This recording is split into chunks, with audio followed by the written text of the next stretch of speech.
The novel Il Viaggio di Dee by Grazia Deledda was published in 1920. Columns and sparrow-billed larks to Paolina and Antonietta Segre, Part First. After a week of violent wind, sleet, and rain, the peaks of the mountains appeared white among the black clouds that sank and disappeared at the horizon, and the village of the horizon. Oronou, with its red houses built on the grey-coloured summit of a granite peak, with its steep and rocky paths, seemed to emerge from the mist as if it had escaped the flood. At her feet the torrents raged and roared in the valley below, and at a distance, in the plains and fields of Siniscola, the marshy land and meandering brooks sparkled with it, the morning rays that shone from the sea. The whole scene, from the mountains to the coast, from the dark line of the plateau above Oronou to the patches at the bottom of the valley, seemed to be still water. But the little town was dry, and the old and the busy had already resumed their places on the benches in front of the town hall, up above the square that towers over the Threer, valley like a great terrace. From one of the 3 red houses, the town hall, the priest's house, and that of Aunt Giuseppa Fior, whose little windows with bars and iron balconies on the first floor looked out over the square, a short old woman with a pale face emerged, her head and half of her body hidden by a black skirt in which she wrapped herself like a cloak, and, before going down the granite steps that from some kind of patio like the neuragic ones led to the square, she turned around. Here the large eyes, surrounded by circles, and an expression of sarcasm, has drawn a furrow around her dented mouth. Eccoli tutti lì, sulle pancine, e lungo il parapetto gli sfaccendati del paese. Un tempo non era così, quando il villaggio, diviso in 2 partiti, da un'inimicizia che appassionava anche, ai vecchi, the vice lived a violent but active life, and everyone stayed in their homes or lands to take care of their own affairs and protect themselves from enemies. But for some years now, following the intervention of ecclesiastical and civil authorities, the hostile families had made peace. At least on the surface, tempers had calmed, and a sort of lassitude, a decline in morals, rendered the country drowsy. The whole day long the men played more like boys, and the old men sat silent at the eastern end of the bench above the stone steps, immobile and already dead before they had dared, closed their eyes forever. The little old woman shook her head under her bizarre black cloak and slowly descended the steps. The wind was still hissing now and then, and the bare trees of the square swayed against the bright background of the sky like great sea anemones in water. It was cold, but the thick-bearded, strong folk, red-faced, with black eyes and white teeth, were clothed in orbes, in hides, in sire, in close-fitting coats and hoods on their heads, and they felt the warm blood flowing in their veins. They seemed like men of yore, and their dialect, which was almost entirely Latin, added to this illusion. All greeted the old woman as she passed by. She replied with a slight nod of the head, and descended the stairs that from the square led into a steep street going downhill. Also, from the fountain, enclosed in a kind of temple with an iron gate, the women dressed like Arabs in black underpants, while filling their ceramic jugs and shouting. Arguing, greeted the old lady with witty words. You got up early today, Aunt Giuseppa Fiora, and where are you going? If I had your money, I would stay in bed until noon. Zia Giuseppa, are you going to church? Pray to Christ that the time of milk and grain comes soon. Many greetings to your neighbour, the rector.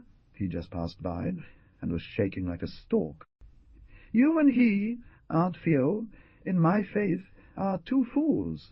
You can stay warm and go about in this weather. If you laugh, you will die, she replied, her lips curled in contempt, and she walked on. The water that flowed down the road was covered with a sheet of ice, and from the roofs of the low houses hanging smokes, huge icicles like stalactites. Some remnants of snow shimmered here and there on the black tar, and in the corners where the sun did not reach, and in every background of little street appeared distant mountains, white and black, among the mist that was fading. The old woman went down the hill, which was the main road of the village, turned, climbed a sort of path, found herself in the square of the church, similar also to a terrace, suspended over a cliff. Beyond, One enjoyed the view of the plateau. One could see the communal road sinuously winding along the rocky slopes that overlook the church and disappear in the line, covered with woods that closes the horizon. And the church with its stone tower, the apse and corroded facade partly covered with ivy and brambles, seemed like a ruined castle on that grand background. The old woman crossed the gravelly courtyard and entered. Even inside the church, everything was cold, bare, sad. Only a few old people and a beggar attended the mass, and the slow voice of the young priest echoed clearly in the emptiness, amid the hissing of the wind that beat against the tower like rocks on a mountain top. After mass, the old woman waited until everyone had left, and made sure to meet under the arch of the door with the priest, who came out in a hurry, wrapped in a large robe, with his hands inside his sleeves, and a white, freckled face partially hidden by a black scarf. He was visibly shaking with cold, and his little grey eyes, veiled by long white lashes, were moist with tears. "Good day," the old woman greeted him, looking him in the face with her large, sombre eyes. "I am very glad to see you well again. Are you feeling better now?" "Not bad," he replied with a sad voice. "We hope that the weather will improve. So we will get better too. There's plenty of room for everyone," retorted the lady somewhat sarcastically as she followed him. "Across the yard, our summer up here is truly a paradise," she added with a smile. "Miss Ignoria, one you'll see. To be honest, there's no regard for her. Today, for example, wasn't a day to go out. Take care. You have plenty of wood, believe me. The rest of a cold isn't a disease. I've been in bed these days, too, and there's certainly nothing to do. This morning I went out to visit the sick person for Mass, and because I want to see a patient. That's really a sick one. He's a wretched boy." "A student?" "Oh, yes, I understand. It's a wretched boy," the old woman repeated, without paying attention to the priest's lively exclamation. "He was slandered some months ago, and exactly last summer, before the Madame came to town. He became severely ill from pain, and apparently will not recover. He was in the hospital in Cagliari until a few days ago, but now they brought him here because they say that he wants to die in his native country. They say he doesn't. Want to see anyone? But I'll try to see him now." The priest stopped. What was he accused of? The old lady stared at his face and squinted as if to say, "You know the story better than me, and pretend not to know it. We understand each other." "Though," he exclaimed with a dramatic tone, "no child of any mother should be accused of what he was accused." "Of theft, my lord, of having stolen money in his girlfriend's house. That is to say, to put it better, of her grandfather, Rimandu Corbu. My lord knows him." The priest nodded, and, drawing from the sleeves the hands covered with brown woolen gloves, looked at them hard, one by one. "When did he come back, that young man? A day?" "Before yesterday, I believe. Almost no one noticed. Doesn't he have any relatives?" "Oh, no. He is with his bad luck. He is served by a 10-year-old boy." The priest had again moved, and was walking quickly. "Mistake will certainly go to see Lord Gionghettu," the old woman continued, following him until the road turned up. "I'll tell him. The poor unlucky one. I'll tell him that you haven't gone yet because he didn't know about your return. Ah, he's not bad, that unfortunate person.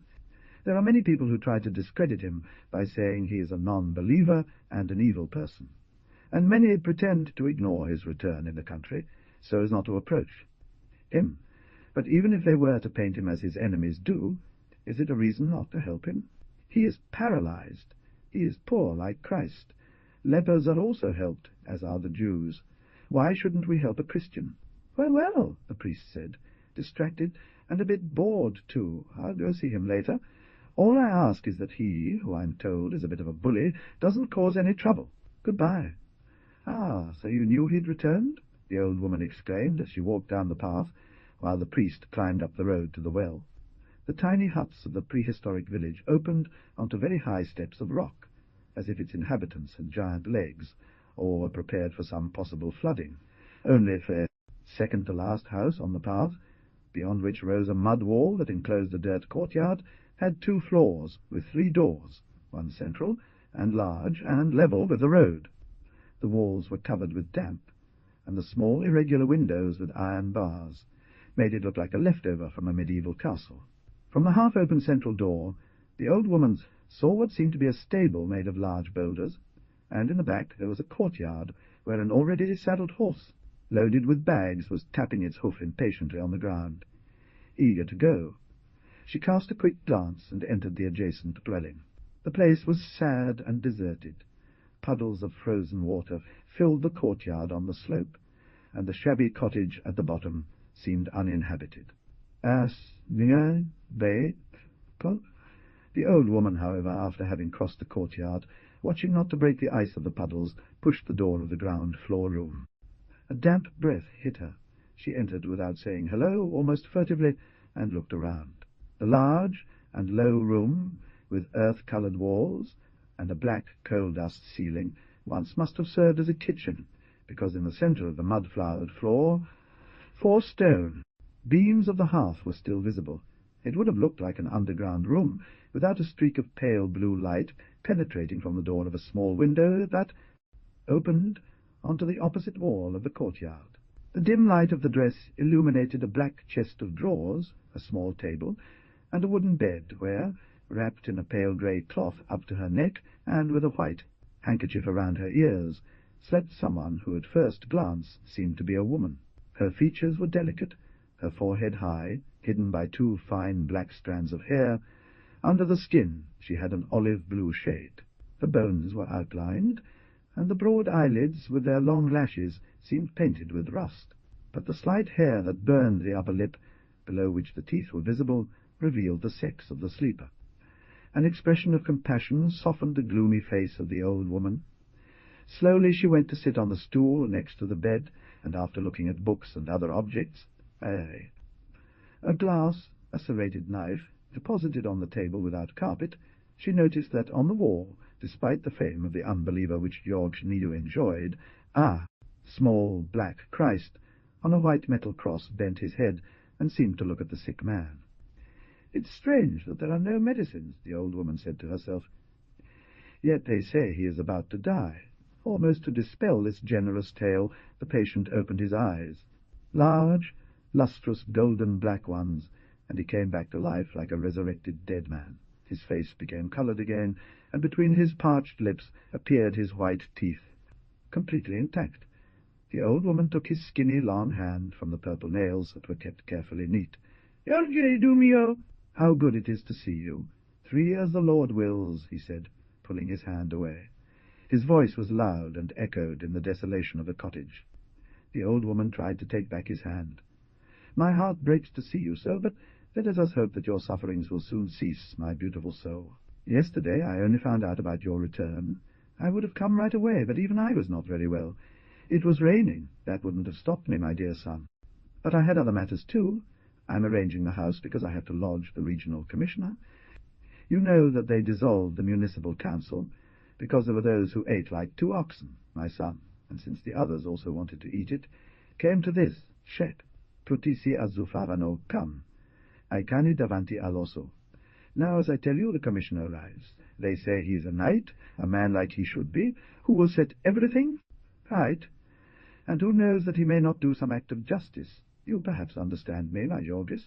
You understand who I want to talk about. I am before God, Aunt Giuseppe. Only he can do me justice. Don't speak like that. You are young, and will soon be healed. What illness is yours? I don't even know. I'm paralyzed in my legs, and my hands are always tingling, and when I try to raise my head, a terrible vertigo attacks me. I don't know. He continued with a trembling voice, biting his lips to stop the cry. I am like the stalk of wheat which the storm has broken. The sheaf is ripe, and lies on the ground. No one will pick it up. But the doctors, what do they say? The one here is half crazed, and understands nothing, but the others, those from the city, they are wise men, remembering the doctors and their contradictions. The sick man was angry. His thin face regained a look of energy that contrasted with the tremble in his lips and the tears that wet the edges of his eyelids. And like a game of light and shadow, life and death passed over that cadaveric face, into those eyes where a rebellious soul was shining. What do doctors know? They, too. We're all the same, Aunt Jose. We're all ignorant. One told me I would have to die in 8 days, and another in 10 years. One told me I had to stay there, another advised me to come back here. You did well to come back, he said. And tell me one thing, are you alone? Who helps you? And your stepmother? Keep quiet? She hates me? I'm alone. Yes, like a wounded beast in its lair. Everyone thinks I'm a thief, and no one comes near me, because everyone is afraid that I will ask for alms. No, Aunt Juice, I do not need anything. I only ask that they let me die in peace. Do not come to torment me. But the old impassive woman continued with her questions. Has the doctor come here? What does this madman say? He says I will be cured, but I know I will die. And I came back here on purpose, because someone should say it was I who killed him, and you go. Believe that he who has slandered you can repent. You deceive me, my son. They are a race of assassins, he added in a low voice, bending over the sick man. Dirt birds. Damned scoundrels. They're used to killing, and the only weapon that can hurt them is the one they use themselves. He waved his hand, as if to drive away the old woman, and muttered, Enough. All are dead for me. No, not all. I'm here to help you, if you want it. A little while ago I met the new priest, who lives near me. I see him little, because he is always ill too. He says that he didn't know about your return. Who knows? In any case, I informed him, and he promised to come and see you. It is his duty, after all. Treat him well. He is not bad. Only, they say, he does not live happily here, and for 3 months that he has arrived, no one has seen him smile any more. Receive him with respect. Seeing him coming here, the people will have a better opinion of you. All the living Christians sin, my son. It is only the great sinners, the damned souls in hell, who do not confess. You see them. They almost never go to church. In fact, they said that the girl liked you because she was an infidel. I understand you, my soul, she added, seeing the patient put his hand under his cheek and close his eyes with exhaustion. It hurts to hear about your enemies. I know it's like pricking a wound, but you make a mistake in forgiving. Neither God nor anyone else forgives slanderers and perverts. You made a mistake in not suing them, but there is still time, and I, if you want it, will serve as a witness for you. I've known that wicked people for many years, and only I know what the old hawk is capable of. He's been my downfall, the ruin of my home. Now that the commissioner will come and put many things right, now you must protect your honor. Since the old one no longer belongs to the council, it may be easy to get justice. I'll find you eyewitnesses, my dear son. I will find many people who won't be afraid to say that Raimondo Colbo has slandered you. I will do for you what a mother could do for her son. I will find a lawyer. I myself will go to Nuoro, but you don't stay there like the lizard under the stone. A man must always defend his honor. Giorgio trembled with rage, but closed his eyes and bit his lip to calm himself down. Encouraged by his silence, the old woman went on, I will give the commissioner shelter, and I will tell you one thing, that I do it because I hope he will render us some justice. Otherwise I would not have done it, for, glorified be God, I would not need to bother myself. Her widow, she is alone, and although the old hawk has tried to make me miserable, he failed. He cheated me, he stole from me, but not entirely. You know the story. His wife, Maria Grazia Fiora, was my cousin. We both had an uncle priest, the old rector Fior, who left his possessions half to me and half to her. Well, and what did Raimondo Colbo do? He took possession of everything. The house where he lives was mine, the barn where he keeps his cattle was mine. And then there were disputes, but that was the time of hatreds, and justice did not judge our affairs well, because it believed all witnesses to be false, and everyone spoke, and acted according to their personal hatred. Thus I lost my temper, and my husband died of heart failure. He was a saintly man. God welcome him in his bosom. But he was as sweet and pliable as honey. He too was like you, my soul. He would rather die of pain than take justice into his own hands. After all, he was always the pillar of my house, because it is more valuable a weak man than 7 strong women, and after his death I remained like an injured deer. What good are his legs if she cannot run? But a woman is patient, my son. She does not die of palpitations because she waits, because she believes in the day of justice. And Giuseppe Fiore is a woman. You understand me? I understand you, yes, he said, his eyes wide with scorn. You did not come here out of charity. You came for hatred.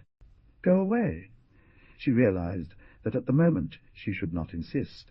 She put her hand on his head, while with the other she rummaged in his sack, bending over his side to search better, and began again with a soft voice.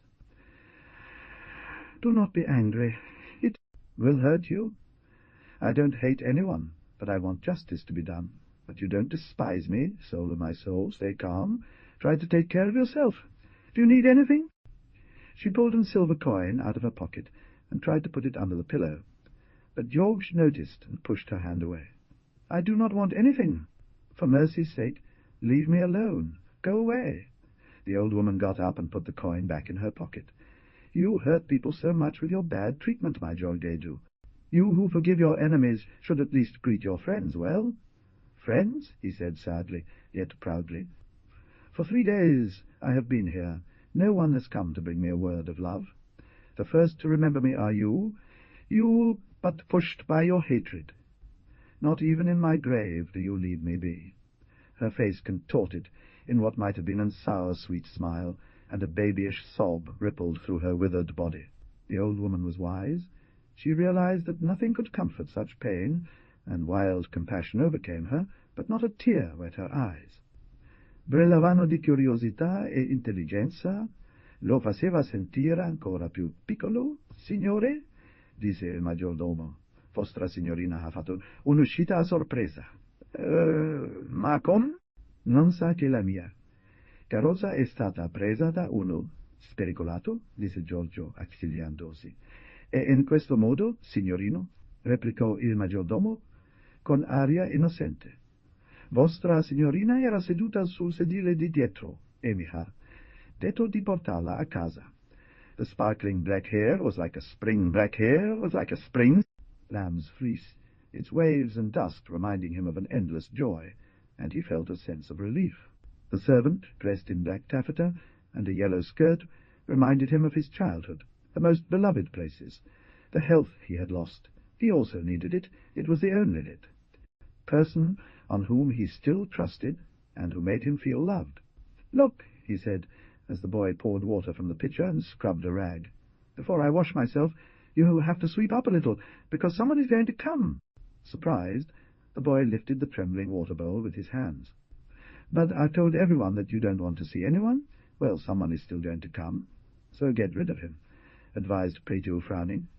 "Everyone talks bad about you and says that God punishes you because you are an atheist, and that your disease is one that attacks. Even my mother told me, 'Why do you let him go, your son? He will teach him things against God, and he will attack the disease.' My mother doesn't believe, but she says, 'And why does your Gedu not call the priest to confess?' Okay, clean up. The priest will come. The priest is going to come. And who told you that he's going to come? I dreamed it. I too dreamed of having a sonnet tune playing here on the door, and it was hot. Here, if the priest brings you something, because he gives gifts to everyone, and tell him, no, give me a whistle for my little servant, so he will play, and we'll both be happy." Meanwhile, she had taken a bundle of brooms tied with reed, and was sweeping the floor, bending down and using force in both hands. Every now and then she would sit up, shaking her hair out of her olive face, and look towards the courtyard. "Will he come this morning? I'll light the fire and make coffee. Do I have to do it for him too? But what about the grounds? I need a good supply of grounds, and we don't have any. Can I borrow some? But he's got good coffee and grounds at home. Later," she said then, thinking better of it, "he's rich and doesn't need our coffee. Red robes can be seen from the open window in his room, but who knows if he'll come soon? My mother has to go today to bake bread for Francesca Bellu, and I have to hurry because I have to take care of my little brother. In the meantime, I'll let you know. An egg, and I'll put everything on the table. Pretu?" the patient asked quietly, as the footman, having lit some charcoal in a hand-held stove, opened the chest by supporting the lid with his head. "Have you seen anyone? I saw the old people in the square. They come out like lizards in the sun. Then I met Aunt Giuseppe Fior, who climbed up here. We still have 3 eggs, sugar, bread." The patient remained silent, and the boy, while preparing coffee by boiling it in a pot of clay, used for many purposes, and to save time he put the egg between hot ashes. Under the stove, continued to report news from the village. Her mother was a baker of barley bread, and her job allowed her to enter all the houses of the landowners and know all the gossip of the country. Last night she was in the house of Aunt Martina, a Peddu, who makes medicines and magic, you know, and they talked about you and said that you were sick because the new fiancée of Colombi, your bride, you know, has cursed you, that is, made a spell on you. He is a rich man, 6 of Tibi, and they say he has a long beard, and he is a widower, but he is a rich man, who one ball pierces his hood. He has 3 tanks in line, with the river in the middle, and 200 sheep and 50 cows, and a dog that costs 40 scudi. That one must bite, yes. They say that when Colombi gets married, the groom will come with all his relatives on horseback, and that Zio Rimandu, Colomba's grandfather, you know, who one day a ball flew by his beard, he has money too. He'll slaughter 3 cows and 20 goats for lunch. But, I was saying, there with Aunt Martina's women, who baked bread, said that this husband has bound you together to make you sick and remain powerless until he takes Colomba away. Otherwise he is afraid that she will still make love with you. Oh, here, thank God, the coffee is made and the egg is cooked. Now I'll prepare everything here, and then we will see if the priest comes. Despite his efforts to appear calm, the patient was trembling. 100 questions rose to his lips, but he repressed them, and remained silent because he wanted the servant to believe him indifferent to everything, and describe him as such to anyone who asked for news of him. Hardly had she lifted her head, for the nauseating sensation of vertigo threatened to overwhelm her when she sat down. She drank the egg from its shell and coffee from the fiacre, crude cup into which Prithu had poured it. Then she washed her face and hands with a wet cloth, and began cleaning her nails. This last operation made the butler smile every time, who on his part did not remember having ever cut his nails, either because they never grew, and yet he felt sorry for his master, who had nothing better to do, and was a bit eccentric. With extraordinary force and agility he moved some stones that were blocking a corner of the cave, finished cleaning up, took the biggest pot on his shoulder, and went to fill it from the fountain, and to the women who began to question him, said that the priest had to visit the sick man. In a moment the news spread through the country, and caused great surprise. When Prithu returned, the priest had not yet arrived, but Giorgio seemed calmer, and was reading a little black book which he always kept under his pillow. "I looked down all of the streets," said the boy, putting down the jug, "but I can't see the priest anywhere. I'll be back at noon, and if he comes, tell him that if he doesn't, have a harmonica, at least give him a book of Sardinian songs, but with rhymes and cheerful tunes, not serious ones like those in your little book. You'll read them to me, and I'll learn them by heart. Here is what I bought. They are 2 pork legs. Look at them. They seem like 2 figs, and so will be sweet." She lifted them up and weighed them wet and purple-tinged in her filthy little hands, while the patient watched, smiling almost happily. "But the doctor doesn't want me to eat anything else but milk and eggs. It doesn't matter to him that you care." After the boy left, George resumed reading his little book of serious songs. Outside, the wind moaned among the bare branches. Behind the hovel, but the ray of light penetrating through the window became more vivid, a golden blue, and reached George's pale face, surrounding it like an aura, and he continued to read the psalms. A little Christ from the dark wall seemed to bend his bleeding head to also look at the sacred scriptures. "Lord, how have those who pursue me multiplied? Many are rising up against me. Many say to my soul, salvation is not for him in his God. Hear, O Lord, the words of my mouth. Give attention to the cries of my voice. But to you I will direct my prayer. At morning, O Lord, you hear my voice, for you are no God who loves iniquity. The wicked shall not sojourn near you, nor shall the ungodly stand before your eyes. You will scatter all those that speak falsehood, and the bloody deceitful man will be an abomination to the Lord. Lord, lead me in your righteousness. Regard my enemies, that they may be no more at my side." The 3rd, about noon, the servant returned. 7, my mother is still there, baking bread in the oven. I went, and I could hear the women talking about you and saying, "If the priest comes here, it's a good sign. It means that Jorge has repented, and thrown his bad books into the Sparvieri. Fire. Maybe God will help him." And my mother said, "Maybe Martina can make some medicine for him, and free him from the curse with which Zuampredu Canas has bound him. What do you think? Should we tell Aunt Martina to come and see you? Come on, be quiet, and cook the tripe nicely. Put in garlic and dried rosemary if you have some. And where would I find dried rosemary? Perhaps there is some fresh one. I saw a plant up there in the cemetery. Ah, "That's just what I need." They both laughed, as the pleasant aroma of fried liver filled the room and aroused the patient's appetite. He devoured his meal with childlike avidity, and after the servant had tidied up a bit, he left repeating, "If the priest comes, ask him for the sonnet. I implore you, now. Spring will come back, the days will be longer, and after eating it's nice to sit in the shade and play. I'll put myself next to the door, and you will sleep." The sick man seemed to already feel the spring drowsiness.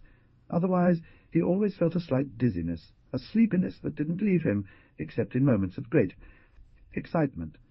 The past, in which he constantly lived again, appeared to him like a confused dream, and everything in the present was for him dark. Yet through this murky veil, life still smiled at him, as a siren from the depths of the sea in a storm. The day passed, slowly and sadly in the cabin, brightly outside in the country and valleys filled with sun and wind. He counted the hours struck by the bell of St. Olaf, George, whose chime seemed to him the cry of a corncrake, and in its dozing state it always waited for the arrival of the parish priest.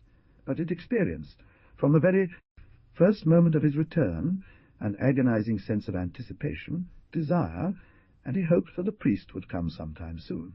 He listened to the faintest sounds of the courtyard, distant voices, the whinnies of horses, the cackles of hens, each vibration, every sound, brought back memories. A step that finally echoed on the pebbles of the little lane made him shake out of his torpor. The sunset of March burned the small van of the window. The air had become warm.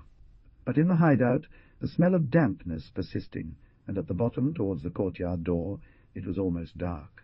A timid voice, a bit hoarse, asked permission to enter, and the tall and hunched figure of the priest advanced hesitantly. She had the black scarf around her gaunt face, her hands in the sleeves. Giorgio stared at her, and that keen glance of intelligence, clear and speaking as a baby's stare, seemed to frighten the priest more. "De Fraser, the new parish priest," he murmured, bending somewhat over the bed. The patient gestured to the chair, noting that the priest's hand, placed tentatively on his own, was pale and thin. Their two hands were similar, like those of the same person, but instead of softening, George felt a dull irritation. If the priest was ill, if he knew what pain was, he should move sooner to comfort his fellow man. He had been too late. George had put him in the number of his enemies, but the other immediately sensed this hostility and tried to make excuses. "Only this morning I found out about your return. If not, I would have come right away, although I was tormented by a bit of fever." He sat down and looked with insistence at the books that were on the table. "Et poi, the weather was so bad," said Giorgio with a bitter voice, and other rude sentences rose to his lips, but he checked himself, as usual, also because he was sure that the priest would provoke him in some way. Then it was his turn to speak. "Has he been very ill for a long time? How did he start his illness?" "I don't know. The doctor says it's an acute form of neuroticism. Perhaps, and maybe this is a compassionate lie. No, non mi piace. Non sto bene. Non ti preoccupare. Ci sono molti altri cliché stanno ancora peggio. Even shepherds and old ladies can have a sensitive soul, or rather a nervous system, and they can suffer so much as to become ill. But melancholia is not a product of moral pain. It is care, the haste to live, mental effort, physical exhaustion that produce it. You may well call it ambition, pleasure fever, the perverse nature of one's intentions. Tell me, I don't mind. I was speaking generally. Moreover, even in villages there is no joking about ambition, vanity, and vices. And the more the population is scarce, the more these passions are alive. I see that even up here. Although the population is good and generous, after all, I see that even up here, I said, excessive self-love, ambition, and suspicion do not lack. After all, the world is a small place. For everything men clash with each other as the leaves of a single plant shaken by the wind. And no one thinks that our life is just a breath of wind that passes. Exactly for this reason we must enjoy it, when you can legitimately, or at least without hurting others. But when can't you? Then you have to resign yourself, and think that God sends us tribulations in this life to compensate us in the other. Every pain of ours will be paid back double, triple joy. It's like if we were making a loan at interest. The eyes of Georgie sparkled. And those who do evil, why do they do evil for evil? even though it is not necessary for their happiness. What will be reserved for them? You know it better than we. The hell, yes. They laugh at the hell, yet they go to church, and they are friends with priests. How do you explain this? They are hypocrites, and so why don't the ministers of God try to expose them?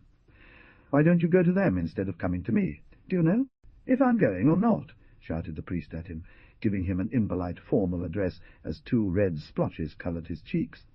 Ah, yes! You can tell me. And I am not here with you. According to many, I am a criminal. I have trampled divine and human laws for my selfishness. She comes here to convert me, to subject me to confession and penance. No one of us can say, I am without sin. To say the contrary is already a prideful sin, a rebellion against God. And someone like you, let's admit it, slandered, persecuted, who does not recognize God's hand. He alone knows his ends, and he rebels and screams against that divine will, which has led and made Christ suffer. Well, I say, one who acts so does more harm with his bad example than if he really had committed the evil of which they accuse him. Thanks. No harm, then? Let's go. So then, I'd better have stolen them to tell her now. I want to die in peace. I don't want to see any more any of the men who tormented me. I haven't tormented you, murmured the priest, placating, almost moved. You do worse than others. At least they, knowing me defeated, no longer care about me. But you come to torment me again. Ah, Father de Fraja, you torment a dead man? But I don't torture you, dear son. Be patient. If you want, I will leave immediately now. I leave you in peace, but do not say what is not. Well, no, she comes to talk to me about the future life, about alms, loans, and usury. She basically says, take care not to die soon, confess, give your enemies satisfaction by declaring yourself guilty, and this, isn't it, Orment? The priest shook his head, but his eyes dodged those of the sick man, and an ironical expression of pity spread over his face. I didn't tell you that exactly. Anyone who confesses himself sick doesn't therefore make us believe he has committed crimes. Everyone who believes in God will, by approaching him, cleanse his soul, as we wash our face and change clothes when going to someone superior to us. Solo those who don't believe in him. 9, I believe in God, said the patient with a grave voice, but there are no intermediaries between me and him, and my soul is before him naked and pure, and does not need to be dressed.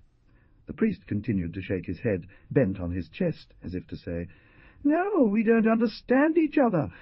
Yes, the patient went on, my soul is pure and naked before the Creator, and any contact could stain it. He has cleansed it with iron and fire of pain, and I recognize and bless his hand, but I reject with horror the judgment of any man, even a priest. To me, man means lies. Oh, go away. I don't want to see anyone. As a child, I was persecuted, ill-treated, and trampled. My father even betrayed me, and yet I still stubbornly believed in the goodness of others. I was ambitious, yes, I admit it. Yes, I wanted to rise above others, but without staining myself.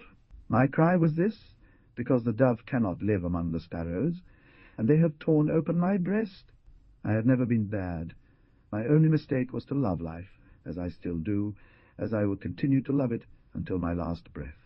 And you come to talk to me about death, and, thanks to her, she admits that I have been slandered while seeing me here defeated, beaten down by the blows of human perfidy. Ah, a man who does evil doesn't let himself be so defeated by pain. Calm yourself, dear son, dear son.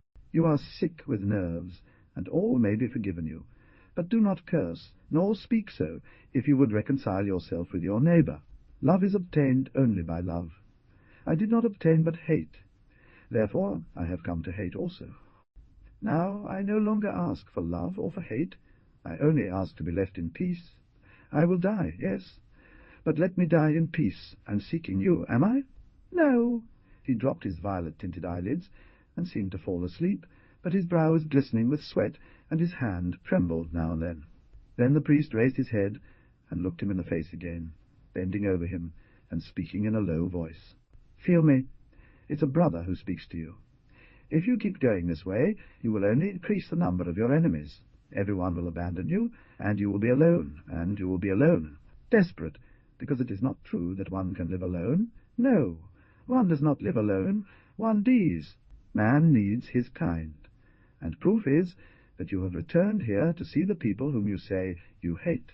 Think well of your words, your follies, and detach yourself from earthly things if you want to be truly superior. Men have an immortal soul. It is this that must be loved. It is part of God, and by loving it we love the very same God. Giorgio opened his eyes wide, stared into the priests, then closed them again. I love God, and expect justice from him. I do not love man, precisely because he lacks a sense of justice. Prove to me that there is on earth a just man, and I will return to believe in man. What must I do? Well, listen, I will make my confession to you, since this is what you want from me. I will write it to her, because I want her to remember every word of mine well. I will tell her my mistakes, my faults, and she.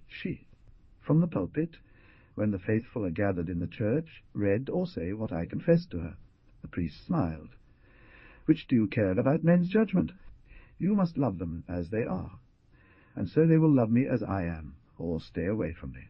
No, he said, annoyed, lifting the corner of the pillow to hide his face. We can't understand each other, priest to friar. Go away. Leave me alone. Leave me alone. I don't need anyone. I came here to die, and with every passing hour I distance myself from the world. Tell my enemies that. I've come back so they can see the show of my misery. If it can stir in their hearts a pulse of compassion, if they can, within themselves, say to themselves, we are unjust. We must make amends. Then, Father de Fraja, my misfortune has not been in vain. I shall bless the Lord that through my anguish he has touched man's heart once again. But the priest did not understand, or pretended not to understand, and tried to end the painful conversation. You are trembling and sweating. This can do you harm. I'll leave now and ask your forgiveness if my presence has upset you. We don't have to talk any more. I'm here as a friend, not as a priest. Let's talk about something else if you want, but calm down. Giorgio extended his hand as if to reject him. No, it is better that he leave. The priest rose. A slight tremble of disgust moved his lower lip. For a moment he stood immobile before the bed, with folded hands and his head reclined, perplexed, torn between anger and compassion. But I will be ready to answer your call at any time. Nessuno può volervi meglio, ed io meno di tutti, ricordatevelo. Giorgio did not respond. He felt a rush of pride, as if he had spoken with dignity and sincerity. However, left alone, he did not calm down. He was shaking, afraid that he would die at any moment, and called upon the presence of Pritu. To calm himself, he took a little book from his pocket and read, with a single blow of my sword, I will strike down my enemies. Salmi and his eyes wandered over the verses, like a bee going from flower to flower that it believes are sweeter. In the furnace, earth's vessels are tested, and in the temptation of tribulation righteous men endure. Those who rejoice in the fall of the righteous will perish in the noose, and pain will devastate them before they die. And evening fell cold and clear as an autumn evening. From his bed the sick man saw the window bay grow over, as it were, with a sheet of green crystal, and a star.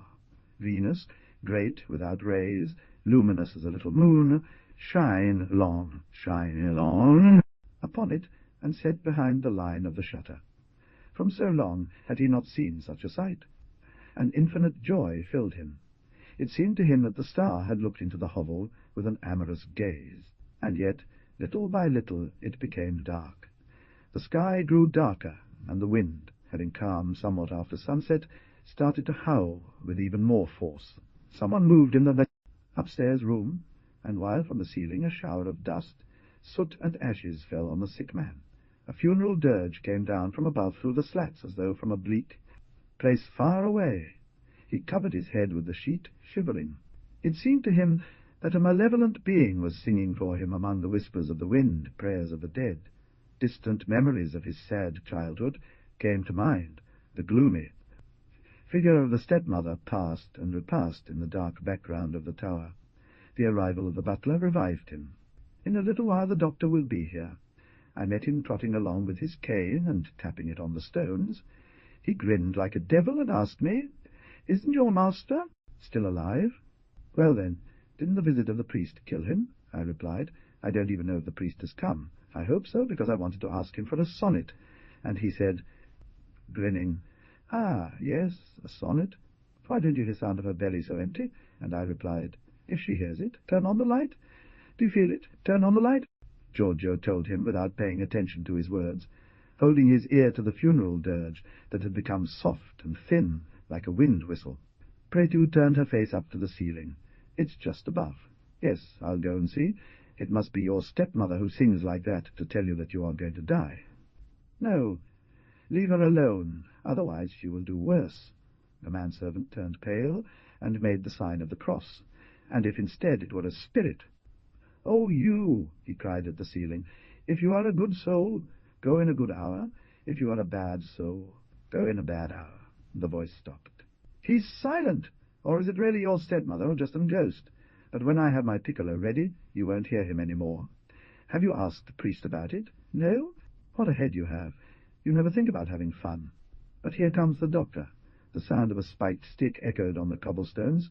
A baritone voice intoned a line from Faust, and a strange figure stumbled along, tripping. Over the pebbles of the fireplace, Pretu retreated almost timidly into a corner and never spoke again. The doctor looked like a man from the north, tall and stout, dressed in a long overcoat of oar-base with ermine sleeves and collar. A beret of the same fur was pulled down too, his ears confusing his hair with that of a large red beard. Two bright blue eyes, clear and childish, or misty and threatening, shone out from all that reddish fur like fireflies amidst a dry sally. After he had beaten the stick all around, as if to make sure the ground was firm, he pushed the stool with his foot, sat down heavily on it, and moving his large red lips, as if he were chewing, he reached out his hairy hand to feel the patient's pulse. Beside that imposing figure with bronze-like feet, and whose breath wafted out in clouds from the mouth and large shoelace nose, Giorgio appeared to be a wax statue. But a sweet, innocent expression illuminated his face, while his fragile wrist lay gently between the doctor's fingers, like a flower stem. "And it goes just fine. They've told me you had visitors today." "Yes, but I chased them away." "You did it badly, good friend. Even the doctor chased it away on the first day, and then he called it back. Maybe you read your little book, touching with a stick the book of Psalms, then took it and began to flip through it. Here is the text, translated into English. Here now, he who says that we must honor the physician out of necessity, it is true, but also because he was made by the Most High. Those your prophets were well wise. Neither did they dare to take on science, but sought to appropriate it as their own. Understand, behold what they say.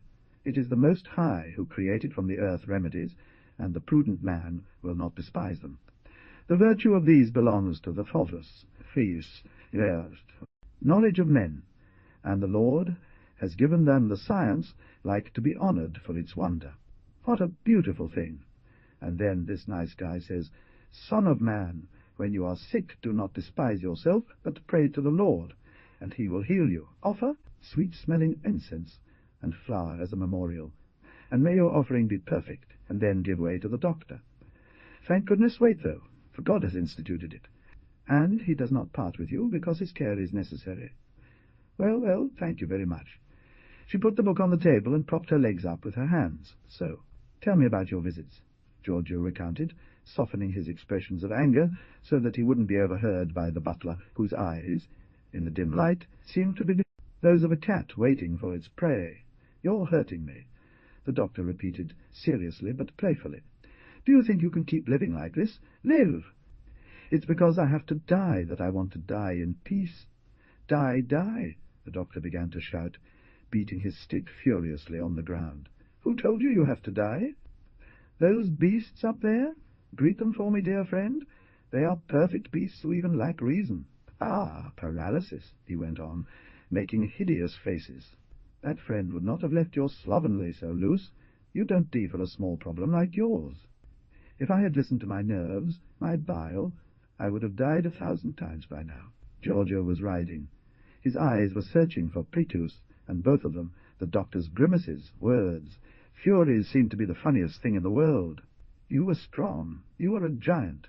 At your age, I was as skinny as you, as stupid as you. Just like you, I imagined windmills were castles. Don Quixote's seed never goes astray, good friend. But one day I noticed that inside of me there was a demon. I had to fight and strangle him, not the enemies who don't exist. We are our own enemies, dearest Yorgedu. It is us who torment ourselves and dry out night and day. Then, wait, I said to myself, now I'll fix you, excellent Don Chisjot. I ran after it and called my little spirit, as my mother used to do with her chickens when she wanted to strangle them. I did the same thing with my spirit. It struggled, even after I had strangled it. Ah, how it struggled! It walked without a head, just like the chickens. Ah, good friend, I said to it, die. One has only to live with one's body. 12 eat, drink, breathe fresh air. I used to go hunting, and one day, after many twists and turns, I found myself here. The partridges seemed to pop out of the ground, and I managed to count 50 in a single flock. The hares ran between my legs like cats, so I decided to come here, and I did, and saw and conquered. You know what it means to win in this country? Nothing less than Napoleon himself is needed. A legend says that this small town was founded by the devil, who still hides there when a storm catches him hunting in the municipal wood. Ah, the devil hunter! I tell you frankly that this legend pleased me. One day I said to myself, who invented it must have been someone from the country. So there is people of spirit in this country. So then, he said, raising his hand with a concave palm, first, the people of spirit. Second, good and cold air that kills bacteria, disperses the sick and makes the doctor's job less tiring. Third, an abundant hunt and the possibility of running into the devil without going to the theatre. And here is the world, and so I came, and I went out hunting, and in the beginning all the bad guys of this country, who held their good sabbath in the municipal forest, said they had met the devil because they met me. I have a lot of interesting things to tell you about it. But if these guys always met the same red devil, at least I met 10 or 12 a day, black and red, and even bald or grey. That's true, I really would have liked to meet that guy, the big one. I haven't had the honour of seeing him around here yet. Forster was older than you. You're saying, I shouldn't give up yet. Ah, add that my maid is called Margarita. She's brunette and dirty. As for the rest, she would do what Margarita did, but without going crazy about it. Here is the translation of the text into English. Suddenly he began to sing the lullaby of Margarita in falsetto, imitating the voice of a woman so comically that the servant burst out laughing. The doctor turned on him menacingly with his stick, but the boy, gathering courage, said, "She sings it much better up there on the haystack." "Who? A bug?" "A spirit," said Giorgio. "No, no, doctor. It's his stepmother who comes every evening to the haystack, which still belongs to him, and sings a funeral dirge to spite my master." Then the doctor's face turned ashen. "And you say that this isn't a den of devils? Now we're missing only her dirge, and everyone from first to last. And when I would shout loud enough for all to hear, upon the square in the early years of my stay in this infernal country, that you are truly a people fit for the devil. Well, the women made the sign of the cross as they passed me by, and as they passed me from behind, they made the dice, and the men rather us, and resort to me, when they returned with pneumonia from their mysterious jaunts, would call Martina a pedu with her ointments, and crack merrily. And why did he stay? Then? And why did you come back? I was born there. The dust of our body tends to return to the heap where it came from. The doctor looked him in the face, and for a moment remained silent. His look had become serious, almost sad. You say a holy truth, George do. Often even the most rudimentary philosophy gives a hand to science. What is our melancholy, after all, our incessant inquietude in? We tend to return to the land from which we came. Recent experiments show that man is, on earth, a dislocation. His diseases, his premature death, his insatiability come from his imperfect organism, or rather from certain organs that he inherited from his animal fathers, indispensable to them, harmful to man. Our existence is poisoned by these organs. We are degenerate animals, and our life is not natural, just as the life of the bird in a cage or the snake in the zoological gardens is not natural. We tend towards what once was our natural state, life amidst nature, instinctive contact with our kind, complete satisfaction of our senses. All that opposes animal life, which is our true life, is the source of our unhappiness. So then, given this shift, seeing as our efforts are useless, the only comfort we have left is the thought of death, returning to primitive matter, fully reuniting with Mother Earth. And it's perfectly fine, he concluded, standing up. And what did we eat today? Meat, of course. Perhaps you've drunk some wine, perhaps some liquors. No, no, protested the butler, while George dropped his eyelids like a naughty baby. Well, and where do you get the milk then, bugger? Do you boil it? Yes, boil and reboil. How many litres? 1. No, my lie. 3 litres. Servant and master looked at each other because Giorgio really didn't want to drink even a sip of the milk. It made him nauseous. The doctor understood the lie. Well, tomorrow morning I'll send you some milk. No, no, don't bother. Don't worry. And you? What's your name, Bud? Take a light and come with me. For a moment Giorgio was in the dark. He heard the doctor and Pretu climb up the outer staircase and knock on the basket-maker's little door. And he waited with a thumping heart for the howls of the evil stepmother who had been beaten soundly by those two. But no one answered. The witch must have gone away. Pretu came back laughing. The doctor said that tomorrow night he'll lie in wait on the steps and beat her over the head. But if it isn't her, if she's a spirit, then we'll have to call the priest who will read the gospel so that she can leave. Ah, why did you get rid of the priest? You messed up. Enough now. I'm really tired of sermons today, said Giorgio, closing his eyes. And while Pretu was finishing off his nap, he fell into a deep sleep. He seemed to see 3 figures seated before his bed. Aunt Giuseppa Fiora, the priest and the doctor. All 3 were talking, and the doctor was waving a stick while calling. Those 2 degenerate animals. The sick man pretended to be asleep, hoping they would leave him alone. The wind blew in the valley. From the haystack down came the funeral dirge of the stepmother. A sadness of death reigned around, but all at once there was heard a faint creak of footsteps in the courtyard behind the half-open door. The blood was flowing quickly through George's veins. He felt his limbs tingle and the bonds around him loosen, as if the person coming to his door were life itself, life returning to him. I fear every morning Margarita, the doctor's maid, a tall and thin adolescent with an olive complexion and deep brown eyes larger than her small red mouth, brought the sick man a bottle of milk. The doctor lived a little way off, in a small red house built among the rocks outside the village. The neighbours of Giorgio Nidu, poor people of whom a good part lived on alms, grumbled when they saw Margarita going into the sick man's house.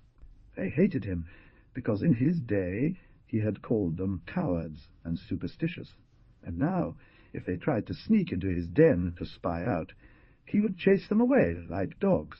One lonely, deaf and half-wild beggar, who lived in front of the Corbu's house, found favour with the sick man. But the poor fellow, it must be said, was not troublesome. He would sit behind the door, and would not enter unless called upon, and would not speak unless questioned. From George he never accepted anything, knowing him to be as poor as himself, and he was the only one who did not molest the doctor's maid. The women, however, stopped her by the arm and said, "Give me that milk. Don't you hear how I cough? I'll boil it with herbs. Your master speaks ill of the country, but he amasses money, built the house himself, bought the cows. May a bullet find his heart." She was silent, and her eyes darted about suspiciously. She fidgeted under the pressure of the petticoat and refused to answer. 14 only when women spoke badly of the doctor did she turn pale and respond with a few words, but so sharp that the others doubled their insults. Their shrill voices reached George, while Pretu hurried to Snoop, and then reported back to him the terrible things the old ladies said about him and the doctor.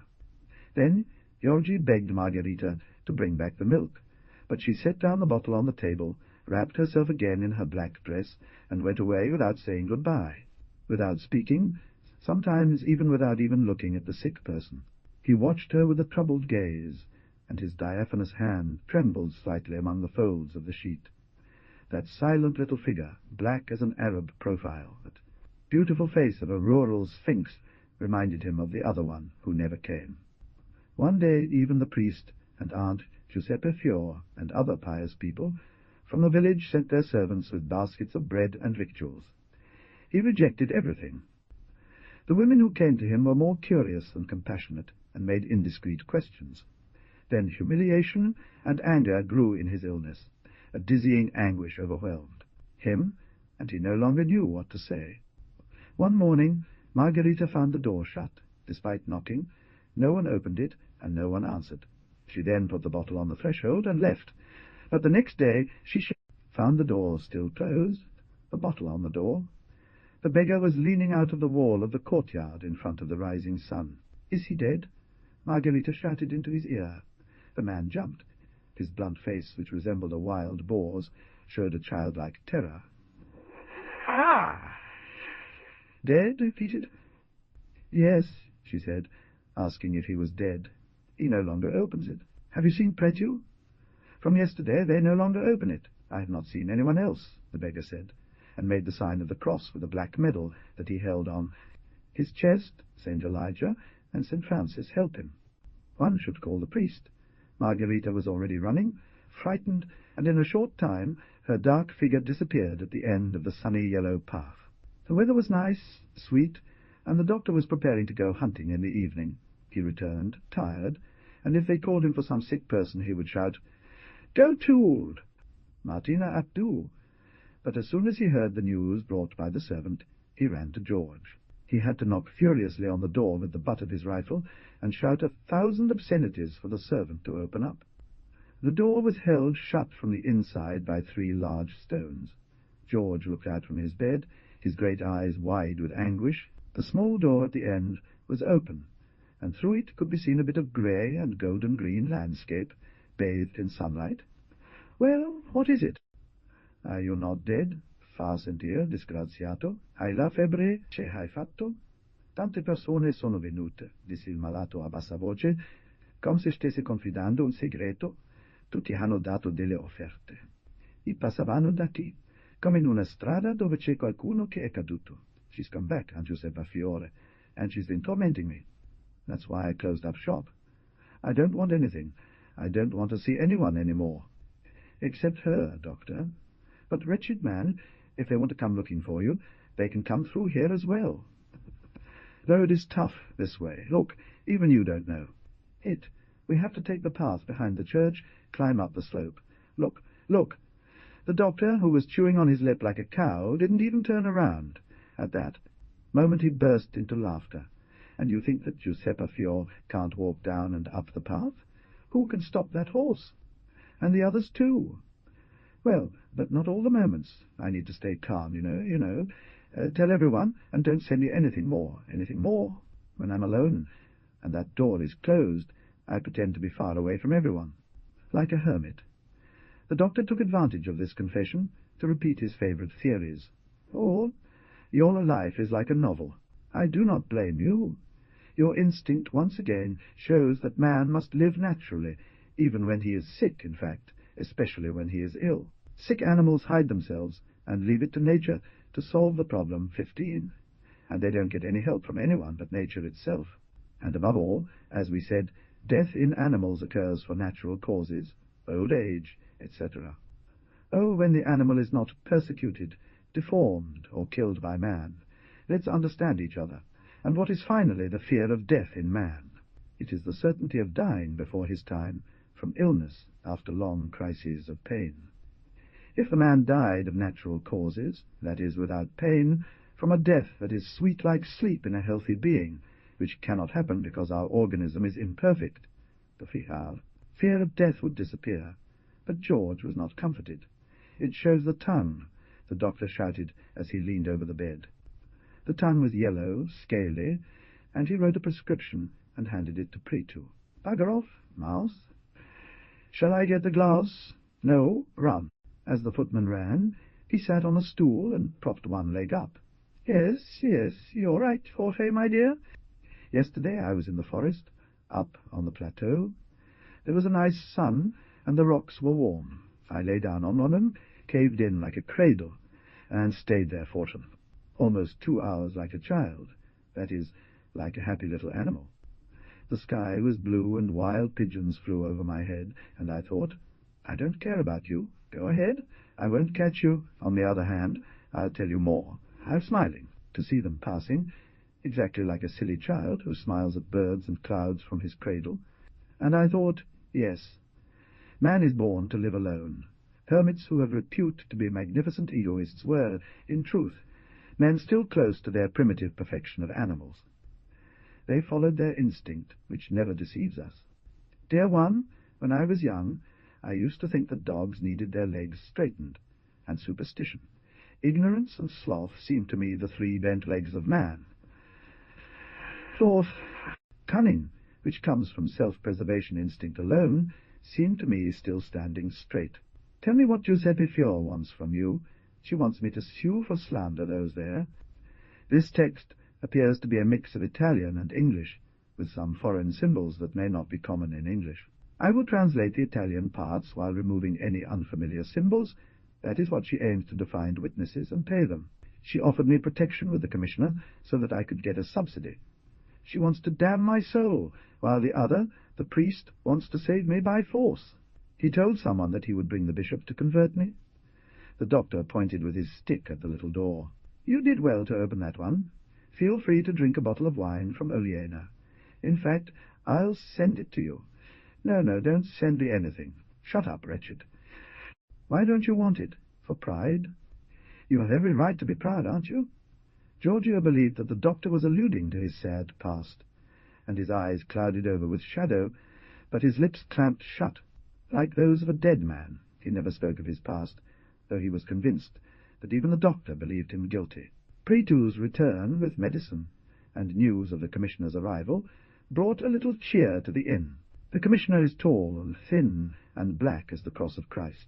He has small eyes, red eyelids, a large mouth. He is bald like my uncle Raimondo, but has a black hair on his head and long black moustaches. And my mother heard people say that perhaps he dyes them, as they do in the continent, maybe with charcoal dissolved in oil. This, however, I imagine him. He also has a black dress, then another one with stripes, and a long coat with a fur collar like yours, but it's newer. He has a purple wildberry tie with a gold ring, and another ring on his fingers, as big as the rings made from palm leaves at Easter. His feet are long and thin, and the shoes have buttons. He would have continued, who knows until when, with these details, if the doctor had not screamed. Enough of these nonsense. Rather tell us how his voice is. It's a loud voice, but not like yours. The commissioner is then a knight from Nuoro, and, they say, has a lot of money. And they say that he'll be here for 6 months, and will eat 400 scudi from the town hall. If only, said the doctor, turning to Pretu. But this is exactly what you wanted, isn't it? Greatly, wonderfully. It's the scourge that God sends you, and you'll realize it even better tomorrow. I, for myself, wash my hands of it all. Good beasts! I never wanted your vote.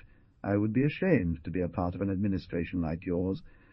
But I tell you now that the scourge suits you well, very well. Pretu lifted the lid of the chest, using his head to hold it open properly, and counted the master's money, which worried him a lot more than the money of the town. He drew a little ragged handkerchief, and offered it to the patient, who had poured the medicine out of the bottle into the glass, swilling it down with supreme loathing. My God, murmured Giorgi, cleaning his lips and tongue. It's better to die. When the doctor had gone, Pretu said, Uncle Joe, there in the pharmacy, I heard something. That the commissioner will grant you a subsidy. I don't want anything, the patient cried as he came to life again. You have to tell everyone that I don't need anything. For now, he went on, we have 2 big tickets and 45 copper coins. We have bread, cheese, eggs, a sausage. But then, Uncle Joe, how will we manage after that? I'll sell the house. The doctor will buy it to make a hayloft. And then, when those money run out, and I won't die, leave me alone then if I don't send you away like I did with the others. But the boy began to laugh. Pretu, said the sick man after a moment of silence, if you could get me some raisins. I've been wanting them for a long time. At Uncle Raimondo Corbu's house they sell them, beautiful, and big ones that look like fresh grapes. You won't go to that house, Pretu. Woe to you if you do. I'll curse you even when you're dead. So the boy, who wasn't afraid of his alive master, shivered and approached the bed. No, my uncle, don't do this. I'll walk with my back turned in front of that house. I never look there. Even today I saw Colomba, whom you were to marry. She was at the door. She was dressed all in new, with a brocade velvet bodice. Who knows, perhaps the groom was to arrive. But I did not look. I swear on my conscience I did not look. Was she thin? Was she pale? Asked Georgie quietly. Yes, she's thin. She looks like an icicle goat. She had so many silver rings on her fingers. Didn't you hear anything? Nothing. Don't tell me something if you want to. I won't laugh at you. No, nothing. Just stay away from her, pray you. I'd find out anyway. And because the boy was now looking at him with a mischievous smile, he added, I hear everything, even what is said in the square, even what is said in the houses. The wind brings me news of all over the country, and I can tell you also things that you don't know. So then you are a witch, he said, drawing from his bosom an ancient medal that his mother had hung around his neck as a child to protect him against witchcraft. The day passed thus, with childish chatter. By afternoon the patient felt much better due to the medicine, and because no one had gone to knock on his door. After dozing as usual, he took his little book and read. Then all at once he became thoughtful. He had Prue search out a notebook that was at the bottom of the box, tore off some already written pages, and with his thumb idly ran the corners of the many still blank sheets. Seeing him calm, Prue went away and returned as the sun began to set. 17 Georgia was writing in a notebook on the floor next to an open book on the bedside table, and the boy was surprised to find him in such an unusual position, with his head very low on the pillow. Aren't you feeling sick lying down like that? Don't you get dizzy?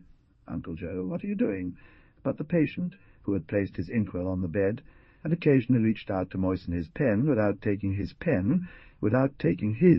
eyes off the notebook, did not even answer that. He seemed absorbed in his writing, as when he was reading the book of Psalms. Someone knocked at the door. He lifted his anxious eyes, and felt his heart beat, as if once again Prétu, after peeping through the crack, murmured, It is Columba. It is that black demon, the servant of the doctor. She has a bottle, said the boy in a whisper, creeping on tiptoe towards the bed. Don't open it. The servant knocked again, then went away. Later, footsteps were heard in the courtyard, and Prétu looked and saw the beggar. Someone pounded on the door again, but it remained shut. As evening fell, the sky was covered with clouds, and the wind howled and blew through the valley. It seemed that he was really speaking and telling stories and legends. Sometimes a voice was far away and supplicating, a voice that begged, told a sad story and asked for mercy, help, comfort. No one listened, and so the voice came closer, became more urgent, repeated the same story, but with proud accents, and asked for justice. No one was answering on the verdant evening that veiled the mysterious landscape with pale veils. And for a moment the voice ceased, as if startled that there was no longer justice or mercy in the world. But after some deep silence a dreadful shriek rose up, followed by long wails of vengeance, by diabolical hissing, by clamorous laughter. The spirit, at first timid and then burning, had become fierce and powerful, and avenged itself on nature indifferent to its pain. He was upsetting everything, whipping the stones, spots, and even the most humble and innocent blades of grass. He was overwhelming everything in his supreme rage, and it seemed that the huge black clouds, swollen like massive barrels, were fleeing over the khaki-coloured sky of evening, frightened by the wrath of the wind, heading to empty themselves behind the forests of the plateau. Giorgio listened and felt an infinite sadness. Sometimes it seemed that his own soul was speaking to him through the voice of the wind, while at other times he thought that his poor, lifeless body was the humble stones struck by the infernal wind. "Go away," he said to the boy when the light went out in the window. "Take the path through the courtyard." Ma Prétu, despite his superstitious fears, preferred the little gate in the wall. An instinct of valor, the desire for things unknown and terrible, drove him to cross at night the unsafe path. He opened the gate, and drawing it back to himself, he vanished as if swallowed by the wind and darkness. In his sleep he had the impression of getting up, of opening the chest with his head as Prétu did, of counting the money, the last that remained to him from the sale of a piece of land. The large bills were 2 10-lire notes each, and after, starvation or alms. He didn't want to die. His entire soul revolted against the idea. He felt like nature in that season, frozen and parched by the cold, tormented by blizzards, but ready to come. Back to life at the first breath of spring, he didn't want to die. Pain itself was dear to him, because it still gave him a sense of life. The anger at curious men roused him. The roar of the wind, the funeral dirge of his stepmother, the doctor's stinging words, the vision of Colombi at the door, the memory, all was a sign of life, far light that still illuminated the black abyss into which he felt himself stretched with broken limbs like one who had fallen from above. In the days following, someone still pounded on the courtyard gate. "It's the priest's servant," said Pretu in a whisper, having spied from the crack. "Oh, she's Aunt Giuseppe Fior. It's Margherita with a wrapped thing under her skirt. Don't open." And the visitors came and went, but not back. Pretu narrated. 18. Listen, Uncle Joe, in Dionisio Faranca's house yesterday, they said that the doctor made you shut the door because you have a disease that attacks. They said, God will punish him well, that super bone. And they told my mother, why do you let your son go? But my mother answered, up to now, Pretumeo has been fine, and the 7 lire that Giorgio gives him every month are, for me, like 7 onci of gold. One day Pretu said, my mother went to the oven to bake bread with Aunt Giuseppe Fior, and they said that the commissioner would come to visit you, but he always walks with the priest, and perhaps this will tell him not to come because you will chase him away like the others. In fact, the commissioner did not show himself. Little by little the patient got used to his solitude, and did not wait more than someone timidly knocked on the door, and the butler, spying from the crack, whispered, "It's Colombi." She would not come again. But he did not want to die like an innocent condemned, carrying with him in the tomb the weight of slander. Every day Pretu found him writing in his notebook, and asked him if he was writing his confession. "It's long. You have many sins, Uncle Joe. Did you note them all down, one by one? Give me a piece of your confession.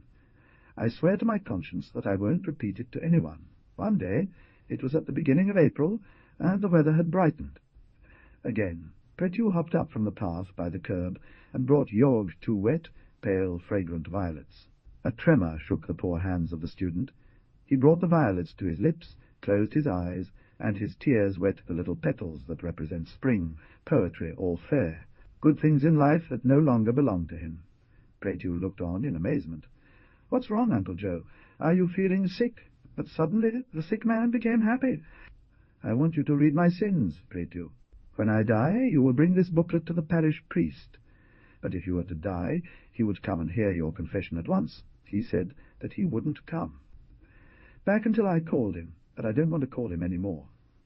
The boy brought the kettle near the door and started making lunch. The scent of thyme wafted from the hill, and some bird cries echoed through the unusual silence of the valley.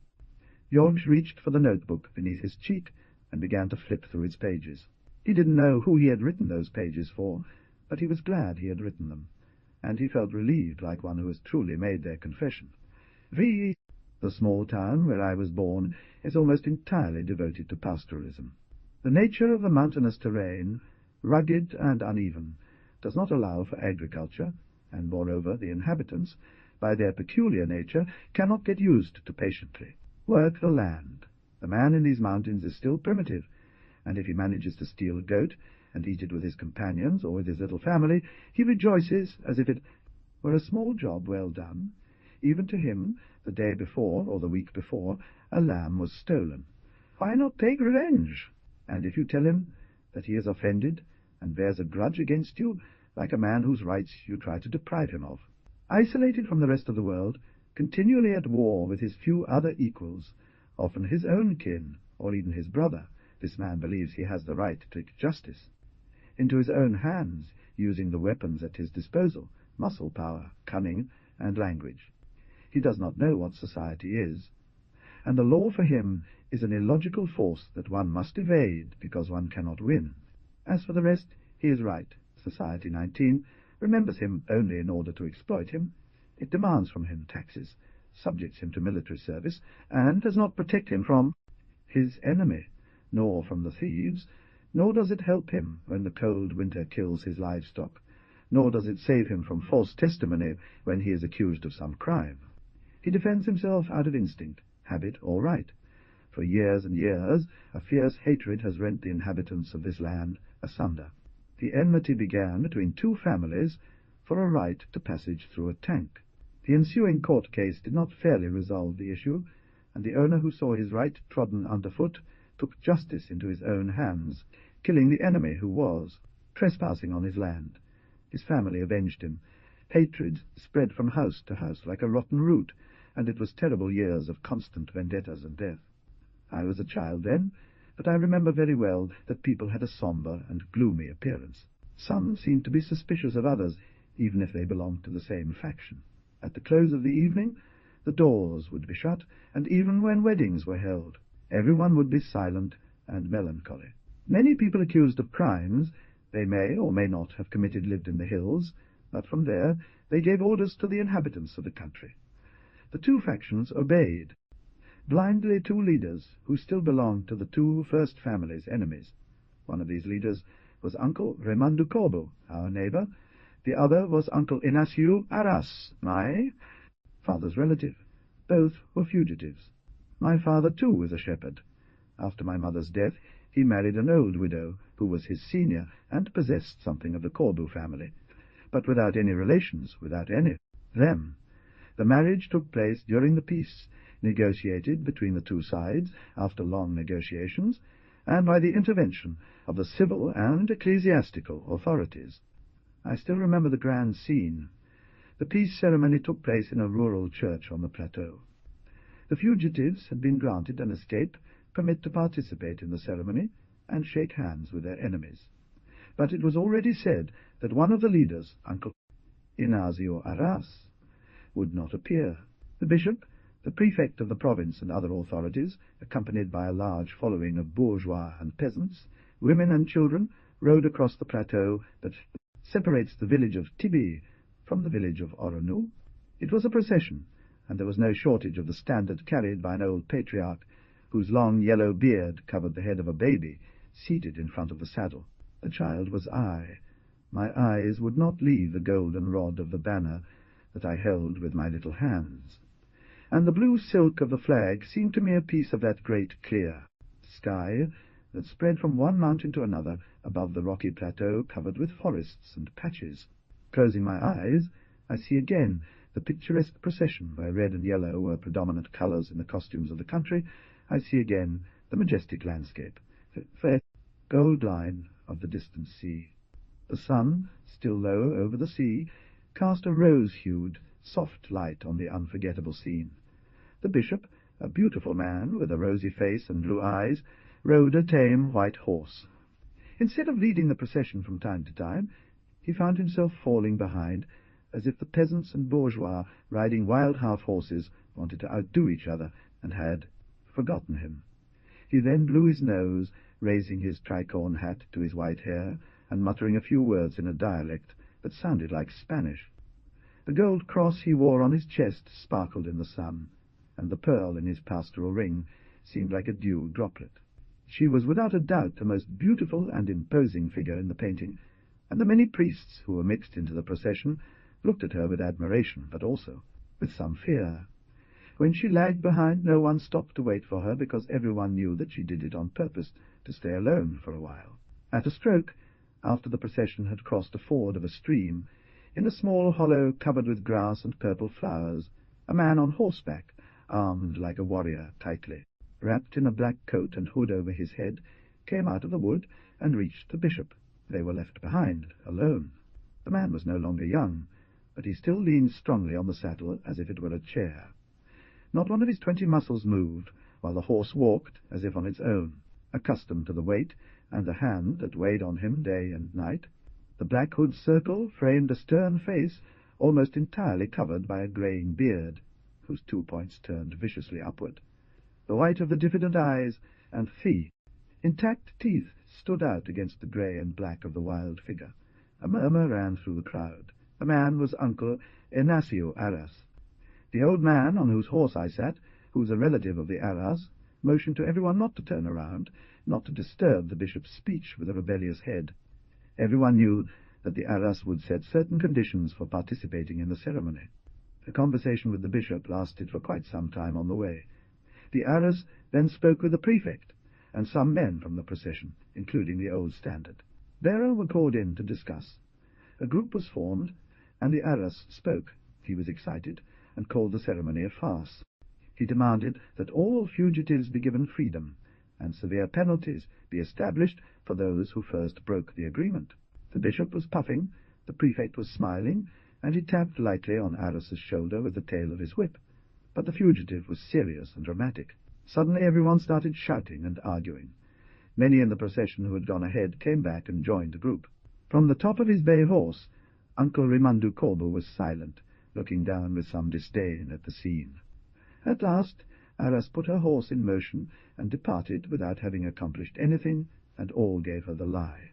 The journey was resumed, and the bishop and the prefect were almost always talking with Uncle Rimandu Korbo. Tall and stern on his horse, he inspired in me great admiration. I thought him more majestic and terrifying than the bishop and the prefect. He is indeed still a formidable man, straight and tall, with bright, menacing eyes of a dark grey colour. His skin on his face has a Jewish profile, reminiscent of the bark of oaks, as do also his thick grey hair and long black and yellow beard, which have something of a vegetal appearance about them. He had been long on the run, and many charges had been laid against him. He was feared and respected for that.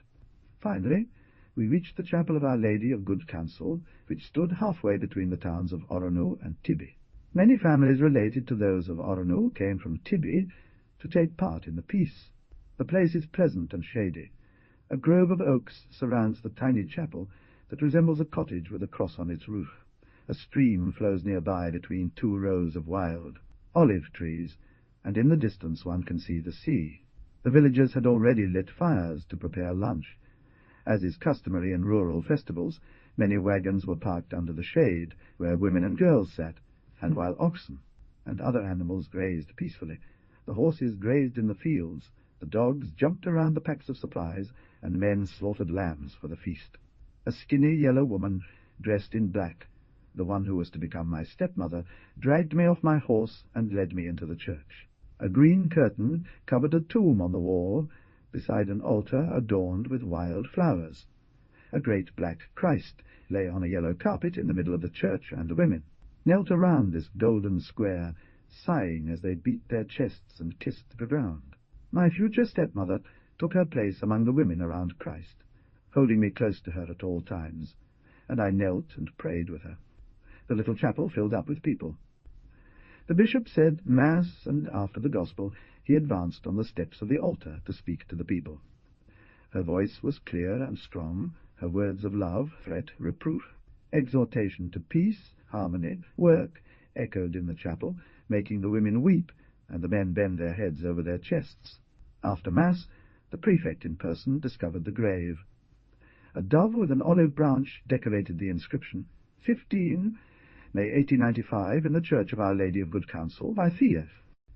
Inhabitants of Orono and Tibet 21, proud and strong after many years of hatred, of misfortunes and blindness, with eyes gleaming, love a man and a woman from different factions, walk by Christ, and exchange the kiss of peace. I see them again. Uncle Rimandu Korbo, tall and stern, seemed to make a great effort to bend a good deal, tragic and indignant over little Dionysi Arras, the brother of Thi Arras, the rebel chief who had come to pay homage. A murmur ran through the crowd as the two kissed. Uncle Dennis, a red-haired and jolly man, turned and opened his hands as if to say, "My brother isn't here, so what do you want? I am not here." The others followed.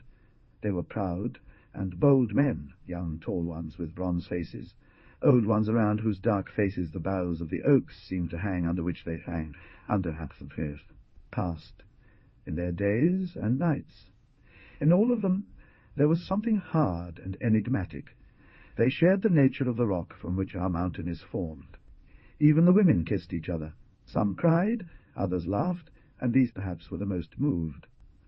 Ah, at last, the sad days of anxiety and terror are over. At last the old women will no longer rise up like snakes in their cots, muttering against the enemy and waiting for a moment's breath to curse the news of a tragedy. Finally, the girls will be able to smile at their neighbour and choose from so many young people the most beautiful without, thinking, that's the enemy who must be hated and not loved. Some couples who loved secretly, as in the heroic times of Juliet, went by smiling before Christ. A priest read there. Publications of many marriages between enemies, including that of my father with the widow. It was a day of celebration, true peace. The calm and almost austere spring of the plateau, and that grand landscape enclosed by the sea, were a worthy background for the painting populated with beautiful types, from the decorative bishop sitting at the feet of an oak tree like a druid priest, to the old shepherds who didn't even take off their hoods when they ate, from the pale and maid, sarcastic prefect dressed as a hunter, to the secretary of the commune who had bought himself a society suit and a hard hat for the occasion. The young men and women danced before the little chapel. The evening was almost tragic, as if it were still a religious rite. I remained attached to the widow's skirts all day. Sitting on the ground in the shade of a tree, she stared with her tiny sparkling eyes at the various groups and grumbled, speaking ill of everyone. My father came to lead me to the banquet. Heaps of bread, of cheese, of focaccia, of dried fruit, above the bags and sacks that served as tablecloths, drew my gazes. I thought I was dreaming, attending a feast like in a fairy tale. There was everything, and wine flowed from the vats like water from fountains, milk mixed with honey, whole, boars, heaps of partridges. La chair does 3 of eels passed by the bishop, who drank only a little water and chewed a wild card. Discussions, songs, and toasts followed. I, the old grandfather and the future stepmother, returned to the country before sunset, but the celebration lasted 3 days, after which several fugitives returned to the fair. Woods, others surrendered themselves, others were released on bail. The night of the 3rd day, someone entered the chapel, broke the memorial stone, and left some coins for repairs. Everyone said that it was the Arras. No more bloody events took place. Weddings were celebrated, and hostile parties began to exchange greetings again, to have relations and conclude business transactions. But secret animosity between family and family, between individual and individual, after 15 years from the day of the peace, remains. Zio Raimondo Corbo was tried, and later acquitted. Others were sentenced, others died. There is still Uncle Arras. He has been banned for 30 years, and soon will be 22, his right to return free, absolved by that single uncorrupt judge who is time. My father married the widow a few days after peace. He was quite a mild and taciturn man, unable to hurt even a fly, but trouble if they offended him without reason, or if they took away his things, then he would ask for justice, and if he didn't get it, he would take it himself, I remember. I was 9 years old, and we lived in this hovel, my father, my stepmother, and I. My father was almost always absent, and did not want me to follow him to the sheep pens, because he wanted me to study to become a notary or priest. When I wasn't at school, I roamed the village streets or argued with my stepmother, who may have held on to family hatred for me. One day I was coming back from drawing water when I saw my father and a farmer from Neuro climbing the steps up to the square. I knew my father owed the farmer rent on a tank, so, driven by curiosity, I ran down the lane, set down the water jugs, and ran off. My stepmother, peering from the upstairs window, called me back with eagle shrieks, wishing me to starve or be hounded by some evil witch. But I ran like a hare, and in no time I was on the square, where otherwise I spent most of the day gazing with fascination at the grey and green valleys, the falls of rock, distant plains and mountains that closed the horizon. The wind blew uninterrupted, like on the peak of an alpine. The trees whispered, and large silver clouds passed across the sky in intense turquoise. I saw my father and the farmer sitting on a bench, and I went slowly to lean against the railing, not far from them. They were speaking loudly, and it seemed they were quarrelling. An old man with a long yellow beard, sitting in the eastern corner of the bench, tried to reconcile them. "My good man," the farmer said, "I don't need money or talking. I'm not leaving here today without my money, because tomorrow my bill is due, and if the one who owes me doesn't pay me, I'll have to sell my horse. My horse, the same one that last year won me the prize of 12 crowns and 2 palms of brocade at the races for the feast of St. Silver. Why are you losing these 12 escuderos to me this year, real as the 12 apostles? Only my horse can win the race. May worms eat your ears. And my father shouted, I will pay. Never was it heard that Remandu Nidu is an unscrupulous payer. I have cows, I have goats, I intend to make my son a notary. But the farmer insisted, repeating the story of his horse until he hypnotized me. After he and my father agreed and left together with the cart, I remained on the square daydreaming. It seemed to me that in the street of Neuro I saw the race of the Berbers. Black and white horses, colts grey and speckled mares ran down between the golden dust of the sun. They ran so fast that their colour could hardly be distinguished, and fair. Jockeys, all young boys like me, bent over the necks of the beasts, barefoot, bald-headed, rode without saddles firmly and safely as small centaurs. People were gazing at the rocky hills and the vineyards, and only one cry rose from all that crowd waiting in anticipation. I, too, felt my little heart beating, because it seemed to me as if I was taking part in the race. I arrived first, and the cry of the crowd and the 12 escudos were all for me. I shuddered when the rough bell of St. George announced noon. Even the old men, sitting with their legs crossed on the benches, resting their cane on the ground to stand up and leave. One after the other came down the stairs slow and solemn, with long beards of patriarchs shaken by the wind. I followed them.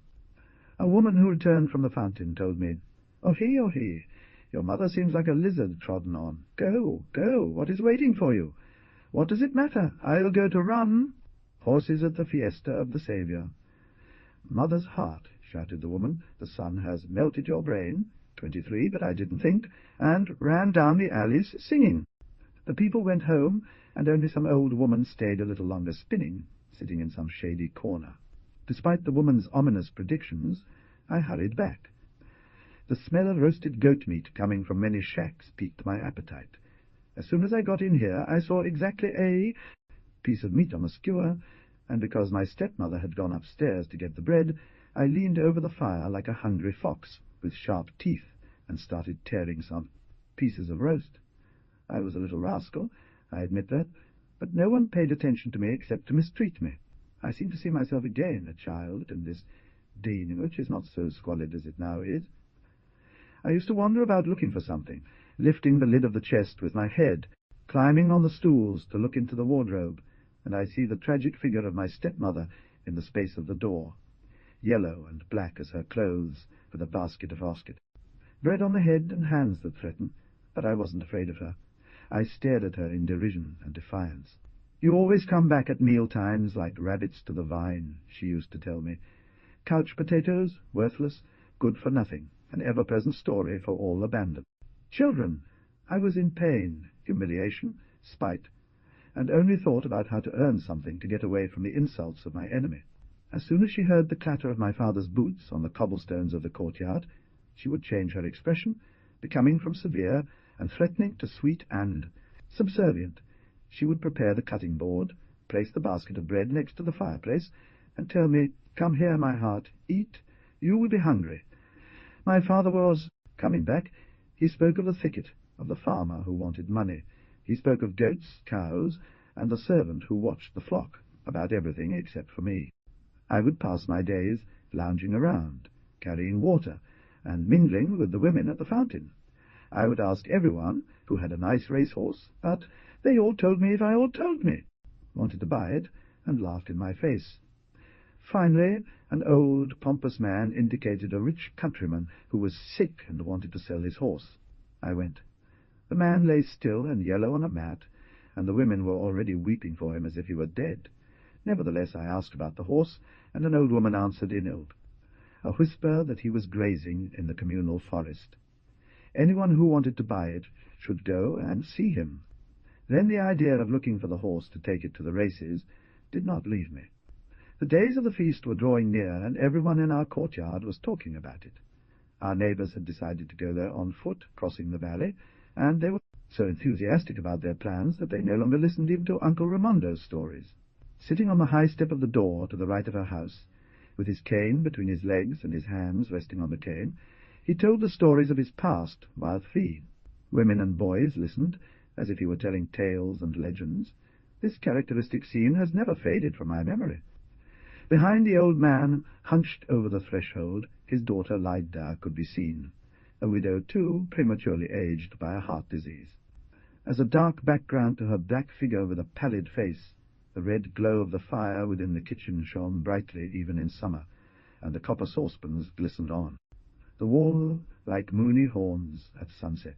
At the window on the first floor, Columba's brown face protruded, his eyes gazing out into the distance, while Banner, both daughters of Leida, already engaged to 30-year-old shepherd at 12 years old, sat with her back leaning against the wall next to the door, her hands on her back, and an ambiguous smile on her lips. Though twins, Columba and Banner didn't resemble each other. The first, with a brown oval face like an olive, eyes of a dusky green-grey, hidden by wide violet-tinged eyelids, was delicate and shy, while Banner, robust, dark-skinned like a mulatto, with thick lips, an aquiline nose with quivering nostrils, malicious feline eyes, seemed to have absorbed all the vitality that her sister lacked. 24. On festival evenings, Banner's fiancé joined the group. A tall and robust, simple man, who stood in admiration of the old man, and paid no attention to the bride-to-be. And the old man told stories, and seemed to get pleasure from exaggerating them to frighten the women. Once I was wounded. Yes, a ball went through my shoulder-blade, so the wrath of God goes through the soul of my enemy. The blood was flowing from here, touching his chin on his arm like water from a jug, and I kept quiet. I threw myself behind a rock, and stayed there quiet and immobile for 3 days. I heard someone passing by, but didn't call out, and if it was my enemy, let the Lord scatter him like dust in the wind. By the gallows? No, better to die than to open your mouth to ask for help. Finally a friend found me. I had already lost consciousness, and they had trouble saving me. Count sur le mot. Count when your wife came to look for you. That time I opened my mouth. Little lizards of mine. That time, yes. So my wife came to see me. I was in the Salto de Sena et Melas, where we once had livestock. My wife knew the way. Well, there was no enemy in ambush who shot at the woman. That you should be torn asunder, you accursed demon. You wanted to drink my blood. My blood? You also wanted to kill my wife? She was pale like ash, but she did not tremble. I began to shout. My cries echoed like the roars of a lion in the desert. The enemy fled and left us alone, because he thought that there were with me other 20 men, for I had shouted so much. Count, count, said the women, and the old man told the story. The moon sailed across the sky above the little road that wound among the rocky hills and figures, and the landscape appeared in white and black, as in a sharp engraving, or in a sharp engraving. Black and red, if it was a night of new moon, when firelight flickered from the chalets. Also Dionysi Oro, the beggar sitting on the stone in front of his hovel. Although deaf it seemed he was listening, from time to time he would raise his wild face towards Columba and make a joking threat gesture at him, then return to staring at Zael Remandu, kissing the medals that hung from his chest, and made himself cross as if frightened by her. The old man's tales. Call, call, you wimp, remove. Once Inacio Arras, that lazy slob who stays out of the country because he's too lazy to work, had me tell you that within 8 days I was to confess. Well, that meant that on the 9th day he would throw a party. So then, my little doves, I sent to ask priest Arras, Inacio's cousin, to come and confess to me why that lazy cousin of his had ordered it so. Priest Arras, God has taken you under his wings now that you are gone. You all knew him. He was a man who loved life. She sent me word that if I wanted to confess my sins, I should go to her house.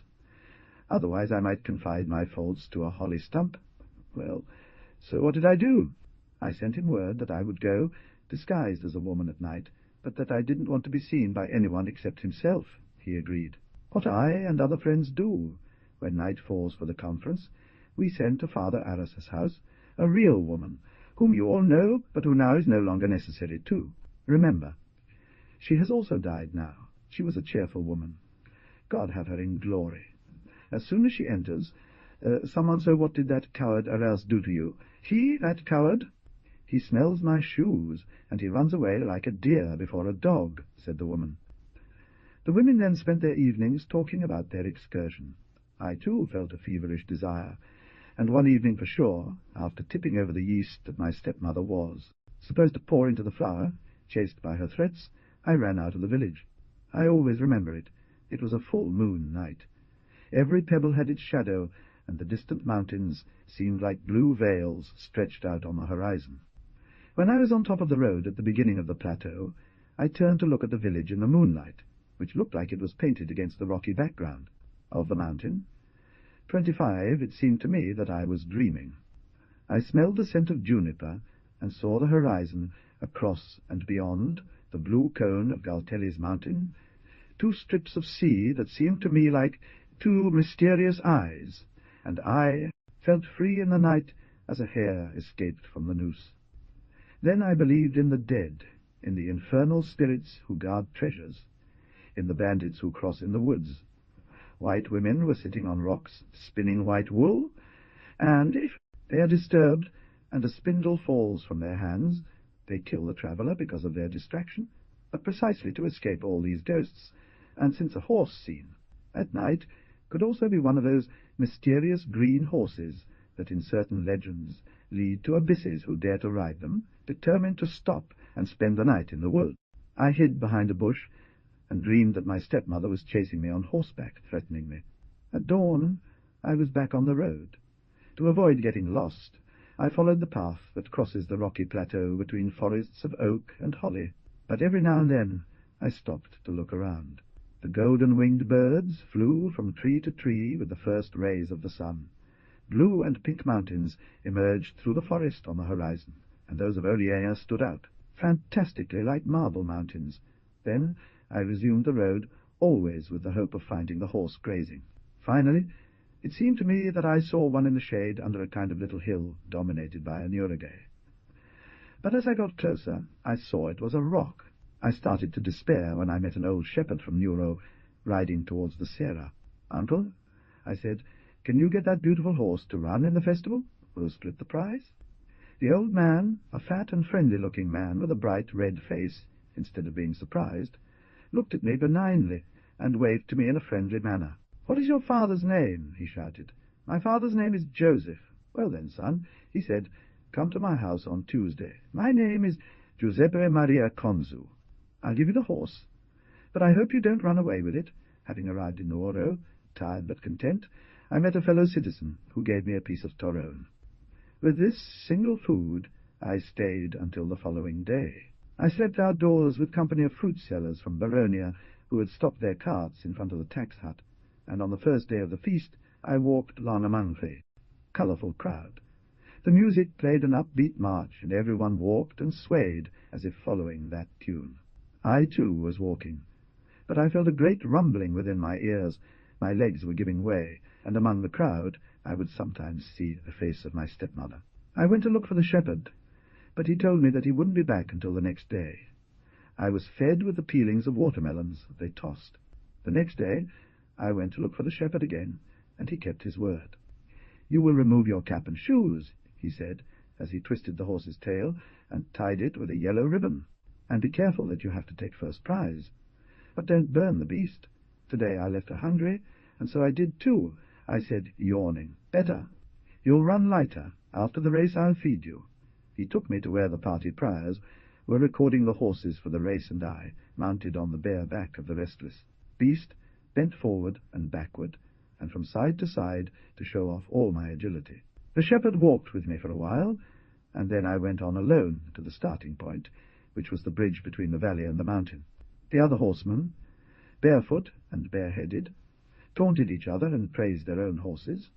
In the distance, on the rugged slopes parched by the sun, the crowd straggled, here and there like a stain of blood, the red of the rural corsets.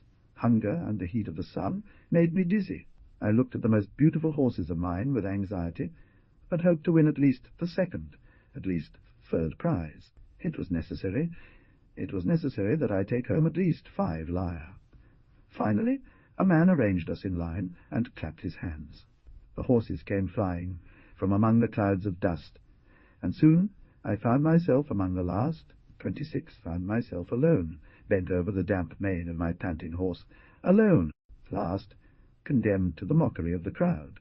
I was overcome with a deep anguish, and began to shout, urging my horse. But the others always ran ahead of me, and I had the impression that they were chasing each other in it. Madness, driven by fear and anger. But mine was the most mad, and I was almost completely laid out on his burning back.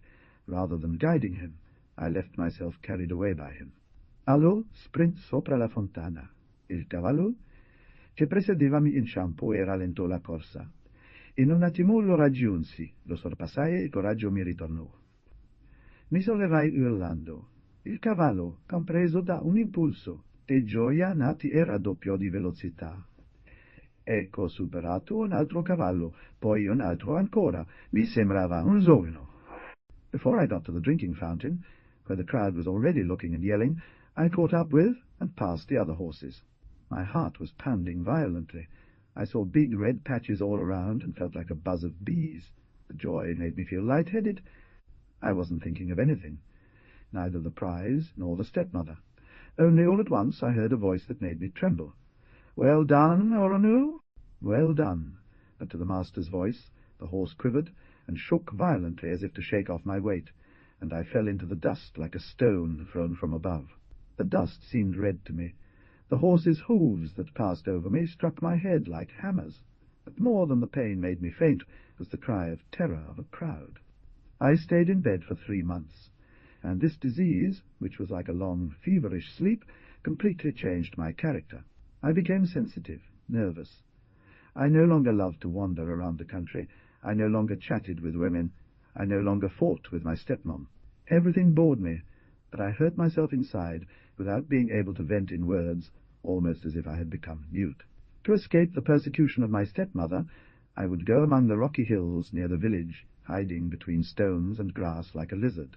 One day my father ordered the stepmother to fill a bag with bread, cheese, and legume, and the two of us, him on horseback and me behind him, we set off on horseback towards Nuoro. It was October, and all of the valley, still yellow with stubble and dry bushes, seemed here and there tinged with the soft green of autumn grass.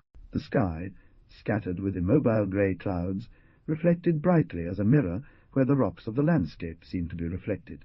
At horizon the colours became vivid, illuminated by distant light, and Monte di Galtelli in the background rose like an enormous blue rock covered with a pink veil. While my father told me about the hostility of our country, my imagination flew here and there like the perdices on the olive trees, and in every stone I saw a memory. In every murmur of a spring I listened to a legend. So we arrived in Nuoro and went to Uncle Giuseppe Maria Consu's house. I stayed in retirement for 5 years. In retirement, to put it that way, because I only paid rent on a tiny room on the ground floor, and I prepared my own meals with supplies that my father sent me every 2 or 3 weeks. Years of simplicity and joy. I would wake up before dawn, chirping with the birds. Everything seemed great. Everything looked beautiful to me. I felt like I was living in a bustling city. When I went to Mass, the bishop seemed like Christ to me. At school, I regarded my teachers as great and famous men, and if we went on outings with classmates, or ventured out as far as Oliena or Amamojata, I was convinced that I had seen the most beautiful landscapes in the world and explored unknown lands. We were still reading the poems of Eugenio Tarchetti, while the novels and novellas of Gabriele D'Annunzio revealed to us an enchanted and malevolent world, a piercing, sweet wound full of poisonous flowers and forbidden fruits. 27. I spent the holidays here in the country, and the stories with my stepmother, we became almost friendly. I was no longer the naughty boy of the past, but a student who could become something. She told me, "Why don't you look at Colomba, our neighbour? He has money, and Uncle Raimondo has lots of money. It is said that when he was banished, he found an accuser. Look after her now that she's a girl. Otherwise she'll get married to someone else. So if you become a notary and municipal secretary, you can form a rich and respected family." I was rereading Virgin Land at the time, and dreaming of large bright rivers, with islands covered with reeds and junipers, shaded by willow and poplar forests, all a hot, fantastic landscape, veiled in rose-coloured vapours, populated by beautiful and voluptuous women. And these women I saw veiled too in floating veils, with their hair loose and eyes of the colour of purple like the sky at twilight. The real world around me was instead sharp and hard, a world made of rock and spots from contorted branches, like limbs that the eternal fight with the wind has hardened and folded but not won. If the mist passed over my head, the wind took it away immediately, and women were dressed in black and yellow, of coarse cloth and shaved velvet, as if they were representing day and night together, but without sunsets, love and hate, but without pervertiments. Above this rock there are 2 small rooms, also in very bad condition. The water trickled down from the roof, and the wind blew through the holes of the rusted shutters. I slept in one. The small window overlooked a plain of huts and courtyards. Among these was the courtyard of Uncle Raimondo. Bows and horses, dogs and pigs always filled the porch before the house, and the court that looked like a cage. Often I saw Banner, an agile olive-hued girl as proud as A. There, pass in front of the horses and colts' legs, and next to the young calves, who swung their tails threateningly while Columba passed close to the wall, shy and almost frightened, approaching the well to draw water. Sometimes the 2 sisters quarrelled, and Banner rose wild against Columba, who retreated frightened. Columba pitied me. She was a weak being in need of protection, and the idea suggested to me by my stepmother of falling in love with her seemed good and generous. 2 years younger than Columba, I was already tall and strong. She, thin as a wild asparagus, still looked like a child. A sense of barbaric poetry and a veil of legends surrounded the old house where she lived. Sometimes I saw the medieval head of the old man appear in the archways of the small. Windows and an entire epic past rose up before me, in the intense silence of the afternoons, perfumed by the scent of linden trees, or in the interminable sunsets when I was weary of a too small reality and abandoned myself to my adolescent fantasies. Then everything seemed poetic to me in the house of my neighbours, the primitive well that reminds the construction of the Nures, the horses that ruminated hay by extracting it from baskets of reeds, the old man who stroked them and talked to them as if they were friends, the Roman mill drawn by an ass, the old maid who cleaned the flower-sitting, under the veranda, wooden balconies, and above all a kind of veranda that protrudes over the courtyard above the entrance hall. It was a covered courtyard with a tile roof, a crude imitation of the ancient calcisium, on which opened the doors of the apartments on the first floor. Often Columba sat floor. There on a stool by a little pot of basil, green and lush in a cork pot. She was sewing, or embroidery, and a black lamb lay at her feet. The falcons passed overhead in the bright August sky above the patriarchal courtyard. Their cry of love and of robbery made Columba lift up his face, and that delicate and fiery face, those great eyes with brown eyelids, the whole simple and ancient picture brought to my lips the verses of the Song of Songs. But the presence of Banner often recalled me to reality. She stepped out into the portico and attached a saddle-bag or a harness to the long poles set in the wall. She scolded the old servant, who answered her with insolence, crossed the courtyard, greeted me by smiling at me, and lingered near the well. Her frequent greetings, her ambiguous smiles, which sometimes seemed jesting to me, but sometimes filled with tenderness, disturbed me.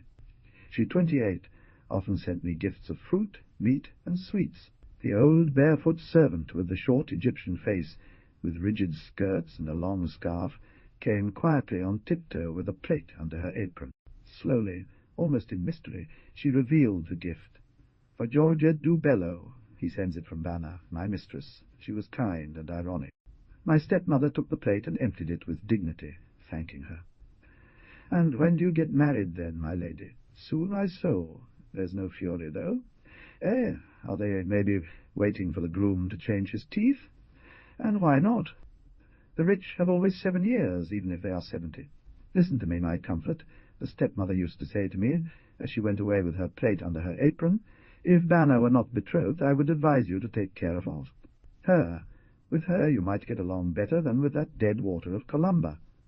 And she offered me one of the green pears that the servant had brought in the plate, but I pushed it away with a feeling of repulsion.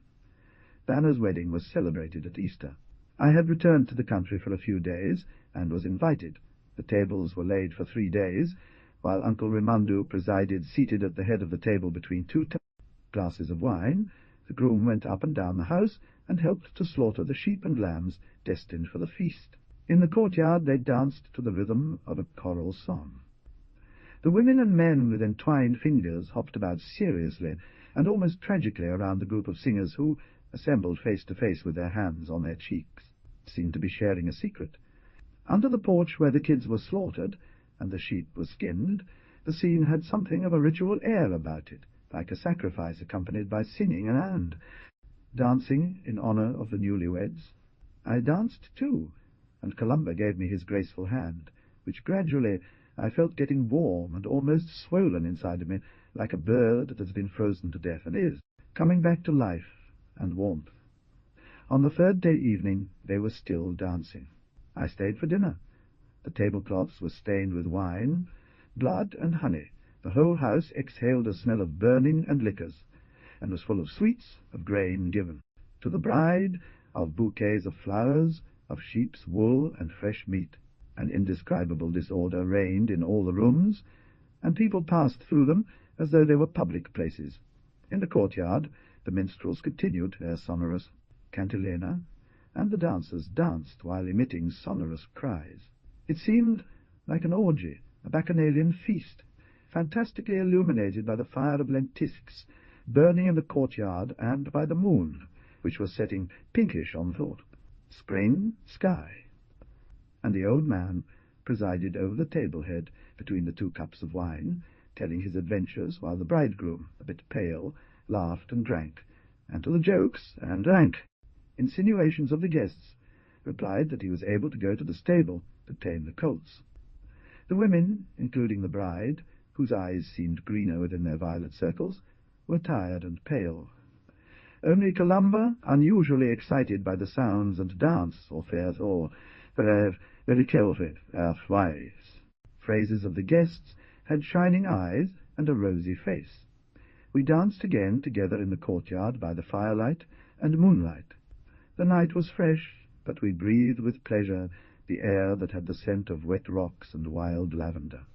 The moon struck the porch where, all at once, appeared the figure of Banner, and then that of the bridegroom. Seeing them, some dancers issued wild screams, and Colomba shivered like frightened as she took my hand. Then I felt a thrill. I looked at her, and her gaze returned to mine. As we continued to dance, I felt her side brush against mine, while the monotonous and musical chorus that guided the dance reminded me of the wind in the forest. I felt as if I were on a mountain lit by the moon, among fantastic rocks and fossilized tree trunks, and that we who formed the circle of the round dance were primitive men, gathered for a sacred dance, after which each of us could take his companion away and frolic with her in the lunar landscape, hiding in the caves, kissing under the shade before. Quercies, living after all his instincts and desires, 29 driven by this illusion, I followed Colomba, a moment when she separated from the group to enter the house. She climbed up the stairs, passed through the banqueting hall, went out on a balcony which communicated with another room. I followed her.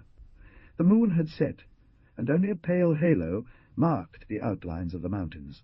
The moonlight and songs that came from the courtyard died down as if the disappearance of the moon marked the end of the party.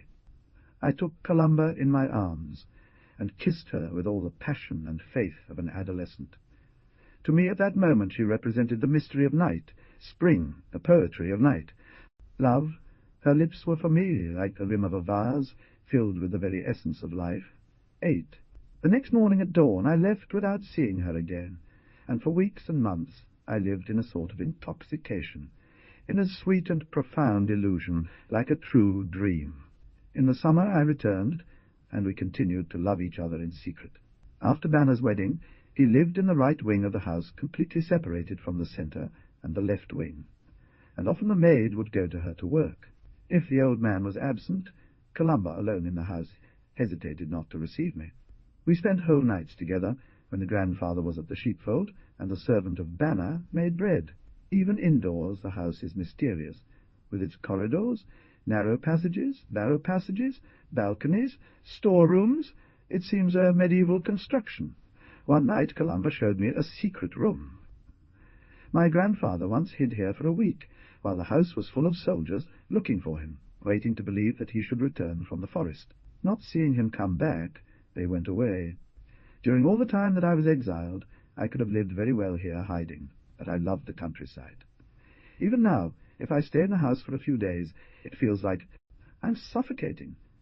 I used to wander around with Colomba in the lower nude rooms, peering out from the balcony where I had first kissed her. If anyone knocked on the door, we both startled and clung to each other as if some terrible danger loomed over us. Our love had a legendary flavour. But one evening, unfortunately, the blows on the door became insistent and angry. Colomba opened the window, and I heard Banner's voice impose to open.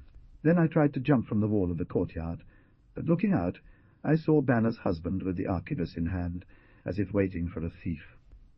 We went in. Banner rushed inside, trying to grab her sister by the hair. I defended Colomba, who was retreating in dismay, and Banner whispered against us the most bloody imprecations. Nature closed and weak, she does not like fighting, but has the extraordinary strength to dominate her anger and never reveal her secret thought. All questions and reproaches of Banner I answered alone. The scene was comic and tragic, for even the husband had come in with the arquebus, and at times glared fiercely ready to quarrel. Avenge the honour of his family, sometimes smiled, and made funny threats with gestures to poor Colomba. Finally it was he who proposed an accommodation. "My wife, don't you see that he's ready to propose to her? Why are you so angry like a wild boar? When he gets his degree, they will marry, and thus we'll have a notary brother-in-law." But Banner snorted, pointing with disdain at her sister. "And the old man can't see the hungry bourgeoisie, and he won't want you, your do. Take a stinky bourgeois here, and get away from here, and thank the Lord that we didn't. Warn the old man, because if he caught you, he would crush your heads together.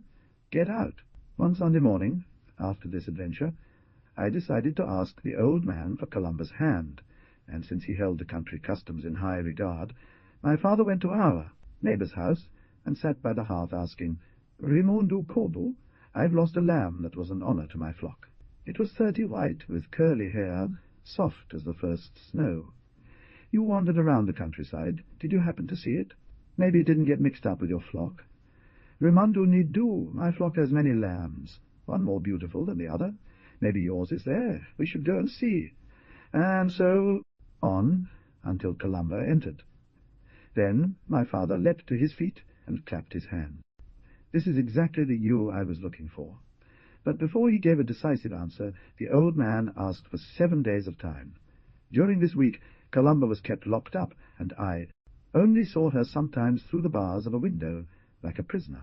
My stepmother was eavesdropping on our neighbour's door, telling me that Banner and the old man argued incessantly.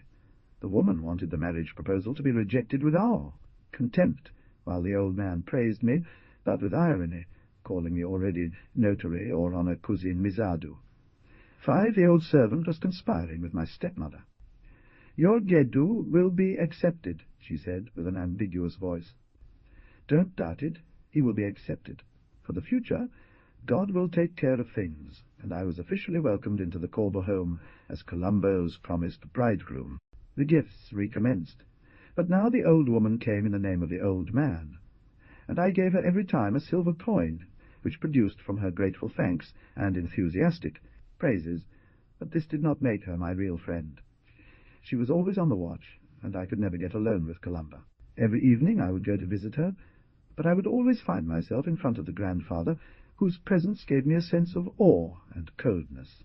Something fatal arose between us, something that prevented us from understanding each other and loving each other mutually. He was intelligent and never confused anyone. From a child I had admired his figure, the way he spoke, the strength and cunning that came through in his looks and gestures, his unwavering will to live according to his own rules, a will that he didn't try to hide. Now my admiration was fading day by day, giving way to a vague sense of awe, a sense of revulsion and antipathy. In the beginning, I thought it was the eternal conflict between one generation and the next. He was old, had led a wild life.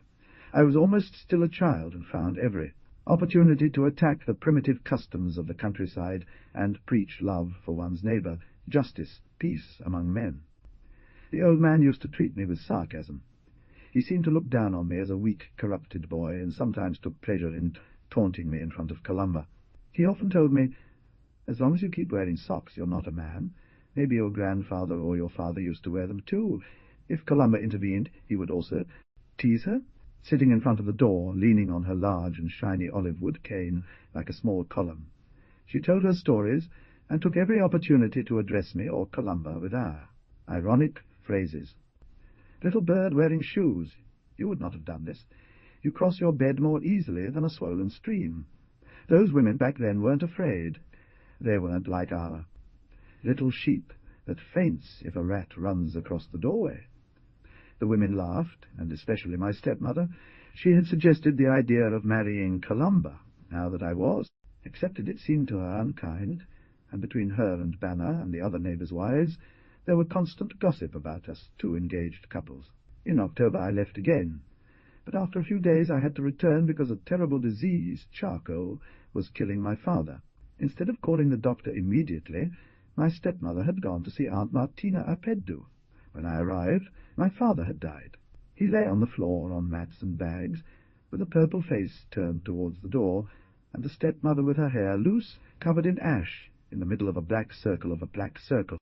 Women, among whom Banner, Columba, and all the neighbours, pale and macabre like witches, ululated around the corpse, beat her head against the walls, fell to the ground, and screamed like an exorcised.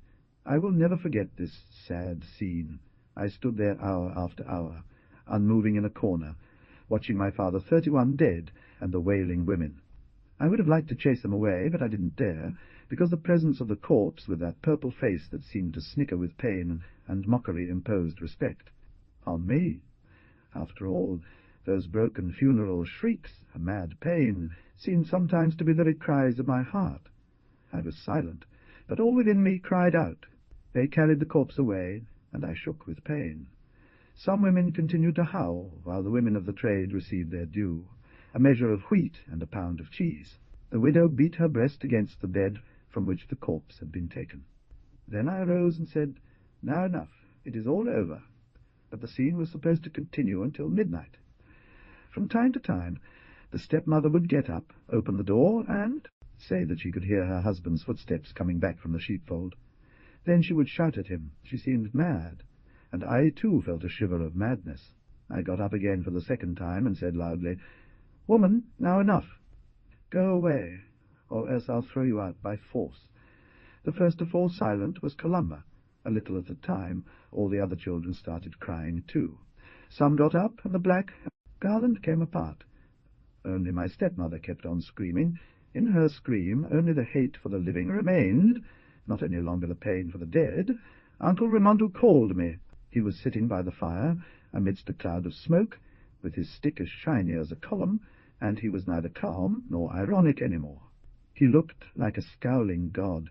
His eyes were fierce, cold, dark green. Banner sat on the hearthstone, hunched over unmoved, like an angel condemning human sins to divine justice. "So, George Nidu, why did you do that?" "What did I do, Uncle Rameau?" "Are you asking me? You chased away from your fire the women who were grieving for your father. Can you live so alone as the wild boar in the spring, to thus drive away your equals? I tried to apologize to him by making him understand my aversion for certain barbaric uses. It was like tapping on a stone with the hope of breaking it. He became ironic again. "Ah, you want to put stockings on everyone? Leave the water to run down your chin. And if you don't want to live among us, go to the cities. There you will find people like you, Uncle Remy." But the women I had driven away were paid. They received a certain amount for every their scream. And when you become a lawyer, won't you be paid to shout? And then they'll chase you away from the court or from the tribunal. An indignant anger took hold of me. I asked him if he was making fun of me, and he rose up and lifted his stick. I leaped before him, shouting, "Strike me if you must, but at least try to understand what you are." Saying and doing, Columba, who had until then been cowering in a corner watching us with fearful eyes, rushed among us, crying. The old man lowered his staff and looked at us, both with contempt. "I never said a word without thinking it over 7 times, he shouted as he sat back down. "So this was you, idiots! To avoid carrying on the matter, I immediately left, and let my stepmother dispose of my father's inheritance. She retired to a cottage, but she kept the upper floor of this hovel for herself. When I returned, the house was deserted and empty. I animated it with my youth and dreams. I continued to be Columba's boyfriend, but things were always tense with the old man. We were two worlds clashing with each other. He was the past. I believed myself to be the future, and Columba went from one to another, swayed like a planet between two stars, whose power of attraction was equally great and terrible. But as time passed, I realized that my grandfather's hostility toward me was not hatred of the past against the present. It was still hostility, family hatred. For the old man I was always the relative of the Arras, and it sufficed that I named Uncle Ignacio, in fact. I had not seen him any more after the famous day of peace, because the grandfather became ironic and wicked. But I still loved Columba out of compassion. I wanted to draw him out of the world where he lived. I felt that by freeing her from the superstitions and miseries that surrounded her, I would start to free all my people. Meanwhile, to continue studying, I sold some of my possessions. This made me less in the eyes of my neighbours, and it was said that I spent money on pleasure. Every time I returned to the village, I was looked at with greater curiosity and suspicion. Columba let me understand that between her and Banner there was an ongoing battle about the proposed marriage. "When you are in my city, my sister says to me every evening, 'At this time he will be with the possessed women of those places where money is eaten, or he will also eat your wig and leave you alone and go have fun with other women.' And I then take my place at the edge of the door, looking at the evening star as prisoners do, and I cry and cry." "So you're going to stand idly by while your sister does wrong?" No, my heart.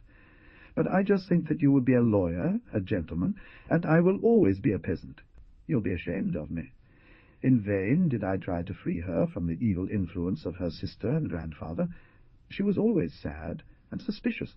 I used to suffer, and when I went into that house I felt a sense of oppression, as if in the cupboards and dark corners there hid a foe ready to do me ill.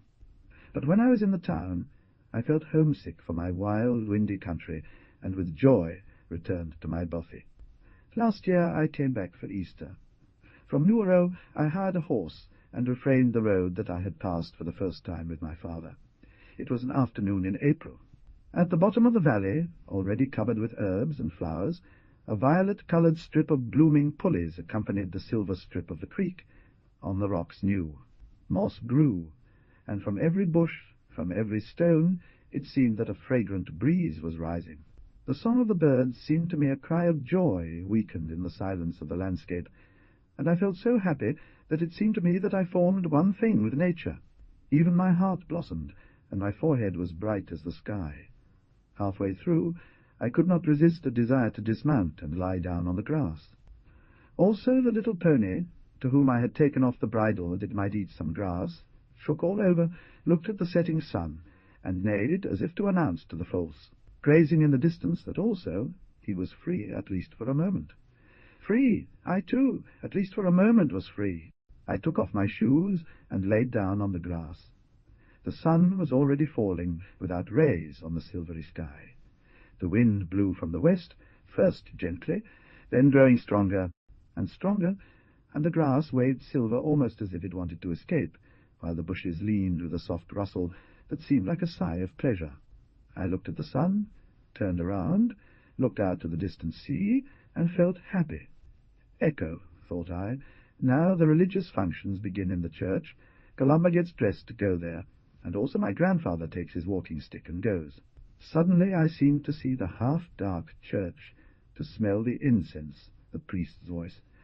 The sun had set, night fell down. How did I get to the village? I stirred myself, and found that I was still on the grass where I had fallen asleep, daydreaming. I stood a little unnerved, and looked around for my horse, but I couldn't see it. Everything was silent all around.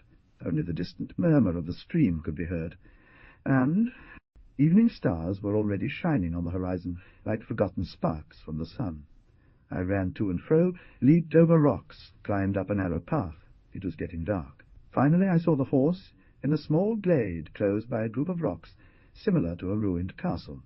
while crossing that labyrinth of stones, I saw an old man sitting in front of her, and flames fire in a kind of rock fireplace. The picture was beautiful, and I stopped to admire it. The quivering red flame seemed to want to fly away whole, and not being able to do so, sent forth fragments that were lost in the air like golden feathers. 33, and the old man was dressed all in black with a hood over his head, with a long grey beard split into 2 points, a rosary in his hand. He seemed like an hermit. It seemed to me that I knew him, and I greeted him. Jou Ignacio Arras. Are you guys? He stared at me with suspicion, and asked if I was one of the police, when he heard my name and shook his head in disgust. Ah, so you're George, Raimondo Nidu's son. We're related, though you're ashamed to say it. Why are you ashamed to say it? Because you eagerly listen to Raimondo Corbu when he says I'm a lazybones. Ah, you want to marry his granddaughter? Well, very well, because he has a bad luck, 6 full of coins. The devil take him away and his money. But be careful, boy. You don't know that man yet very well. I was about to exclaim, oh yes, I know him, but I thought it prudent to keep quiet. But when the old man said to me, well then, do not dally. It is not yesterday that we saw us. I sat on the stone next to him, and although if it were late, I asked him to tell me something about his life. Well, what must I tell you? The torrent murmurs when it is full. When there's no more water, it's silent. But at my insistence he told me an adventure that had rekindled the hatred between him and Uncle Raimondo. I have never committed a crime. Those who have committed crimes are living peacefully at home. I lived like an animal, because I asked for justice. I was the persecuted one. Why should I be locked up in jail when I was innocent as the sun? And so, one day, the bishop mounted a horse, and went to the town, as Christ did to Jerusalem. 3 or 4 of his words were enough for all to weep like donkeys, and these too, make peace. All those who beat the fields surrendered. They went to jail, lied, in order to get free. They were cowards, dear son, because man, if he is true man, deeds before distorting the truth. Raimondo Corbu was among those who kissed the bishop's hand and returned home to his house. One day I met him here in these parts, and scolded him for his cowardice. Scorn begets scorn, dear son, I said, as a stone rolling down a slope will come to rest lower down.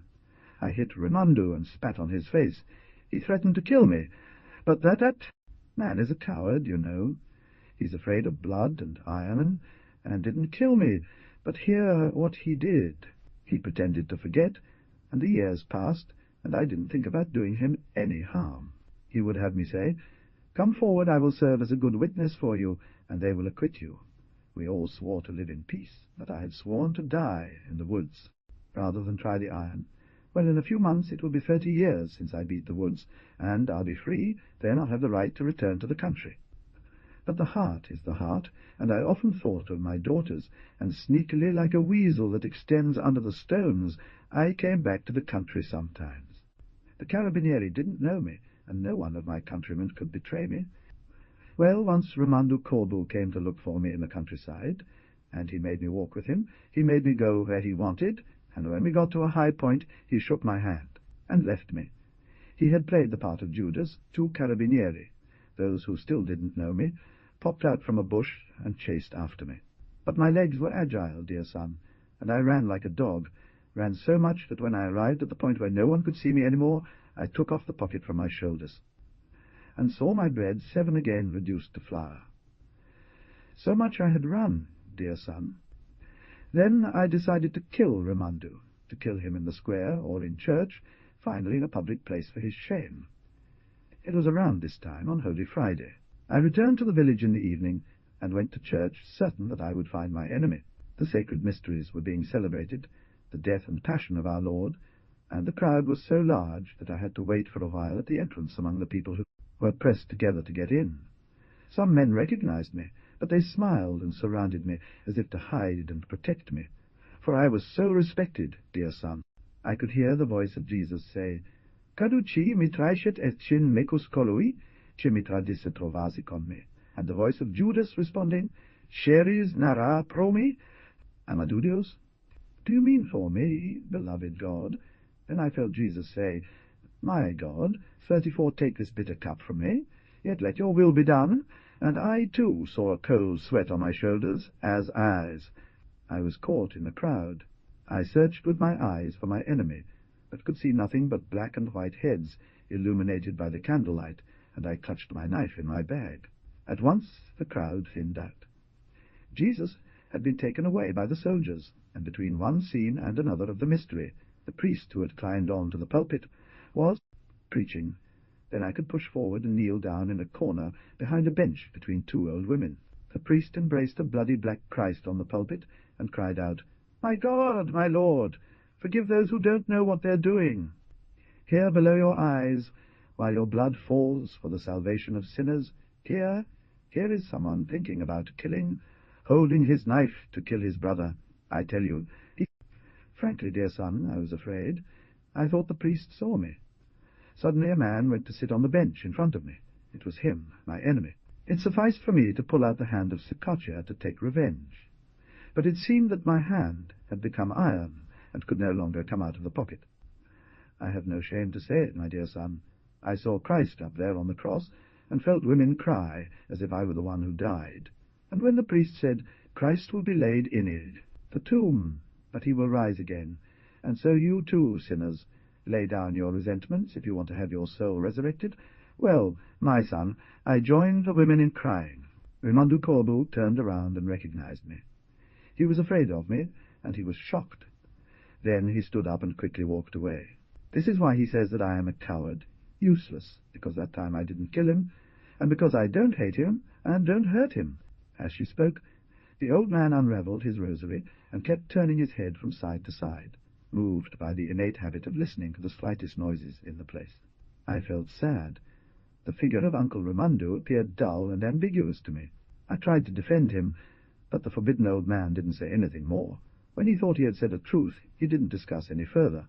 Just before we parted, he said to me, "If you don't believe me, it's better or worse for you. Christ died and rose again, and not everyone believes." Then I got back on my horse and resumed my journey in the light of the moon rising from the sea. Little by little calm and joy returned to my heart. I shall remember the story of the old man until I see the earth spring forth after the grey winter, and every time I shall see a man stretch out towards his true resurrection, which is not after death, but in this very life, which is good after evil, love after hatred. But meeting the old man Arras brought misfortune upon me. Colomba was melancholy and silent more than usual. On Easter Day she did not even want to go to Mass, and when I asked her the reason for her bad humour, she said she was worried because the maid was sick. At table that day sat I, the old man, Banner's husband, and a guest of Tibi. He was a rich 40-year-old shepherd, handsome, with a brightly coloured face, a black beard, and brown, sweet eyes.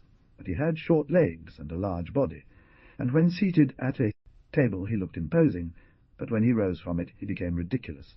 Lunch was not cheerful. Colomba served at table, and the guest, a widower for a few months, spoke of his dead wife, and seemed to be grief-stricken, also at her absence as a housekeeper.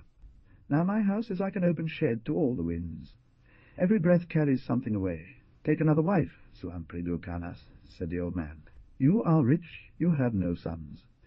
Any woman you seek will lick her elbow for joy. The guest looked at the old man smiling, but did not reply. In the afternoon Banner's husband came to look for me, and invited me to go with him around the village. He had drunk well, and was more cheerful than usual. With the sacks full of dried pears and almonds, he would stop some children to offer them and laugh with him. But from time to time he would gather himself as if absorbed in deep thought, and would make gestures and nods while speaking aloud to himself. "Come on, dear brother." He began 2 or 3 times, but didn't continue. Finally we got to the square. He said, 35. He has no children like me. Only I can still hope to have them because my wife is there, beautiful and restless as a colt, while his wife has none. Whom do I talk about? About Suampedu Canas. I'm talking. He's rich, that a ball pierce his cot.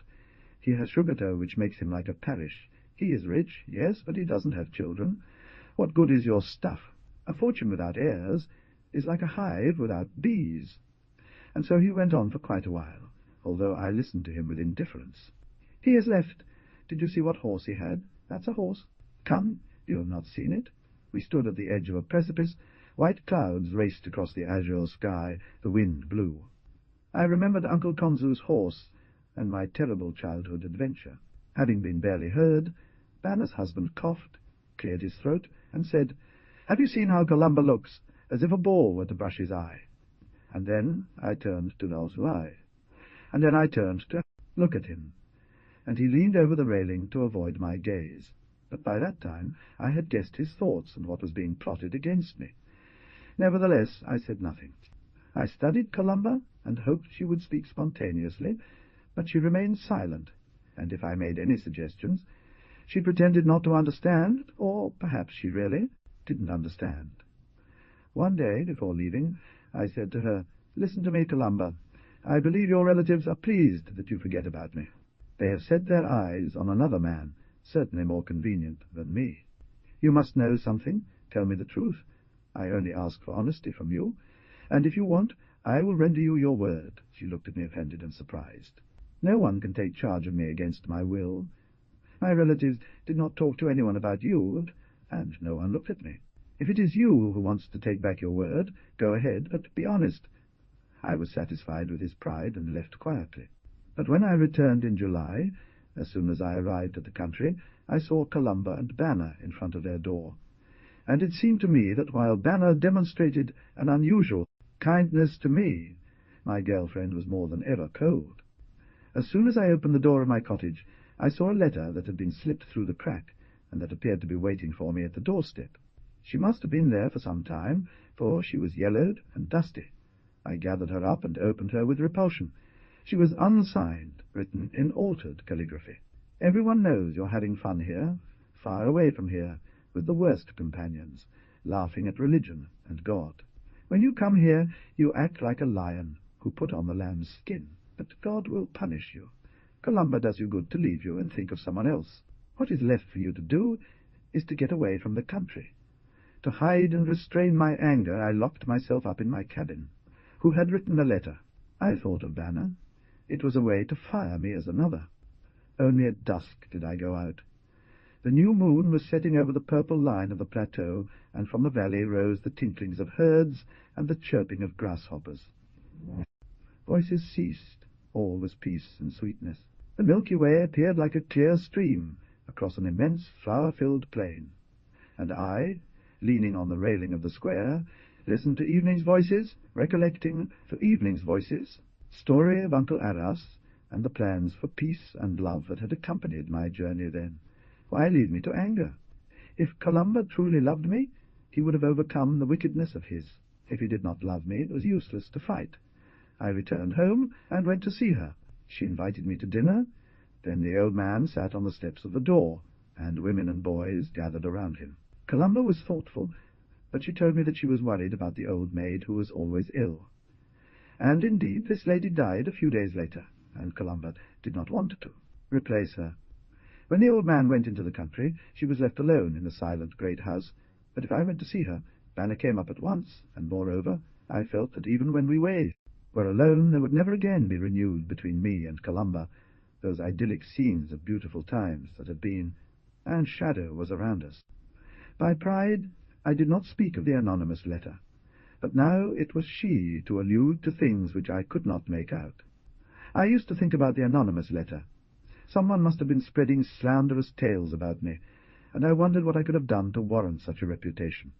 My poor student life was dull and monotonous. I lived on dreams, and didn't remember ever having done any wrong. My classmates used to make fun of me for my daydreams and my chaste and frugal life. However, one neighbor asked me if it was true that I had beaten a priest, and another gave me good advice. "You've sold your land. Don't sell the house now, too, because money always leads to vice." I used to get angry at these little people. Then I got angry at myself for my useless anger, and like a kid after falling off a horse, I would go around a horse, I would go around the village until I reached the plateau, or go down into the valley, driven by a deep need for solitude. I left early in the morning, and if I met the doctor who was going hunting, we would walk together for a while, but then one would go straight ahead, and the other would turn left, both of us wanting to be alone. Although it was summer, the weather was sometimes cool. The wind blew, and the sky looked like the sea, scattered with immobile clouds resembling islands and silver rocks. I was traversing the most rugged paths, among bushes and gorse, and the wind that struck my face and chest gave me the impression of a hand trying to push me back, but in a push me back, but in a jest. The cheerful breeze came, then it retreated, then suddenly returned. It seemed to be lurking around the trail's opening, and all at once assailed me with hope of throwing myself on the rocks, and better swinging after having defeated me. Sometimes I thought that the wind was animated, and had the desire to fight with me for our mutual enjoyment. As boys do, I too felt a craving to hop about, to fight against the elements, to unify with the nature that surrounded me.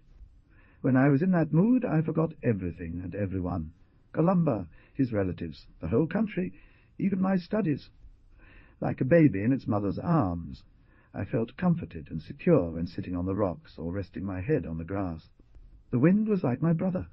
The clouds were the dreams that could never deceive me, and the echo was the only voice that could not trick me. One day I retraced the path until the rocks that looked like a castle, and went looking for my uncle Ignacio Arras. The stones, which had the shape of a natural chimney, still kept a little ash, and spent charcoal, but the old man was not there.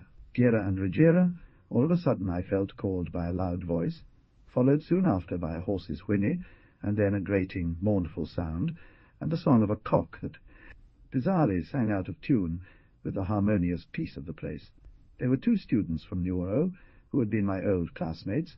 They were going on a camping trip in an oval nearby, and invited me along. I followed them, and ended up staying the night there, singing and laughing. That which imitated the voices of animals and the song of birds had a flute and began to play. All at once, in the silence of the quiet evening, there was heard a lamentation, melancholy and rhythmic, near or far, as the cry of a wandering spirit in the night. The student played the flute, and the nightingale responded with its lament. And the night landscape seemed to come alive with fairies and elves, nymphs and satyrs, deers, running through the woods, and hares dancing in the moonlight. Pain and falsehood had disappeared from the earth, and only a delightful melancholy veiled the sweetness of that fantastic world. Even after my companions had fallen asleep under their blankets, I stayed to daydream among the rocks. I recalled the evening when I had danced with Colombi, and found myself in the world of dreams then. But she was not there, nor did I want her to be there. I was tasting the bewitchment of solitude, and listening to the voices of things. The sky in front of me over the sea seemed like a northern horizon. I could hear the sheep grazing on hay, and distinguish the noise of broken stalks. The rocks under the moon looked like towers to me. Everything was beautiful and fantastic. When I saw a strange form advancing on the path with a large hump on his shoulders, a horn on his head and a spark next to the horn, I was not surprised. I thought it was a fawn, but he stopped, looked me in the eye, and greeted me. "What are you doing around here? And I today have sought you." 37. He sat down next to me. His hunch was the pocket, the horn the hood, and the spark was the rifle. I offered him a cigar, but he didn't smoke or drink. Men who want to run like me shouldn't have vices. Wine makes one stumble, tobacco smells. And women, Uncle Arras? The bandit must have only his mother. All other women are his enemies. Tell me a story. What do you want me to tell you? Stories are told around the fire of sitting on the threshold of one's home. Then, when one is happy, one can also make things up and act like the belt weaver who sews flowers. On to stinky leather. He was referring to his grandfather. You love truth, Monsieur Ignacio. Perhaps that's why you can't make up anything. You laugh at me, but it doesn't matter. I can do without you. Just know, if you want to know, that the world of truth is far from us. We will only find it if we search for truth even in this world. But what is the truth? Well, he said with disgust, "Leave me alone. Truth is truth. Go to bed, you're doing well. When will you be back home?" "God willing, in 9 months, the day of St. Francis went into the country on the day of St. Francis I. I will return to the fold, and he has always accompanied me for these 30 years. He was my friend and brother, and he has always helped me because, hey, let's make it clear, I've always asked him legitimate things. I go every month to his church. Here it is. Do you see it? In the midst of the mountain, like a white lamb, I kneel before. The enclosure and ask what I have to ask. But let's get this straight. I don't ask him that he makes my enemy die of plague. I don't bring him a stolen coin, as others do. Besides, you can't mess with him. Once upon a time, a wandering magnanimo stole a crossbow that a pilgrim had laid with his backpack next to the church wall. Well, my leprechaun, do you know what happened? And it happened that the crossbow exploded, and the thief was seriously injured. Evil is always punished. One thinks he will get away with it, and runs off straight away like a young colt. And here, all of a sudden, one hand that is not seen stops him, and a voice shouts out, "Your voice shouts out, 'Done this, you've done that.' Who shouts in such a way? A saint or a devil? Go and find him." But the thing does happen. That night, Jew Inaciu was in a good mood. We chatted for a long time, but however much I interrogated him, he would not talk about the grandfather. In the country, I soon learned of my excursion, and that Eris had spent the night with us. All spoke to me about it, except the old man and Colomba. She was always silent. I saw her still on the veranda, seated at work by the pot of basil. But now it seemed to me as though something more and more divided us, and the old house looked to me like an unassailable fortress full of traps. I felt oppressed by the heat, and as if I were in a state of profound anxiety. Something had to happen. It was impossible to go on like this. Most of the day I spent lying on the couch, reading or sleeping. Petu, the butler, brought me water, provisions, and a gossip of the country, telling me that everyone was talking badly about me, and just as the rattle of the shell makes one think of the roar of the sea, the innocent chirping of the boy gave me a vague idea of the wave of hatred and suspicion that surrounded me. At the beginning of August I was ill with rheumatic fever for a few days. I hoped that Colomba would come to see me, but she was content with sending me fruit and food, and asking about my health through her servant. I was sad, but did not go to see her. If she loved me, she would come, I thought, as I waited for her. But every hour that passed separated us as much as years and years of separation. How sad and lonely I was! I, who felt good and happy in true solitude. Among men I seemed to be like a condemned man, loaded with chains. Every movement to free myself entangled me more. As soon as I felt better, I went to Nuoro. There were celebrations, and I wanted to relive at least the memory on the calm days of my adolescence. In vain. Boredom and restlessness followed me. 38, to add to my misery. Among the crowd I saw the gentle face of Zuampredu Canas. He was walking amidst a group of fellow villagers and talking animatedly. Why did he stop when he saw me and pretended not to recognize me? Was it an illusion on my part? It seemed to me that he too became thoughtful, as if my presence stirred in him the concerns that his presence stirred in me. For 2 days I followed him through the crowd, drawn towards him by a mysterious sense of sympathy and almost of compassion. I wanted to approach and tell him, "We are both victims, for they are deceiving us both. One of us will be worse off than the other. Which?" But then I smiled at myself. Though I felt that the true victim was I, the 3rd day the rival disappeared. I sat in front of a cafe and began to drink. Every so often I asked myself what to do, and it seemed that I had to solve a big problem. Women and girls passed in front of me, under the fantastic arches of yellow and green lanterns that lit the street. Red and black peasant women, like poppies and bourgeois. Women tight in their white girdles, with their faces hidden by baskets of flowers. What to do? Drink a quarter, a 5th glass of red wine, 8, and look at a delicate chin, white as alabaster under the moon's reflection, 2 great dark eyes shining like the night sea, brow framed by the phosphorescent shadow of a veil. As the crowd swayed up and down in time with the music, I rocked in my chair, waiting for the veiled girl to pass by me, feeling an infantile anxiety. She came. She was dressed in silvery silk. She was small and graceful, and her loose full dress outlined her perfect figure. Her little shoes sparkled. She had silk stockings the color of flesh, and it seemed that her ankles were bare. When she passed by me, I could distinguish among the noises of the crowd and the music a rustling like leaves stirred by the wind. I saw again a valley, a moonlit night, the sea, shining far away. All my romantic fantasies and memories of adolescence rose from the depths of my soul. Why doesn't she sit here, I wondered, and she sat in front of me, while the lady who was with her let the pretty face of her young companion be fully illuminated. When she smiled, all of her veils sparkled, but her smile was brief, as if she occasionally remembered something sad and grew dark in her face. Noticing that she looked at me menacingly, I didn't dare to look at her any more, but her memory followed me. I thought, here is a woman who could love me better than Colombi. However, I realized that I was thinking about her as I drank the brandy, to get drunk. When I returned home, I didn't see Colombi waiting for me at the door, and until evening I didn't go looking for him. I will always remember she was in the kitchen, bent over the fire, facing away from the door. When she heard the noise of my footsteps, she jumped. Without getting up, she turned and stared at me with her big, wide eyes. "George, my soul, you scared me," she said, taking a bit of saliva on her index finger and wetting her throat to banish the fright. "Oh, God, why? Aunt Time was not so afraid." She arose offended by my ironical tone.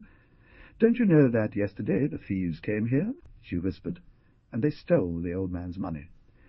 Do you remember that little box that was in the closet in the upstairs bedroom? I had shown it to you once. Do you remember?" "But are you sure?" I asked, surprised. "Feel me. My grandfather was in the countryside. He had gone to the flock. I was at home and thought, maybe Georgiadou comes back today, and I waited for you, but I felt bad." Late Vanna said to me, "Do you want to go to Comea Margarita Sanna's house to see her new baby?" I said, "No, my heart is heavy. I'm in a bad mood." My sister started laughing and said, "Why? So Georgiadou is having fun now, and you want to be there moaning? Come on. I closed all the doors, or at least I think so." "No, not really."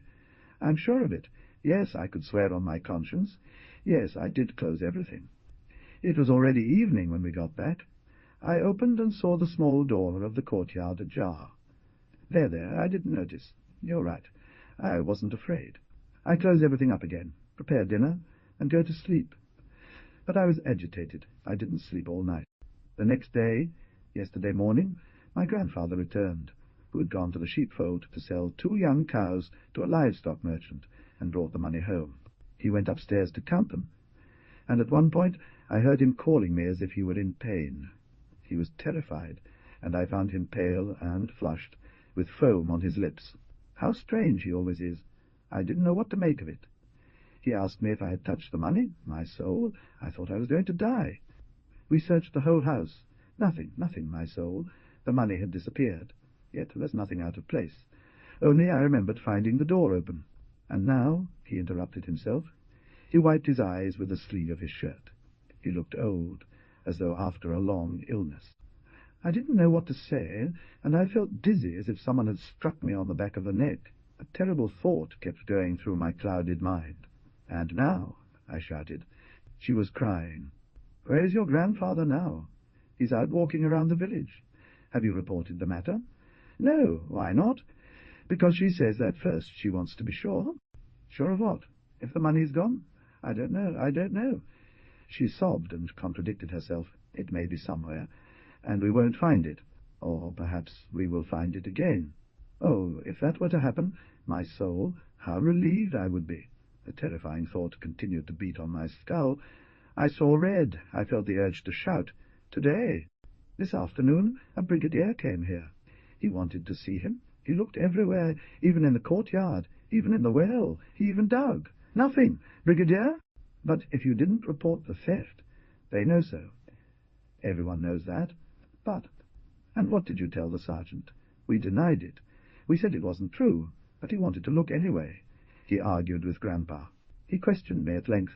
It seemed as though he were about to say that I had stolen. "So does your grandfather."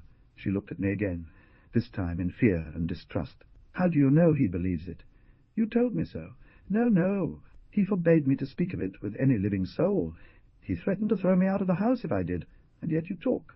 You talk to me. Why? With you. With you. Because it's necessary, even if you kick me out. We still have to talk about it. What can I do about it? I took her by the arms and looked into her eyes. She turned pale, and her face seemed to swell and then contract in a spasm of physical pain. Finally, she broke into a rage-filled, desperate cry, moaning and shaking, as if driven by an overwhelming need to escape a nightmare. I left her, and she collapsed onto the fire's stone seat. She ripped her handkerchief, loosened her braids, scratched and punched herself, while always moaning tightly, as if she were struggling against the desire to shout or reveal a secret. I looked at her and thought she was performing a dramatic scene, but at the same time I felt myself overcome by a surge of despair. When she had calmed down a bit, I told her, "Look, why are you doing this? Let's finish this once and for all. Tell me the whole truth. Is it true that money is missing?" "It is. Tell me everything, Columba. Don't be afraid. Tell me your grandfather suspects me. Is that so? Don't start again. Screams are useless. Columba, if your grandfather reaches this disgrace, I'll kill him." She hurled at me and put a hand over my mouth. 40 Columba, I said, pushing her away from me. "I'm going to go now, and never set foot in this house again. But I'll wait for you at home. I'll wait for you 1 day, 10 days, 1,000 days, if you really love me. You must leave this house. I'll wait for you. Did you understand?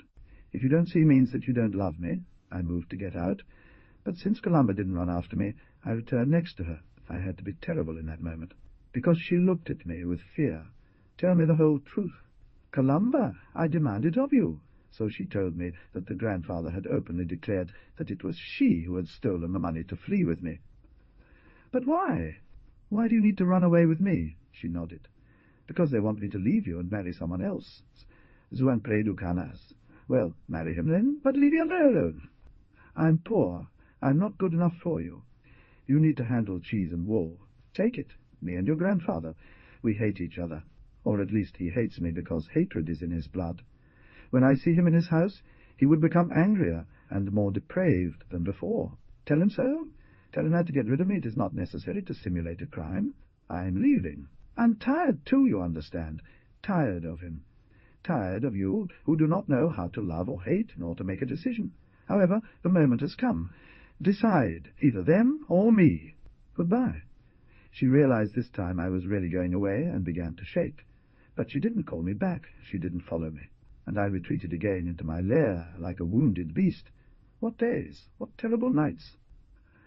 I envied the beggar who from time to time thrust his wild face in the void of my door, and seeing me lying down, did not dare to advance. I envied the servant who found a reason for laughter in my very misfortune, and reconstructed the fact without being surprised. You returned by stealth, you entered on the garden side, and made off with the loot. You knew where they were, the money. Ah, you were cunning, weren't you? Everyone knew the fact. Nobody had heard him tell it to the old man or his foster daughters, but everyone knew. Many were certain that I had taken the money from Columba to run away with her afterward.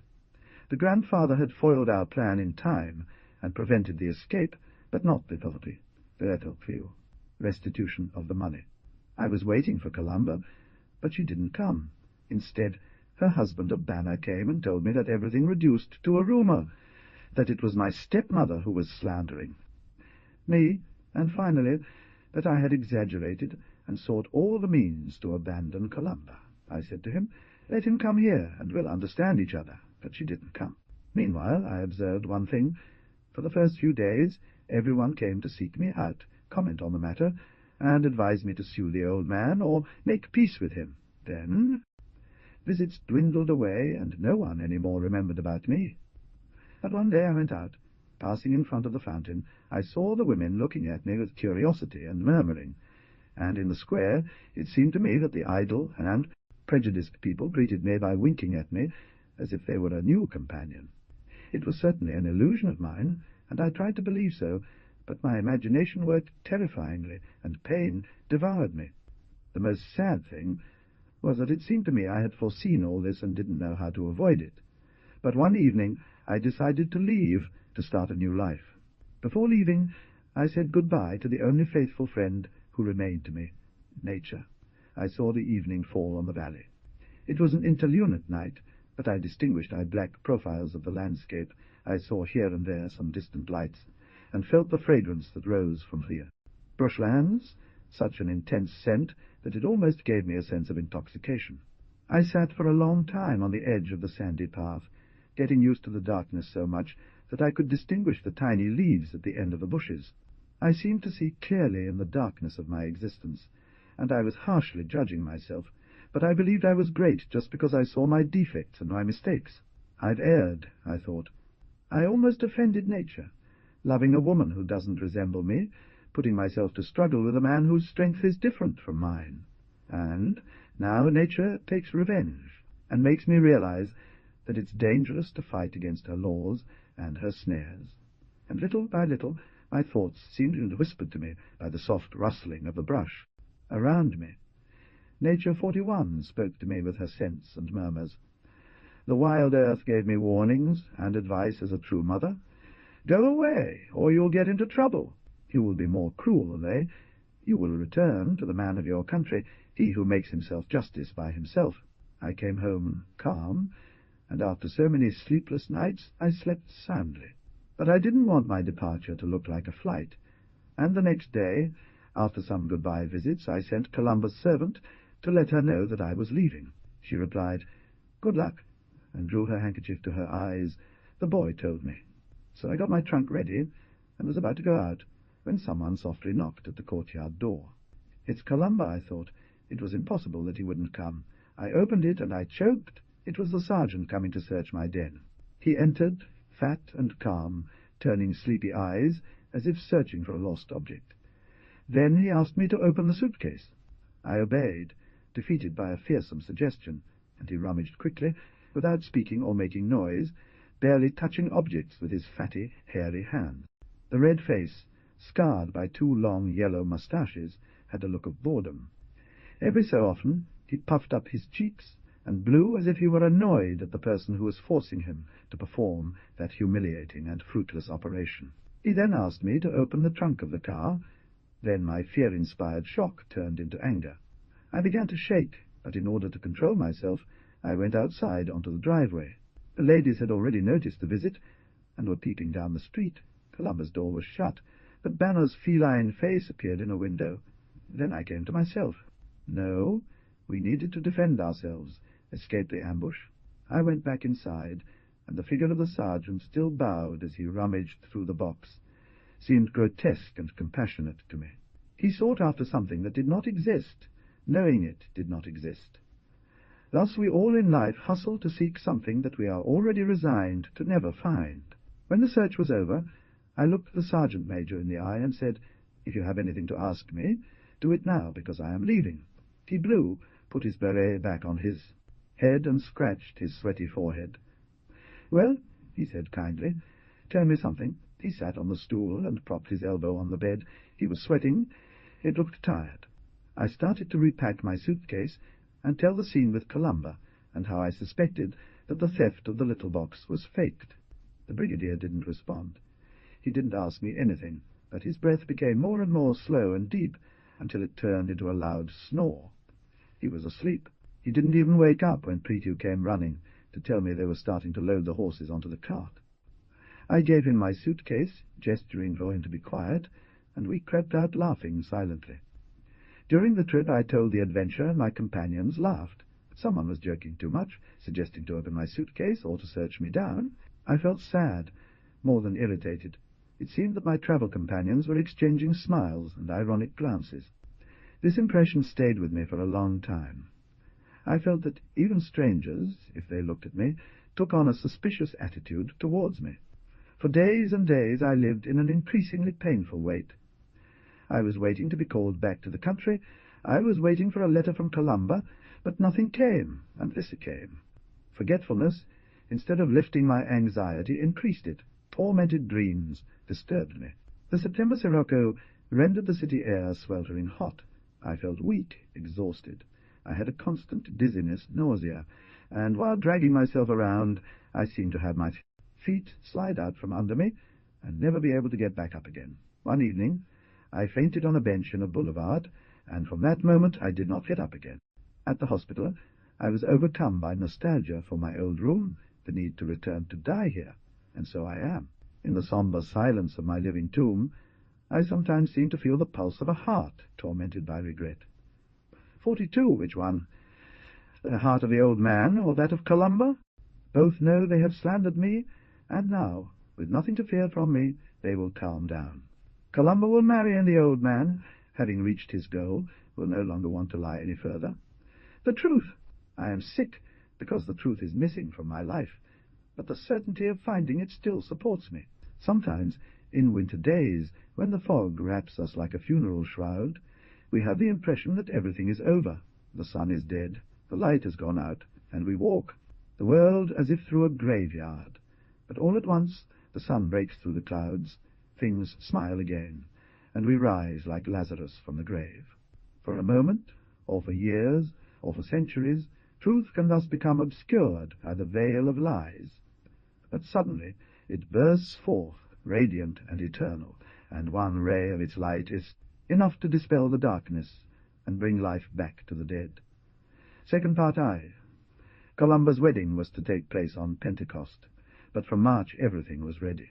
Many were criticizing this marriage, first of all, because of envy, since the groom was an honest and wealthy man, then because there were really many things to complain about. The groom was a widower. He was a foreigner, he was short in stature, he had 20 years more than Columba, and that, before getting married, she should have left die the wretched Yorgedu. The whole day long Banner sat in the sun before her door, sewing her husband's thick canvas trousers. She spoke of nothing but her sister's wedding, the house, the cattle, fee, servants, the tanks, the garden, and the groom's chamber. If some mean little woman mentioned Giorgio Nidu, she sighed, pulling at the corner of her handkerchief to cover her face, and made no answer. She too was weaving the columella, sitting beside the courtyard gate, or on the crude veranda, but she held her head bent immobile, as if working while sleeping. One day, near sunset, she heard a knock at the street door, and looked out of the window to see who it was. A tall, pale woman, with an aquiline profile and the large black eyes, fringed by such thick and mobile eyebrows that they seemed like moustaches, looked up as she held the aftershade out, headscarf to her head, with her hands. "Nine Aunt Martina Abdul, is it you?" Columba asked from the window. "I'm coming now." She descended and opened the door that after the event she always kept locked, and Fee, woman, a medical woman and a tailor, bowed to enter with her basket, making the sign of the cross so as not to fall on the threshold and thus avoid an omen for the bride. "Columba, my soul, your sister is not there. I wish she were present too, for the delivery of the things. The clothes are mine, and it isn't necessary for the whole world to come and receive them. Come upstairs to my room." She went up to the next floor, and the woman followed her. The room overlooked the veranda, and was large, low, with a high, hard bed surrounded at the foot by an armchair of checked fabric in white and red, 12 old chairs, of walnut and straw, darkened by time, were symmetrically lined along the walls, painted with lime, 3 on one side, and 3 on the other of a dark chest of drawers, each side of a long, black, carved chest. A sombre order reigned in the large chamber, which had been mother of Columba's, and where now it seemed that no one lived any more. Aunt Martin put down the purse on the chest, and lifted and shook the blanket that covered it. A heap of black, green, and yellow rags. "There it is.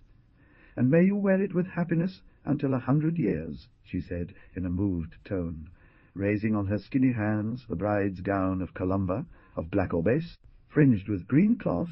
After the gown, she took the yellow cloth jacket, blowing at it to remove some hairs and threads. After the 43 jacket came the green velvet corset, and the brocade of gold. Nobody, my white dove, nobody could have made them like that. Look at them. Don't they seem to be sewn by the fairies? Look at these shirts. Don't they look like clouds? Do you see the stitches on the jacket? And the overclothes? You've never seen anything like them before. If you assure me that you've seen their equals, I'll plug my mouth with a stopper, and I won't open it again. But what's the matter with you, my dove? You're pale and white. Don't you feel well? Oh, are you displeased with the goods?"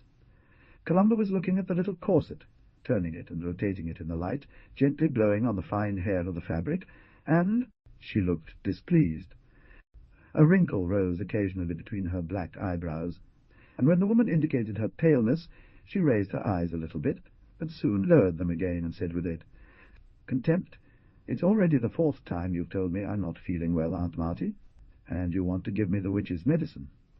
On certain days, indeed, you do seem bewitched, but you've never wanted to be measured. You know very well that if your arms have shortened, it is clear evidence that the witch has passed over your head, and you are wasting away under her wicked influence. Let go. I am not bewitched, Aunt Marty. Cast your spells on someone else. Beware of resorting to these spells one day or another. Then you'll see what they are. Your mother, blessed be she, did not think so. Yes, I remember. She used to come from you, and what have you done for her? Nothing, because she went to the doctor. It is the doctors who kill people with their poisons. Yes, yes, I say it aloud, she added in a whisper. All medicines have poison. They have the head of the dead. In ancient times people used herbs, steam treatments, water, and prayers to cure themselves. But they still died, Aunt Marty. They died of old age. How old was Noah? And Jacob and Elijah? You tell me if you know. They lived until 900 years old, and there were no doctors, and certain diseases invented by them weren't known, or they were treating themselves. For instance, the illness of that one. Who knew it? With a nod of the head he indicated out of the veranda towards George's house, and Columba, who continued to examine the clothes, raised her foggy eyes again, but did not reply. So, my dove, are you not content with this thing? It doesn't sit there. Measure and measure. You already know that it fits you like a glove. You look like a painted picture. Tell me about Zuampredu Canas.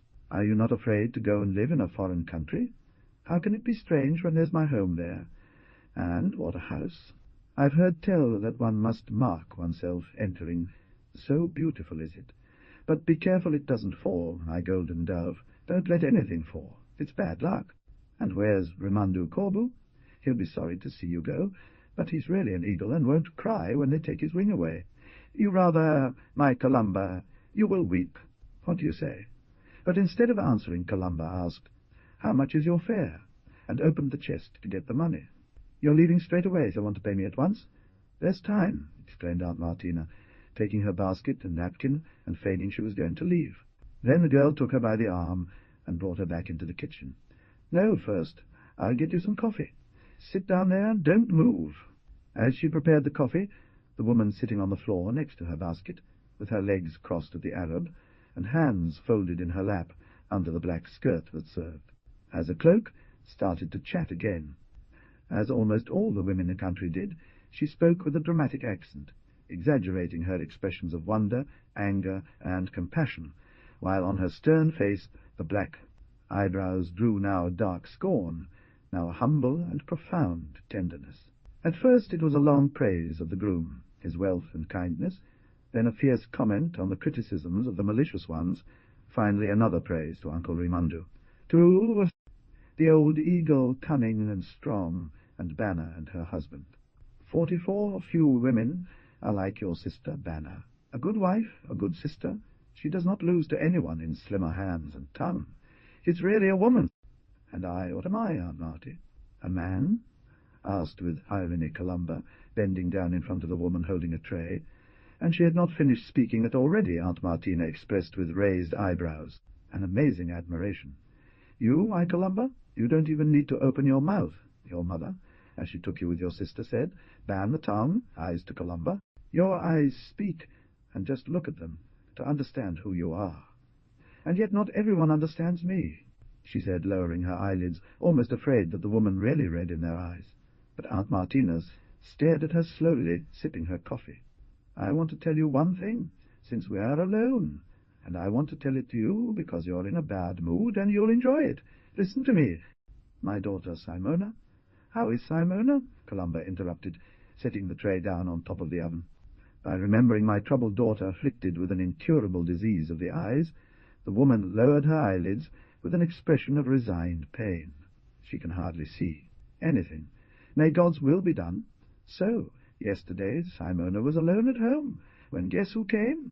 No, you can't guess it, my dove, because you don't keep up with the country's news, and you don't even know who comes and goes. So you should know that in these past days the sister of the commissioner has arrived to visit the country and have fun. She is a small but well-built girl who walks hopingly. Like a goat, she has a tight dress and a big hat. Perfect for the summer sun, I'm not saying, but not now that it's almost still cold. Well, she'll be dressed like that in the cities, But the boys here are ill-mannered, I admit, and when they see her they shout, 'Oh!' He put a bucket on his head. I saw it," said Columba, to cut short, eagerly awaiting the story promised by the woman, sure that it was George. She went past here with the priest and her brother. "I saw it." "They must have gone there to see the sick person." Columba shook his head. "Well, listen to me. You know that the commissioner and his sister are staying with Giuseppe Fior. Here the girl has already told all the facts of the country, and said to her that I and Simona. So your wedding dress? Now this girl, it seems, wants to have a costume made for the carnival, because money to waste it does not. And then his brother, who is also called Mariano, and is a knight, he says, these beautiful money from our commune if she takes. I told you the woman who came yesterday to my daughter was just this Mariana. She wanted to see the costume, asked how much one can spend on making one, and how are the embroidery, the sewing, the overlays executed. Then she asked Simona, "What's wrong with yours?" And she began to say, "These diseases are easily cured now. You have to go to Rome. In Rome, my dove. Come, if we had the money that she has. Enough. Let's not talk about it." Then they started talking about diseases, because you know that sick people always talk about other sick people, and Simona, who is a holy soul, said, "I am unfortunate, but others are worse than me." And so, from word to word, they began to speak also of Jorg Nidu. Then the foreign girl said, "This too is a disease that is cured. You have to go to Rome, and off you go in. Peace, I tell you." My daughter Simona then began to say, "Impossible, impossible," and the foreign girl then said, "The disease of that scoundrel is a nerve disease, and nothing else, so that the woman he loved has slandered him, and so he has fallen ill of a broken heart." Columba bit her lip to prevent herself from speaking, but the colour had drained from her face by then, and her eyes shone with contempt. "If I had been at home, I would have said few words to the commissioner's sister," Aunt Martin resumed, putting down the cup on the floor. "I would have told her, 'You are called Donna Mariana, isn't it? Well then, Mariana, woman, you have come to this country to amuse yourself, so amuse yourself. But do not listen to the stories of Giuseppa Fior, and before talking about Columba Corbu, go and see her in the face as one sees the sky to see what weather it makes.' But I wasn't home, I tell you, my dove, and Simona is a good soul and doesn't know how to speak. She just said, 'All this stuff is 45. It's exactly what Columba Corbu wears. It's his wedding dress.' Then the foreign girl exclaimed, 'And why, after having ruined a man who loved her, can she marry so?' Cheerfully, Columba leapt to his feet, crying, 'Cursed be! Why don't you mind your own business? He stopped all of a sudden, because the tall and proud figure of his sister appeared at the door. Banner was dressed for a party as she returned from paying a visit, and she held her hands within the slits, fringed with velvet of her skirt, whose front flap formed as a little apron. "Are you here, good girl?" asked Aunt Martina. On her dark face strong white teeth and verdigris eyes sparkled. "Did you bring the stuff?" "I did." Columba noticed that Banner, though smiling, was looking at her with unease, perhaps guessing that Aunt Martina had told her of the country's gossiping. "My Uncle Martin told me that Giuseppe Fior criticized my clothes. Not appropriate for a girl who is marrying a widower," she said, bending to pick up the cup from the top. Floor. At the sound of Giuseppe Fior's name, Banner's face flushed like a foaled colt. Her silver buttons with chains dangling from her corset jingled like a wind chime. "Oh, Giuseppe Fiore! If she were to think about her ailments, she would be better off. Let me see her, and I'll answer her." "My soul!" the frightened woman cried then. "You won't tell them anything. You won't want to ruin me. You won't want to make me regret coming here like in a church and talking to you as if with Christ. Giuseppe Fiore is vengeful, to the gallows. What can we do? She lives alone with the hope of doing us harm, but she can't even do that to us," said Banner, spitting on the ashes. "You are powerful, yes, but me. She has the commissioner at home, and can do anything against the poor devils. She can hurt me, not you. My soul, don't kill me. And you cast a spell on her that ties her tongue and feet." The woman stood up, put the empty basket on her head, and rolled herself in the skirt.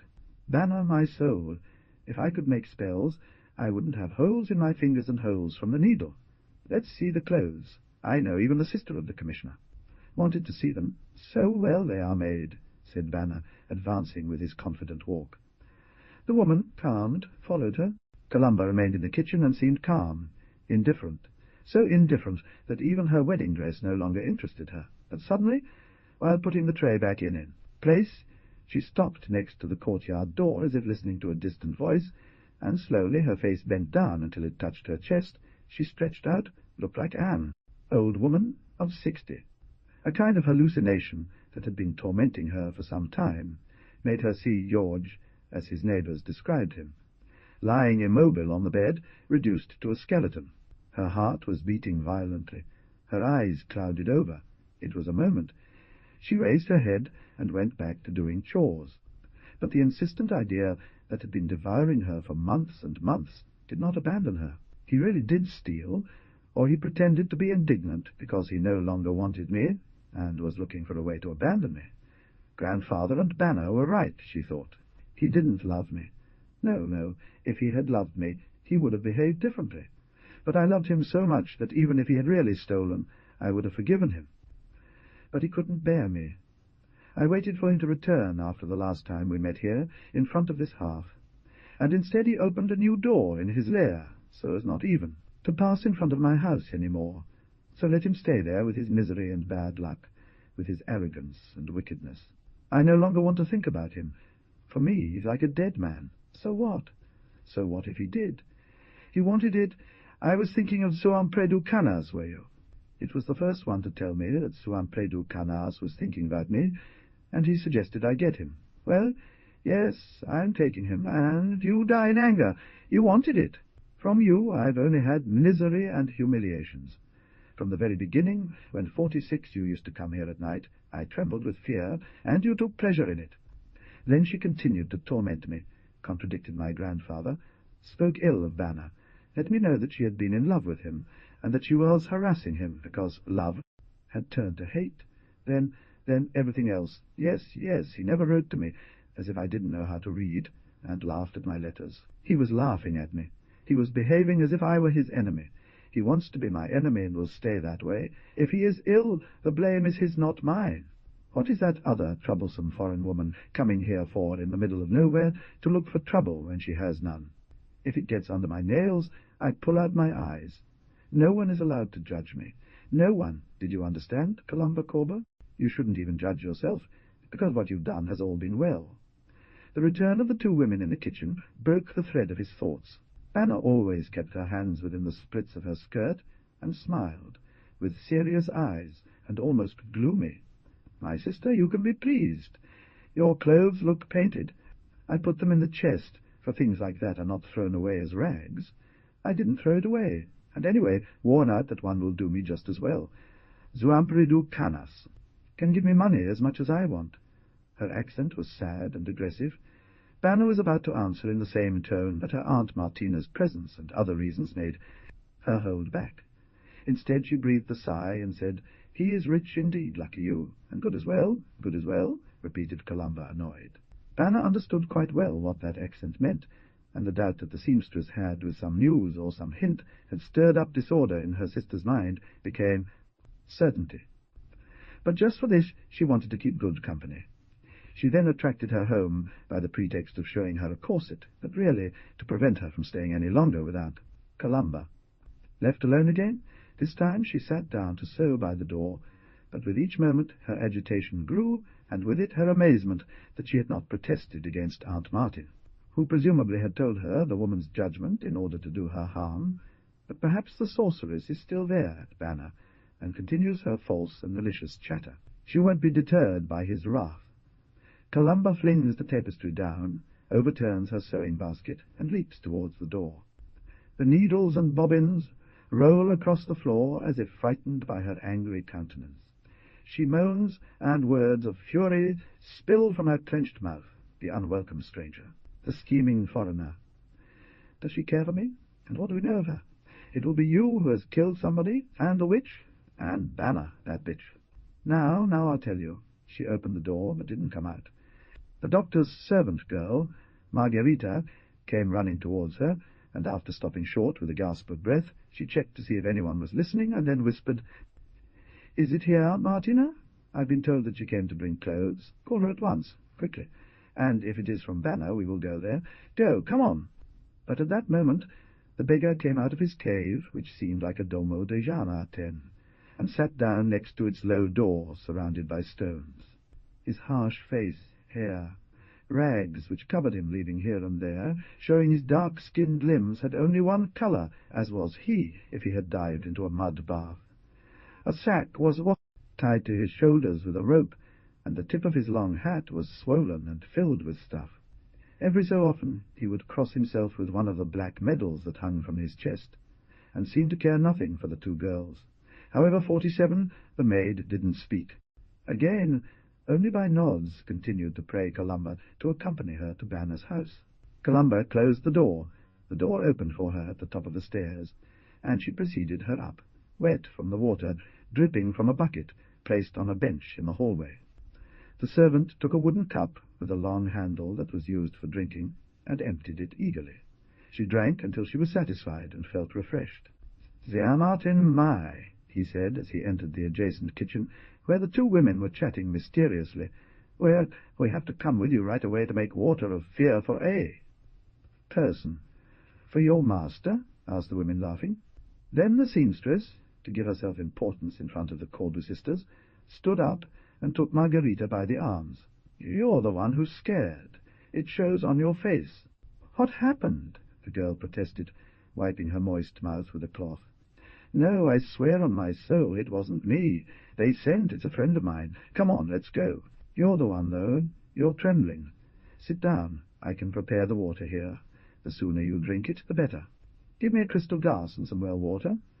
I will search for the 7 coals." While Columba filled the glass, she bent over the fire and dug through the ashes with her fingers, looking for 7 small dead embers. In the meantime, Vanna approached Margarita and said to her softly, "My little heart, what have they done to you? Was that crazy of your boss?" Then the maid, still leaning on the doorpost, hid her face in her arm and burst into tears. Columba, with the glass in hand, stopped to look at her, forgetting his pains before that pain more violent than her own. "What did he do to you?" insisted Vanna. "My soul, you are like 3 sisters. Speak, speak." Uncle Martin stood up and held his hand out, with the 7 small bracelets still clutched in it. "He has locked you in his room." "No, no. What are you saying? He is an honest man," Margarita cried, lifting her tearful face. "He respects me as a 7-year-old daughter. Well, then, what did he say to you?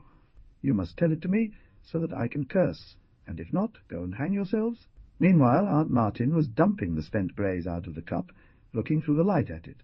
The water became murky and grey, and the small coals rose to the surface. So the fright must have been considerable. "Well, here," muttered Margarita, "he made me see a spirit." Columba smiled. Vanna laughed. The seamstress made a cross sign to herself in an ironic way. But all 3, despite their apparent disbelief, felt a shiver. The servant went on, "You don't believe, and yet it's true, as true as we're here. He was in his study in the dark today." Little did I know what he was going to say. It was calling me. I entered all of a sudden, my dearest sisters, and I saw him all black in front of a red lantern, and, at the fearful bottom of the room, a white ghost.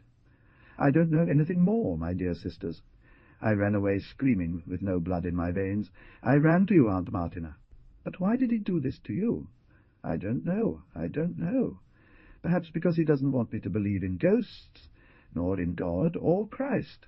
He said yesterday that spirits don't exist, and if he wants, can make me believe I've seen a spirit while it's not true. Then so it will be. Bitch, said Aunt Martina, still looking at the glass where the ashes moved like a cloud. Why are you scared? No, no, I swear, I saw the ghost. It was long and white, it moved. My soul, what do you want that should be? She was still shaking. There was nothing else to do but make her drink water, and Aunt Martina set the glass down on the ground and turned it around 7 times, muttering the words of conjuration. One is God, 1 is God. 2 are He and the earth.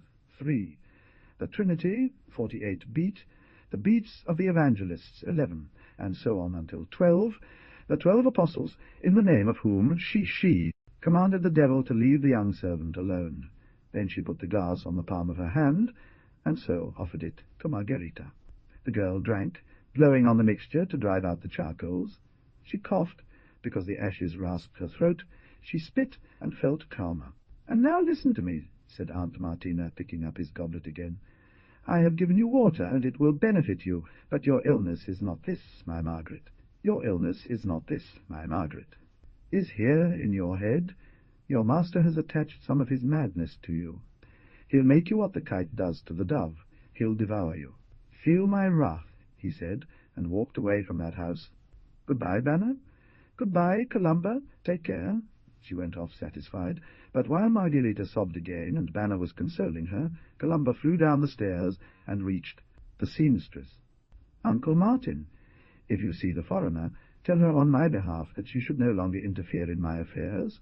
But Aunt Martina was thinking of something else. She stopped for a moment on the door, and said with an angry look, "You are the witnesses, Sisters Corbu, who came to look for me. You are the witnesses." She gave the beggar some money, and walked away.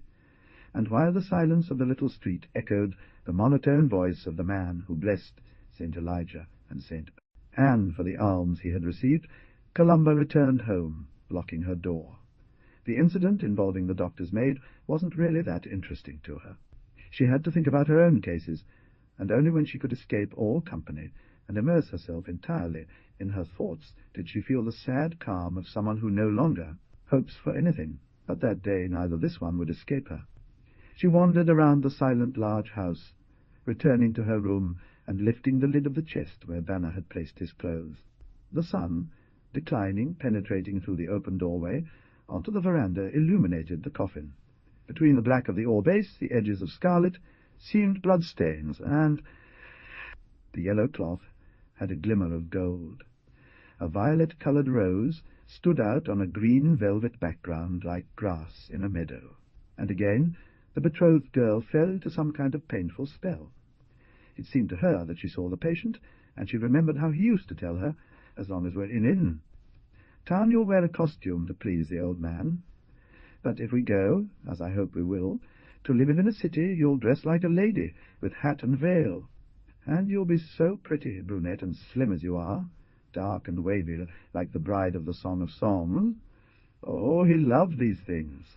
He would always say, "The veil makes women beautiful," and she had dreamed of clothes and veils that pleased him. A few hours before seeing a stranger in her tight dress and swirling veil, the memory of those dreams awoke her. Shame and humiliation. Yes, shame too. "You fool," she said to herself. "You dreamed of giving up your dress, of betraying your race, and making your grandfather angry, all for a man who despised you. Well, well, well, and now you suffer. Hold your head up day and night. The memory of the humiliation he inflicted upon you by abandoning." Yes, it felt like he had a nail stuck in his head. That thought, always that thought. The sun still illuminated the roofs of the hovels, but with a dying rosy glow. Small yellow and red clouds, like flowers, rose behind the church, and it seemed they came from the valley, bringing to the village the scent of daffodils and dog roses. He loved spring. How jolly he was last year at this time, when he returned home for Easter. And now he is there in his living tomb, and cannot move. All his pride has withered, like the prickly, thorny leaves of the cactus when autumn withers them. Worse for him, worse for him. People say that they have corroded me, thinks Columba, pulling the kerchief even further over her eyes, as if to avoid seeing the courtyard, the balcony, the clouds of a sunset. The vices? No, she knows that this is not true. George was an honest boy. 1,000 times he could have abused her, and did not. It was almost cold when they were alone. She talked to her about things that she understood vaguely, like a child to whom things are explained to adults. She told her love, stories, recited poems of which some verses rang within her soul as bells and hawks' cries, while the rest seemed to her the sweet but confused murmur of a stream. Yes, he was almost cold, almost shy, like the other widower, who still hadn't dared to kiss her. But the widower was timid because he was afraid of her. She didn't love him, while George she had loved passionately, and a man is never timid with a woman who loves him. But it was he who didn't love me. That's why he was cold. Oh, she got up, shook herself, closed the shutters, locked the chest, her lips resumed that line of scorn and cruelty which made the widow-affianced fear. But the nail still tormented her. It was like a pin around which all her thoughts whirled, and she went on wandering about the silent rooms. A layer of dust covered the crates and old, tarnished furniture that had been smoked out by the kitchen's smoke, which climbed into every room. The room where the grandfather slept was cluttered with rifles, leather straps, 12, sacks, and smelled like a sheep pen. Bunches of yellow grapes and red pears hung from the ceiling. Columba walked up to the back wall and pushed it. A small door opened with a slight creak like a violin string, revealing a dark passageway, almost entirely occupied by 2 black boxes. From one of these, the little box with the money had vanished. Columba opened it and rummaged through it as if still looking for the treasure. Nothing. She opened the other one. Nothing. She rose to look over the ledge of the wall. Finally she climbed a ladder at the end of the passageway up to a small raised platform that communicated with the low attic rooms. Of the house, through a trapdoor.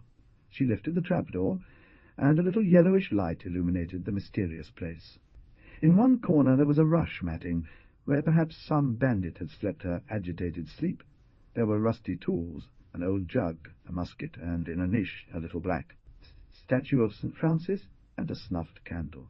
Columba lifted the mattress, looked among the masses of junk that crowded the place, then pulled up the ladder, propped it against the trap-door, and was in the attic that communicated with the roofs. Thus, in case of danger and surprise, they should hide and flee her fathers devoured by hatred and thirst for revenge at the time of wild, but also heroic and majestic, enmities. Now the times had changed. People still hated each other, but played clever, and language was their weapon, calumny their poison. Columba, who had once revealed all the secrets of the house to her lover, was now wandering through the rooms, hiding-places and attics, searching for something she could not find. Every time the grandfather left, she would search, just like a hungry mouse, hoping to find the missing treasure somewhere. She knew that she wouldn't find it, and yet she wouldn't find it, insisted on searching, driven by an obsessive idea that bordered on mania. She would come back from her searches, covered in dust, webbing, and memories. But those memories seemed distant to her, as if they referred to her youth. Now she felt old and decrepit. Meanwhile the sun had set. A crimson stripe cut across the pale yellow sky above the nearly black plateau, and the new moon, followed by a bright star, fell like a silver ring, from which a pearl had been torn off. The women who had returned from the fields, their aprons filled with dandelion and thistle, were chatting in the street. Some of them had already lit a fire, and the smoke rose from the rusty roofs. Others had brought as a present to Banner a portion of what they had harvested, receiving in exchange oil for dressing. From Columba no one dared to go, because she did not accept them well. She, too, lit the fire and went down to get bread from the pantry. A small window with iron bars let in light into the big black room. 50 bags of wheat and barley, baskets of beans and potatoes, oil jars, hundreds of grey and black cheese. Cloths filled it. From the ceiling hung bunches of yellow cheese and white lard balls like snowballs.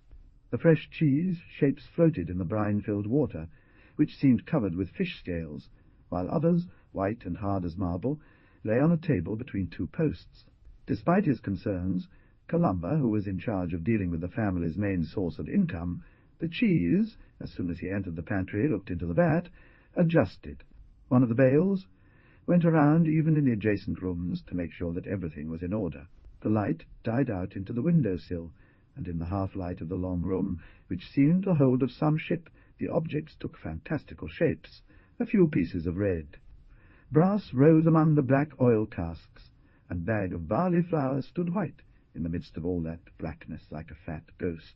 Columba, who, out of fear of setting the fire, turned at night without a light all over the house, finding by touch each object, took from the basket the round thin bread, and suddenly remembered the story of Margherita. She did not believe in spirits, and was not afraid of the dead nor the living. Yet that evening she experienced a certain unease. The red paunches, the white bag, the black bag, holes, the metallic glimmer of the brine, all seemed strange to her. and her heart sometimes beat strong for no reason at all. She quickly left the pantry, and, entering the kitchen again, she heard that the old women in the street were chatting loudly more than usual. You can make me blind if what I'm saying isn't true. I saw it with these very eyes. It is already back. But if the 30 years expire on St. Francis Day, he will come back to town precisely on that day, and relatives and friends will go out to meet him as in a procession. He's already back, I tell you. It means that if the precise 30 years have not passed, for a few weeks the justice will not bother him. Colomba realized that they were talking about Zio Inacio Arras, and he leaned forward to listen better. At that moment George's servant came out of the courtyard, jumping, and joined in on the women's conversation.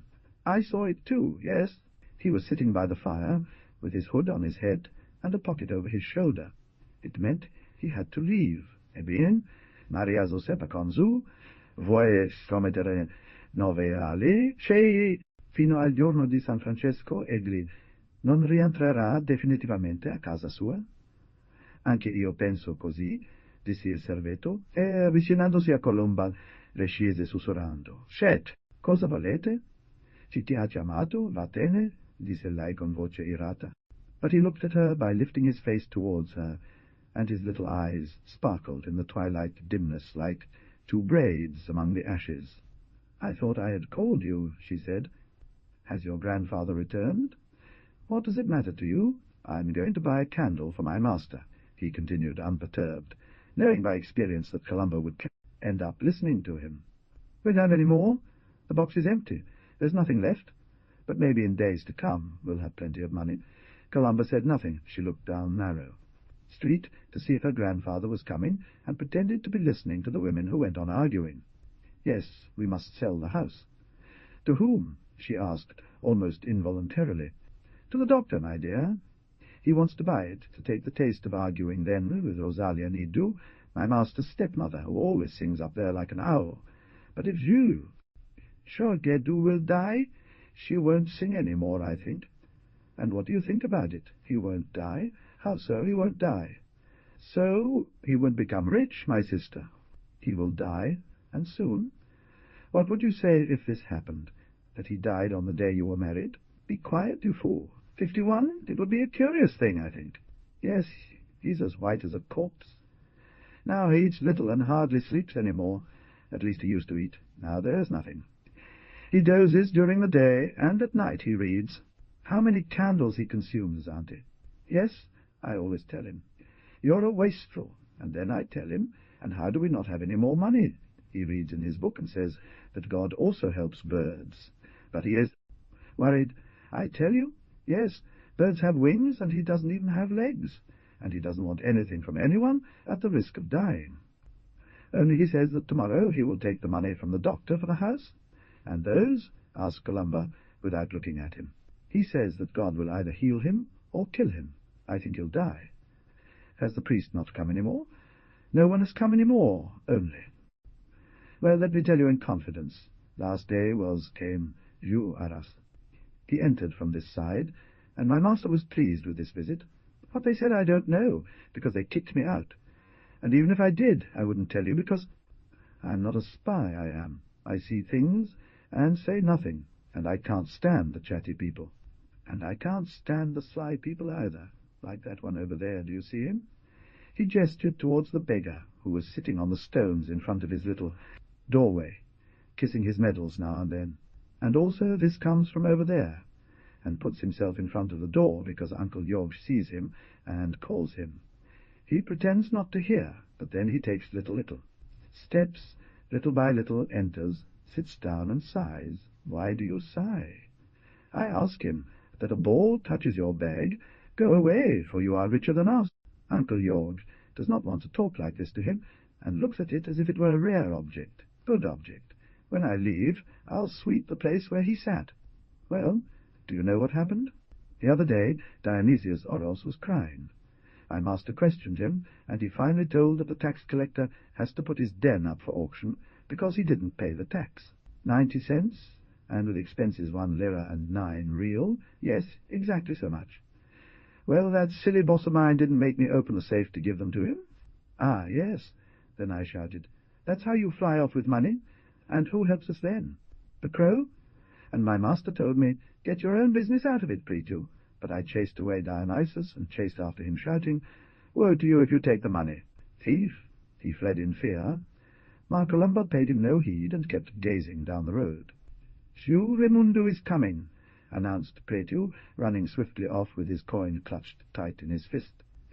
As his nimble figure disappeared up the lane, high into the shimmering background of the horizon, from the grey backdrop of the country road, rose the black figure of Siu.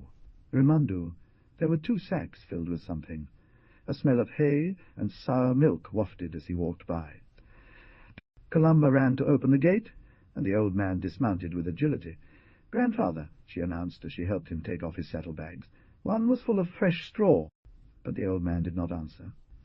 As he led the horse into the courtyard and filled its trough with grass, Colomba reached into his other bag and pulled out a round shape of fresh cheese, still dripping with oil, whey, and a pot of ricotta tightly wrapped in a wooden tray covered in laurels. Banner also came to greet the grandfather and report on the women's chatter about Uncle Arith's return. But he, who had taken off his overcoat and hung it on one of the beams of the veranda, sat down in front of the fire, straight on top of the bust, whose black velvet corset, hung on one side, drew out the still slender and hard forms like those of a very young man, and he shook his rough head twice from side to side with a gesture of contempt. "What a lazy bunch have returned!" "Well, he has returned. One more idle fellow in the village." Colomba was busy arranging the basket with bread, ricotta, and a salad plate. She was eager to tell her grandfather everything she knew, but didn't want to speak in front of Banner, knowing that it would lead to an unpleasant argument. "You also took a step back when your sister told the old man the news of the country, and that the 52-year-old doctor had scared his servant, and that Giuseppe Fior had criticized the clothes of Colomba, according to her, not suitable for the bride of a widower." The old man chewed the hard bread with his intact teeth, and answered with sarcasm that seemed to be contempt of a higher man towards all the meanness of his equals. "Giuseppe Fiore is like a snail. She crawls and leaves her saliva where she goes. And the doctor? Now, we'll tie him with hair rope and put on him a bit, that crazy old horse." Only when it came to talking about Zuan Predu canards did his sharp face soften, and his voice became deep. "He is good, my nephew. Yes, they are right to praise him. What does it matter if he is a widower? He will respect you twice over, because he'll think, if I mistreat her, she'll say my first wife was right to die. And besides, he has no children," Banner added, as he got up to leave. "He's a bachelor after all. And it's out of envy that they're talking." The old man and the girl were left alone. They stood in silence for several moments. In the courtyard, a horse was ruminating fresh hay, and from time to time it would tread on the cobbles with one of its hoofs. Only that noise interrupted the evening silence. The wind had ceased, but the nights were still too cold for people to gather in the street. The old man bent down, quickly took hold of 2 fingers of a small bundle, and put it into his black pipe. Then he clamped the mouthpiece between the teeth, and looking at the Ferrers, "Tobacco would light," he said. "Yes, the doctor has always been a madman, but if others do these things, he leaps on top of a peak and begins to scream like a dog." But Colomba was distracted. She sat on her heels in front of the old man, rattled the fire, and without lifting her eyes murmured, "Babu Corbu, I have to tell you something. The sister of the commissioner told Martina that Yorgedu had fallen ill with heartburn, because I have slandered him." The old man's face seemed to radiate the red glow from a lit pipe.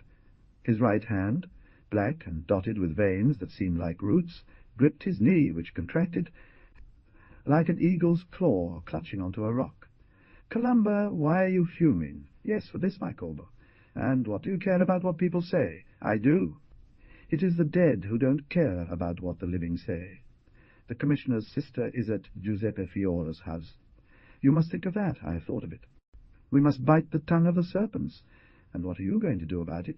If I were young, I would say, I will go and bite the tongue of Giuseppe Fiora's horse too, punish her for her slander.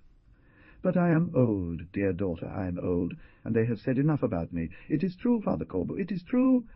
Everyone speaks ill of us.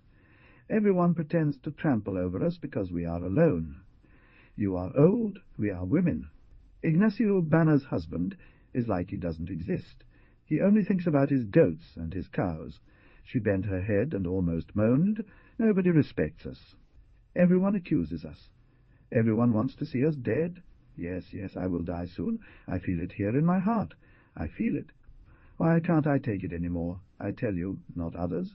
I am tired." And she gave way to the ground, sad and really tired, so tired that she could no longer stand up. The little brown eyes of the old woman became dark. "Dove, a bride, talking like this? A girl who has the wedding dress in the chest? And why this? For gossip of Donnicciole. So, tell me, what would make you happy? I would have liked to shout that what has happened hasn't happened, but she didn't dare. I would like to be already married, far away from here. Then everyone would be calmer. But why aren't you calm? What do you lack, daughter of God?"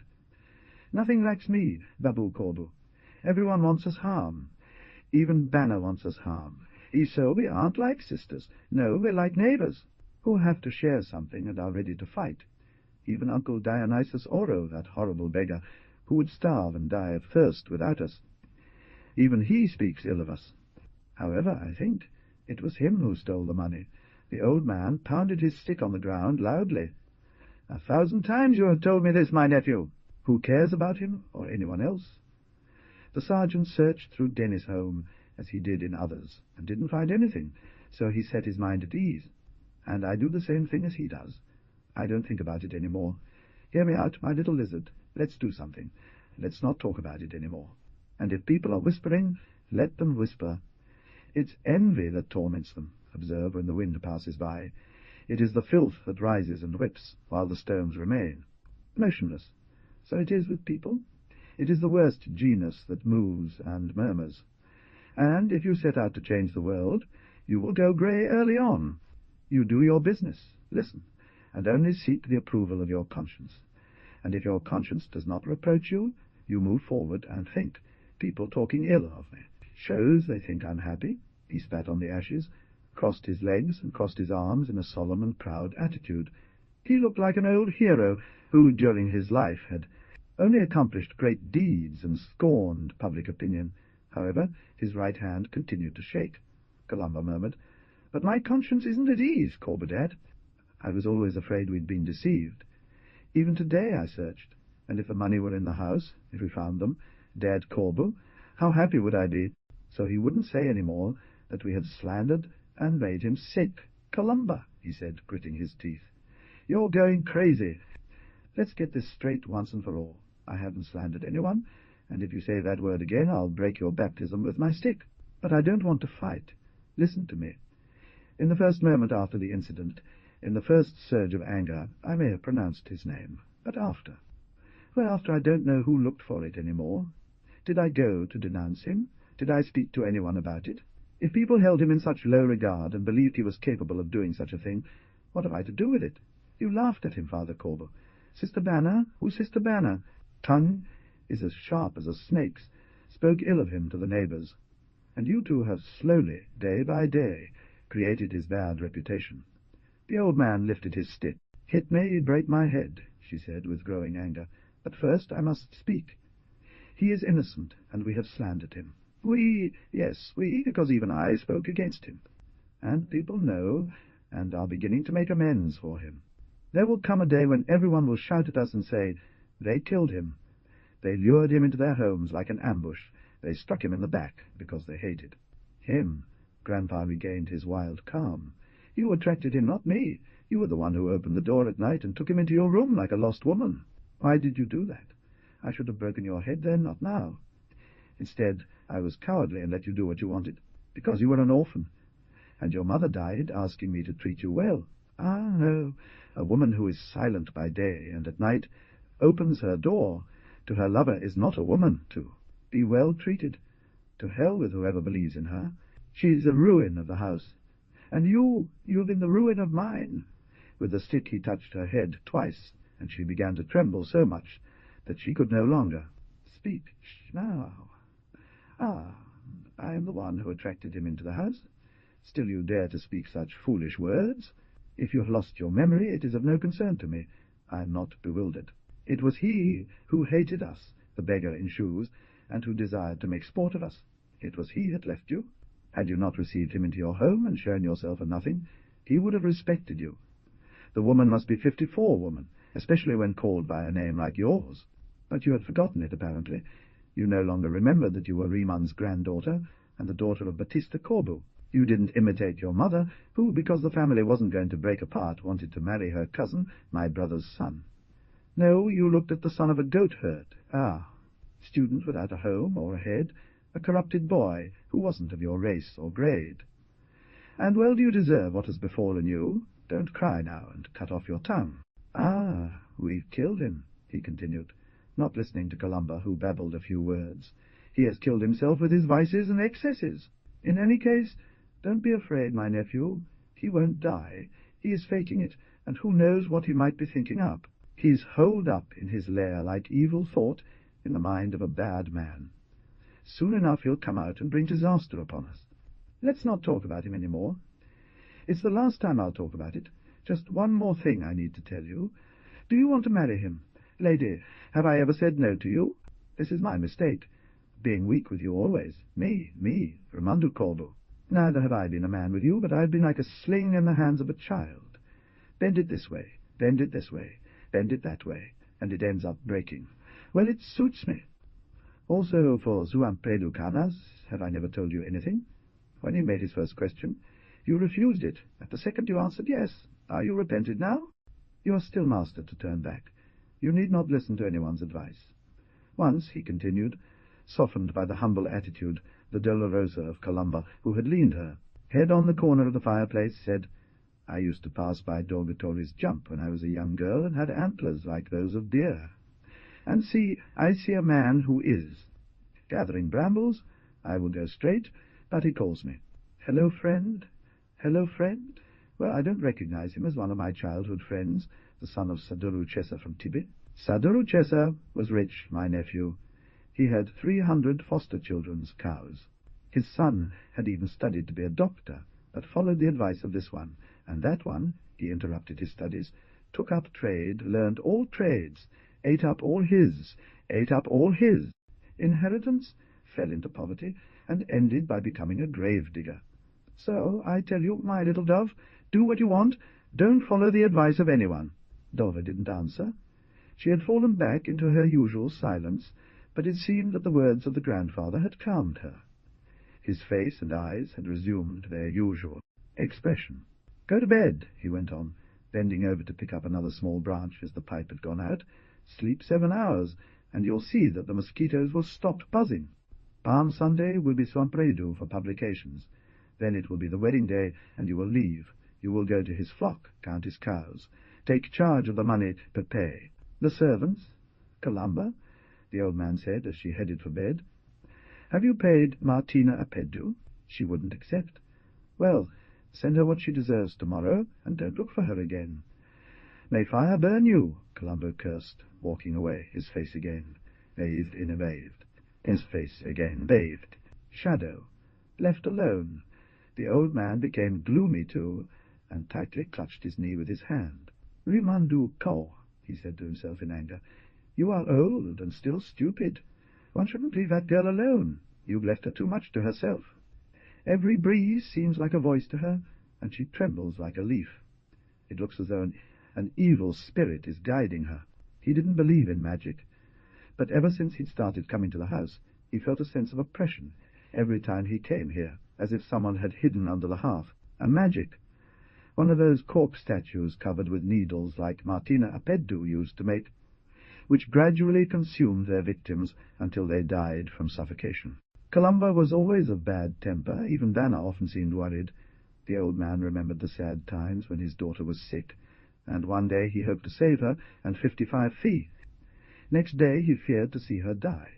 But no, not even in those times had he felt the unease that now disturbed Columba. A fluid malevolence surrounded the girl. Wherever she passed, there remained a feeling of sadness. The old man did not know how to explain this, but he remembered that Giuseppe Fior, knowing Columba's love for the student, had said to the old men in the square, Remandia, Corbu has sins to expiate. Sin and sin, he said, aloud, shaking himself all over, like a horse that is upset by its bridle and saddle. I have no sins to atone for. What I did, I know because I did it, and what have they not done to me? Should I have let myself be killed? If God brought me into the world, it was to live, and if he gave me feet, it was to walk, and hands to clear the ditch. The pipe had gone out again by then, but he was still sucking it, feeling the bitter saliva in his mouth. He spat angrily, and then got up to go check on the horse that dozed while chewing hay with its broken teeth. It was an old beast covered in scars, and with its ears chopped off, stabbed and scarred many times before by the old man's enemies. He loved it for that. Filling the feed trough with grass and feeling on his cheek the warm breath that came out of the horse's nostrils, he felt a sense of tenderness. "We are old," he said, patting himself on the back, "but our skin is tough, and if it's needed we still trot." He went in, closed the door, and lay down on the mat.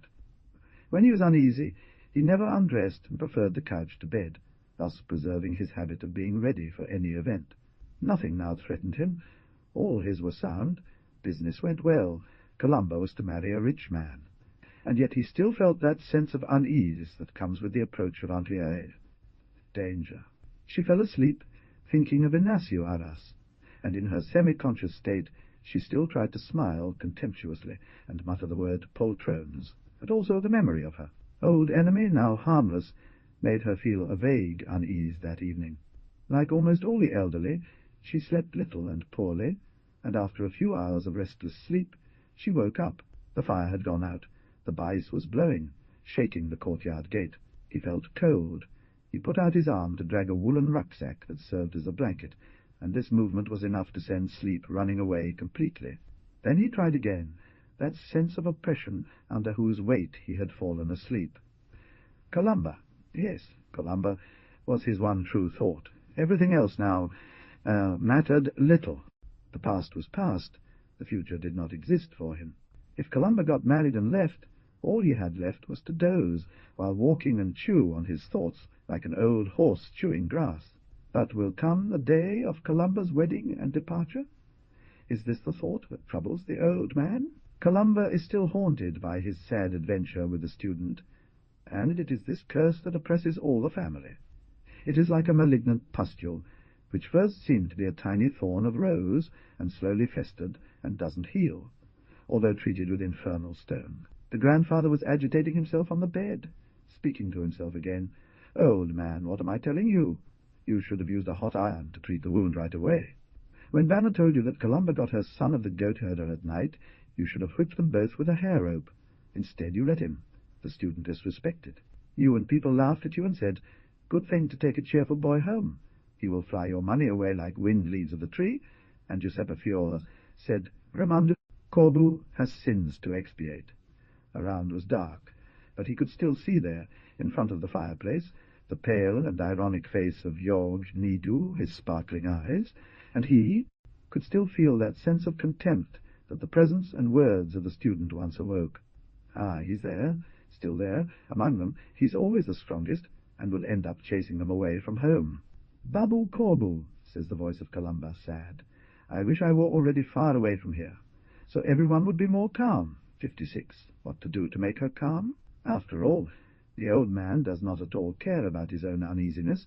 He has lived such a restless life, but he cannot tolerate Columba's constant sadness. What to do? Keep looking for the thief?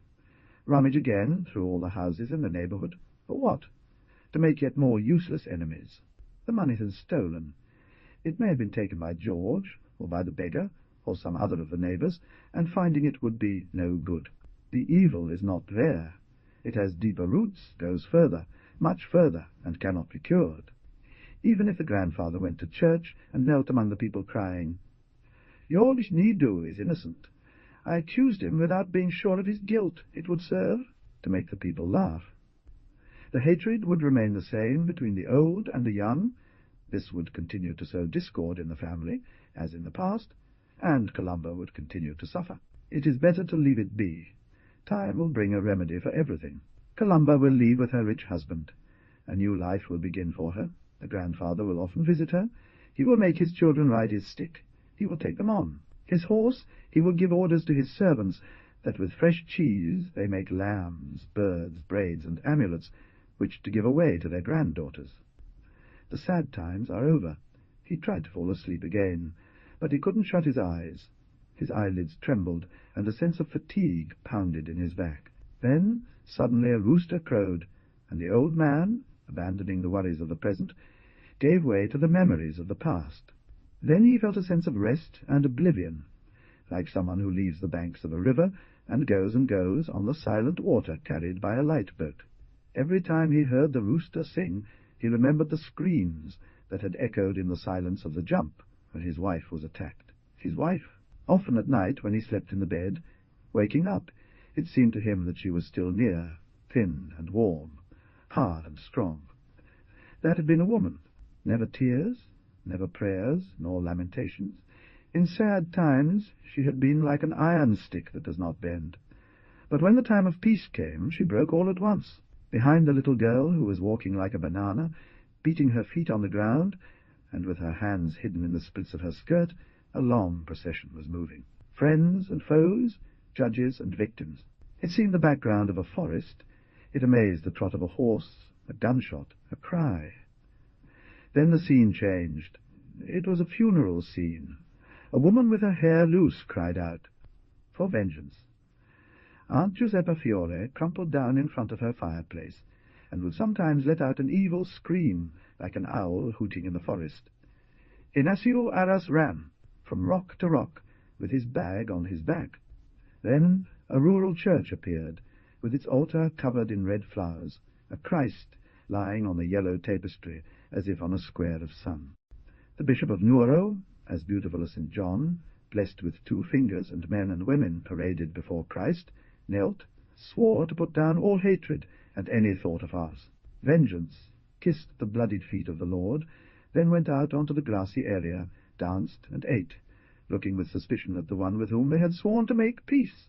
The current of memories carried the old man, and just as the river's water at dusk had blue reflections and red ones, milky luminosities and black shadows. He was convinced he had done no harm to anyone. He had simply defended himself, as a truly human man should. A sudden smile broke out on his face, hidden by the satchel, while in the courtyard the horse, too, awoke from its short sleep and chewed again at the grass, and some vague sounds vibrated through the wind, which was growing calmer. The memory must have been pleasant. The old man still saw a church, but not that of the peace. A black Christ looked down from the pulpit and seemed to be speaking. Who, in this church is there who, like Judas, thinks of betraying his brother? And Inácio Arras wept. It was the most comic memory that Sieur Raimundo could evoke. And yet, as sure as Christ, after that time, I no longer wanted to harm him. It would be like wanting to harm Dionysus Oro the Pezzente. The memory of the beggar woke him from his dozing, to which he had already been succumbing again. Something unpleasant, like a sudden jolt, shook him. The boat had come to shore. He must jump out, return to the present, to reality. Columba's voice was still echoing, sad and cold. "I think, Corbedad, that it could have also been Dionysus Oro. Why don't you send someone else looking?" The old man sat down and scratched his cheek. "Damn the 7 deadly sins! If I see Martina Apeddu, I'll break her teeth and tell her, you could have spared that girl some torture. Hang you, old hag!" The cock sang again, and he arose, opened the little door, went out to look at the horse in the silent courtyard under the verdigris stars that seemed shaken by the wind. The third, not being able to get sonnet prétu, was content with certain tiny whistles, made by him with big reeds of oats. Sitting on the bench, above which opened the port of George, he played the song of the Sardinian dance, or the Gozos, 13 of St. Francis, and the rattle of his Leoniada 14 was mixed with that of the Moscanist. It was noon. Large white clouds passed in front of the sun, and the whole landscape of green and grey valleys, shut off by the purple line of the plateau, seemed to be dozing. But now and the plateau seemed to be dozing. Then the sun would reappear. The grass then and the patches would sparkle, and the whole landscape would shake with the wind as if it was suddenly waking up. Also George dozed off, but he sometimes stirred, and the buzzing of bugles brought back certain verses from his little book to him. "Vain hopes and lies are for fools, and dreams lift up the foolish. Come, one embraces the shadow and runs after the wind. So who looks at false visions?" And yet he persisted in hoping, and the weakness into which he fell each day more and more, like a soft warm vortex, often gave him sickly visions. Sometimes he came to be pleased with his immobility. What a pain it is to have to get up and walk. Why? Life is in the flux of the universe, and rocks and plants also live without moving. Its very vertigo, and the pulse of its poor blood, seemed to him to be caused by the rotation of the earth. He seemed that the perpetual movement of all things dragged him through space, and that hours and days ran after him. The day has passed equally for me, and the lucky ones on earth, he thought, as the evening fell. At least I have not hurt anyone. But when night came, and he awoke alone, The dark, he was seized by the horror of the living buried. A crisis of despair made him shake all over. A cold sweat wet his hair. Sometimes he would not fall asleep again, until dawn, and then his only comfort was, "I hope to die soon." The irritated voice of the butler woke him from his sleep. "Forgive me, sir, I have told you. Now that you have found the path, you want to consume it by going and coming." But the mendicant's voice, slow and cadenced, echoed in the silence of the Siglione. It seemed that his slow, staccato words fell on the grass, while Pretu's loud voice rose, and melted into the serene air. "In the name of your father, of your mother, and of the Holy Spirit, I give you this money from the rich man. If you don't leave now, I'll make you roll down like a pomegranate. Saint Anne and Saint Elijah help you. Where is your master? Where do you want him to be?" "He's sitting on his donkey." "Go away, impale yourselves on a spit." But the man stared at the little door with his round eyes, clear as two walnuts not quite ripe, the small of George's back bending forward as he went up to it, a full pocket bulging out. 58, Dionysi. "Come in," the patient said loudly, and the beggar came in, followed by Pretu, who stood on tiptoe to see inside the bag. "Give him something, Pretu." "What should I give him? What's left over?" "You don't see that he has his backpack full of bread, ricotta, and sour cheese?" "Give it to me, Uncle Dione," she added, making faces of disgust. "We will make Easter focaccia." "You are richer than us, and come to dry—" "Finish it, Pretu," shouted George, irritated, without ever stopping to stare at the beggar, who looked around and sighed. "Every day he's here," Pretu grumbled, as he lifted the lid of the cash-box and took half a round, yellow focaccia. And every day the patient felt the same impression. That Denis Oro was either acting on his own or under instructions from somebody. Who? Is the man mad, or what is the matter with him? The hermits at that time, when men did not have malice, ate dogs, and now that they have malice, they eat calves. "And they do well," shouted Pretu, giving him the bread in a bad way. "I say, have you gone to confess? It is Lent," shouted George. "Are you going to confess?" shouted Pretu into his ear. The man shuddered and got angry. I'm not deaf at that point. Yes, I went to church. Good sermons, yes, St. Francis, it seems. He made the sign of the cross by kissing his medals. "Who? Ah!" roared Pretu. "Who?" he shouted back. "Go away, leave my ears alone. I mean, Father Deledda let a ball punch him in the sack." "It's true," admitted Pretu. "He preaches that he looks like a little saint. His voice is not loud, but makes people cry. My mother said so. Then it's time to think about your sins and repent." "Tell him that, Pretu. Then it's time for you to confess your sins," the servant translated into Dionysus Ororo's ear. "We're all in mortal sin," the beggar replied. Then he said no more, no matter how many insults the boy shouted at him, but kept looking around, and finally set off to leave, turning every now and then to look up at the corroded ceiling. "If you don't want anything, I'll go too," Pretu said. "Just my mother wants to go to church, and I'll watch the baby. Go away. Remember to buy the candle." "Zhu Zhou," announced with a sneering voice. "The boy, the money is finished, you know. And you give bread to that idler." George sighed, annoyed, looking out of the tiny door. The weather was good, and the reflection of the covered sails, bright with grass, reached the walls of the hut. "It's 2 o'clock, Pretu. At 4 o'clock the doctor will come, and I will remind him that he must sign the sale deed of the house." Pretu lifted and let the lid of the box fall loudly. At the same time someone knocked hard on the courtyard door, and the sick man jumped, not knowing which of the two noises it was. "Who can it be?" he asked, fixing his wide eyes on Pretu's wide eyes. The doctor? No, certainly. A Prétu wouldn't have opened if a raucous voice hadn't shouted, "Post!" A fresh breeze swept through the shack, and the postman, or rather one of the coachmen who made the rounds between Nuoro and Orono, entered with a parcel and a crumpled sheet in his hand. He was a tall, gaunt man, dressed in an old uniform, wearing the cantoneer, whose red files had rusted. Also the skin of her face, tight to the bones, was red like rust. 59, dried by wind and sun. But beneath the red brow hairs that stood out like dry bush at the edge of the rock, her eyes were of a metallic blue and smiled. And he carried in his cave, as if it were a breath from the great landscapes which he heated. "Cross every day, puff!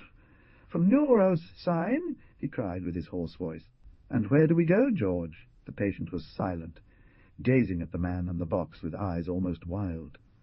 Only the memory that every year for Easter his Aunt Konzu sent him from Nuoro certain cakes of pasta and fresh cheese kept him from rejecting the package. "How are you, then?" "Faint. Think about getting up, lazy." "I could," murmured George, extending his arm to look for the pen. "You can, if you want it, with God's help." "Well, I, too. Last January, after St. Anthony, I had a sprained ankle. Everyone said, 'It's paralysis, because she always sits.' One day, there at the toll booth in San Giovanni, where my brother is, I said, 'Either the leg heals, or I'll have it. Cut off.' I don't need legs anyway. Reins aren't taken with feet. Well, do you know what I tell you? This one," he hit his hand on the leg in question, "was afraid. And she moved, this lazy bone.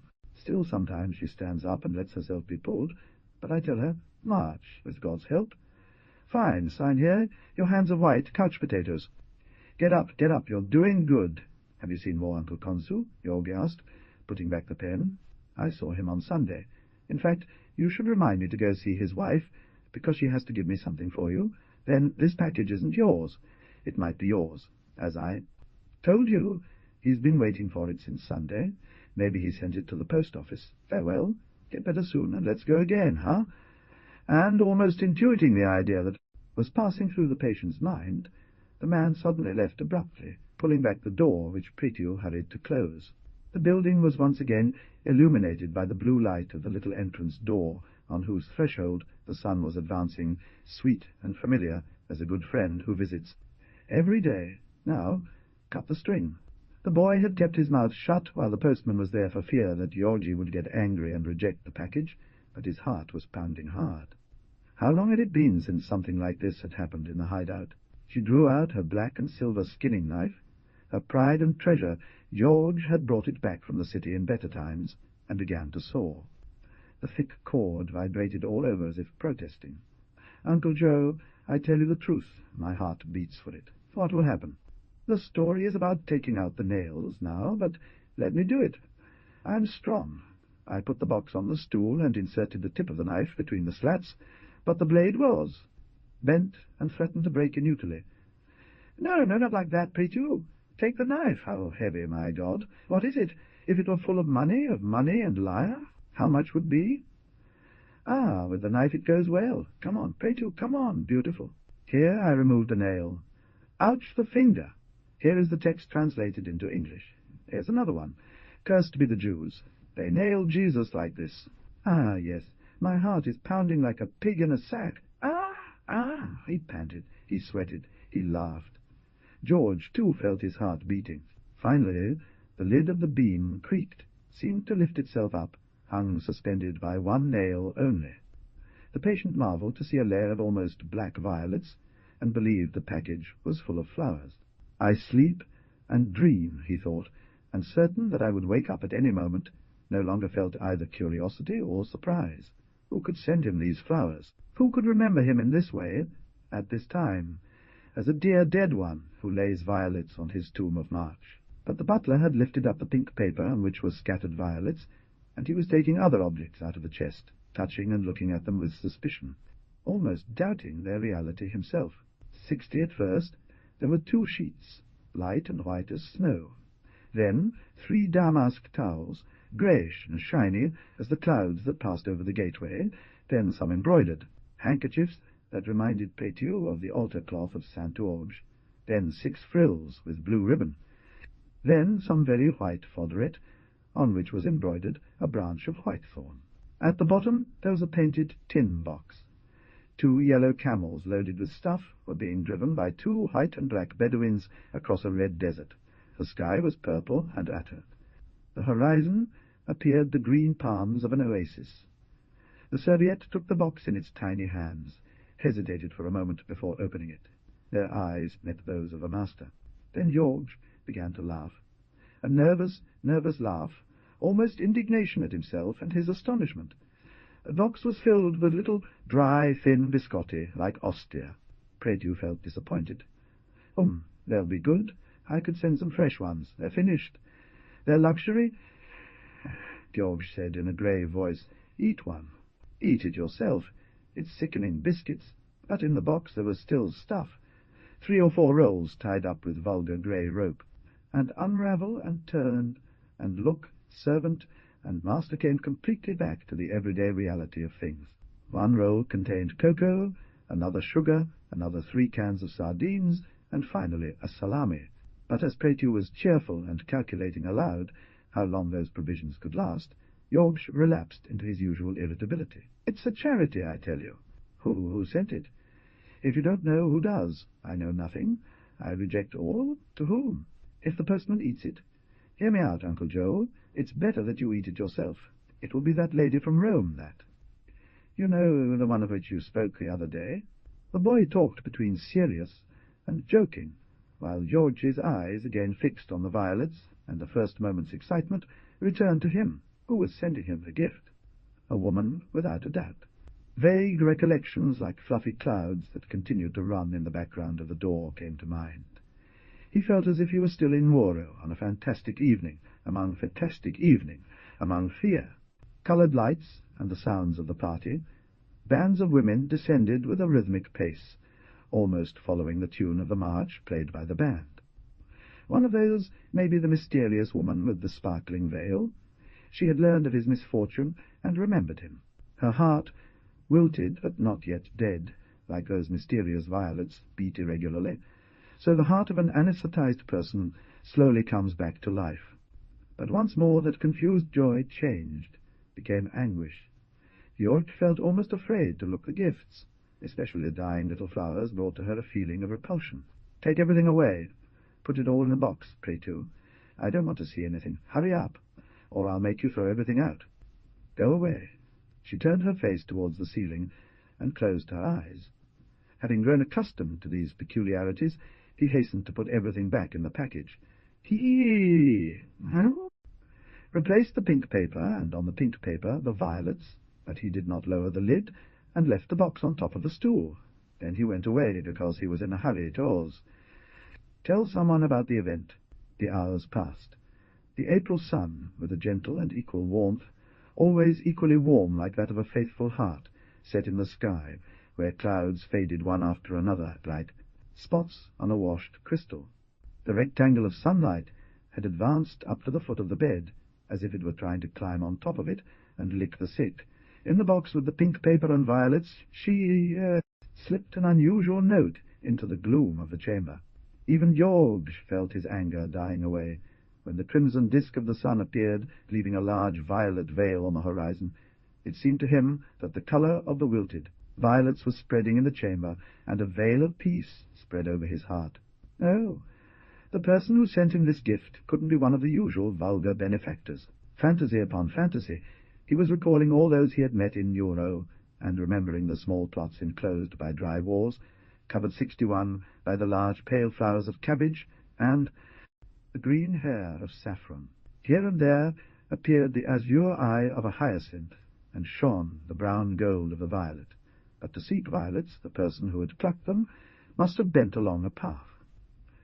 Golden by the sun, and blackened by the shadow of yew trees, in the peace of Mount Orthobene, who was it? And if it were a man, if it were a poor bondmaid, or a barefoot child dragging behind her a bundle of wood? Whoever it was, George felt bound to the unknown benefactor, bound for all the rest of his poor days. Someone had cast a noose from afar without being seen, like the small cattle breeder who in the sunsets of spring hides among the bushes and casts the lasso on the untamed. Colt, The return of the servant startled him. "Uncle Joe, are you sleeping? I'll light the lamp. What eyes do you have? They look like you have a fever. Should I carry the box up?" "No, leave it there." "And if the doctor comes, where will he sit? And what will he say? Will we show him everything? Ah," she added, bending over the box, "what a smell of good things! But now it is Lent, and one must fast. The priest today made such a beautiful sermon, my mother said, that everyone was wide-eyed. Even all those wicked women who are standing around here go there. Only Colombi doesn't go. I don't know why. The groom will come to register tomorrow and bring gifts. They said there, on the street, that he will be accompanied by 2 carabinieri. So much honor he carries. Well, let's hope it's all over," he thought, turning his face to the ceiling, "that she gets married and leaves. After that, maybe they'll give me back my reputation. But what does it matter anyway? There was still someone in the world who valued me if he sent me flowers. And it was this thought, not the news of the arrival, groom, that made him weep. His tears were ones of love, not of sorrow, and refreshed his eyelids as rehydrated cheeks. The doctor was late that evening. Finally, in the silence of the courtyard, there was heard a sound of noisy, slow steps, and a song that wanted to be sad and solemn, and was grotesque like the cry of a strong man. From the fields, from the meadows, the servant opened, and the old man rushed inside with his cane, his heavy feet, his hat, and his fur-lined neck. Perhaps as a result of this, since the night was warm, he was redder than usual. Like a brilliant veil of sweat covered his face, and his eyes shone. While Pritu stood motionless in front of the stool, ready to lift the box, the doctor took George's pulse. "It's fine. How do you spend your time?" "Well, take that box, Pritu." The patient's voice was sweet, weak. The boy lifted the box between his arms and stood firmly in front of the doctor. But he sat down, extended his leg, tapped on the floor with his stick without noticing the novelty and unusual joy that emanated from George's face. He was happy too, the doctor. He laughed at the things he told. An adventure of hunting, a kind of conflict with the gamekeepers who had found him in the woods shooting at a partridge. "But it's breeding time, doctor. Why are you going to hunt now?" Breeding time. Yes, it's spring. You're right. But is the hunter not a man in spring? He is a man like any other, and he goes into the country. And if he only goes out to hunt, what must he hunt? Do? To sit under a tree dreaming of a woman? The hunter is not a poet. He needs to go out, on these fine days, to leave that open prison which is the country, and breathe air which knows nothing of filth. And when he is there, outside, he forgets who he is and why he left the country. Between him and the sky there is nothing but partridge. The only purpose of his life at that moment is to let the partridge fall. If this does not happen 62, he suffers. He no longer considers himself a living man, and being able to explain why his stupid existence. He is a wild. Tolstoy. Go to hell, you and your Tolstoy. I love what I want, and it pleases me. Hunting, tobacco, wine, if necessary. You and Tolstoy don't bore me. I don't hurt anyone. Animals don't suffer. I'm here big and fat, and I'll live a long time, while you, with your love for your neighbor, have tied your legs. You've done as the nuns who lock themselves in prison. I want to be free, free, he screamed, and all the gang trembled at his blows with the cane. And to take no notice of you all, barbarians, or degenerates that you are. I go where I like and please, and the wild boar and the falcon are the only enemies that I dignify to pursue. Of you men I take no notice, and if tomorrow I do a folly, and this does not harm you, what does it concern you? I do what I want, and it pleases me. It was useless to argue. The doctor often changed his mind, shouted when he was happy. That evening he must have been very happy. Why? A malicious smile creased Jorge's lips. And the spirit has still reappeared in Margaret? The big man calmed down. Not only that, but he began to laugh and sing again. Margaret, you're no longer yourself. Now, I'll tell you what that fool did. Silently, Petu crept up behind the doctor, stopping at his shoulders, a shadow of their 2 heads, one huge and skittering like Anne. Enormous spider, the other slender and immobile as a black outline, covered the entire wall at the back of the room. So that crazy woman has gone to see your witch, who as usual has made her drink her potions. It seems that these have shaken her so. I've seen her melancholic and more crazy than ever for days. Today, when she came back from hunting, I found her thrown on the ground, yellow, stupefied. And, well, my good friend, do you know what she tells me? She has a snake in her stomach. Break it, I answer her, and she cried. I hugged her knees and begged her to give me antidote. I gave her 2 ounces of castor oil, and left her crying still. Yet she is not evil. Good Georgette, her eyes fixed on the students with a mischievous yet sweet look. She is not evil, you understand, or at least seems indifferent. You are a handsome man, Doctor. The handsome man rose again. He seemed to be ridiculing his own private thought, but the vanity, satisfaction, and joy of the man who believed himself loved also resonated in his loud laughter. Do you think her capable of sacrificing herself for love? He asked in French, addressing George as a man of the world who might know better than him the psychology of woman's heart. I told her brutally that I won't marry her. I didn't marry a bourgeois. Figure out if I'll put myself on the yoke for a peasant. She says she's happier this way. She has the soul of a slave. Superstitious, barbaric, complicated, more than a modern-day soul. The story of the spirit she invented herself. Dear, I didn't call her the other day. She came into my study and said she wanted to leave, because I had scolded her 3 times in one morning. I sent her away, telling her that if she left it would be a great pleasure for me. The fear was this, my dear friend, that I should really send her away. She came back with a moan, and not long ago. What happened.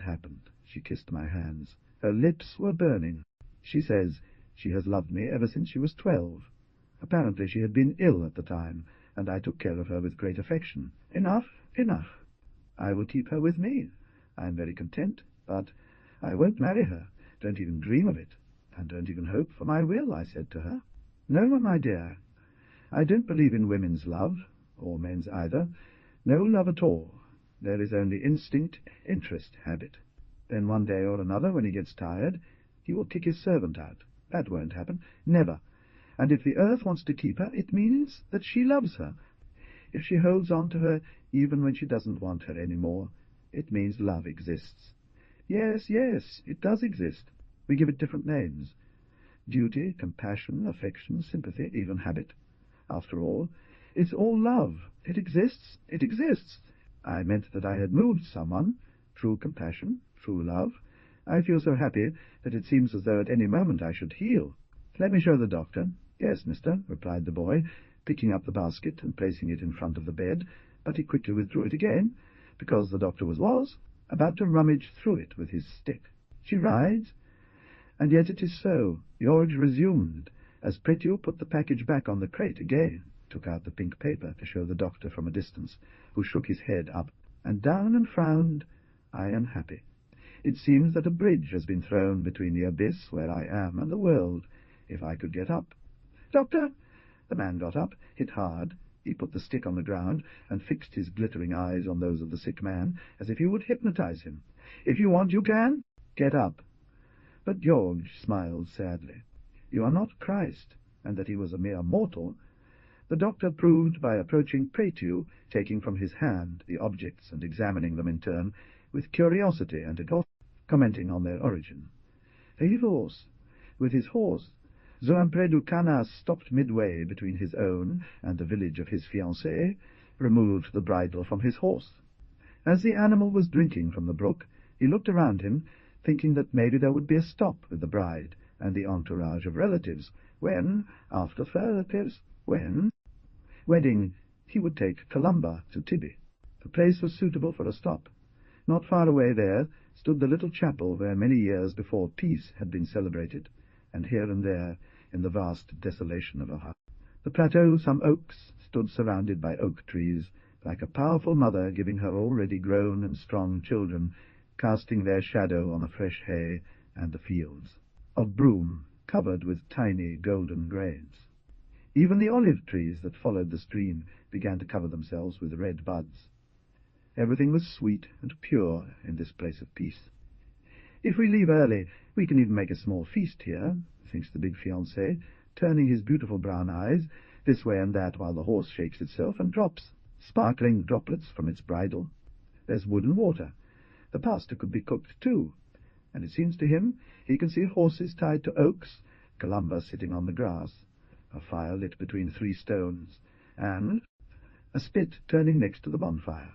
Satisfied, he gets back on horseback, and soon his figure on a horse seems imposing, with something barbaric and patriarchal at the same time, becomes a black caricature, fair, only one that moves in the vast desert of the landscape, behind the blue and red vapours of the horizon. Also the spots and stones form a black profile on that background, which is ever redder. It is twilight, the hour of phantasmagories, but the fiancé knows the way well and goes straight, with his hands on the pommel of the saddle, his eyes full of the calm and lucid vision of his inner world.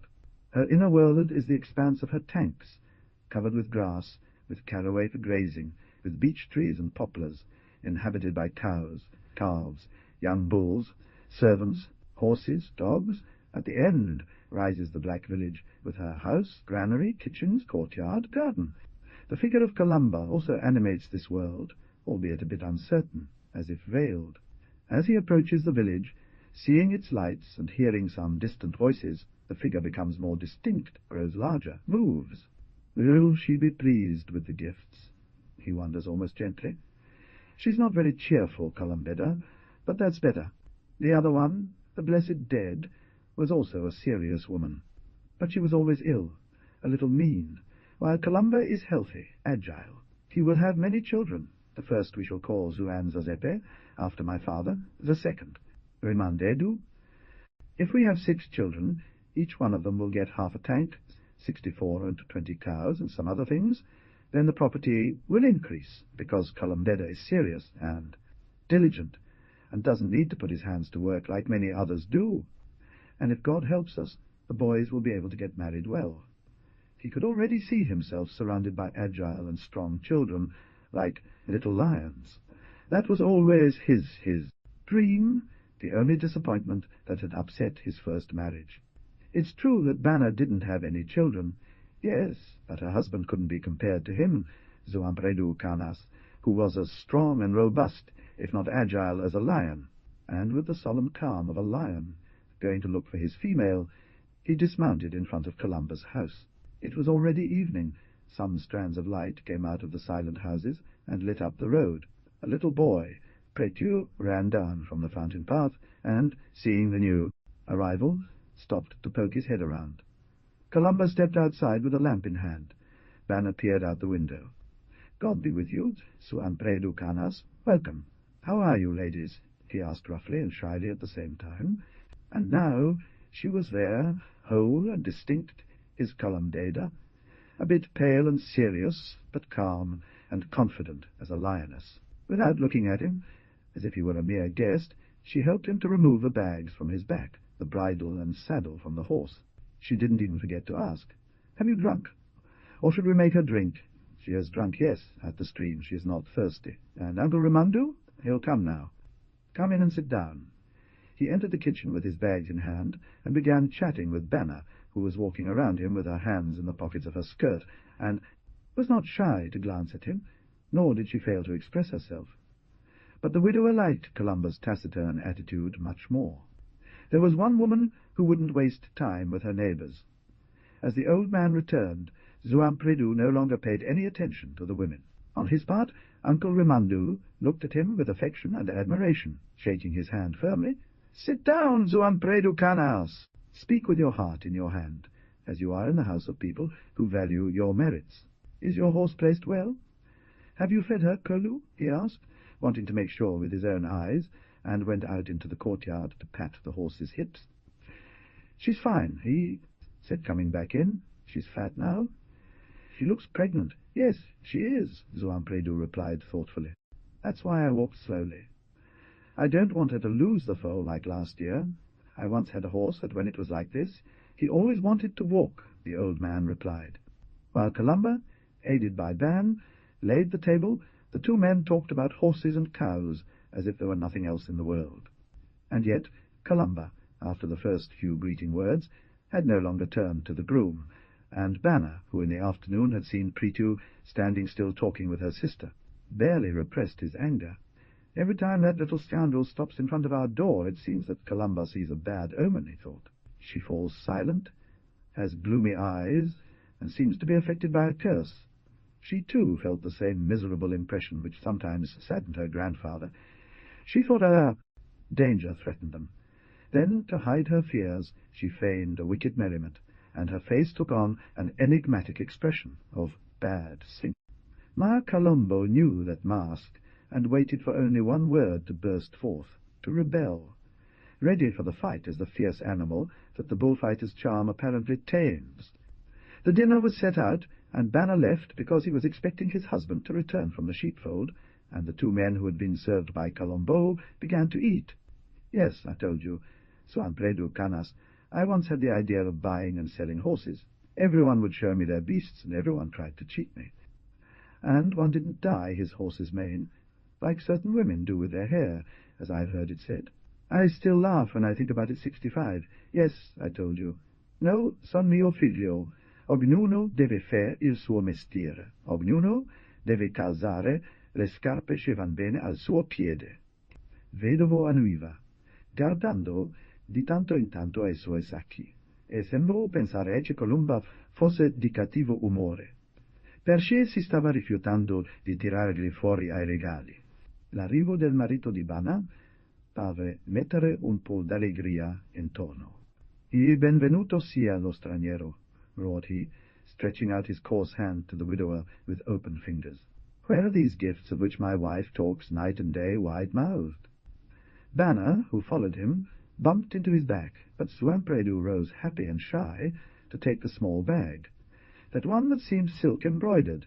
He put it on a chair and drew out a little box of ebony wrapped in a red handkerchief. As he unravelled the tightest knots, helping himself with his teeth, Banner thought, these must be the jewels of his first wife. And, as was usual for him to do, he added, You left those bags in the kitchen? That's where things like this are usually kept. They were in a safe place, said the groom gravely. But the old man sighed ostentatiously, and as a cloud rose before the eyes of Columba. Neither the glittering of the jewels, which, little by little, with care, almost hesitatingly, the fiancée drew from the box and laid before her on the tablecloth, did that. At first there were 2 buttons of gold filigree, similar to 2 yellow strawberries joined together with a green ribbon, then other silver buttons for the cuffs of the waistcoat, brooches, a rosary of mother-of-pearl with a Byzantine medal applied above a cross of gold, a coral necklace that seemed made of drops of blood, and finally earrings and rings with pridas de ogu, 16, of a pale red faded into ivory as the unfurled petals of a rose, or with yellow and green gems that were liquid and bright like drops of dew and honey. All were ancient jewels, heavy and almost rough, made to be touched by rough fingers, such as those of Sparvieri canas. Banner would let out a cry of admiration with every jewel that came out of the box.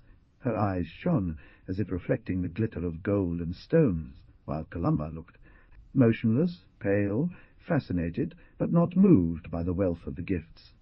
The old man was also looking. He didn't understand such things, and despised trifles, but he knew that by accepting the gifts of Columba he would be bound to marry Canas. So he presided with some solemnity over the very simple ceremony, which, though it looked unimportant, had a deep meaning. But Columba said too little, and again there was a slight embarrassment on all their faces. Banner said, touching the rings, Measure, my sister, measure, don't you see that they look like the rings of the Madonna del Miracolo? She measured them herself while her husband picked up a cluster of buttons, weighed them on the palm of his hand, and said, I bet they're worth as much as a flock of sheep. And then the grandfather began to tell a story. At that time, when I had slim knees and walked with a spring in my step, I met a shepherd from Dorgali who told me about his life. He had recently married, and to give his bride he had sold his flock. Yes, he had 100 sheep, and sold 100 of them, and he bought 11, and behold, he had no more flock. And 2 days after the wedding, the bridegroom said to her, My dear, why don't you go to the flock to see your flock? She answered, Dear, our flock is in your basket. But the bride wasn't silly. They sold the 11 and bought her. Flock again, shouted the cousin. You certainly didn't do that. "My husband, why are you saying such silly things? You shouldn't say them even in jest. Sister mine, Colombi, measure." Columba seemed lost in a dream. Slowly she had spread her brown hands and touched the jewels, but almost furtively, like a thief who is tempted to take an expensive object, but afraid. At once she spread her fingers and measured the rings, but all were wide, and some seemed like huge giants' rings, so big and heavy they were. 66, she burst out laughing. She shook her hand with her fingers down, and the rings fell onto the tablecloth among the buttons, tangled like clusters of gold and silver. "Eh, I didn't know you had such skinny fingers." She raised her eyes and stopped laughing. "It looks like you don't look at me, Zuambra Ducat." "Well, it doesn't matter. I'll make the rings tight." But the cousin squinted maliciously and said, "You will fatten up. Go ahead. You will fatten up so much that they will be tight." The boyfriend turned red with pleasure as Columba, having lowered his gaze, resumed measuring the rings in search of the narrowest ones, and Banner was counting buttons. After dinner, while the three men continued to drink and talk about livestock, Columba gathered the jewellery inside the trunk and took them upstairs to her room. He counted buttons and rings again, weighed with his hand the gold cross, then locked up everything in the trunk where his wedding clothes were kept, and took away the key. When he was in bed, a high and hard bed, he began to think about what Prithu had told him a few hours before the fiancée arrived. George had also received a valuable gift. Such beautiful things that they couldn't even be described. From whom? From a woman, certainly. Maybe from an old lover, or from some woman with whom he had secret relations. A strange jealousy tormented his heart, keeping him awake. Immobile on her hard wool mattress, she stared with wide eyes at the pale greyish light of the small window, and tried to banish the annoying thought, but she couldn't. Couldn't. The mysterious gift she had received from Yolgi interested her more than the gifts that her fiancé brought to her. The next morning, the grandfather and the two fiancées went to City Hall for the publications. The two men walked on. The old man's footsteps echoed loudly in the silence of the slope road. Columba followed, head held high, with that proud, almost wild attitude she took when facing people. Banner, from her finest roller, and all the neighbours from their little gates, followed with a look of curiosity those three who left calmly as if the steps they were taking were the same as on other days. It was a bright morning, without wind, without clouds. The cries of birds vibrated in the air. Pure and far off, horses' hoofbeats, goats bleating, dogs barking, all could be heard. Everything was clear and calm, and even Columba felt almost happy. No, the hooves were not like those of other days that he made. It seemed to him as if he were moving away from the past and towards better days. Only he regretted going under his Aunt Giuseppa Fiore's windows. But the windows and Aunt Giuseppa's door were closed, and she went past responding with a nod to the greetings of the old people who sat on the benches. In front of the town hall, many farmers were gathered, deciphering a notice posted on the door. One of them, a shepherd who had once courted Columba, scooped up some sand, grains, and threw them into the air, as is done with wheat grains, when a bride passes by to augur her abundance. The men laughed, but Columba shuddered and glared at the young man, thinking that the country people laughed at her and her widowed fiancé, and those little pebbles wished them ill luck. The grandfather and Zuampredu always preceded. They had not noticed anything. But when Columba reached them in the hall on the first floor, the fiancée saw that she had resumed her usual dark air. Some women were waiting to be received by the commissioner for a request to provoke an edict in which he prohibited leaving wild pigs, goats, donkeys, and lambs free en Vales, streets of the country as they had been until then. One of them, a widow with a strong male profile, her head wrapped in a scarf, and a scroll of paper in her hand, like in a hand. The portraits of great Eleonora d'Arborea said with the ironic sigh, "If Mr. Commissioner will hold the order that there are no animals, there will be no one in the road. So you join the number of animals, Mary Antonia Pirastru. I was only talking about men, Rimandu Corbu." Everyone, including the doorkeeper, started laughing and chatting. Columba, to whom the women were still talking despite their curiosity, took advantage of this momentary distraction to go out into the corridor from the entrance hall to the fair. Office rooms, There were some applicants standing on the benches, even waiting for their turn, stiff in their black overcoats of wool from close-fitting sleeves. They seemed to be at home in the atmosphere of reverence of that place, but when they saw Columba they greeted him with a crude nod of the head from top to bottom, and an old man asked, "Well, what are you doing here, Columba?" So she went down to the end of the corridor and stepped out onto a balcony that overlooked another house next door, belonging to her aunt Giuseppe. Fior. Up there one could see the western part of the country, the black and grey church among the rocks, the background of the landscape closed by the line of plateau. Fee.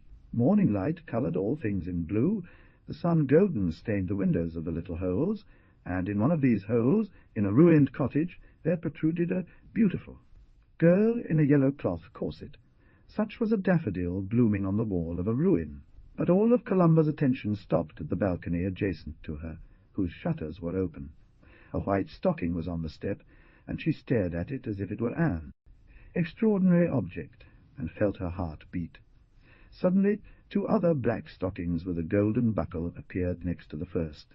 Columba moved away until she reached the corner, the further away from the balcony, with a movement almost of fear, but immediately had consciousness of what she felt, and stiffened. Because he should be afraid of that little foreign girl who allowed herself to mix in others' affairs, here she is, just down with a small jump, the step and stop on the balcony, 3 meters away from Columba. She seems like a little girl, with her short white dress, black and shiny hair tied in 2 ribbons on her ears, pale and chubby face emerging from a high collar of a sort of greenish colour, like a rosebud breaking from its stem. Her big eyes are black and golden as pearls at the bottom of her pupils, and they quickly turn around, first following the half-circle of the horizon, then resting on the church, then on the yellow corseted girl, finally on Columba. Columba feels that gaze pierce her like a dagger, and she experiences both pain and anger, as if the foreigner repeated aloud so that the whole country could hear the words. She said to the seamstress, "How can that girl not be ashamed to get married while a man is dying because of her?" Offended, full of anger, she would like to answer, repeat also herself all the protests and insults that for days and days addresses with thought to the foreigner, but can hear it. Not a kind of charm keeps her immobile attached to the balcony under the sparkling gaze of its enemy. Her emotion was such that she did not even notice Zuampredu, who searched for her and called her. "They've already called us. I was watching," she said with a muffled voice, as if emerging from a dream. He followed her. But in the corridor, in the antechamber, and in the courtroom, 2 sparks wandered always in the air before her, like those bright spots that one sees after. Having looked at the sun, Sampredu Canas and his grandfather were standing motionless before a green table. The secretary, seated on the other side, would sometimes lift from his register the bruised visage with its beard, which stood out sharply against the naked skull, and ask something. Columba, sitting too at the table, heard the words of her grandfather, of Zuampredu, of the secretary, answered when he questioned her, but with an absent mind. The grandfather touched her lightly on the shoulder, as if to bring her back from a dream in which it seemed she had fallen. She stirred, and looked him in the eyes, as if to reassure him. "Don't worry if you see me like this. Everything is over now, everything is finished," it seemed to be telling him. The secretary put an elbow on the table, a pen behind his ear, and stretched out his big country hand to Zuampredu Canas, offering his congratulations. Yes, everything was over, if not finished, and so the 3 went off contentedly, and in 68, apparently happy, the 2 men leading, the girlfriend following behind, while the voice of the doorman shouted, "Hey, ladies, ladies, come forward," and the women pushed forward the imposing widow with the scroll in her hand. In the atrium, the villagers were talking loudly. Many people were going up and down the stairs, laughing and talking as in a public place. Only Columba kept her pensive air, and felt a vague fear at crossing that place which the people considered their home, or at least as a refuge where one could claim their rights, while for her it seemed a fatal place where she had entered freely, and from which she would leave forever bound to a man who did not love her. On the slope of the street, the servant of the doctor, returning from the fountain, reached her and asked with concern, "Is it finished? It's done. When do you get it?" "Married at Pentecost." Margherita looked at the short and rough figure of Zuan Predu that resembled the shadow of Uncle Raimondo. His burning eyes sparkled with malice, and to Columba, who was suspicious of everything, that gaze seemed a jest. "Also, you will soon be married," she said to him in revenge. "Your master is not a flag, but a doctor and rich." Margherita first laughed, then became dark. "Bad tongues say many things, Colu. They say you're even getting married out of spite, because your Jeddu has a rich lady who helps him and loves him." Columba didn't answer. Out of fear, the other would raise her voice and be heard by Zuan Predu, but she pushed her with disdain. Then the servant laughed again, while water spread from the wicker. Baskets she held in one hand, and soaked the green hem of her skirt. Thus everything contributed to displease Columba. And while she was making preparations for the wedding, doing the last stitches on the wedding dress, or breaking the almonds. For the sweets, calm and cold in appearance, it took only a word, often even a noise in the street or in the courtyard, to make her uneasy. On Easter Day, a servant of Zuan Predu Canas brought her a live lamb, a basket of oranges and other gifts. The servant was a tall, sturdy man with a powerful head. He knew all the business of his master, whom he spoke of with enthusiasm. Sitting amidst his baggage, still wearing his spurs, he gazed around, observing how everything was in order in that well-off kitchen, and spat on the floor, while saying to Columba and Uncle Raimondo, "My master is an eagle. Take note of it. Even when he seems distracted, it's like the eagle with its wings folded and apparently sleeping, but instead he's thinking about taking flight. Now you must also know that he is as straight as your stick, Uncle Ramu. Straight!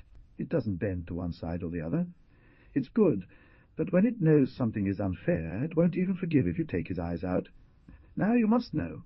"We know everything," said Columba, with a voice that almost sounded annoyed. But the servant was not offended.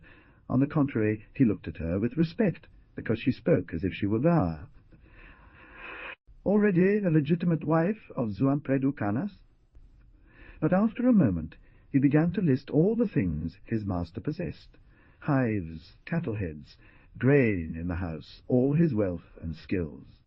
Banner, overhearing, remained immobile, pretending an extraordinary interest, and occasionally crying out in strains of admiration that irritated Columba. Encouraged, the servant began to overdo it. "Now, you should know that he, my master, is perhaps the best marksman in all Sardinia. Does he see a wild boar running away? I want to hit it under the ear, he says, and shoots, and even if the wild boar is behind a bush, the ball hits him under the ear. Once I'll tell you." But the old man, touched on that sensitive button, smiled with subtle irony. "I'll tell you," he interrupted, placing his hands on his shiny cane. "In the good old days when my knees were agile as wheels oiled to perfection, a man was accused of aiming at his enemy without hitting him. When 69 he appeared before justice, what did he reply for himself? 'Here, people, you who understand reason, if I had aimed at this man Thais.' Accuser was present in court, now he wouldn't be here. He was acquitted. You were such tough guys. You could shoot really well," the man said, touched despite his admiration for Zuan Predu Canas. The old man smiled modestly, satisfied with having rebuffed the servant's vainglory. Later, Banner went out on the street and began chatting with the neighbours, imitating the servant. "Now you must know that my sister, my Columba, will be richer than a woman called Giovanni Fiore.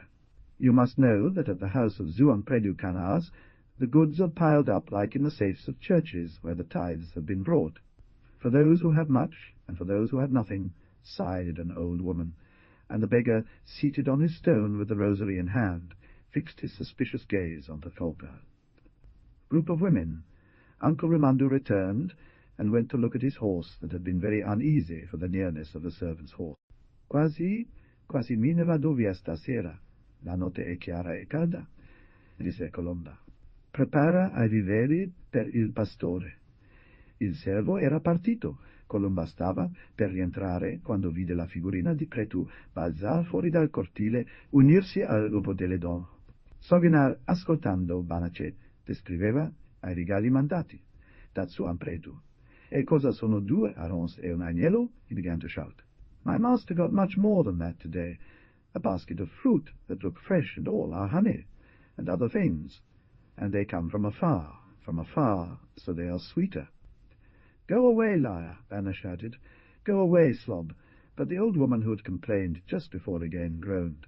"It's true, I saw the cart driver. No one has sent me a leg of goat. When your sister gets married, we will give you all the meat you want. We will slaughter 3 cows and 10 goats, and distribute the meat to good friends and good neighbours," Banner said, trying to distract Columba from Pretu's gossip.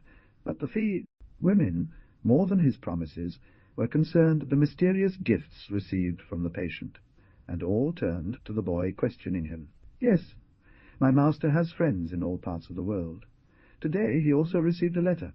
It was so beautiful that he laughed and cried while reading it." Columbia, although the grandfather was already saddling the horse, did not move away from the door. Banner said, "Go away, Sloper. A bit of charity, that's what they will give you. Charity, if my master wanted his house would be full like an oven, but he doesn't want it.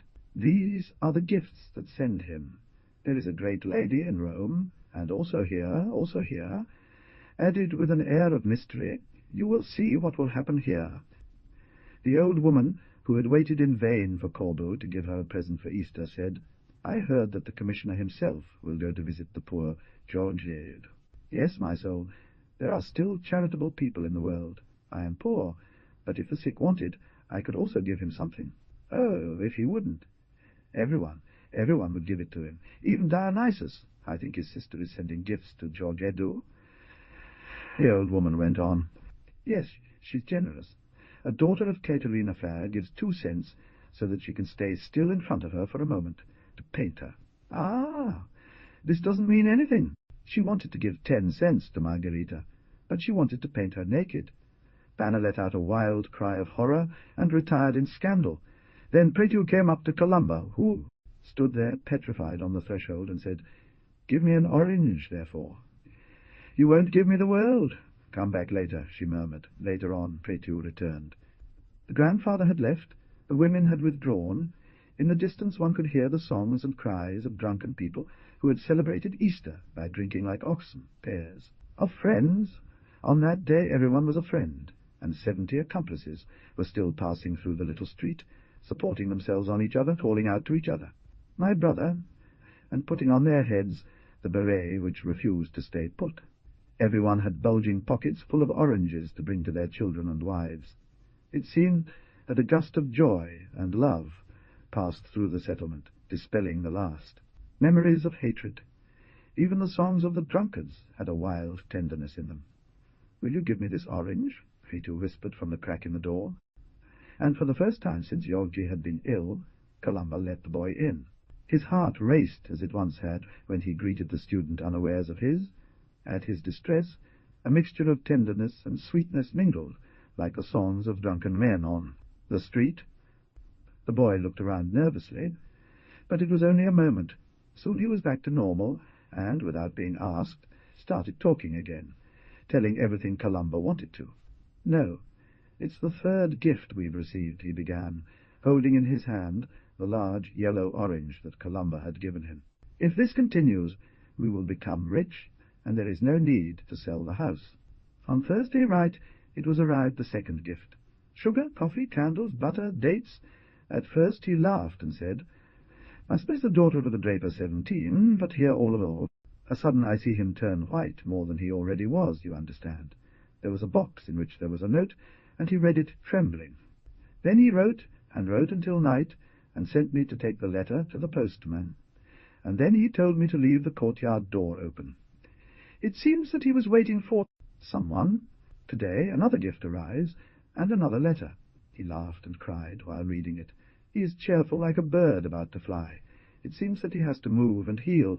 He even looks red in the face. Sitting in the seat where the boyfriend's servant had long listed the virtues of his master Columba, listened with interest, while her eyes shone with curiosity and jealousy. "You, Pretu, who do you think could be?" "Who? But who are you talking about? Punished 18?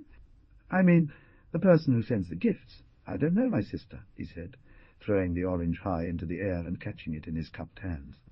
"Listen to me. Leave the orange. Do you think he knows?" "Who? Zio-Yorg? Yes, he'll know." "But what was written on the letter that you brought to the postman?" Nothing was written? It seems that devil knows everything.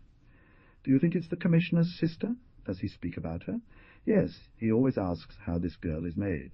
I saw it again today, up in the square, walking with the priest and the secretary. Yes, she's beautiful. She also smiled at me. Do you think it's her? I don't know, my aunt. It may be, Prétu replied, taking a bite out of the orange peel. A woman is the one who sends the gifts, he himself says, Uncle Georgie. I heard that he said to the doctor, if she comes, I think I could get up. And that mad doctor replied, sure, it will be a curious thing. Columba, with her elbows on her knees and her hands intertwined, was biting her toenails. After a moment's hesitation, she asked, and what about us, does he still say? Who, Uncle George? May? Tell me the truth, idiot. If not trouble for you, I swear she does not speak. I often tell him. Dov, that which you should have married, breaks the nuts to make the wedding cakes, and he is silent, a few times once, now more. Well, what do I care? Suddenly shouted Columba, jumping in an angry fit against herself that she could not stop her stupid curiosity. Well, he added, opening the door again, now leave, chatterbox. Why did you come inside? Go away and don't speak, because otherwise I will hack your neck with my nails. Despite this threat, Prétu hesitated to get up. He took off the long beret and threw it in the orange, then raised towards Columba beautiful evil eyes. 71, give me another one, then. I'll bring it to my little brother, Bore, who will drink it like a breast. But Columba was impatient. Go away, and he got up, reluctantly, and went away. She shut the door and sat back down in her original seat. Her heart ached. She was out of breath. She felt like she was all alone in the world, and that someone had emptied all around her as the servant had emptied his sacks. You'd see the cows, the beehives, the houses, all of it without value. Everything seemed useless to her, because the unfortunate Georgie was crying and laughing as he read. Letters from another woman. And the passion that urged her seemed still to be spite and hatred against the man from whom she believed herself insulted and abandoned. But already an enigmatic voice echoed. In the back of her mind, a wild and tender voice, like those of the drunkards who sang that night of love. And she realized she had lived up to that moment like someone who had lost his way, and she stubbornly kept moving forward without asking for directions from anyone, and the more she went forward, the more lost she got. When Prétu returned, the master was still rereading the mysterious letters, but in order not to be seen by the servant, he folded them between the pages of the little book and started reading the Psalms. Something unusual made the castle less depressing. The scent of candied fruit that emerged from the box, the springtime breath that entered through the little door, drove away the stench of damp and misery. The patient, whose delicate head had on the candle of the fodderette, sent by the mysterious donor nearly angelic air, began to read aloud the verses of his little book. Do not leave your soul to the sorrow, and do not oppress yourself with your thoughts. Have mercy on your soul, please God, and send away from you the sadness. For that has killed many, and it is good for nothing, and joy lengthens the days of man. While Prétu was preparing dinner and chatting, he accidentally let the orange fall from his beret, which slipped off his head. So then Easter has passed, praise God. My mother was given a goat's leg. She wanted to bring it here to give me, but I said, we don't want anything from anyone. Yes, Aunt Giuseppe Fior killed a cow to give they. Meat to the poor, but the fillet and the best parts she kept for herself. May a ball pierce her neck. My father then gave my mother 5 oranges, but he was drunk. Drunk as never before, but he has good wine. He laughs and sleeps. He sleeps and laughs. Here is one of the oranges. I will give you half of it. 2 segments I will bring to Bore, my little brother. If only you could see how he sucks on the orange. He looks like a bee on a flower. He took the orange and began to split it, putting aside the peel to take it home to his mother. I'll make an orange juice. I'll save a piece for you, he said. Meanwhile, would you like to taste it? He timidly took half an orange, fearing that Giorgio would guess the origin of it, but the sick man, whose thoughts wandered in the infinite space of dreams, only took one slice while sucking it without stopping his reading. Only later, as he sipped the milk soup prepared by the boy, did he look around and say, The walls are dirty. Yes, they need to be whitewashed. Then you will wash the table, the chair, the door well. At first the napkin did not respond, but suddenly he smiled maliciously and said in one breath, "I know who you're waiting for, the Commissioner and his sister. I won't tell you anything, but I know. So, and everyone knows that Aunt Grazia used to say, out there, the gifts are sent by that girl." George was panting. Nevertheless, he said, "Who do you mean, fool?" "Well, you know, that girl. Her name is Donna Mariana. She's beautiful, but she looks like a white mushroom because she's short and has a big hat as large as a 72 basket. Also her shoes are white. I saw her walking with the priest and the secretary, and she smiled at me. She has big eyes like 2 fresh almonds. And she must be rich, bad luck to catch the devils. I say that her dress costs 20 lire, and the shoes at least 7 lire. The secretary made big eyes like 2 spindles looking at her, but she certainly doesn't want him. Also Aunt Giuseppa Fiore said, 'For that one, there's a doctor needed. But if you heal Uncle Joe, you become a doctor.'" The unexpected conclusion made the patient smile, but after a moment he scolded the servant, ordering him to turn on the light and leave. "May I leave the courtyard gate open?" "Leave it as is. Times had changed." The master was no longer as wild and untamed as in the days gone by. He again waited for someone, but apart from the doctor, the beggar and Uncle Arras, no one else went too. "Seek him out." Left alone, Georges looked long at the candle. It seemed to him that the flickering flame kept him company, that as he bent forward, moved by the breeze, it beckoned him with airs. The little book on the table, and between whose pages were the 2 little letters. He slowly extended his arm, took up the book again, and reread it. After all, she knew it by heart. They were both written on yellowing sheets of paper, perfumed with violet, in long, angular characters. "Thank you very much for not rejecting my modest gift. I know that you are proud. It is unnecessary for me to pretend beyond to being distant. I am close to you, though only for a little while, and I know all your story, your long ordeal. I know your door is closed to the indifferent and curious, but I am not like the others, and dare to pray you to let me come to visit you. If you want me to come, write to me through the friend cart-driver." The other said, "Do not thank me. It is I who must thank her for letting me do a little good. I will come. I could make her right if I could tell her as Christ told Lazarus. Arise and walk, arise and walk, arise and walk," he repeated then, 100 times, fixing his gaze on the little flame again. Then he turned to look for the parable of Lazarus in the tiny book. In the warm evening there seemed in the distance songs of the young shepherds in love. He was still waiting, and his restlessness and hope, with which for weeks and months he had been awaiting Colomba, were nothing compared to the present wait. The woman who was to illuminate with her presence the cottage represented for him the distant civilization, justice, pity, all the greatest things of life. Even from the chatter of the servant, when he relayed the women's conversations on the street, he understood that his rehabilitation had begun, and the aphorisms of the old outlaw came back to mind. Time is the only judge.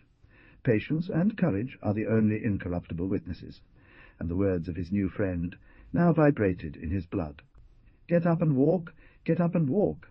He was driven by a sudden surge of hope to attempt to rise up, but he fell back defeated by the vertigo. At that moment it seemed to him as though a kind of mist, spinning round about him like a veil carried by the wind, opened a door, and appeared the yellow edge of Colomba's skirt at the chink. Then everything vanished. He thought he was seeing things, and as often happened after an attack of giddiness, he fell into a deep sleep. The next morning she cleaned the house and courtyard thoroughly.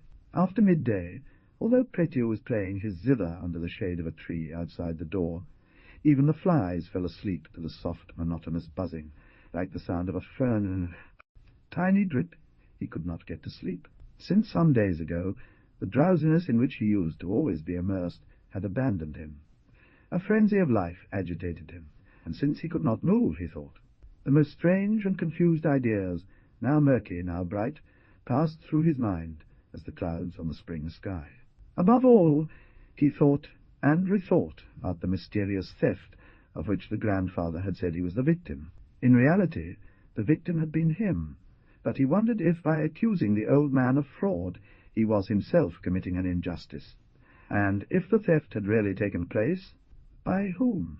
The old man certainly knew, and remained silent out of hate, but perhaps after Columba's wedding he would speak. By whom? By whom? The old Jew wondered. The strange demeanour of the beggar, his frequent visits, gave him the idea that the man was being drawn to the hideout by a mysterious attraction, the same that attracts the thought. Criminal to the place where he has committed the crime. George was astonished that he had never before attempted to discover the true criminal, but day by day, after the gifts and letters of his new friend, the desire forth. Rehabilitation became within him a firm and conscious will. Come drawn by the suggestion of this will, here suddenly the man leaned out at the door, spreading in the house his bad smell of rags. Come forward. "What news in the world?" shouted George.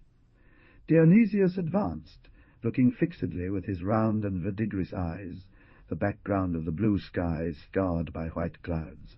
"Eh, it seems that it wants to rain. It does good. It does good." "The grains are dry before they sprout," he said thoughtfully, and he remained long motionless, with his eyes lifted, as if entranced by the sleepy peace of that vast sky, which, with its marble-like clouds, fragments of columns, shattered tombstones, resembled a cemetery.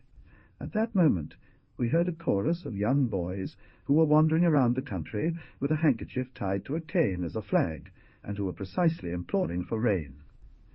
"Dazinos abba, signore, pro custa necessita. Eso es anzones pedin abba, et nos pedimus panem." 19 here, said George, indicating with his finger the distant voices. "Yes, the Lord is punishing us, because our sins are great." Cummy didn't respond or move. She gestured to him to approach the bed, and repeated aloud, "The Lord chastises us, because our sins are great. Have you gone to confession?" "Dione, have you really done the paschal precept?"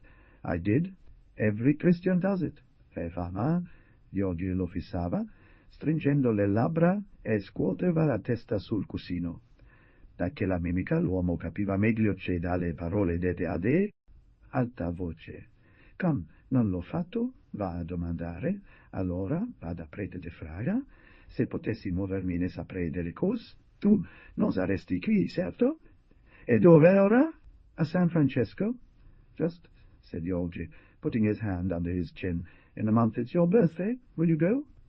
For response, the man began to fervently kiss the medal of St. Francis, grumbling tender words.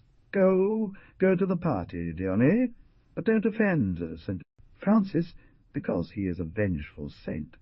Do not enter his church with the intention of deceiving him, for if you have stolen, he knows it, and if you have offended God, he knows that too. He is a terrible little man. They say he even kills, suddenly, the sinners who enter his church.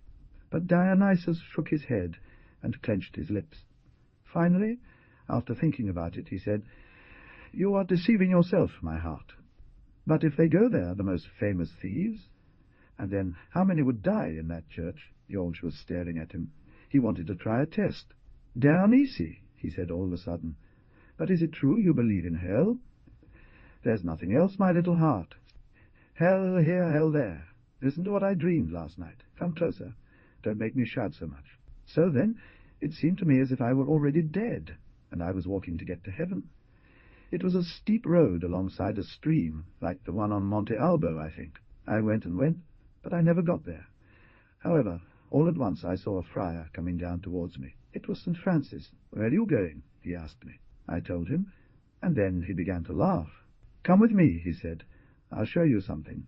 It made me change course, and led me to a beautiful spot under an arbor laden with dark bunches of grapes. 'Sit down,' he said to me, 'and eat this grapes, so that you can see why I laughed.' I sat down and tore some grapes from the cluster. Then immediately I saw the world spread. Out at my feet, below the mountain, and I saw into the interiors of houses, and I saw men, and what they had in their pockets. Among others, I see myself lying on this bed, and you standing in front with the basket inside, which there is the little box of the money stolen from Uncle Rimandu Cordo. Meanwhile, St. Francis says, see why you cannot reach the door of heaven. Because you let a sinner like that enter your house. As George spoke, the beggar opened his eyes wide and wrinkled his wild eyebrows. His face expressed wonder, but also little irony and scorn. 'St. Anne help you,' he said, as if to leave, put this idea into your head. He stopped in the middle of the room, turning his face as if to listen to what the patient was saying, but George did not speak, and only continued to stare at him, winking as if to make him understand that he knew everything. Suddenly the beggar seemed to change his mind and came closer to the bed. His face had become pale, his large black hands twisted like claws. George was afraid. "Dione, Dione, what are you doing?" he cried, covering his face with the sheet. At that moment he was lightly beaten on the half-open door of the courtyard, and the man fell to his knees next to the bed, as if not to be caught in his threatening attitude. The seat Mariana entered, advancing at a skipping pace. She was dressed in white, with a large black hat whose brim fell to her shoulders, and the other side revealed her glossy hair and a rose ribbon in her ear. Her umbrella was almost as tall as herself, and a silver knit bag, such as one might see in fairy-tale books, swung from her thin, naked arm. A perfume that George already knew, the same that permeated his little notebook, spread throughout the room, and before he could clearly see the visitor's face, he thought he had seen it before. Those severe and sparkling eyes had appeared to him in Nuoro on a festive evening in a fantastic light. He began to tremble. "Good day. How are you?" she asked simply, with a slightly muffled voice, stopping in front of the bed and looking at the beggar. George was also looking at him, but he no longer remembered why the man was there. Only now did he see, next to the black figure of Dionysus, the white figurine of the visitor, and felt a great shame to be caught out in such company, with that man in that position. "Get up and go," he shouted harshly, but immediately regretted it. "Oh, sorry, that's a boring. An idiot." The man got up heavily and made a gesture to say something. "Go away. You'll come back later. Go away," George repeated, extending his arm and immediately retracting it, ashamed that the visitor would see the loose sleeve of his shirt. Dionysus looked up, then slowly left. Then Georgie wanted the room to be spacious and fragrant like a spring landscape. A bright peace, a trembling dream of beauty and light spread around her bed, around the cottage, and on through the world. "But are you all right?" said Mariana with surprise, sitting on the stool next to the bed and placing her hands and chin on the handle of the umbrella. She has a loud voice. Natural colouring, and isn't even that thin. With his eyes down, fixed on the swaying and sparkling bag, he began to laugh. He laughed and trembled. "No harm done," he said roughly. "You speak so to comfort me, but the truth is, I'm not a liar at that point. Oh, excuse me, I'm rude, you know. It's been so long since I've seen anyone. Only that beggar have I seen?" "Come sometimes." "Kneels down, praise." 75 chatter. "I can't send him away. How do I do it? He is so dirty. She won't get hurt on that stool. Who else is coming to see you?" she asked, without paying attention to his last sentences. "Who do you want to come? A few old ladies? And the doctor? Is the doctor good?" "So, he's a bit strange, but in the end he's good and generous. Have you ever had anyone else treat you? Have you had electric treatments? I've tried everything. I've been in the hospital for 3 months. There is no remedy for me. All sick people say so. You should go to a good clinic in the country." But he made a gesture of fright. "No, no, miss. I have come back here to die, and I want to die here." "But what are you saying?" she cried out impatiently. He raised his eyes and looked at her, blushing. Then he said quickly, "I don't suffer much. If I am still, I feel no pain, and neither do I move. Only a great dizziness that exhausts me and makes me faint. But we won't talk about this now. I'm happy. I'm happy. You don't believe it, right?" No, to his happiness, did not transpire from his serious face. Rather, it seemed preoccupied by another thought. "Hear me out, and what does this doctor say? In her letter you wrote that, as a child, he was sick." "Yes, I fell off a horse. And then, and after that, I've always been very sensitive. At the hospital, the doctors were talking about nerve atonia and partial paralysis. A consequence of that childhood illness. Our doctor instead says it's an acute form of neurasthenia caused by sorrows and care.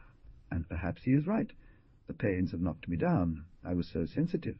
So like a blade of grass that bends with every gust. Even now, see, I tremble all over. Why are you here? I tremble, yet am glad. Forgive me, miss, I'm so glad." She raised her face in amazement, opened her mouth, but did not speak. No, she must let him weep. It was a cry, if not of joy, as he would have liked to believe, of consolation and love, and while he hid his shameful face, and let all the tears that had so long swollen her heart flow out, she looked around unperturbed. She saw the cobwebs at the corners of the walls, the fire's advance, the prehistoric chest, the tiny black table that looked older than the chest, the chipped mug, the tin fork with a missing tine, the stained bedspread, his faded and mended shirt at the elbow. The damp odour permeating the barn hit her with a lugubriousness like the smell of a tomb. She felt as though she were facing a living burial, and the tales, insinuations, and suggestions of Aunt Giuseppa Fior, who spoke to her about nothing else but unfortunate Giorgetto, urging her to protect him, defend him, and seek revenge on his behalf, seemed to her 1,000 times less crude and sorrowful than reality. Eddie cried like a poor child tormented by wicked men, all alone at the bottom of that cave. He who was full of intelligence and thought, and who loved life so much as to feel happy sometimes even in his hideous tomb of living. A shudder of fear made her jump, desperate to move about to make sure it was sana ed agile. Then the words that Aunt Giuseppa Fior kept repeating at every moment pricked her, heart like remorse. You who are rich and powerful must help the unfortunate boy. Help him? How? She laid down her valuable possessions, intertwined her little hands, and shook them, desperate and powerless in front of George's anguish. But then she had an idea. She remembered that one of her admirers once told her that the unhappy man is like a child. It often takes just a caress and a promise to comfort him. She loosened her hands and placed one on George's head. "Mr. George, you must be brave. We will help you." The touch of her hand gave the sick man almost a convulsion. There were groans, sighs, indistinct words, the eruption of anger, pain, and humiliation, 76, which for months and months had been building up in his heart, seemed to explode and melt into tears. Then suddenly he stopped crying, and was still immobile, but with his face still hidden, more than ever ashamed of his weakness. "Now it's enough," said Mariana, gently pulling his shirt-sleeve off him. His face was deformed by the tears, but with clear and lively eyes as 2 stars on a still cloudy sky after the hurricane. She sat back down and leaned her elbow on the small table. "So we can chat calmly now. Have something to drink. Her servant isn't coming? He'll be along later." "No, I don't need anything, thank you. That boy has enough strength to assist her. He's clever, isn't he?" "Oh, very clever. But he is also a great talker. Well, they are all clever here, and the country is so picturesque. From the house where I am." "You're staying with Aunt Giuseppa Fior," George interrupted her, looking at her suspiciously. "Is this the woman who spoke to you about me?" "A little you and a little others. But I already knew her story. She told it to me, the cart driver, as I came up here in diligence. I came to visit the country, because my brother had recommended its landscapes and customs. As soon as I got there, I said that I wanted to come to see you, Mr. Giorgio, but they dissuaded me. No one is receiving, they said. Don't trust anyone and shut yourself in the house as if it were a prison. Don't go to see him unless you want to give him pain. I was undecided for a long time. Finally, in agreement with the driver, I sent the first package. The rest she knows. No, nobody has spoken badly of her to me, only everybody, from the priest to my brother, who did not go there yet, in order not to cause friction and talk in this population, so easily caught up by tangles. All, I said, are afraid of her. Yes, as a mad dog. You're wrong. Listen, I study this strange feeling that your countrymen feel towards you. Do you know what it is? It's shame. They're afraid of her because they know that she has been slandered, and they didn't know how to defend her. She is, let me tell you, the village ghost. Talking about her makes everyone anxious and thoughtful. They are ashamed to appear here, but they already feel the weight of their cowardice, and a day will come, believe me, when everyone will rise up to defend it, to avenge it, to avenge it. Unless that her enemies do not first recognize their mistake. Fancies, miss, George said sadly. It is you who are good, and then imagine that others are too. I owe everything to her.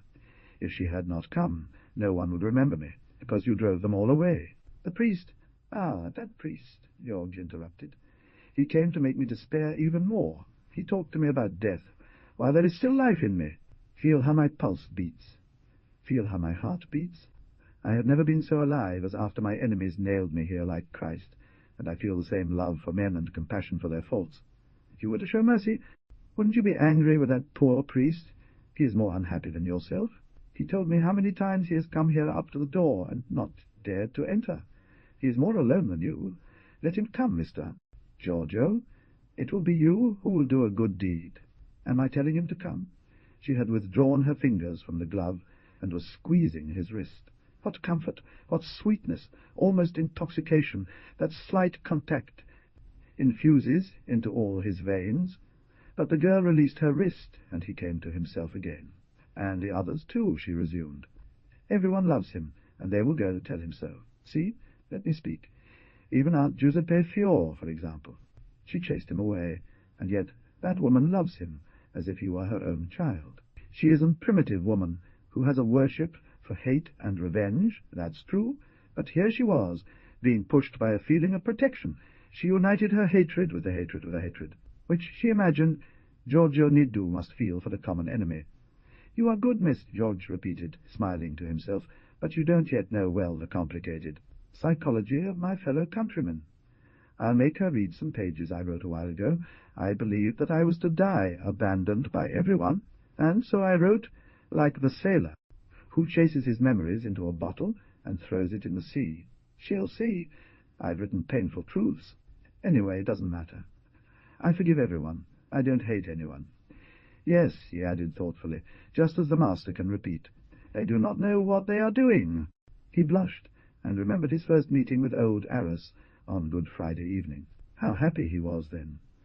But even now she felt a joy similar to that which had accompanied her up the paths of the valley. If her poor body was immobile, her soul flew through, a space filled with light and harmony. Life, personified in Mariana, stood next to him and caressed him. How not to forgive enemies, and not to believe that the only truth of the universe is love? "How does she write?" she asked to distract him, as he found himself tired of her. And they talked about small things, the country and the locals, the servant and the drover. George gathered his courage and told her that he had seen her once before, in Euro, like a dream. "I already had so many sorrows, and that evening I was drinking. Suddenly I saw you with another lady. What a look she gave me! Terrible!" "I don't remember," she answered innocently. "There was such a crowd, and then everyone was looking at her. She was the most elegant. She had a silver dress and a sparkling veil. Who would have said I would see her here again?" Then, afraid to reveal all the romantic passion that her appearance had aroused in him, he quickly asked her, "Do you like it?" "Here? Have you seen the panorama from the town hall's terrace? There's a spot, behind the church, that I love so much, you know, the corner of the apse. Go there towards sunset, and you'll see the plateau tinged with red, then violet. And it will seem as if you're standing at the foot of a barbaric castle. All the scenery evokes the era of feuds, with the little village grouped together and surrounded by rocks, paths that seem to have been made for ambushes, solitary figures in aid, cloaks and armed men riding horses, watching out, and the boats crossed by gulls. Everything has a sense of ancient, wild poetry. Also, from the house where I am, you can enjoy wonderful views, and I run from one window to another, remembering the verses of the poet. The king came to the sea windows, the king came to the mountain windows. If I had wings, could I fly? Do you like Pascoli? I know it almost by heart, and Annunzio. Then it was a versifying, a gentle arguing, a repeating, oh, even me. Likes. No, it was better before.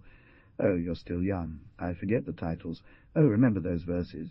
Meanwhile, Mariana had turned towards the little table and was touching the objects, first timidly, then with curiosity, finally with determination, sorting through tattered volumes that would not stay closed, pushing away the broken fork from the pen, knocking down a piece of biscuit on the floor, which attracted all the small flies of flies. The castle. George let her do as she pleased, and no longer felt the humiliation of his poverty. Between him and his friend, the veil of the unknown had been torn. Mariana had penetrated into his world, and could now move about, look around, rummage, and arrange everything, like on a table, There was nothing but order and happiness. Meanwhile, the hour was running, and the sun stretched a brief carpet of dole at her feet. A spark flickered on the face of the little Christ as a tear of joy, and from the faird valley rose the scent of the white bramble. All of a sudden, in the little road, the quiet little boys rang out again, imploring the rain. Mariana, driven by a childlike curiosity and the need to move, leapt up and ran out into the courtyard. George remembered the servant's words. She looks like a child, and a feeling of tenderness joined with his enthusiasm, making him so happy. But she was taking a long time to return. How long she was taking! And everything around was silent, waiting for her return. What if she didn't come back? What if it had all been a dream? And he still had so much to tell her, and wanted to know so many things about her. He looked for the notebook he wanted to give her, regretted not having made Prithu make him a cup of coffee. But why wasn't she coming back? The chorus of little boys was no longer heard. The tiny lane was full of curious people. He recognized people by their footsteps. That strong and a bit slow was the step of Banner's husband. That somewhat faster, but more limp, was the step of Uncle Rimandu. Perhaps Colomba was at the window, or at the threshold of the door, and saw Mariana. He felt his heart beating. He did not know if for joy or fear, and he would have wanted to shout, calling his friend. Ah, there's a rustling in the courtyard, a skipping step like Prithu's. She comes back, and in the cottage everything revives, and shines again.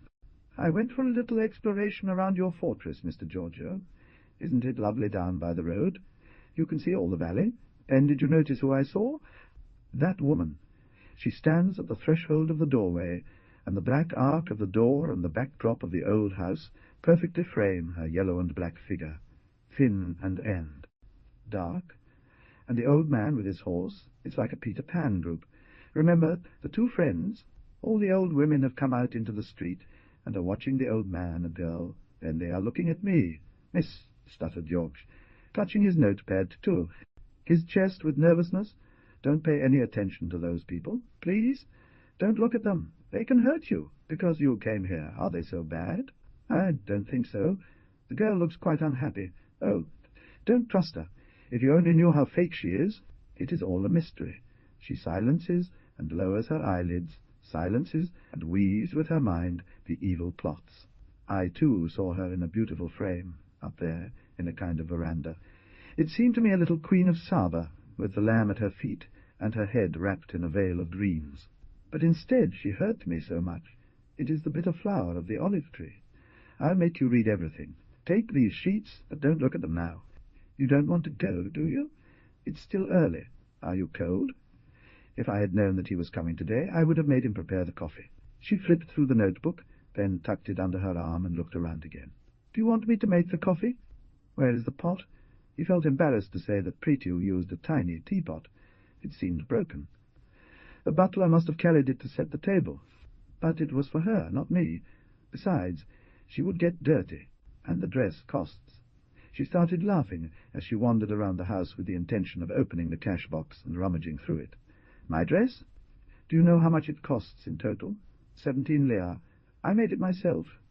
Do you think I'm good at nothing? I do everything at home. She hoped perhaps that I was a duchess. You are a queen, he said gallantly, but she began to sigh. Ah, how many things I lack to be a queen. What does she lack? She is healthy, beautiful, young.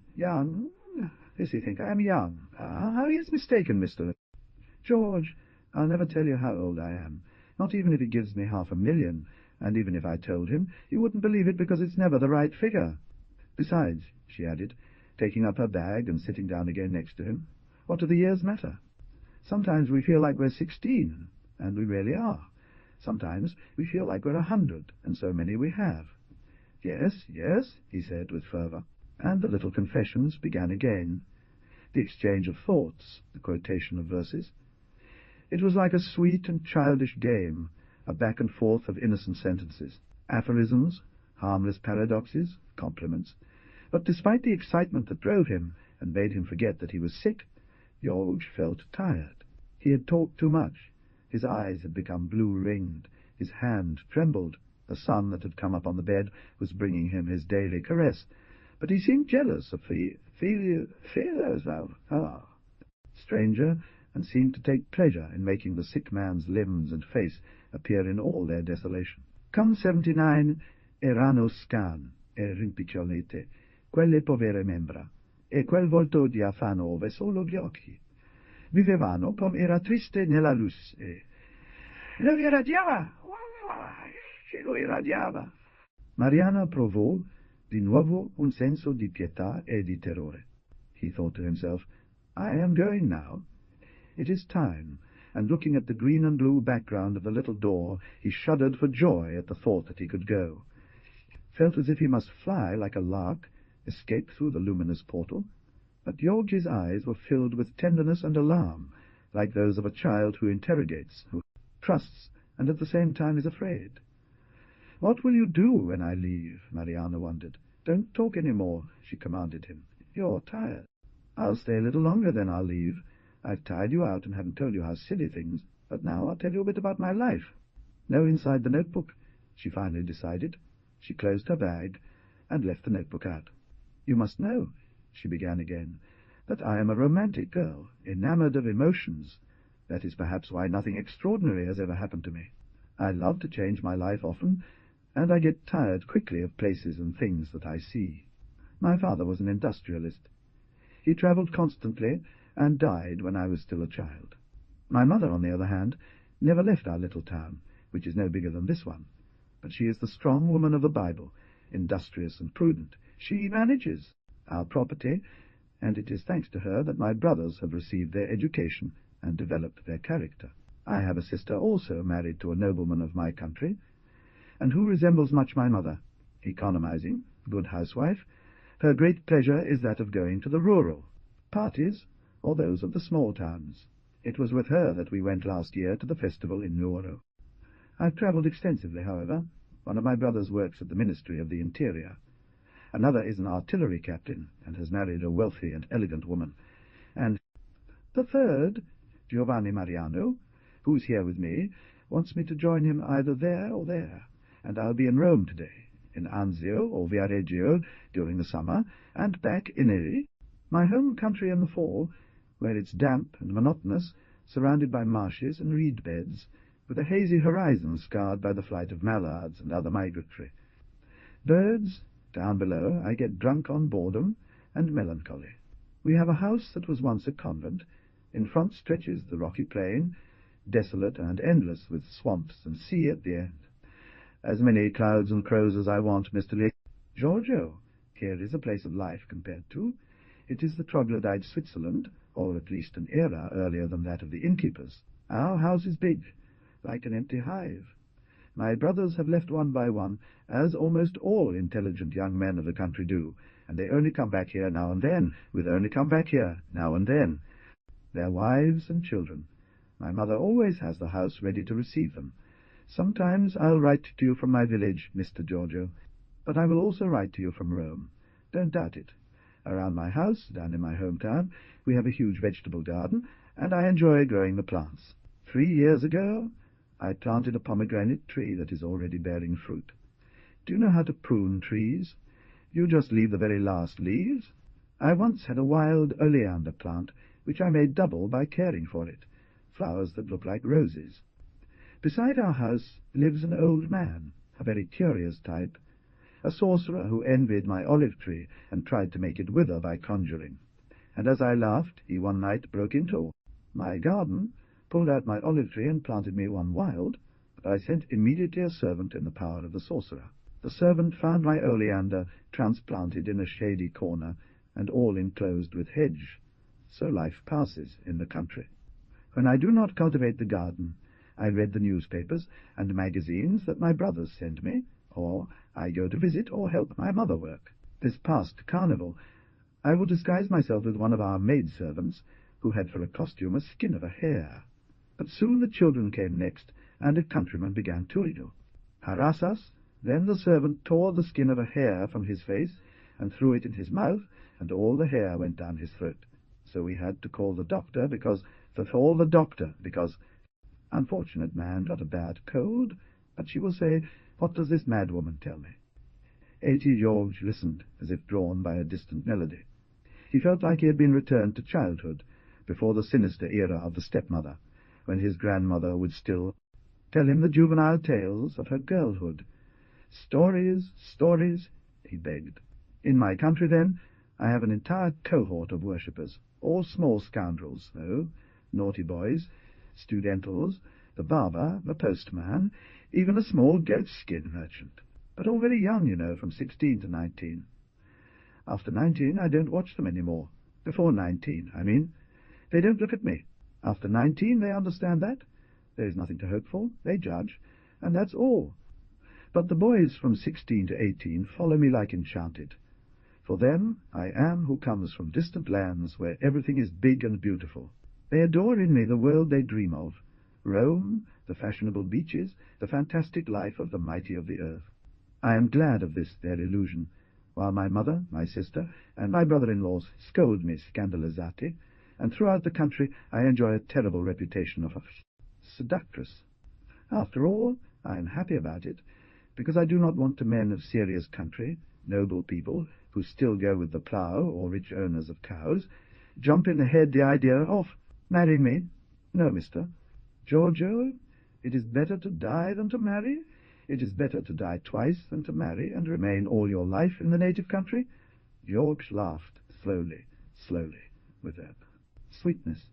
How her words amused and consoled him. But sometimes you've made love. So what? Why deny it? The first was a handsome boy, pale, green, rather lean as a stalk. Now he is dead. Let us not speak of it again. I was also engaged. He was a small doctor-conducitor, of which I had heard spoken of as a marvel intelligence. He came to our house one evening. There were people there, and he said not a word, and I believed that he did so out of disdain or for effect. But then he returned several times, and we found ourselves alone, but it took superhuman efforts to get him to utter any words. At best he would smile, and when he was moved, he would tremble. He too is dead. All dead, miss. Worse than dead. Forgotten, said Mariana, and she leaned the bag on her mouth to hide a yawn. She was tired now, and wanted someone to arrive so that she could leave. The sun had set, and she was still there, torn between her desire to leave and pity, by the certainty that her presence brought ineffable comfort to the sick. He may die in a few days, she thought, while I will live on for perhaps 40 or 50 years more. But why not sacrifice a few hours of these many years of life to him?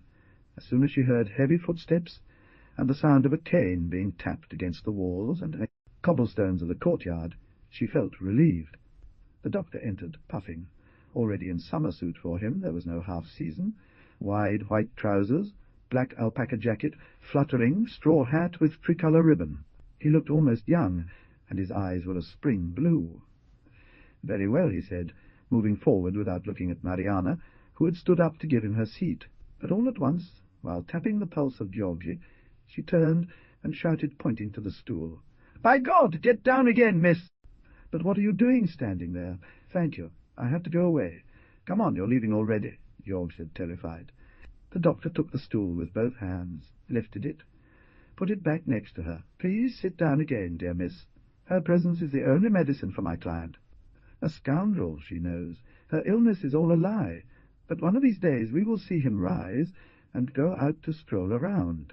But sit down, you. Do you think you will grow?" He bent and hit hard on the stool. 81. "Oh, I wish so," said Mary, going to sit on the box and putting on display her little shiny feet. "Here's something science should invent. How many people would be happy? If everyone was tall, she'd be the first to ask for the opposite. Schopenhauer. Let me alone with your Schopenhauer." But I wanted it. To say that he's wrong when he says that tall women are liked by short men, while short women, they're liked by tall and even short men, so long as they're as beautiful as you. "Crazy," she said, bowing exaggeratedly. He laughed in satisfaction at her gallant gesture, and Mariana didn't mind flirting merrily with him, so George became jealous. He felt that those two were forgetting about him, and he in turn, tired and sad, closed his eyes and saw the figurine of Pretu coming from the back of the room, approaching. The bed, bending over him. She asks about the coffee-pot. Tell her that you brought it from the tinsmith. But the doctor gave a formidable kick to the feet of the bed, shouting, "This woman is right!" George shuddered. He opened his eyes again. He saw Mariana, all white, sitting on the black coffin, and in the background of the little gate the grey sky scarred by blue clouds. She used to turn her head and tilt it forward, so that the brim of her hat hid her knees, and wave her beautiful, elegant feet. How cheerful she was! She was the very embodiment of joy and youth. The boys in her village had every reason to chase after her enraptured. And he stood there like a fallen leaf from the great tree of life. It masses and returns to the earth mute. There is nothing for him, no more reflections of sun or vibrations of wind. Only, from time to time, the echo of distant life, the shadow of clouds, the funeral cry of crows that she detested. Why had she come? He was happier before when he did not know her. "You're not coming, miss?" finally said the doctor, remembering that he had to leave, but she stayed. As soon as the doctor left, she got closer to the bed and bent over the patient, who was looking at her with eyes full of sadness. "Poor Mr. Giorgio. We've tired him out, haven't we? That kind of doctor, he's crazy. He's in love with his maid, and he plays the gallant with everyone." Mariana began laughing again. A petal from the roses in her hat fell on Jorg's face, when she whispered, picking it up from the pillow, and said, "I will come back tomorrow, if I don't annoy you." He sobbed, and went on saying, "Always, always," whenever she wants. "Now you are everything. All my life." Then she stopped again, and her face turned pale, and while the doctor's voice could still be heard echoing along the little street, bathed in twilight. Love. Mystery. Columba, disturbed by insomnia, got up and went down to the kitchen. The grandfather had already retied the ropes on the porch wall, as he had done before Vanna's wedding, and she had finished crushing the almonds and cleaning the wheat for the field, sweets and bread of the nuptials. Another week, and she would be 82, a bride. She seemed to see the bags hanging as far as the kitchen and veranda. There were the sheep slaughtered, the hens hanging upside down, with blood dripping from their open beaks, making a small red puddle in the courtyard's dust. However, it seemed to her that much time still needed to pass before Pentecost. At Pentecost it should be almost warm, while now wind and cold still reigned over the land and the mountains. After the beautiful Easter weather, the much-desired rain had come in abundance, followed also by snow. Grey and red clouds rose continuously from the sea, and even when the sun shone over the valley, Monte Badia and Monte Albo, Monte Acuto and Monte Gonere, from one side of the horizon to the other. They were looking at each other through a mist of smoke, like four old men sitting around a stone fireplace. The wind blew and put out the fire. Then everything was really sad. The rain poured down loudly, and the village paths became streams. Then the sun shone again, and the sky became like a mosaic of blue and grey, and far off toward the plain of Siniscala, a ray of sunlight illuminated a green stripe that seemed to be water, but was instead a field of barley already tall. All the bushes in the valley had blossomed, but curved, ruffled, torn, almost withered by the relentless lashes of the wind. What a melancholy spring! It seemed that earth and elements were at odds. The first persevered in smiling and blooming. Wind caressed her like a fierce lover. And Columba, too, had a battered woman's look. Her back was limp from sleepless nights. Thought filled with fog, and nothing but her anguish interested her. Not even the chatter of her neighbours about the most important events of those days, the definitive return to the country of old Arras, the festival of St. Francis, the disappearance of Dionysios, the beggar, shaken her from her fixed idea. Dionysi had gone to the country fair and never returned. The old women sometimes entered his hovel, black and stinky as a wild boar's den, and came out holding up their skirts and shaking their heads. He must be dead. He must have gone off with some other beggarman, going to Phornie's feasts. They've seen him here. They've seen him there. They had probably killed him. He must have been present at some bloody incident, and they killed him so that he wouldn't testify. The return of Uncle Inacio Arras gave a diversion to the curiosity of women. The relatives and friends of the old man made a sort of alms for him, getting a goat or some other head of livestock from almost all the shepherds of the country. So he formed a flock and resumed the ancient life. Only on Sundays was he to be seen in church, stiff and solemn, with his long beard in colour of granite, calm as a patriarch who had passed peacefully his life among his children and grandchildren. At the exit of the church She used to go and sit on the benches of the square with the other old men, or she would go and visit York Needu. One day, as she was passing in front of the Corber house, she saw the old man on the threshold of the door, cutting a piece of cane to make a matchbox. They waved at each other with a nod of the head, but on both faces passed a smile of mutual mockery, while the green-eyed old man gazed down at the broken walking-stick. "Pay?" Gentle Vincastro, to which the former outlaw had returned after so many years of fierce rebellion, the peewee eyes of Uncle Inácio fixed upon the knife and the cane case of Alfon, his enemy, and both seemed to say in their glance, "Here's what you've come down to." Colomba lit the fire and made coffee. The old man was absent, and his rolled-up mat, draped over the hearth, seemed to be keeping watch, too, in the cold night, awaiting the return of the old man. The wind howled in the courtyard. As soon as Colomba opened the door to go out and get some firewood from the porch, a smell of grass and wet earth struck her, reminding her of the scent of George's stable. 83, holding on to the kerchief her breath threatened to take away, she grabbed some firewood, returned and locked the door, but the smell pursued her, and he was there before her, small and waxen-faced like a dead child, immobile on his white bed at the bottom of the dark cottage. Yes, she had done that. She had gone to him twice. The first time on Easter night, without daring to approach the door, then one morning at dawn, before the neighbours rose. He slept with his head wrapped in a white scarf.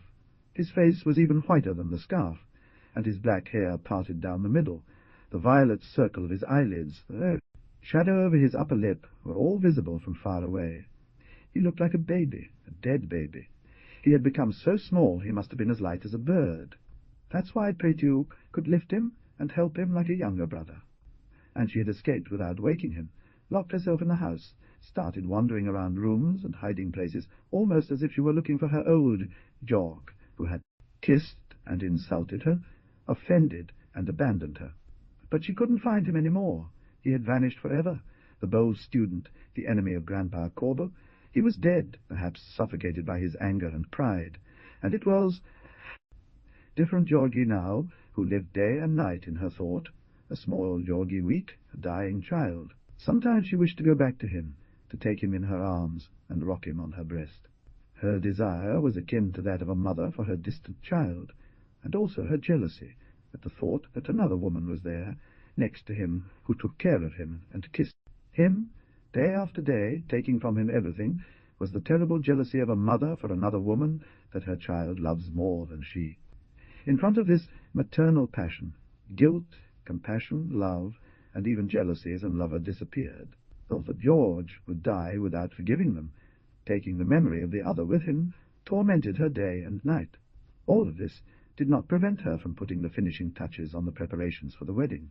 Even that night, after he had made the coffee, he drank a cup and then another. He placed the candle on a chair next to the fireplace and started sewing. The dog would bark from time to time. Other dogs would answer, and the wind in the valley seemed to be the echo of these restless laments.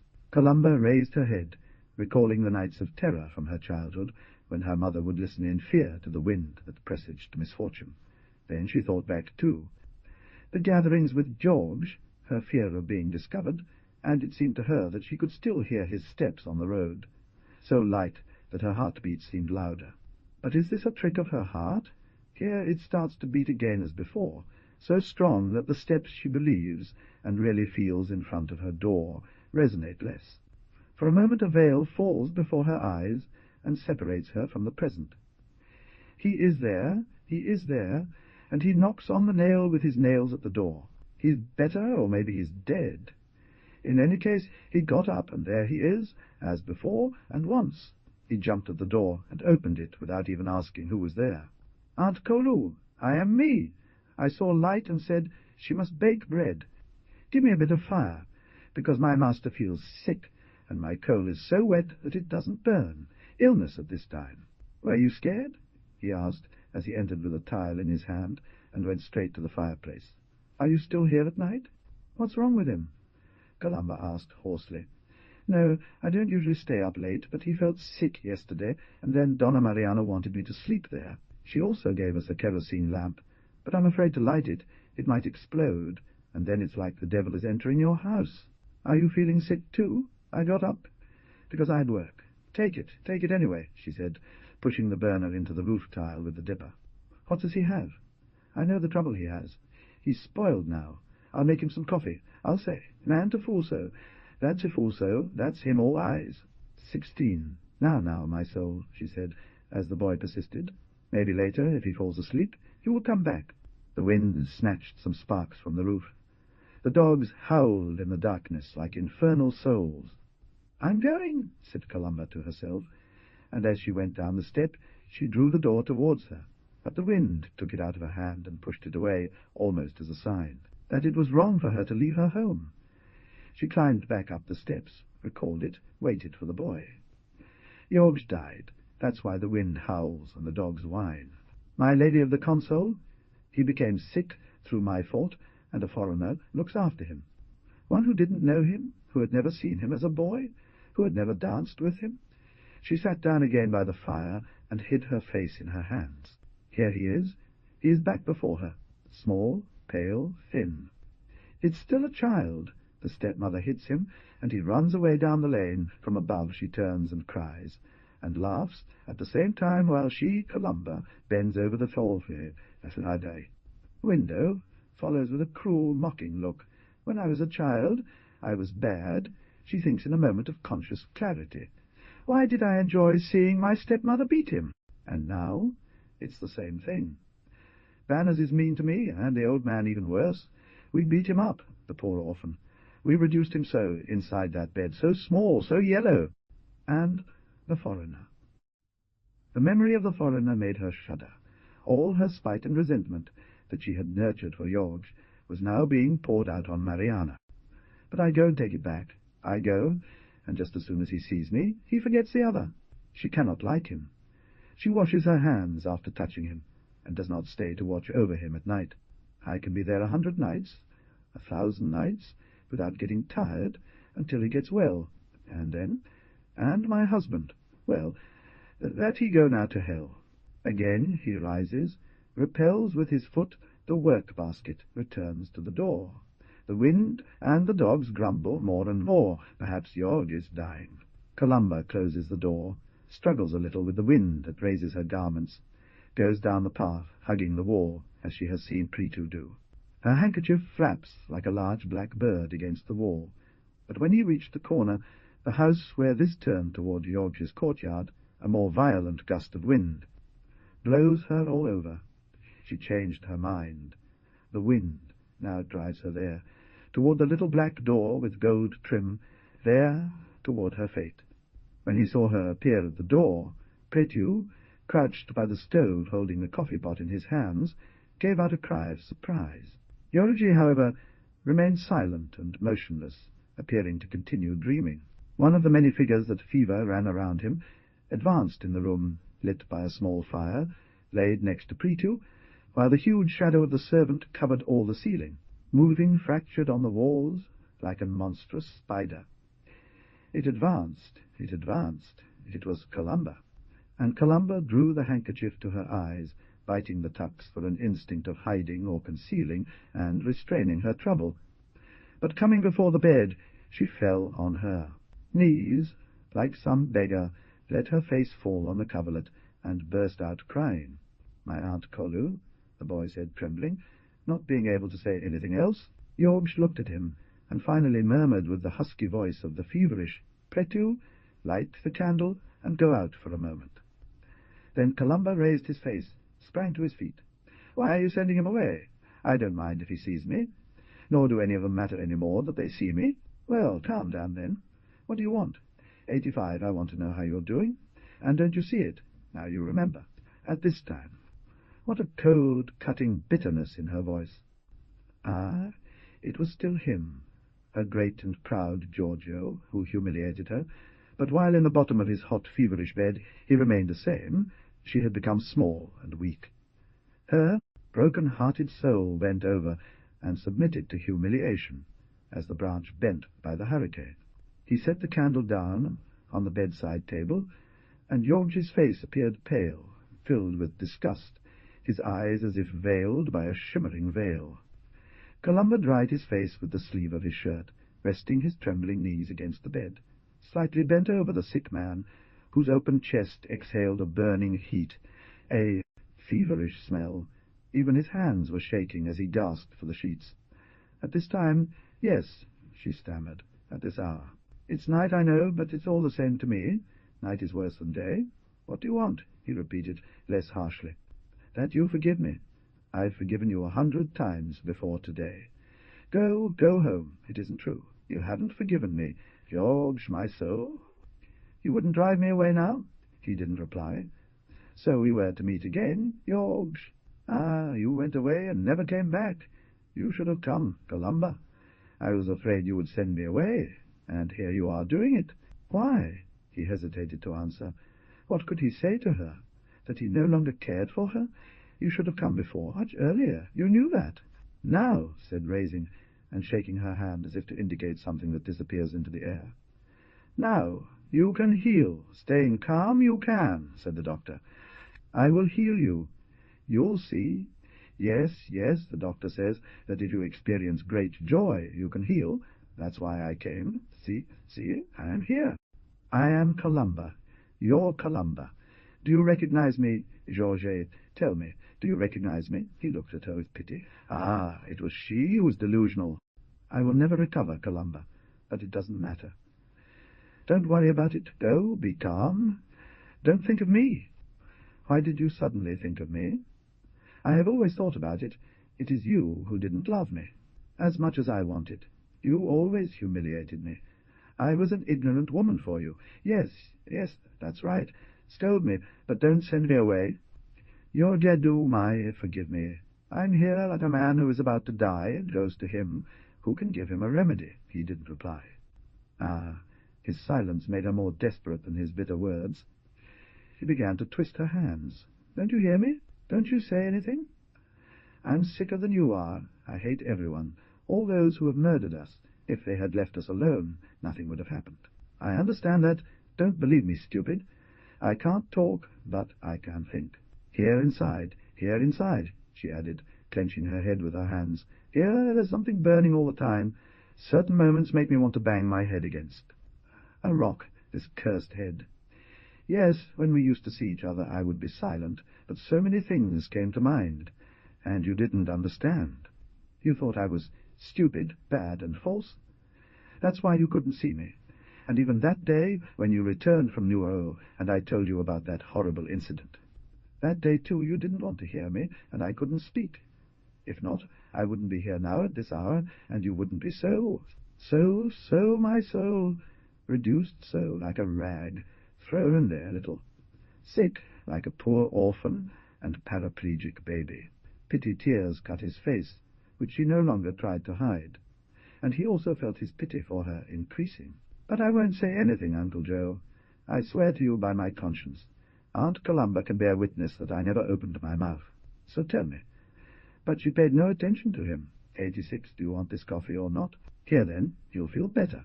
He poured the coffee into a worn cup and blew on it to cool it down. George tried to get up. Columba placed her hand behind his head, took the hand behind his head, took the cup, and brought it to his lips. But the cup shook with her sobs. He held it steady, drank, and felt consoled. "Take some coffee, too, Columba, and sit down, but calm down. I have a headache, I'm feverish, and I can't see you crying. What time is it?"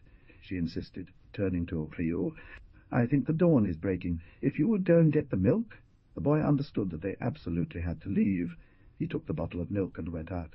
Then Columba also seemed to calm down. She sat on the stool and tried to put her hand on George's, but he instinctively withdrew it, and she understood from this gesture more than from any word that there was nothing between them but what was common. "I'm glad you came. I have to die, and it's better that I go away in peace with everyone. But I don't want the issues to start again. It hurts me and you," he said to her sadly. "I'm in control of myself. I can do what my heart tells me. You should have done it before. Now it's too late. Why is it too late? Why is it too late? Because you're sick? But I'll stay here and take care of you. If you got sick after me, wouldn't I be with you the same way? No, you don't understand me, Columba. I do. You don't want to love me any more, that's what you're saying. You're right, I'm ruined, but you're alone, my soul. Who cares for you? a poor, ignorant, chatty boy. Even if you don't love me any more, I'll stay the same. I'll be your servant, and you, little by little, will love me again. I'll leave everyone for you, relatives, friends, the groom, the grandfather, all, as you wanted. But now I don't want any more. Then I was healthy. If you came, maybe I wouldn't get sick. Who knows? Maybe the sorrow continued the same. If I came, the slander, la calumnia continuaba. Ella no continuó. Parecía tener dificultades para pronunciar las palabras que recordaban el heco horrible. Y se maravilló al oír a Georgi hablar de él con calma. No es verdad. Si tú venías, yo no me enfermaría. Yo encontraba la fuerza para luchar. No me he preocupado nunca por la calumnia. Debía caer, como todas las calumnias, con el tiempo. The truth exists. Columba, who has pushed you to come here now at this hour? The truth. Ah, I am glad for this. And your grandfather and sister will also come here. And all my enemies. If you had come immediately to me, we would have both felt this joy that I only feel now, and I wouldn't have gotten sick, but it doesn't matter. I am still happy. I just regret for you. But you must also make yourself strong and understand. She understood, muddledly, but she understood. You are intelligent, he went on. That's why I loved you. If you had been born in another house, oh, how happy we would have been. Like so many others who meet, love, form a family. But it is useless to think about it now. You, on the other hand, will not be unlucky.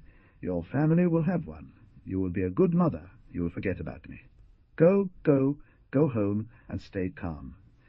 Your grandfather is not there, isn't that right? So when he comes back, you'll find yourself at home. Go, and let your sister not notice that you've come. In time, they will also come here. But now don't irritate them. Go, what would you have me do? I? Nothing, Columba, he said, smiling in a way that offended her more than any threat. I certainly couldn't take your arm and lead you to the door, but I say that if I stay, George, you will end up loving me again. Christ said to love even one's enemy, and I don't want you any ill, but exactly because I don't want you any ill, but exactly because I don't want you ill, I repeat. Get away, it's better for you. But what if I stay? What if I stay? She repeated feverishly. Your place is not here. If you stay against my will, I would believe that you want to torment me even more. It's useless. It's useless. She appeared for a moment as if she would awaken from her dream, and realized that she had to leave. But compassionate jealousy still held her back. What will happen to you, Georgedu? How are you going to manage, as I have so far? Ah, so far? You have lived in despair? You have shut the door. Come, if you were a condemned man in a cell. From now on it will not be like that. I will make peace with everyone, you will see, even with Grandpa. Tell him, yes, if he wants to come, let him come. Columba shook his head, bowed, eyes closed, hands clasped. You talk so now because you are happy. I know, yes, that you are happy. But when you're alone again, you'll close the door again. No, you'll see. I won't be lonely any more. And they fell silent again. One nor the other pronounced the name of the foreigner, but she was among them, and he saw her, white and smiling, with the garments that seemed to whisper by exhaling flower scent, and it seemed to him that she flung open the door of the castle, and was herself who made the sky silver above the plateau, who stopped the wind at the dawn of a dark, nay, who made the jays sing among the wet bush at the Siglione. Even Columba believed he saw her, white with sparkling eyes, as that morning on the balcony of the town hall. Her voice told him, Go away. Don't be ashamed to stay here after you tied yourself up with that other guy. Yes, it was necessary to leave. It was dawn. The grandfather could come back at any moment, find her there, beat her. The reality was taking over as the light came in through the window and the cracks in the door. Prétu returned. The wind has stopped. Finally, good weather is returning. Here's the milk. But I gave a bad measure this morning, Aunt Artura. So she looked at Columba, pale as the dawn, and thought, why didn't she come sooner? I would really have been so happy that it would lift me up. Now it's too late. It's too late. When are you getting married? She asked him. At Pentecost, he replied. So soon? Are you leaving right away? Yes, I am. And what about your grandfather? Who will take care of him? By himself? Maybe he'll look for a maid. I know one, Prithu said, right away as he poured the milk from the bottle into a pan. Suddenly, a horse's hooves were heard in the tiny street, and Columba leapt to his feet, thinking about his grandfather. "No, he's not," said George, who knew Rimundo's horse's gait. "But it's better for you to go away. Goodbye, and good luck." Columba hid her eyes with the corner of the handkerchief, reached out her other hand. "Goodbye. At least shake my hand." George Nidu. He took that little, tough, brown hand, which once had seemed to him Rachel's, and pressed it in his moist, hot palm. But he thought of Mariana's little soft, white hand, and Columba read the thought. "Adieu," she said again, and went out quickly, her face hidden in the corner of her handkerchief. But when she was in the courtyard, she discovered herself shy and suspicious, looking around like a lost fawn. Everything seemed new to her around, and the clear light of dawn amazed her. She left just as she had come, her heart stirred by compassion and jealousy, and she returned to shut herself up in the old house, awaiting the return of Grandad. But even their light was penetrating, and she continued to feel a sense of wonder, as if all things had changed their shape. While he heated the milk, after putting out the candle, and said, 88 if Columba did not marry. Who would you marry, Uncle Joe? She or the sister of the Commissioner? George had closed his eyes and seemed to be sleeping, overcome by one of those deep sleep that came to him after a nervous crisis. The wind had completely ceased. In the silvery dawn, like a moonlit clear, a cricket was still singing, and that tremulous chirping gave Prithu the idea of a thread coming out of the mouth of the insect, thin as those of spiders, beaded with dew. All at once George startled awake, jumping to his feet. He opened his eyes wide, then closed them again, falling back into his torpor, muttering, "The grandfather! He—" Initially thought that his master was dreaming, but then he really heard a horse's hoofs on the track. "It is Uncle Raimondo who comes. Now I'll go and listen to what he says." It wasn't the first time she had tasted that desire. She went out onto the courtyard without hurrying too much, after taking the milk off the stove and covering the fire, and she cautiously advanced along the wall up to Columba's gate. The sky was painting itself above the little road, at the end of which a distant mountain peak, red as a rosebud, could be seen. The triumphant dawn of May was rising from the sea, and all the things weary from the wind that had just ceased seemed to receive it in surprise rather than joy. In silence, even the dogs, the cockerels, were silent. He could hear the voice of Columba from the veranda, but only a few words could be distinguished. Suddenly, however, the voice of the grandfather resounded from the kitchen, so loudly that Prithu was pushed back in terror. "You're crazy, grandson. What dreams did you have last night?" The voice of Columba grumbled there. Driven by a happy inspiration, Prithu returned into the courtyard and climbed into the courtyard and climbed over the wall, at the risk of being seen by the girl. Ah, from up here I felt good.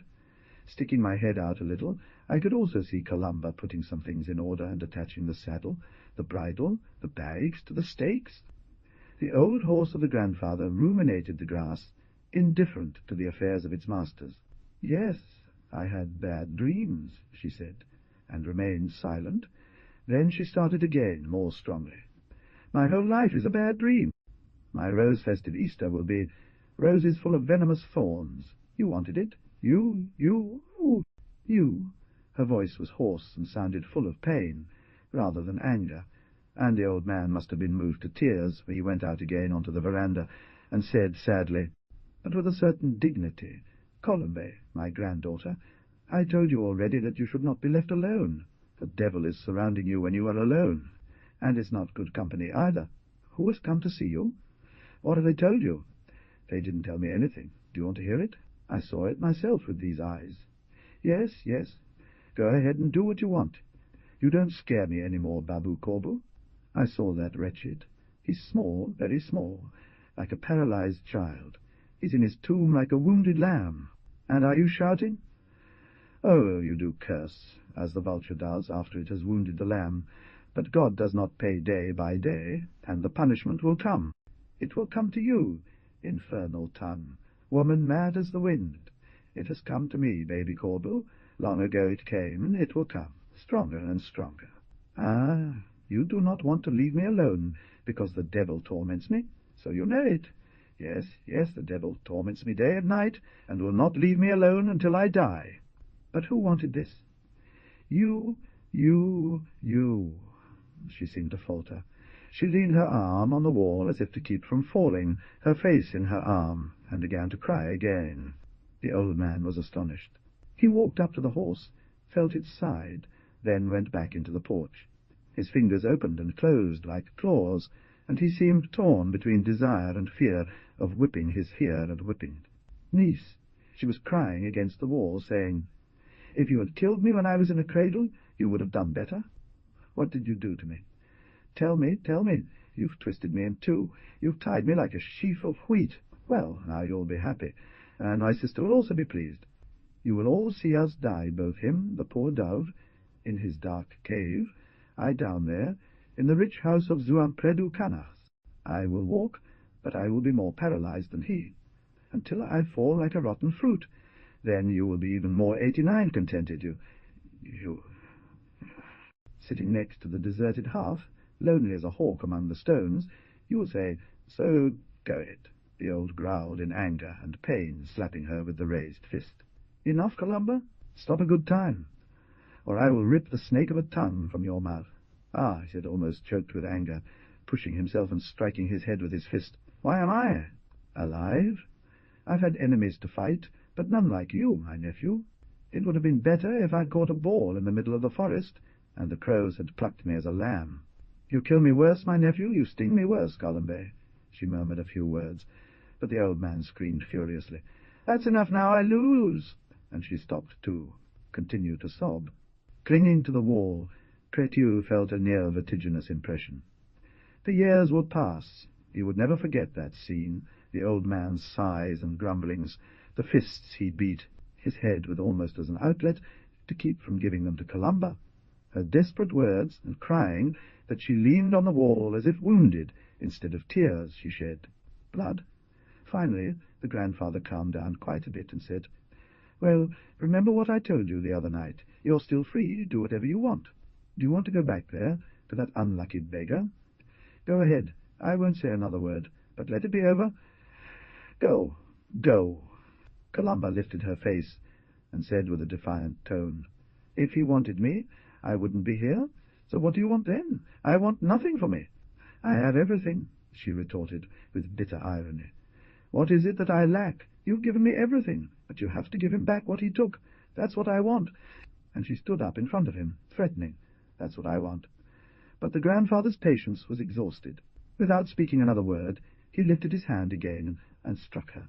I heard the sound of slaps, and I leaned firmly against the wall, crying out, "Let her go!" "Raven." But the old man didn't seem to hear me, and he continued to punch and shove Columba until she was driven back into the kitchen. Everything fell silent again. Even the old horse had stopped chewing its grass and was shaking its tail restlessly. Afraid that the old man would try to beat him, Crétu remained for some time perched on the wall. Then he leapt to earth and ran with the purpose of telling all to his master. But Georgi slept peacefully, and for every good end, Crétu locked the gate of the courtyard. Despite the diversion of George, Mariana began to be bored, up there in the windy place. The powers of his brother the commissioner were to expire in June, but she wanted to leave sooner. Bad weather ruined her pleasure in making her ungrateful charge happy.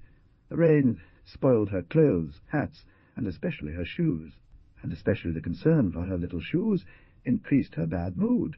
She had to polish them herself, because the servant of Aunt Giuseppe Fior, instead of using cream and White Lead, didn't bother to use sebo and polish, and while she polished the little shoes, she ruined her tipsy nails that looked like thorns of a young rosebush. It was time to leave, to shake myself free from that kind of dream, made up of shadows and light, of poetry and sadness, of compassion and disgust, catalogues at the Louvre department store, and order pretty clothes for summer. Sometimes, sitting by the student's bed, while he gazed at her as a melancholy poet-starved gazes at the evening star, she would fall into deep contemplation. She had to order. Stockings, too, matching the dress colour. But if Mode Illustrata said that violet was fashionable, then she could order violet stockings and match them with the dress. Having resolved the issue, she shook her head, laughing, and told Jorge, 90, I'm frivolous, aren't I? Sometimes I can't sleep thinking about these trivial things, and I feel sleep thinking about these trivial things, and I feel remorse because I know that there is so much suffering in the world. Then, in the morning, I get up happy as a lark, because the parcel from Paris has arrived. When it comes, this package, it seems to me that a little piece of the great city arrives. Do you know how many veils I have? Guess. All the veils of an October dusk and a moonlit April night. Yes, she went on, becoming serious, the beach calls for many veils. Yes, this year we go to Viareggio. My sister-in-law writes me that she's already booked an apartment on Viale degli Oleandri. You see, a road entirely shaded by olive trees in it. Bloom. Do you know the versions of Gabriele d'Annunzio? But his face was covered with shadow. She felt cold in her heart, as on the first days of autumn, and she almost whispered, "Woe if it rains," however. Viareggio is covered with mud, then, and the pine forest, with mountains smoking like volcanoes. I think it's the land of my dear homeland. I think there are also crows, too. Comfort him, she would find herself daydreaming. The nice places to which she usually thought with nostalgia seemed to her melancholy and unwelcoming. She had to leave soon. Otherwise she would end up getting sick too, even though she practiced ablutions and disinfections every time she returned home after visiting York. A single thing held her back now, the fixed purpose of taking her brother to visit the sick man, but the commissioner was reluctant, afraid of doing a grave act, almost compromising, contrary to the absolute principles of impartiality that he had imposed upon himself in going to govern a punctilious country like Orono. The cases of York, reported and commented on every day by Aunt Giuseppe, the maid, Leah, Mariana, and all her acquaintances, no longer moved him, or better said, they never had done so. He made fun of them, and when he had time and inclination, he also enjoyed making the women angry, Aunt Giuseppe in particular, by casting doubt on the innocence and virtue of the unfortunate student. Regarding Mariana's visits to the patient, he did not object to them, also because he knew that it would be useless, but he almost enjoyed her leaving, just so as to know that. An useless relationship to her had been interrupted, tedious for him. The unfortunate one, then, left you will be even more unfortunate than before, he said to Mariana, in the short moments they saw each other around Aunt Giuseppe's table. It won't be so bad, because at least he'll have one good memory among all the bad ones.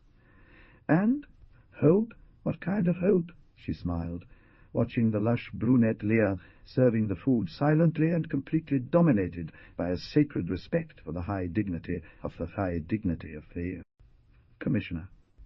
Leah put on the table, with one hand, a large plate of roast lamb for 20 people, thinking she will marry him if he gets better and becomes a doctor, while the third commissioner, worried and nervous, said without waiting for his sister's answer, "And there is no salad today, eh? But what country is this? There is not even grass in spring. There is no grass here, madam. It's from the countryside. What is it? Dandelion? But I've told you 1,000 times that I want it. Clean it right now and bring it." Leah having come out, Mariana said, "Which hope? That of my return. You? Ah, you will return here when I do, my dear. One comes to these places as one goes to the Holy Land, once only. I didn't say I'd come back. I said you can look forward to my return, and he will fall in love with you. He can no longer fall in love because he is already in love. Do you think you're doing a good deed?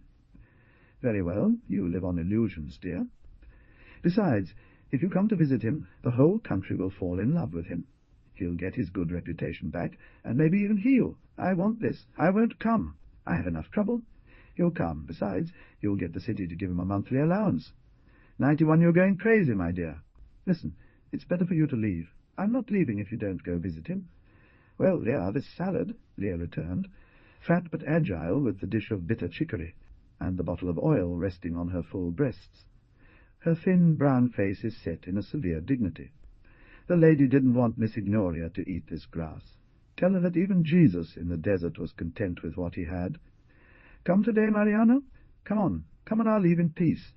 Tomorrow I will leave if you come today, not even in your dreams, maybe before leaving. 1 or 2 days, but for now, no. It's useless. I don't come. I don't want to worry about anything. the day after Columba's night visit to the sick man, Mariana, and the priest. De Freyja entered the hut. She took off her hat, took the priest's tricorn from his hand, and tried it on for size, looking at herself in the mirror, which George, still depressed by the extraordinary events of the night, followed with his sad eyes, watching the dancing reflection on the walls. He thought of Columba, and he seemed to see again her little black figure bent in a convulsion, imploring forgiveness and love. Ah, what contrast between the two women! One black and full of mystery like the night, the other white and happy like the day. He looked at her, and felt his evils cease. "Finally we have good weather," said Father de Freyja, as he passed his white hand over his golden hair. "But now the heat will soon come, which, they say, here doesn't play around. Oh, how I love that bench! I spent hours and hours there. It is lovely, yes, but that sea is so very far away." "I adore the sea from afar," Mariana said, replacing her mirror in the bag, and returning the trilby to the priest's hands. "Ah, I don't like your hat. Besides, it brings bad luck. If you keep it, I don't want it." "But I didn't give it to you, miss. If I wanted it, you would have given it to me, but not in a million years." "Another told me the same thing for another reason," she said forcefully, looking at the priest in the eye, "and instead he bent and will do what I want." "Who?" "Who?" asked both men in one voice, guessing that she was alluding to her brother. George blushed with emotion. She took out of a package that she had brought with her a large volume, and, from far away, read the title to the two men. The priest hid his eyes with his hand, and she burst into laughter. "So much fear does it give you? You're right. It's a book about life and death, and both are terrible. But, Mr. Terrible, George will enjoy reading it because he is not afraid of either. I visited the ducal palace of Mantua 5 years ago. He replied, 'Yes, 5 years ago.' Do you think I'm young? He's old. Give him Defra. If not, I won't be accompanied by a dangerous man like you. Yes, I remember the room of paradise, from whose windows one can see the lake, melancholic as a pond. I remember it was autumn. Through the yellow can, small red clouds rose, which seemed to me like pelicans. Beautiful pelicans, vermilion, consecrated to the sun. And then I remember the dining room, with its great rivers, represented by old men crowned with ilex, and the gallery of mirrors, and Napoleon's bed, similar to that of so many unknown little men, and the emperor's wife's room, with walls covered with a fake veil, and Isabella's little rooms, with her portrait on the doorpost. But the TM Palace left me more impressed than the ducal palace. It is even more abandoned and more depressing, but of a solemn sadness. It looks over an empty fish-pond, on a desolate garden full of something gloomy, gloomier than the dead water in certain ponds, full of memories. In the end, there's a cave with stalactites that no longer shine, with a fountain that no longer gives water, and on the walls of the rooms in the palace, huge and giant, horses with the kindly appearance of modern Mantovani, red face, blue eyes, reddish hair and moustache, thick lips and dimple on the chin, are agitated in a struggle that has lasted for centuries, and is always as great as it is vain. The two men listened, and although the priest still looked scowling, he finally asked, "Miss, why don't you write?" "Yes, I wrote a novelette once." "And they published it right away, and then criticized it immediately?" "Yes, I had this success. They told me right away that my novelette was depressing, i.e., worse than immoral." "How was it? Who remembers it more? Why not continue writing?" "The young lady is also a good painter," the priest said, "but she doesn't even want to paint, so—" "What about Far Defra?" She again looked at him, fixing her eyes on him. "All our battles are like those of the giants in the frescoes about which I was talking. They can last centuries, and only end when time erases them. Better not to do anything.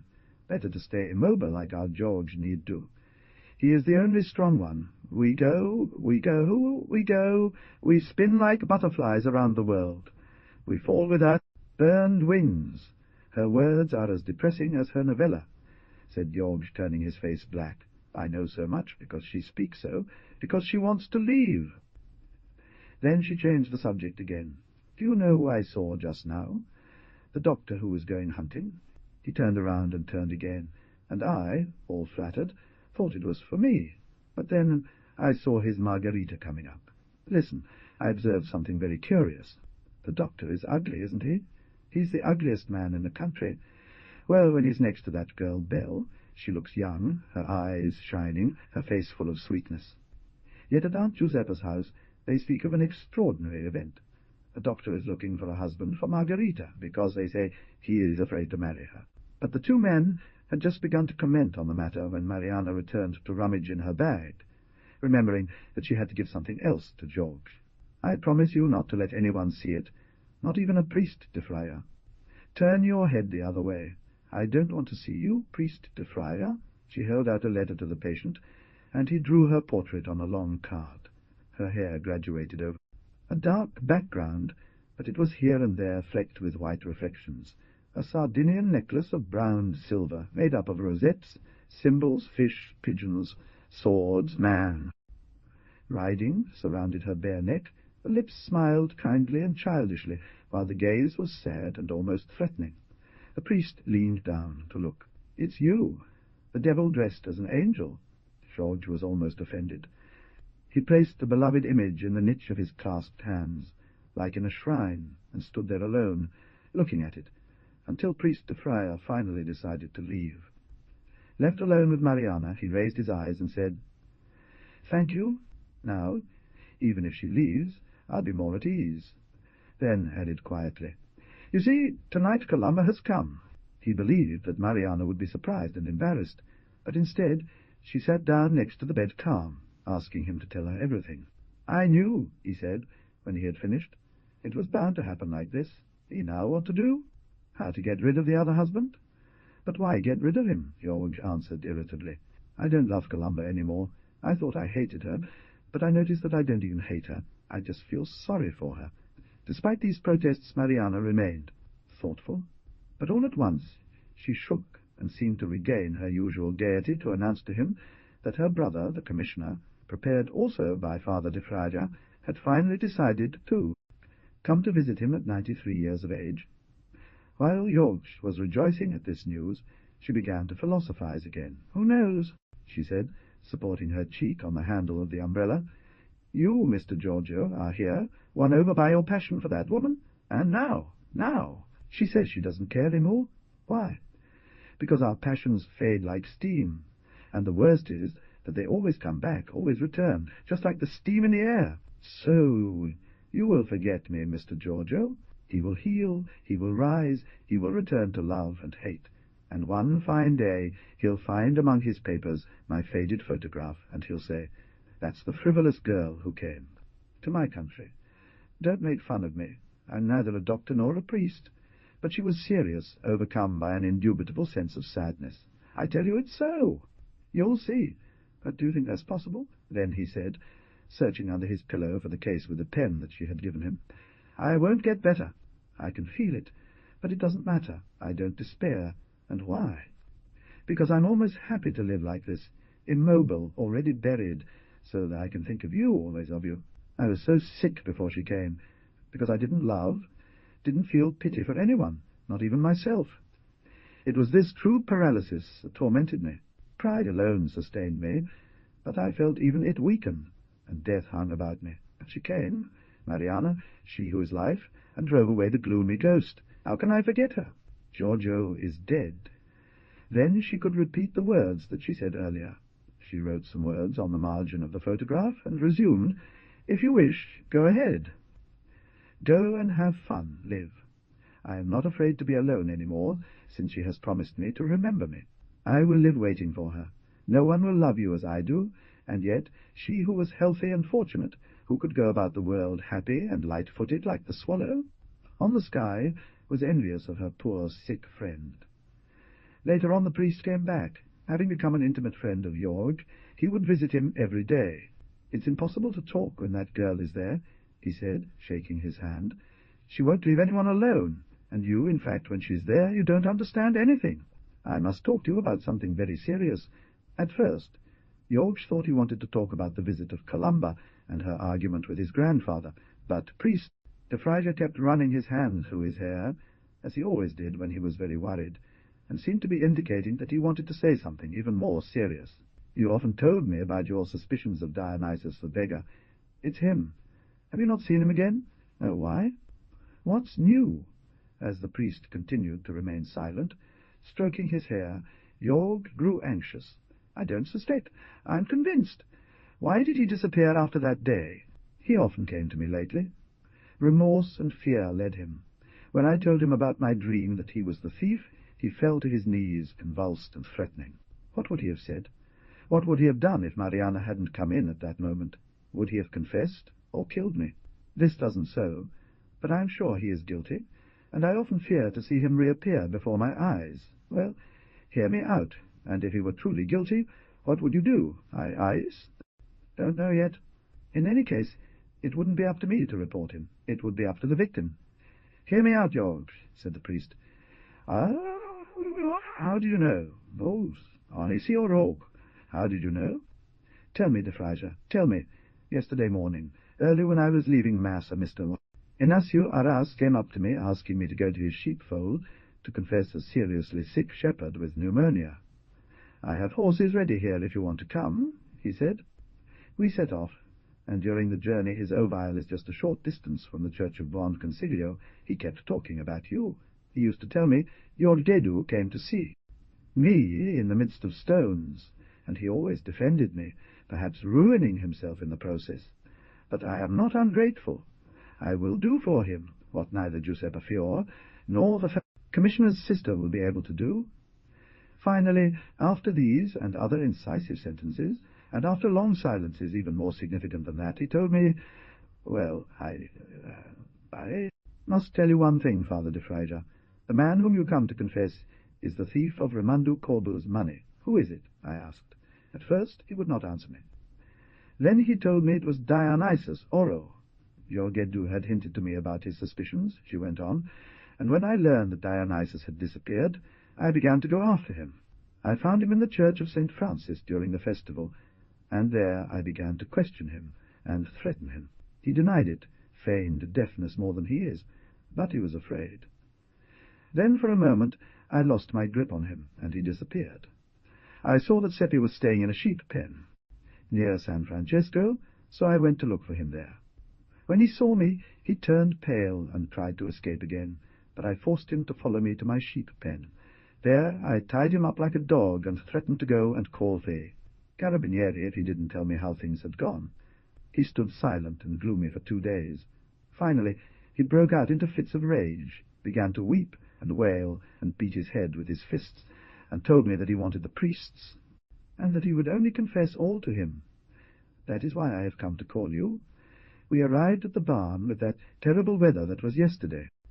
Dionysus was lying on the ground, still bound up, and did not even try to free himself. I did untie and lift him up. He seemed bewildered, and I scolded Uncle Arras for having reduced him so, but the old man shouted, "It was the mortal sin that reduced him so, not me." Then Dionysus began to tremble and told me that he wanted to confess. After the confession he told me that every night he sees in his dreams St. Francis, dressed as a shepherd, with a great beard and 2 terrible eyes, who orders him to return what evil he has taken away. To appease the saint, he has hidden the stolen tin behind the wall of the courtyard of St. Francis, but the dreams do not stop. What a strange coincidence. He often has the same dream that you told him about, and he feels like he is in your place. And when he talks about you, he feels great fear. What were you going to do with him? I asked him. Were you going to confess everything to him? He thought for quite some time then, perhaps suggested by my question. He answered, yes. Wretched, I said to him, but do you know all the harm that you have caused? Now you will give back the ill that was taken and go to prison for a few years, but for few years. But sorrows, dishonour, illness, harm that you have caused, Jorgedu, how will you pay them off? He did not answer. What could I tell him? The old man entered, and even in front of him Dionysus confessed to having stolen the money, and gave precise indications of the place where he had hidden it. Jorg said, "We must go to Uncle Raymond and lead up to him, but there's one thing even worse. Colomba came here to see me tonight. Did she already know about Dionysus?" "No, no one yet knows that." "Ah, she came here?" "Ah, tell me all about it." As Jorg repeated the story that seemed like a dream, the priest listened deeply troubled. "The matter is serious indeed. Jorg, If she now comes to know the story of Dionysus, she can cause a scandal and ruin her marriage. And I don't want that, Grazia said firmly. I can endure anything but your love. I no longer love you. Your only salvation is your marriage with the widower. So go away. We'll both live more calmly. What then should we do? Keep quiet till she gets married and goes away. They disputed further, but the priest did not faint. George's idea was right. If the discovery of the true guilty party is going to bring much pain to Columba, better before than after marriage, it seems that we want to make ourselves instruments of his punishment, and this we must not want. Then I put myself to you, priest de Fraya, George said tiredly. 95, but that Columba doesn't come back here any more. I know her. She is now driven by jealousy and remorse. She will torture herself. In vain, because can a dead man rise from his tomb, but not love that has been extinguished by hatred, and then followed by another love? Then the priest left again to go back to the church square, and began to walk up and down, fidgeting and perplexed. Every now and then he coughed, stopping as if called by a sudden memory. Even the faded pages of her life contained a romantic episode. A woman had loved him, betrayed him, then returned to him, when a love greater than all human passions combined. God's love had already freed him from that little earthly love. But if the soul is strong, the body is weak, and to escape from the persecutions of the woman he had taken refuge in the mountains like an hermit. But the unfortunate George could not escape. How to help him? Between George and Columba, the priest's soul was wavering. He felt pity for both, but the balance hung on George's side. Finally, after long hesitations and discussions with himself, he decided to favor the friend. Contrary to what Pratius said, Columba's wedding was celebrated simply, almost secretly, as befitted a girl who married a widower. Instead of on Sunday, it was celebrated on Saturday, and the same day the couple left. The man was happy, calm, and serene happiness. Dressed like a medieval gentleman, corset of velvet, embroidered supragiaca, belt with a case for the quill, leggings and spurs, as long as he was in the saddle or sitting. On a bench seemed young and handsome, but as soon as he moved, the spell disappeared. Columba couldn't get used to the short-legged man's walking pace, and as she walked, it seemed as if she was imitating him. An elderly sister, Mary Joanna, tall and straight as an oak tree, and some grand-nephews and cousins, all beautiful, active young people, had accompanied the bridegroom. This cheerful company, and the presence of her new cousin-in-law, had kept Columba in a state of excitement which seemed to be pleasure. But all at once, before starting, she again became pale, anxious, and with the pretext of giving some advice to Banner, retired to the ground floor of the house. A fixed idea warned her, to see Jorge again and beg his forgiveness. But how could she do that? It was impossible to get to him without being seen. In the hot noon, the horses loaded with straw sacks, striped white and black, were prancing, ready to start. All the little old ladies of the neighborhood, relatives, friends, and a neighborhood. Many curious people filled the road to watch the bride and groom leaving. A happy shouting, laughter, and shouts resounded around. Uncle Rimandu was handing out wine and sweets under the atrium, where she noticed a confused movement of women's heads, long under fringed scarves, and men's heads with caps folded or hanging on one ear. Suddenly the people gathered in the street made way, and let the priest pass, who had taken part in the intimate feast of the family of the newlyweds, and was leaving after, having blessed them once again. But instead of climbing back up the road, he passed by, greeting his head, and squinting at the eyes to the sun, he entered into York's courtyard. Women followed him with a look, and many stopped, others bumped their elbows. Something melancholy, like the shadow of a sad memory, passed over these faces full of curiosity and malice. Uncle Rimandu went out on horseback from the door. His young relatives of the groom also got on their horses, adjusting the beret on their heads, the rifle on their shoulders, and then, bending to greet the friends who had become as well as the new relatives who remained in town, Columba didn't reappear. Banner stood before her grandfather's horse, with a long ribbon under the flower-decorated scarf, and received some instructions from the old man, staring at him with his green eyes, flashing in his proud and red face, 96 more forceful than usual, She seemed to be the bride, and a stubborn joy, like a pride of victory, was reflected in her whole, strong and restless being. Columba didn't appear. The groom's sister, seated atop a white horse, emerged by bending under the arch of the gate, for she was so tall, and immediately behind her came the groom on the back of a chestnut horse, upon which had been placed a kind of seat made with a cushion and a red bandana that was meant to serve the bride. But she did not appear. "She has come back. She has forgotten something," Sparvieri told his sister, who was interrogating him with her eyes. "Colombi, Colombi." "Are we going?" cried Banner's husband from atop his horse, lifting his face towards the window. Then Banner ran inside. He went upstairs and saw Columba closing the door to the veranda and crying. She had said good-bye to George from afar, as she could not go near him. She had said good-bye to the past, crying that one and the other were equally dead for her. "Columba! Come on, Columba, my sister."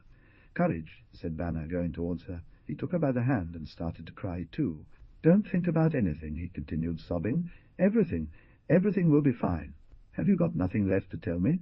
From the day before Columba had handed over the house to her, which Banner knew better than she. There was no more left for her to say. No, there was nothing left to say between them. But the bride kept on crying while her sister was leading her down the stairs, almost by force, as she always used to lead her, in life. As she wiped her eyes with the back of her hand, Banner said, "Come on, don't look so glum, my dear. What will people say? That you're going to a funeral?" Columba stopped and pulled herself free from his embrace. She also wiped her face and tried to regain her composure. "Banner," she whispered, because already at the bottom of the staircase some curious faces appeared, "I would like to ask you a favor. Speak, my sister, speak. Feel me.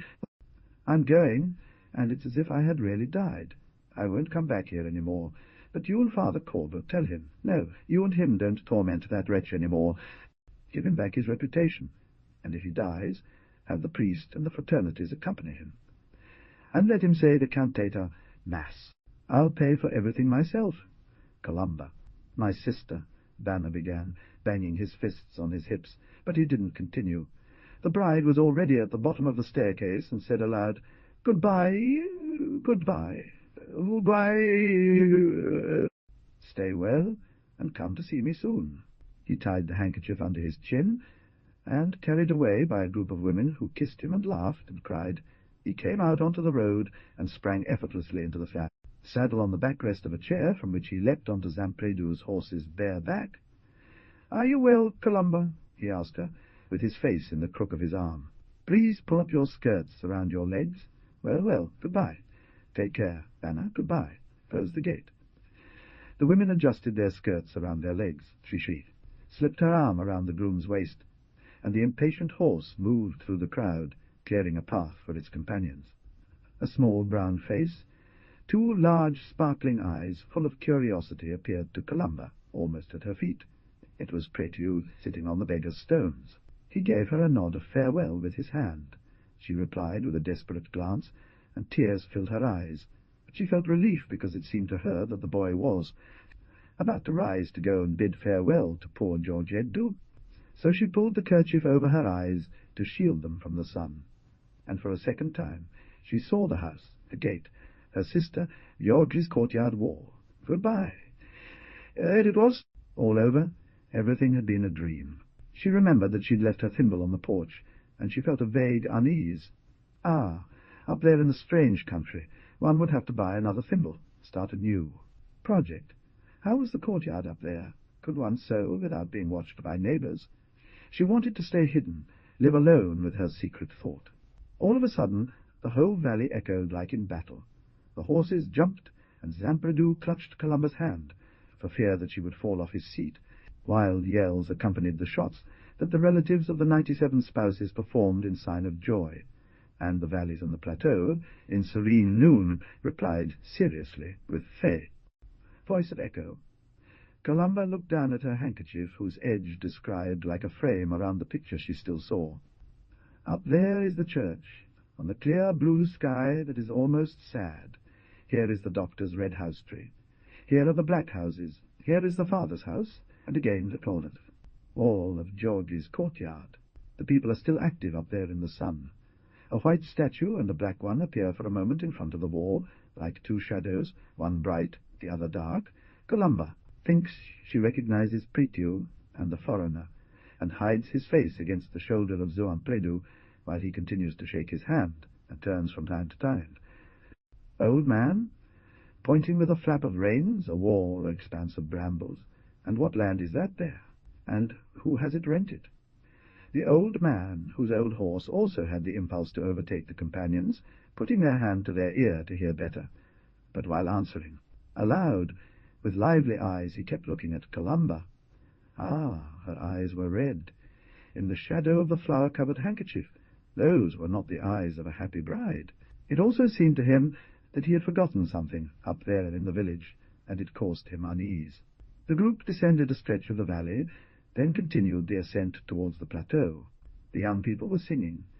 Led by Banner's husband, and his sister on her white horse, seemed like an Amazon ready to ride across plains and mountains, calm in the hour of triumph, calm in the hour of danger. The patches of wild almond and juniper, the wild lilies and peonies that grew in the shade of the rocks, as if in an abandoned garden, perfumed the air. The party followed the same road one day trodden by the hostile families who went to swear peace in the chapel on the plateau. It was precisely the intention of the groom to stop up there to make a snack. The grandfather was recounting the story, gesturing with his hand forward. So here came that madman Inacio Arras, and he placed himself next to the bishop. A good man, that bishop, but he too had a portion of madness in his head. He was a man who got what he wanted. Thus they came to no agreement, my lambs. The prefect, on the refect, on the other hand, was a cunning man. Ball that goes through his liver. I understood his intention immediately. Yes, good children, he wanted to keep us all from rain, and teach us to make socks. 20. They stopped in front of the little chapel, and Zuampredu's dream came true. Columba sat in the shade from an oak tree, and Banner's husband took out from the haversack bread, wine, sweets. But no one was hungry. Only young people drank, then led the horses to the little brook, whose water was already scarce here and there, stagnated, reflecting the willow and olive. Trees in bloom. A whistle echoed in the trees on the hill behind them. A black ram with large, bright eyes came down to the brook, followed by some sheep that had already been shorn, and was acting as a guide for him. Other lambs stuck their muzzles among the bushes, here and there around the plants and rocks. Greyish goats appeared, watching curiously at the men, and horses standing between the olive trees. The shepherd called to him with his whistle. He was an old man with a double-pointed beard, hood on his head, and a leather bag slung across his shoulders. Banner's husband, more cheerful than usual, began to make fun of him. Zio Inacio Arras, ecce, portate sempre appese alle spalle le vostre ricchezze? Riches to you, the old man replied with a shrill voice. And what are you doing around here with all these young bucks? I brought them to drink, didn't you see? The old man fixed his piercing eyes on the handsome young men who were laughing and shouting for joy, and for a moment he was as perplexed. He was there from the morning on, as if in ambush, waiting for the passage of the bride and groom and Raymond de Corbeau. He had to tell them something, but now he hesitated. He had to tell them something, but now he hesitated. Like a pained one who would rather disturb the joy of the bride and groom than the gaiety of all those young bucks. 98, but a feeling of justice pushed him forward. Yorgedu, his little relative, the one who had gone that evening to seek him out in his stone hermitage, lay under the weight of slander, while those who had killed him rode through the blooming fields under the bright June sun, and smiled happily. Was this fair? All the old man's spirit of churlishness rose up against this injustice. But unaware of it, he, like his aunt Giuseppe Fior, united to his own reasons for hating the Corbeau, those of George Nidu. His thirst for vengeance was mixed with a thirst for justice. George had begged him to let Columba get married and leave before he reported the thief of his treasure to his grandfather. Well, Columba got married and left, and nothing could keep the old man from talking. Are these new relatives? She asked, gesturing with her fan at the young people. And where are the newlyweds hiding? They're up there, under the oak tree. Would you like to go up there for a drink? Oh, yes, let me join them. I would be happy to follow them and taste the good wine of the bride. Well, he said, gazing at Columba, who was sitting on a large root, and remained silent, looking at him. "Don't you come into my little sheep pen. I will give you the fleeces, and also the skimmed milk, which refreshes." He spoke with malice, but Uncle Ramandu thought he was humiliated by telling him, "They don't have the warmth that we had at their age. Come on, come on. Let's go," the old man continued impassively, motioning with his head to Columba to stand up and start walking. "It's here 2 steps away. There is also a neighbour of yours." Who? How don't you know?" "Dionisi Oro." Columba turned and hesitated, but the grandfather replied with contempt, "A fine neighbour, Baron of Siniscola. What is he doing there? You know better than me. He is ill and has confessed. How do you get rid of him? Let's go up. In any case, who cares about his debt?" The grandfather grabbed him by the arms, staring at him with burning eyes from the old flame. One look was enough for both to understand each other. "How much debt can a beggar have?" replied the old Aras, returning his diminutive. "You know better than me." "And 3, cried the grandfather, letting him go, and nervously crossing his arms on his chest, and he shook his head in sign of sarcastic approval. "Damn it! I know better than you. But what?" Juju Aras peered at Columba, who had risen, resting her hand on the oak trunk, and smiled slyly, almost as if he wanted to tell her, "I know how to pretend."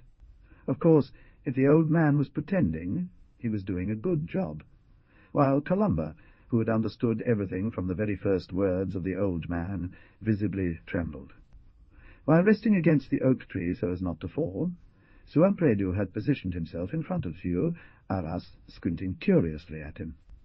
"Well, if you really don't know," he said again, always squinting his eye, and occasionally turning to Columba, who was the only one ready to understand him, "then when we return, come back here and come to my small sheepfold, because you don't want to go there now.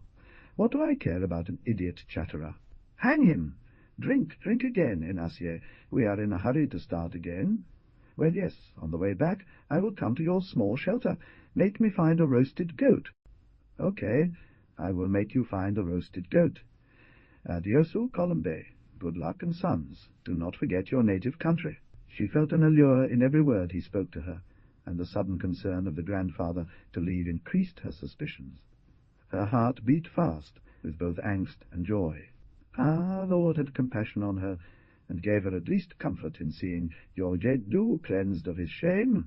Truth always rises again, like the sun after darkness, and its light equally illuminates the way for pilgrims who walk praying, and for wrongdoers who return after committing evil. 99. But she wanted to know all the truth.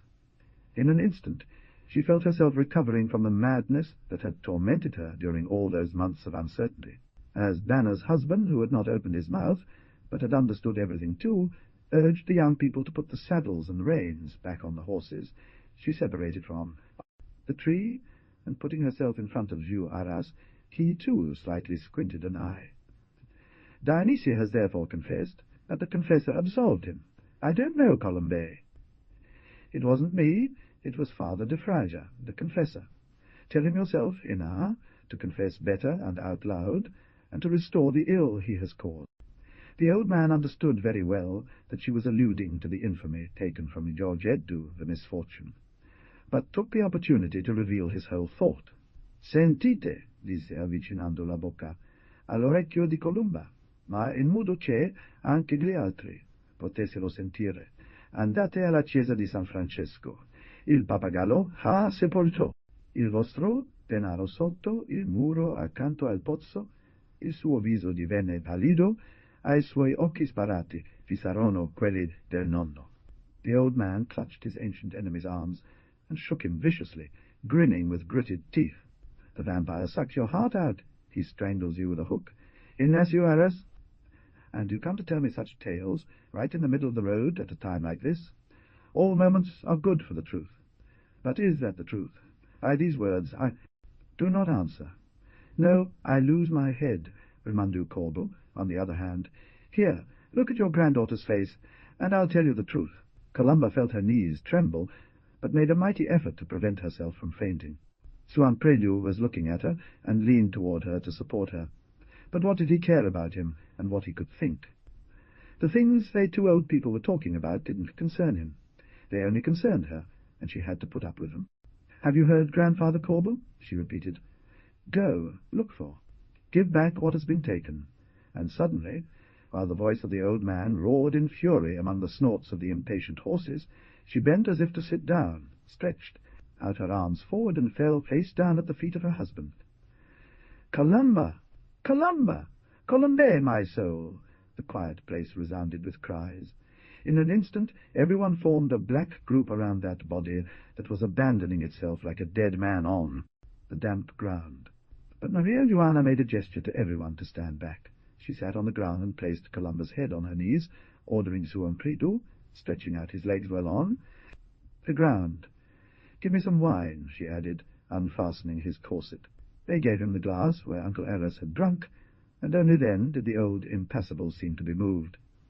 Also, Uncle Rimandu was silent, looking at Columba as frightened. Had she died? He had killed her? And he dreamed a horrible dream. Columba lying on the wedding carriage, which carried her clothes from Oronu to Tibi. The horns of the oxen were covered with leaves and flowers like branches in spring. Columba, returning to her homeland after her fatal trip, already tired and mute even before reaching her new home, and the groom who, taken out of the sack and put on again his wedding dress, followed the wedding carriage transformed into a hearse. It was such an evil and unnatural thing that the grandfather revolted. An instinctive reaction impelled him to turn against the ancient enemy. Someone had to pay for the cruel fate.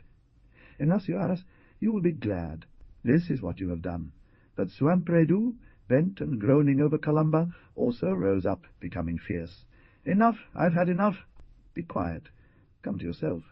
Then she opened her eyes again, sat up, lowered her head as if to recall what had happened, then leapt to his feet, ashamed of her weakness.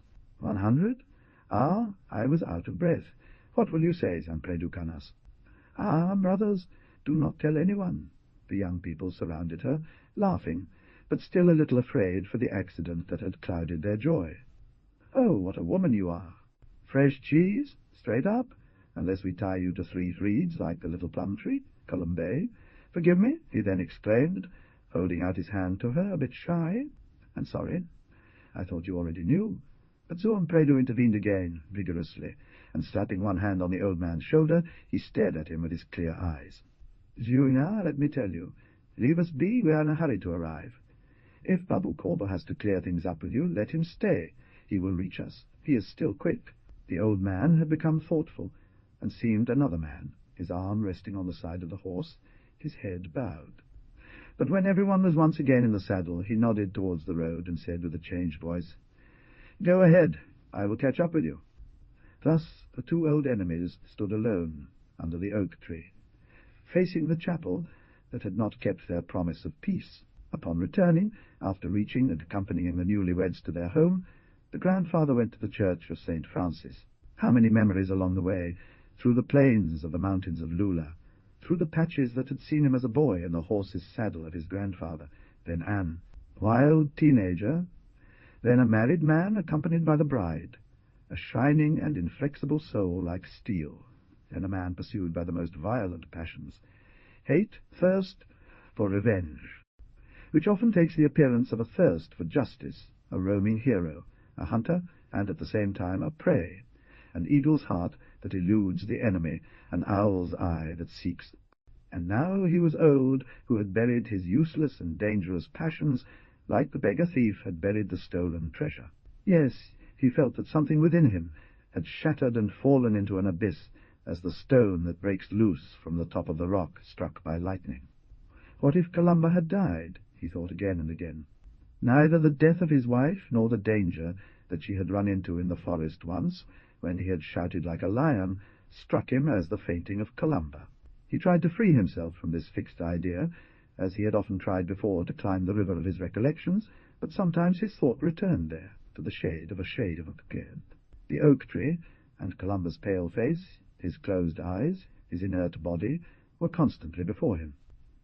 "You're mad, Ramandu Corbu," he would say to himself, striking his fist on the pommel of the saddle. "Your back is like a broken reed. Indeed, He had been somewhat bent in those 2 days. Sometimes he straightened himself again to fold soon after. The only explanation that could satisfy him, that could comfort him for his sudden body and mind weakness, was this one: "You are getting old. You are being senile. Rimando." Corbu, how to explain otherwise his sudden docility in front of his ancient enemy? He had hardly replied, and hardly even noticed the old couch potato's malicious insults, reproaches, and insults. He was only worried about thinking of his Columba.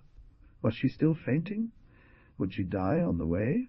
Rimbambito, rimbamico, he kept repeating to himself as the old horse cautiously descended the slope, careful not to slip on the schist slabs that shone like burnt silver. He was looking again at the pale face of Columba, who was no longer in the shadow of the oak tree, but in the bridegroom's house. She wandered around it aimlessly, back and forth in the dim kitchens, small rooms a little damp, perfumed with the odour of cheese and wool. The groom's house was big, but not very cheerful. It suggested an ancient monastery transformed into a sheepfold. "My Columbine isn't afraid if there's work to be done and lots of things to take care of. She's used to it," thought the grandfather as he pulled on his horse's reins. "After all, yes, it was a good marriage. Sparvieri is a gold man, and she'll live there like in a niche. Yes, indeed, also the saints in their niches are not very happy. And Columba has never been happy. Ma, it's not the image of the melancholy bride that disturbs the old man. It's that fixed idea that haunts him. If she were dead. And he goes and goes, the old obstinate man, and doesn't realize that at the bottom of his conscience there is a stone fallen from above, which weighs on from above him. He can't confess it to himself, but feels that he has killed the youth of Columba, her love, her heart, and that the true image of her now is what haunts him, a Columba, inert, pale, blind, lying as dead in the shadow of the great tree of life. He came before St. Francis undid himself, made the sign of the cross, took off his beret, and went through the courtyards, pulling back the horse. The grass grew along the walls of the enclosure and on the roofs of the hovels surrounding the sanctuary. Only the swallows with their flights and their chirrups, like guitar, strums, animated the deserted place. He tied his horse to a stirrup in the courtyard and entered the church, where he knelt on the floor, gazing up at the severe St. Barbara, who from atop his niche seemed to look down on him with suspicion and curiosity. "You're here too?" It seemed that he wanted to say to him. "Well, what's happened to you? We've known each other for a long time. How many men, riled by passions, goaded on by desires and fears, how many persecutors and how many persecuted had knelt there, at feet of the bearded saint, their friend and executioner." But the grandfather knew it was not easy to deceive San Francesco di Lula. "San Francesco, advocate of the good, I am not here to ask you for an unfair thing. My sin and I repent, but I come to you only to ask for advice. I am old and have erred, but who is the man that does not err? Your experience is greater than mine, St. Francis of Assisi, so tell me what I should do in this situation. I will dig under the wall now, and if I find the money there, I will leave it to you. But advise me what I should do, since if I have made a mistake, it has always been exactly when I have done my own thing, believing in my wisdom and judgment." He got up, and, taking from his pack a little pick that he had provided himself at Columba's house, went to dig in the spot pointed out by Inacio Arras. The shadow of the wall threw a long brown stripe across the china grass, and in the deep stillness of the afternoon only the screech of the swifts interrupted the silence about the place. And so the point of the pick met something hard and metallic. The heart of the old man beat as if he were about to discover a treasure hidden since ancient times. When the small box came out, blackened by moisture, he sat down on the disturbed earth, shaking, troubled as a thief. What was he shaking with? He didn't know. With anger, with humiliation, with anxiety. They had done him many more mischiefs in life. He had experienced many more surprises, but none had humiliated him like this. He opened the small box and counted the money. They were all there, the gold and silver coins, the folded tickets that had turned damp and rotted like leaves with the moisture. "Thus your soul will rot in the depths of hell," he cried, exasperated, and his voice echoed as if in a graveyard. A swallow flew away, terrified, its little curious head poking out over the wall. He put one hand to the ground, rose, took up the pitchfork again and went back into the church. What to do? He asked himself. Now there was no way out. Justice must be done to George Nidu. Sio Ignacio Arras had spoken plainly.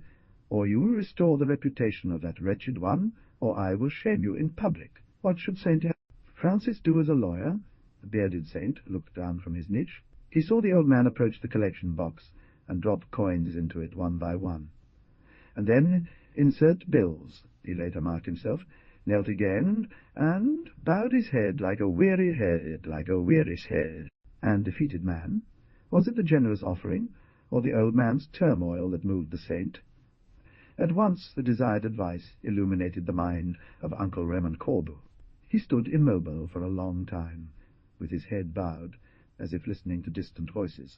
Finally he rose, looked at the saint for the last time, and with his head made him sign yes, like a good client who pays and leaves himself guided by the clever advice of his lawyer. He was determined to listen to the voice that told him, the clear nights of the fall June returned. The moon lit up the countryside.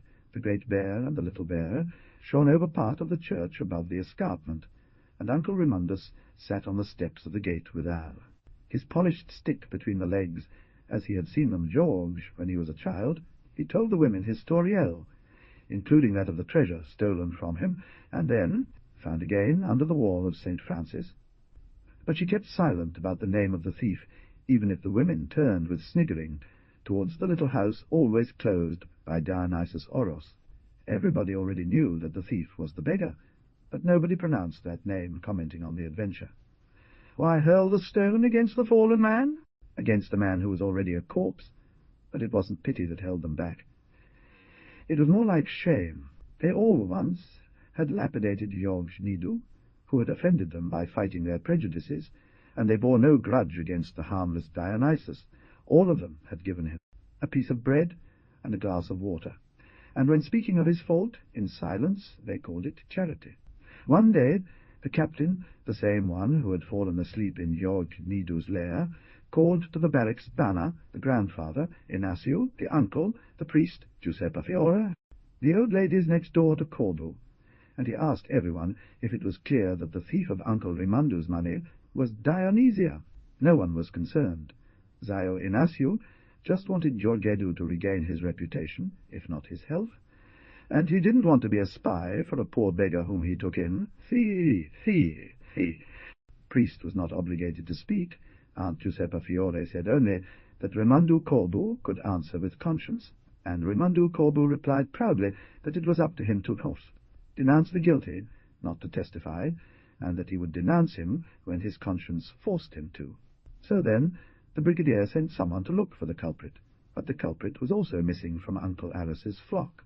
The old ladies gathered around the grandfather continued to comment on the matter, and the poorest of them said, "Rimandu Corbeau? You should have scattered your coins here, not given them to the Holy One who is richer than us. Why did you do this?" But the others complained, because you shouldn't play around like that with St. Francis.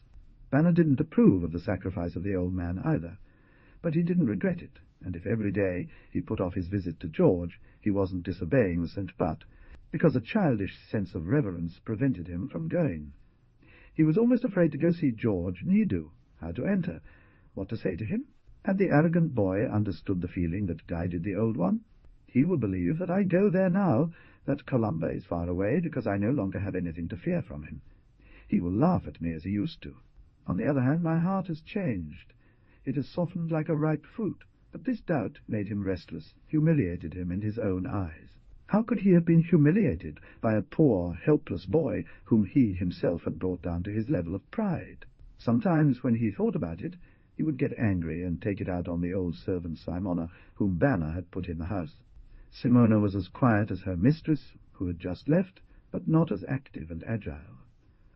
The house was not always in order, and every time Zio Rimandu returned from the flock, I could hear him shout like an eagle. The maid was silent, but then vented her frustration on Prétu, her little colleague. The old man is not happy, so I feel sorry for him. Last Sunday he went to Tibby and came back with his nose like a vampire. Yes, that's what I tell you. Apparently Columba doesn't want to stay up there, in that country where it's more windy than here. And why doesn't she come here? Well, how can she? The husband is there. Well, apparently in the first few days she cried. Suan Predu asked her what she wanted, and she said to him, Would you not be able to go to Oranu? I always think of the grandfather. At which Suan Predu became sad as night, but he replied that it was impossible, and it seems now that he is also always in a bad mood. You know what I'm going to say, you Pretu, but don't repeat it. It's God's punishment. I used to run to report everything to my master, exaggerating the servants' stories, but with great surprise I noticed that Jorg was not very pleased by the ill will of his enemies. Even inside the hideout, everything had fallen back into order and silence as before. Mariana had left. The heat brought flies around the sick man's bed, and for days he was so suffering that it seemed he would die. But when, after sunset, a breath of coolness came down from Fio, Plateau, and the twilight's reddish glare made the hut less dreary, he became revived, almost cheerful, chatted with Pretu, counting the days still to come before October. So then, when the swallows had flown away, perhaps that other swallow would return, perhaps. No, he was certain that she would come back, even if it were just for 1 day or 1 hour. And he spent his days remembering the past and living in anticipation of that hour.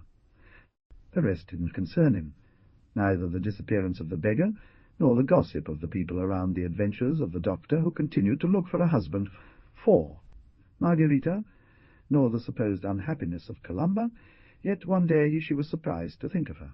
From the mountain crags came the cry of love-tired eagles, and that mournful screech, which seemed like a moan of unfulfilled desire, reminded him of his bitter idyll. She saw Columba on the veranda again, with the lamb at her feet by the basil pot, and her thoughts turned to the fact that she now belonged to another man, giving her a sense of not jealousy, but of sadness and regret. He would no longer the complete joys of love. He would exhaust himself in vain, like a candle before the immobile images in their golden niches. To another man? Ah, it was this thought that tormented him, not of Columba between the arms of the rich shepherd, but of Mariana between those of an unknown. This was the thought that sent echoes of melancholy and wild cries through his heart, like falcons seeking their mates. The image of Mariana replaced that of Columba. She returned to sit on the stool in front of his bed, with a bouquet of roses in her hand, and a beautiful face even whiter than heart. Usual, veiled by a shadow, not that of his black hat. The words she had spoken to him before leaving still rang in the silence of the room, filled his heart with echoes and vibrations. "Goodbye, George. I'll be back soon. I'm glad that everyone is doing justice, that the real culprit has been found out. I've never for a moment doubted you, George, and much less that her innocence would triumph soon. But if for some impossible reason I should ever find out that you are the guilty one, I wouldn't forget you either. By now we're friends, and friendship knows neither innocent nor guilty. It's a bond that nothing can break." And she was gone. Her white dress, her black hat, and glittering bag were all gone, but her gaze and voice remained there always around him, and often at night he would wake, up with the impression of seeing her about to reappear and wait for her, as he had waited for Columba. Their fortunes had completely turned after the visit of the commissioner. The most prominent people in the country would come to inquire about him. The priest would visit him every day, read the newspaper to him, and together they would discuss news from distant lands. One day, it was the eve of St. John, he read an extraordinary incident that had happened in a small town in Umbria. A woman, mother of a beloved only son, had watched him die suddenly, and her grief had been such as to reduce her to physical decay. A nervous paralysis had kept her immobile for 3 years, but one night she dreamed of the delightful child, still alive and well, who offered his hand to her, saying, "Mother, arise and walk." She got up and walked. She had recovered. George listened, and in vain tried to stop a quiver. "Get up and walk." Erano le parole che Mariana Gli aveva detto. Sopraggiunto il dottore Presero a commentare il fatto, mentre Pretu, dopo aver per alcuni momenti ascoltato avidamente, profittando della distrazione di George, uscì nella stradiucola e comunicò le sue idee a zia Simona. "Penso che al mio padrone accadrà la stessa cosa. Come quella donna del figlio. The doctor says so too. Do you want to come and hear him? But Aunt Simon, sitting on the hear-him step of the door, was waiting for the old man's return, and she was tired, and believed only in the miracles of the saints. The woman will have pleaded with Santo Jacinto, who, they say, is the protector of the paralyzed. But your master, my dear, your master doesn't believe in God, and he'll never be healed. Well, said Prétu with a mysterious air, but did not continue. Do you know something that works good, but for those who believe in God? Spring water, but from where it springs at midnight to night. Yes, San Giovanni's water, my dear. There is nothing else. For the paralyzed, but only for those who believe in God. Yes, Aunt Martina Appedu told me too. Then another thing, but I don't want to tell you. Well, yes, I will tell you anyway. A medicine that Aunt Appedu will make tonight at the rising of the moon, and which I must. Ah, but no, I must not tell it, otherwise it will fail. He was agitated. For so many days he had nursed his secret, and could bear it no longer. Sentite, said softly, bowing down before Aunt Simon. I agree with Leah, the servant of Aunt Giuseppe Fior. I asked Aunt Martina Appedu to try some remedies for my master. If he gets well, he marries the sister of the commissioner. She told me, it will help us all. And if you do not want to do it for this, do it for love of Christ. My master is burning there like a candle, he said. Let us try some remedy. She refused. She was afraid of the doctor, so great a friend of Giorgetto's.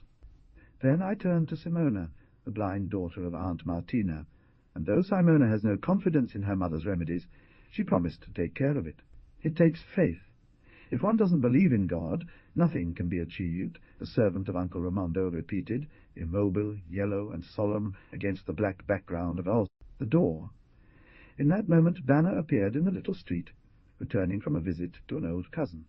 Fiery, scowling, covered in heavy clothes, despite the heat, with a chain full of amulets across her chest, she looked at the boy with her usual dismissive stare, and, while buttoning up her wrists on the shirt, reported to Aunt Simona the gossip of the milkmaid. Ah, my Aunt Simona, if you saw how beautiful my daughter is. She had the earrings that I gave her, beautiful as 2 stars. Yes, earrings costing 2 scudi each. But when I make a present, I don't care if what comes out of my pocket is a scudo or a crown. Thanks be to God, one can make a good figure. Well, Comare Alessandra said that even that wretched girl, Margherita, the doctor's maid, must have a baby. So he'll double the dowry if he finds the wife. No, moaned the maid, nodding towards George's house. He is there. Well, I don't care, said Banner, heading for her own home. My tongue fears no one when it speaks the truth. It's because his purse is full, whispered Aunt Simona, resuming her dignified posture. But even in telling the truth one must fear God. Prétu had not dared to open his mouth. Banner was the only person who inspired him with awe, and indeed, that day he had to think of his small intrigues, and other people's affairs interested him less than usual.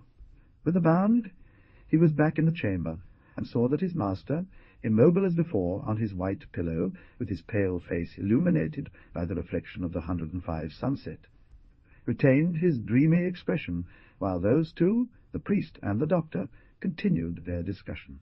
The doctor, all in white, with a clean and freshly pressed cloth suit, in previous years the same dress had always a colour of earth and rust, gave heavy blows to the newspaper, as if he wanted to break it down like a door. Lombroso bases his experiences on scraps of news from newspapers, doesn't he? He shouted, facing the priest. But I respect a newspaper with today's date more than all your old scrapbooks. The newspaper is reality, good friend. Everything else, including history books, is all fantasy. Well, these are facts. This is the truth. And this good woman who dreamed of her son, and she got up, and she was cured, that is the proof that our science does not fail. But the priest smiled, ironically and kindly. He beat one white hand after another on her thin hands, like a woman's, and looked at George. Enough, doctor. We won't argue any further. It's useless. Well, no one will be happier than me if tonight my Giorgetto will appear in a dream to the little person he knows, and will give him a hand to help him get up. He doesn't need dreams. It would suffice his own will. But that's what he lacks. He has become accustomed to his position, and takes pleasure in his immobility. He is, simply a lazybones, as the drover says.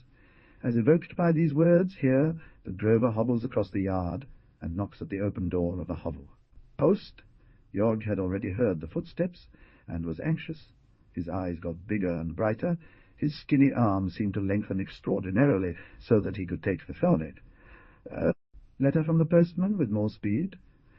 Well, how are you going, Jorg Edu, still in bed? At this time, get up, chairs. Tonight it is St. John. We will go to gather the laurel to put on the walls, so that the thieves and foxes cannot jump them. The doctor was laughing loudly, pointing at the priest de Fraya. Do you hear? Your evangelists talked like this. Jorg gazed in fascination at the thin letter that quivered in his hands, blue and fragrant as a flower, and did not think to open it. She wanted to be alone, to enjoy all her joy. Father Deledda understood, and got up to leave, while the driver beat one hand on his sore leg, telling the doctor, "This trick does this on me every now and then, yes, and the only remedy to make her jog is to threaten her with a saw. Then she moves. I tell you," the doctor was laughing at Father Deledda. "Do you hear him? This is a man." But the priest didn't feel like continuing the argument, and left, with his cautious yet swift step. As he was leaving the courtyard, he met Uncle Ramandu, who was coming back from the flock on his horse, loaded with bundles of hay, among which some poppies were reddening, and some ranunculi were shining gold. Even on the clear twilight sky shone the gold of the first stars. A pure and sweet evening was falling.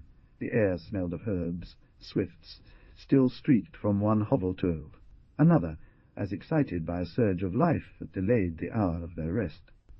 The figure of Aunt Simona had moved out of its black frame. The grandfather stopped the horse and greeted the priest. "So, where are you going, Mr. Defra?" she asked aloud, but even her voice, like her figure, had softened. He bore in his appearance, his eyes, and his whole person a mark of languor, of sweet and melancholy fatigue. "Well, Master Ramandu, and you? And we grow old, Mr. Defra?" "Ah, yes, all the seasons come. Old age is the most beautiful age. It's harvest times you remove. And what if the seed hasn't been good? Ah, but I'm talking about those who sown well like you." He spoke with irony. From the top of his old horse, the grandfather lowered his eyes, that still had the look of an eagle, and nodded. Yes, yes, yes, approving, but also quite ironic. We all think we've sown well. My aunt often tells lies. Come on, will you join me for a glass of black wine? Thank you, it's getting late. Tomorrow is a holiday. The priest took a step towards leaving, but the old man called him back. Pride de Fra, tell me, how is Jorg Nidu doing? The priest looked surprised. It was the first time that the grandfather had asked about Jorg. As soon as he had the answer, always the same, the old man pushed his horse towards the gateway, which the servant had flung open, and went back without saying a word. Priest de Fraja went all the way to the church, and began walking on the square. His pale, translucent hands and white albino face seemed more luminous in the twilight than Jorg's face and hands. He walked up and down. It seemed that he was reciting his prayers, so veiled were his eyes, and often turned toward the sky. But all at once he stopped at the railing that overlooked the valley, bent a little, put one hand on his chest, and began to cough. His whole face appeared to swell up, turning a deep purple, then livid, then returning to emaciated and pale of an eerie whiteness. On the handkerchief that he had brought near to his mouth there was a spot, red as the poppies that Uncle Ramondo had carried in the middle of the grass.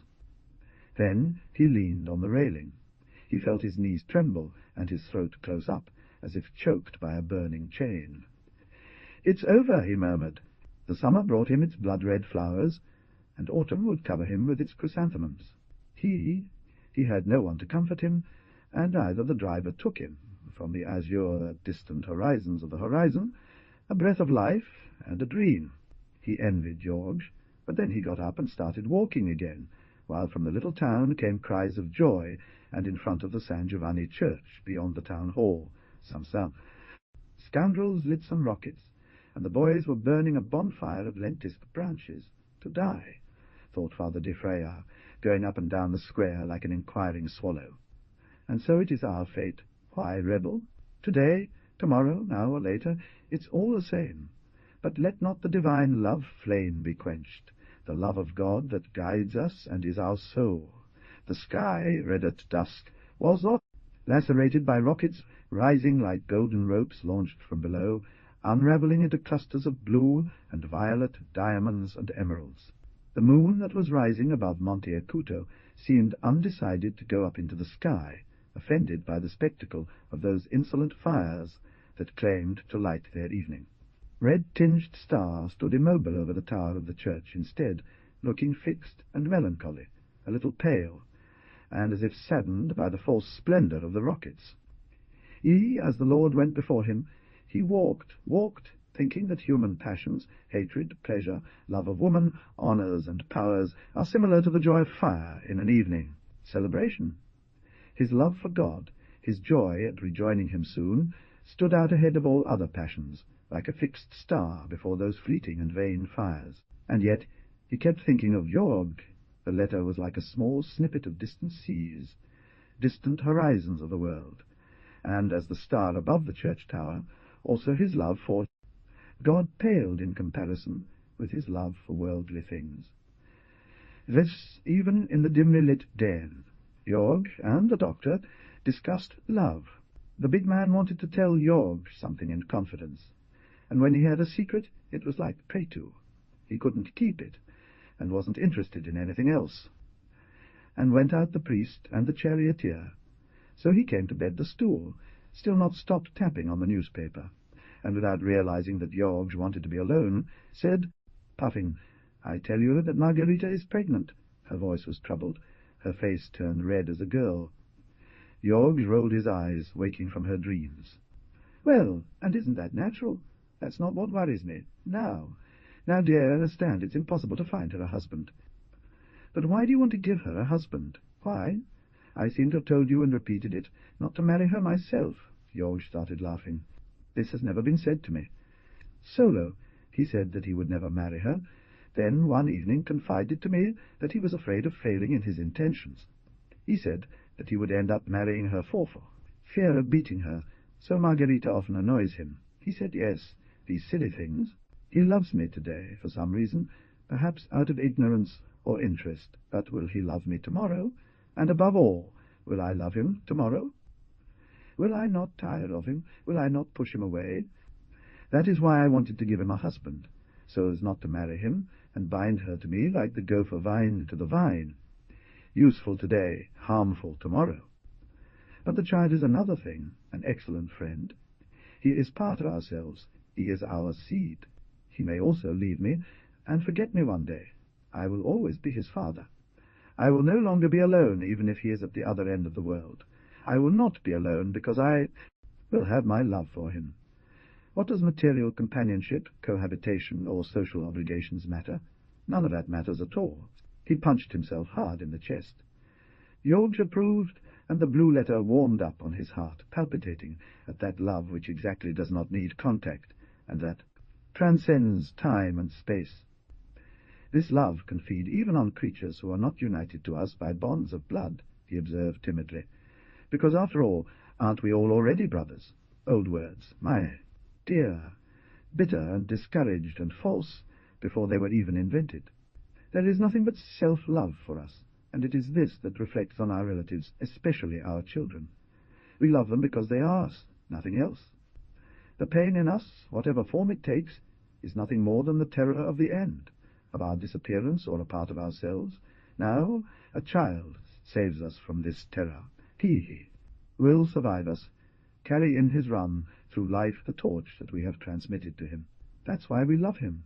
That's why we no longer feel the loneliness around us, i.e. death, the end.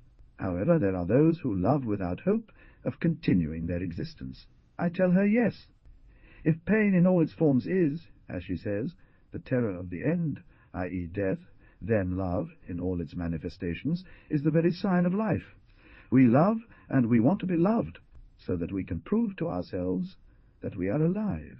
Yes, this is how it happens with everyone, even with those like me who are already buried. You will rise again, the doctor said as he got up, interrupting her fade. Conversation that, as usual, George was heading towards the sentimental. Who speaks like you still has a torch in hand. The important thing is not to let it go out. Good evening." Left alone, George opened the letter carefully, not even making a piece of the envelope fly away.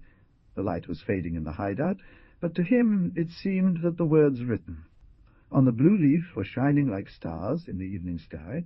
A tremor shook him all, and transferred itself to the leaf. Ah, what she wrote to him was so sweet, so fiery, that it made him dizzy. He seemed to be in an instant to have risen to the heights of the sun, and to rule infinity, that was then ready to fall again into the abyss. "I'll be back, yes, George, don't doubt it, because I love you too, like she loves me, and our love can neither be destroyed by time nor distance, an ever-fading spring that sustains our lives. It is the same love as in Love." When George regained consciousness of reality, it was almost night. The cries of the children could be heard, and the voices of women who swore their friendship by tying the knots of the San Giovanni matchmaker, and he saw himself again, a child, then an adolescent. He saw once more the valleys flooded with the blue-lighted moon, the yellow paths through the black forest of the highlands, and the wandering herds, and distant sea. The desire to get up and run through the world made him shiver. He seemed like a little boy under the tyranny of his stepmother, and he was thinking about how to escape, as he used to do. Prétu turned and said, "Eat, yo. I'll go then to pick the laurel and the flowers of San Giovanni, and to dip my feet in the spring. I'll bring you some water. Come on, eat. I'll go back before going to the forest. Here is your soup." And he ran away, headed for Martina Apeddu's house. In the courtyard of the farm, Banner, the servant girl, and the boys were talking about going to the spring to bathe, and they were tying the cord around their waists, 7 times with a piece of cloth. The old man, seated on the steps with his stick between his legs, looked and kept quiet. When he saw Prétu come out, he followed him with his eyes. Then he lowered his head, which was very rare for him, until he rested it on the hands firmly resting on the top of Rolf. The club, this made him look like he was asleep. She had seen little of Margarita, and now she was talking about her with malice, saying, "I saw little of Margarita," and the others replied in chorus, "Let him pass behind." Here, maybe he was going to see Martina Apeddu for some medicine. Ah, here is Prétu, who probably also goes to Martina. "Prétu, little animal, hear me out, come here." But the boy was in a hurry, and would not have stopped, even if Aunt Giuseppa had not called him with her imperious voice. "Prétu, do not go back tonight from your master. Run through here that I have to give you something for him." He promised, and then took off running again. The moon, still low over the mountains across the valley, illuminated the square with a golden glow of distant light. Half the valley remained dark, while the other half was all silver, and silver azure in hue seemed the mountains spread like giant wings across the Orthobon. Covered the sun was setting. He walked down a small path on the other side of the square, and ventured into a kind of ghetto where lived the poorest part of the population of Orono.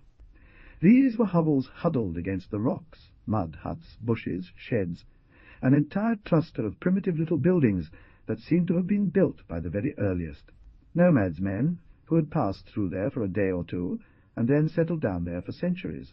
Once upon a time I lived in one of these shacks without windows, small and dark as was wide and bright the horizon on which in vain I gazed. But I went straight past the little path, beyond which I heard my little brother Boar's wails, cradled by the sleepy voice of his mother. Further down the road, Zia Martina Apeddu lived in a strange cottage, a true witch's residence, a kind of circular tower made with small black stones and mud, and whose upper floor was accessed via an external staircase sheltered by a high dry wall of stones. Tutta la casa dava l'idea da nuraghe e non mancava il patio con davanti alla casa di zia Giuseppa Fiore, cioè una specie di cortiletto sollevato, dove Prétu vide Simona, la figlia cieca di zia Martina, che filava e pregava vado su da vostra madre, zia Simone, se gente, aspetta, egli sedette accanto a lei sul muricciolo. Come sta il tuo padrone? Well, but not so much. And you? 109 she was weaving, and her swollen arm with a piece of linen looked like a blonde head, from which her agile fingers drew an endless golden thread, as if in aid. Dream. I'm fine, but not that much. Her voice was sweet and ironic. And what does the doctor say? What does he say? He says he will heal, but I... But you, I've come for the medicine that you promised me.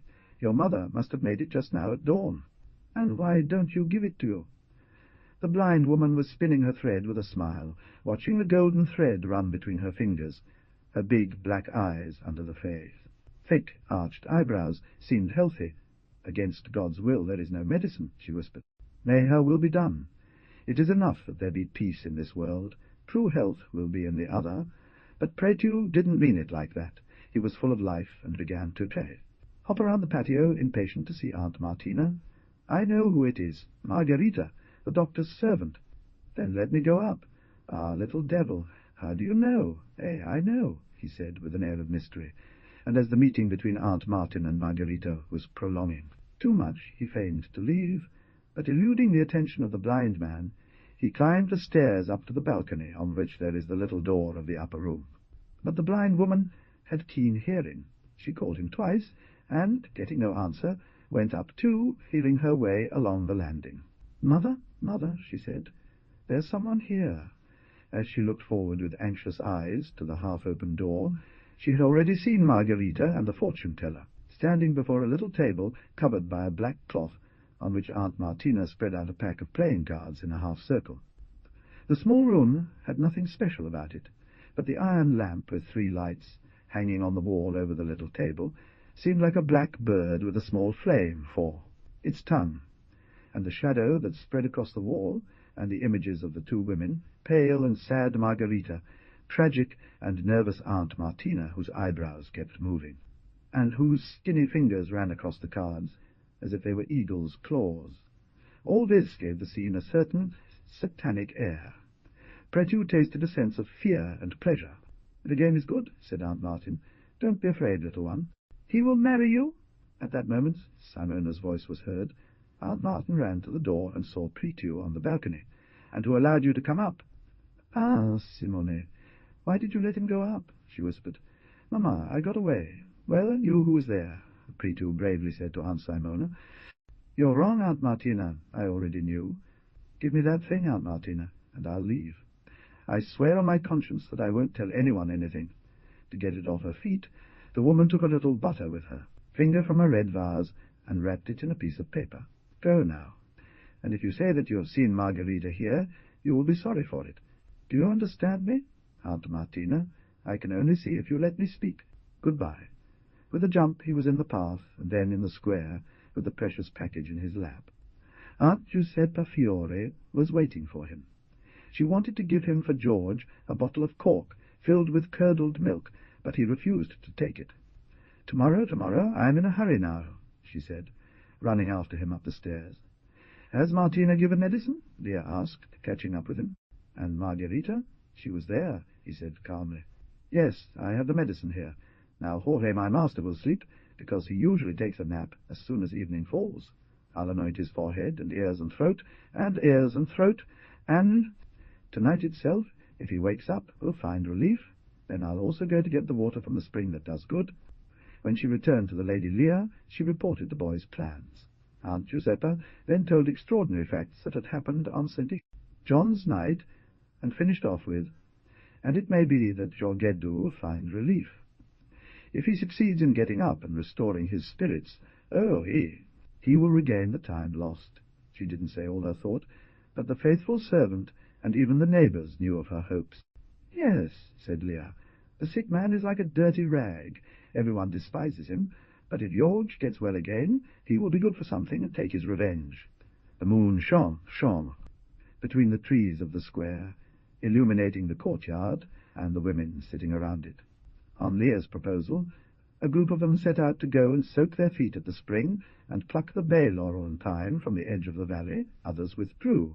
Aunt Giuseppa remained alone on her bench, with the milk jug next to her and George in mind. If he had been cured, she had failed to avenge him, and instead had witnessed the fortunes of the Corbeau grow and become almost arrogant. But he, the unfortunate boy, was always surrounded by bad advisers, from the mad doctor, the good-natured priest, Don Icciore, the boys and the elderly dimwits. Yes, even that Inacio Arras had become a fool and a chatterbox like a little girl. Zia Giuseppa could no longer get through to only Giorgetto and make him understand the reason. But now that everyone knew the name of the real culprit, it was time to call the unlucky man again to reclaim his honour. Suddenly he got up, closed the door, took the milk container, and set off. As before, he went down the stairs of the square towards George's house.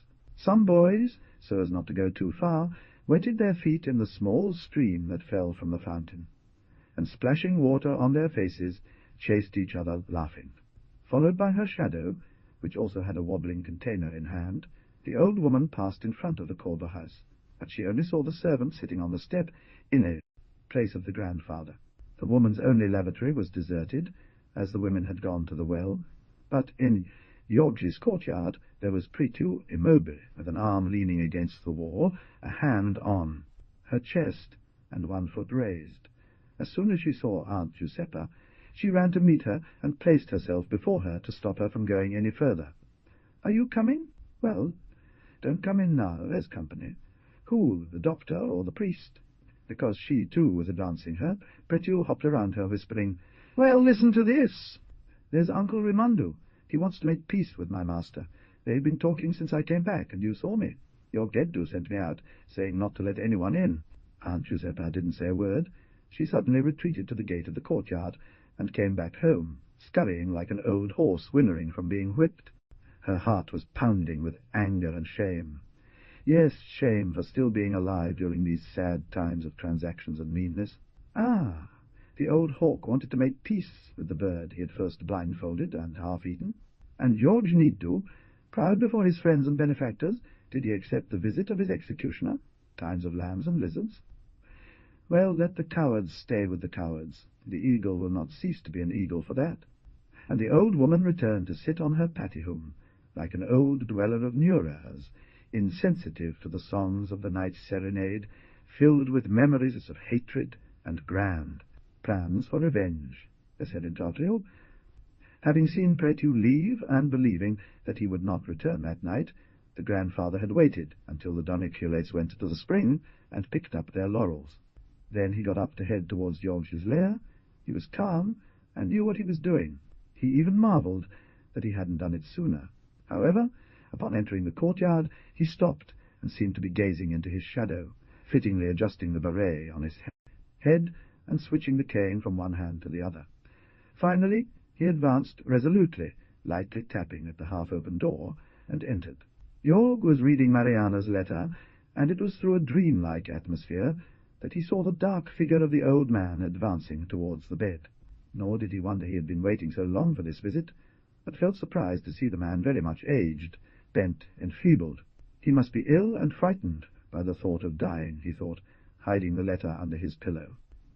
The elderly man sat on the stool without greeting, as if he was accustomed to entering at any moment from Georgi, and only after a few moments did he ask, "Well, how are we?"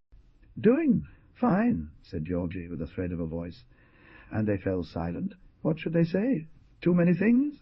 That could not be expressed in simple words. The grandfather returned to put on his beret, looked around to make sure that he was really there, in the hideout of Georgi Niddu, and finally said, "It's no surprise that I'm here. I should have come before, but many things prevented me. I must ask for your opinion. What shall we do? Tell me. Do we need to denounce Dione di Oro?" Georgi replied without hesitation, "That's not my job. You were the most damaged. It was up to you to denounce the guilty as soon as you found out who he was. Why didn't you do it? And why didn't you do it? Well, Jorge, listen to me. Let's get straight to the point. Because until today I wasn't sure." Jorge smiled, despite himself, and the old man understood the meaning of that sad and sarcastic smile. She brought the stool up to the bed, crossed her legs, and placed her hands on the stick. Now her eyes sparkled, and her gaze was straight as a ray into Jorg's eyes. "You will say, 'Now come these scruples to the old rascals.' Yes, I see these words on your lips. Well, yes, because the hour of scruples should not arrive. They arrive every hour, Georgny, even the hour of death, a gunshot pierced through her. And because we lived in the dark, do we have to die in the dark? Listen, there is not one man in the world who has not made mistakes. Then tell me one, but with the consciousness of telling the truth, and I will believe you. Christ? Christ was not a man. He was God. The others, all of them, including the apostles, we have all made mistakes. You haven't? Think about it well, and you'll see that you've made a mistake, too. Tell me no, in your conscience, and I will then be ashamed to confess that I myself have been a man of this world. George was no longer smiling. He listened, and in the words of the old man he felt tremble, not regret, repentance, or weakness, but the same pride that had supported him as the prop supports the ruins. Listen to me, Jorge. It is easier to say, I was wrong, than to admit the opposite. You, too, who studied law and knew many languages, were wrong when you regarded me as a man, ignorant and of ill will. Ignorant, yes, but not an idiot. Arrogant, yes, but not of bad heart. When you used to judge me like that, you were the bad one, because we are many mirrors, and we see our own figure in the person we judge. If I have hate in my heart, I see my enemy with a black face as dark as mine, which has the facial features of the devil. And if I have love, I also see beautiful the enemy who has a knife in his fist, and so he does in me. That's true. George said, but why didn't these ideas come to you before? What do you know? And then you weren't willing to listen to me now, as you are, and I wasn't willing to see you laugh like you did just now. You didn't care about me, or I about you. That's what happened. But enough. What has happened has happened. It is useless to talk about it. Think about getting better, and everything will be forgotten. I will not be healed, said George. Hatred has struck me down, and neither love can undo the evil that was done. The old man shook his head. Who knows, he said. You are young, Jorge. Never say this will never happen. Now then, I shall tell you why I am here. Your servant is not back yet? No, for tonight. Then the old man whispered how his ancient enemy, Inacio Arras, had revealed to him that the real culprit was the beggar, and where he had hidden the treasure. A trace of spite. And as it seemed to him that the glittering eyes of George still looked at him with suspicion and contempt, he 112 forbade himself from speaking of Colomba, and of the fear and pity which her fainting had awakened in his heart. He merely observed, Inacio Arras revealed the fact at an inopportune moment. But he has always been so, a man without caution. Go to hell. Enough. I've forgiven you everything, as he has forgiven me. We are both old, and passions D with the teeth. So, as I told you, I went straight to St. Francis, found the money, cursed as Judas were, and I made. Well, this does not matter. And then I thought of coming to you. But what should I say to you? Was I sure of my own mind? No, for everything might be a ruse on the part of Inacius Arras. I had always suspected that he wanted to ridicule me, and so the days passed, my poor sheep, as cold as winter days. But yesterday the priest came to see me and said, Enter Inacius Arras' sheep pen, Uncle Remu. There is someone who wants to speak with you. I gazed at him, and he looked back at me. So we understood each other, George, because the eyes tell more than the lips do. Frater di Francia, I said to him, you know everything. What should I do? He answered me. Do as your conscience tells you. These words, my lamb, these words made my heart arc more than all the insults, reproaches, and curses of Inacio Arras. Because I have a conscience, George, yes, and always awake like the termite within the wood. Enough. Since Father de Francia insisted, I put the saddle on the horse and left. I found the man up there, in Inacio's fold, thrown into an angle like a wounded wild boar. Had a fever and raved, telling how he entered my house, how he stole, how he hid the money. And he spoke of you, and he turned to you, calling you by name like a child, asking you for forgiveness. He didn't seem to recognize me, but he told everything, because he tells it to anyone who comes his way. Now you will believe with your ears, said Inacio Arras. What must we do? And I came to you, George Nidu. What must we do? What your heart advises you. The old man's face lit up. Ah, so you believe my heart? Well, my heart would tell me to let go. When I have denounced that scoundrel, what will I get from it? He can no longer hurt anyone. To hurt him now is like hurting a thief who has already been hanged. But you, Jorge, but you. Her voice trembled quite a bit, and her words seemed to fade into a sigh. But George understood. Now, don't you understood? Don't worry about me.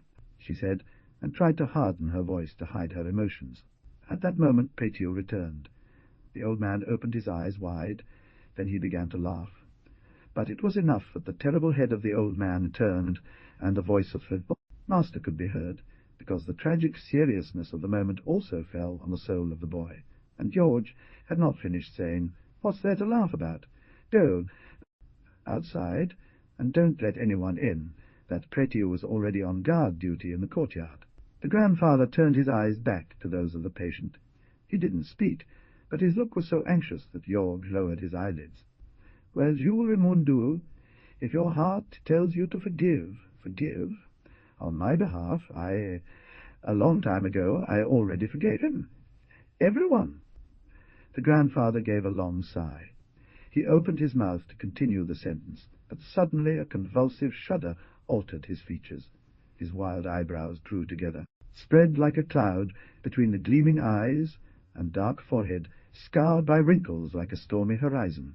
His mouth clenched, and his lips, which had known lies, curses, and the cry of hate, trembled as those of a child about to weep. But he bragged that he had never cried even as a child. So he won his turmoil, while stretching out his hand, keeping it quite suspended over George's, almost to make sure. Before, if this one was ready for the yoke. Finally he put it down, black and still powerful, on that little Syria hand which did not encounter, but neither escaped from that act of peace. "You're a man, Jorge." Again they both fell silent, not looking at each other, their hands clasped together. But Jorge felt his old wicked spirit taking hold again. Acerbic questions rose to his lips. Suspicion and doubt clouded his joy. Grandfather seems to understand this instinct of mistrust. He withdrew his hand and continued, "I returned today to Inacio Arras's fold." The beggar was quieter and recognized me. He no longer spoke, and when I saw him, hid his face under a flap of the backpack. I spoke to him joking. I said to him, "Stay here as long as you are well. Then go back to the country, and go to George Do, and do what he tells you to do, because you have not offended me, Remandu Kolbu, taking away those few money, the vile money that goes and comes. But you offended me by taking away from me the peace of family and conscience, and above all, you have insulted that wretched boy.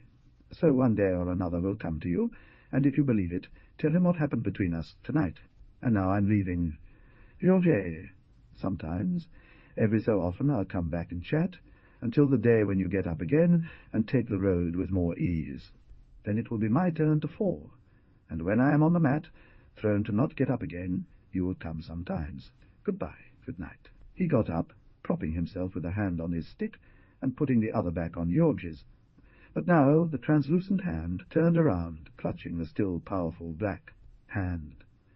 The clear eyes that pain made more vivid sought out those of the old man, and seemed to want to seize his soul as the hand clutched the hand. "Wait, I just have one thing to ask you. Did you really believe me guilty?" "Yes, at first. But why? Why? Because we hated each other. And hate is like jealousy. It suspects everything without reason." Oh, my God, George exclaimed, his voice racked with the anguish of the past. "One lives on one's mistakes," the grandfather said, after a moment's silence, and he tapped his stick on the ground. "That's enough now. The important thing is to admit that we were wrong. Good night, Georgedu. Don't you greet me?" "Good night," finally replied Georgie, calming down, and only then did the old man go away.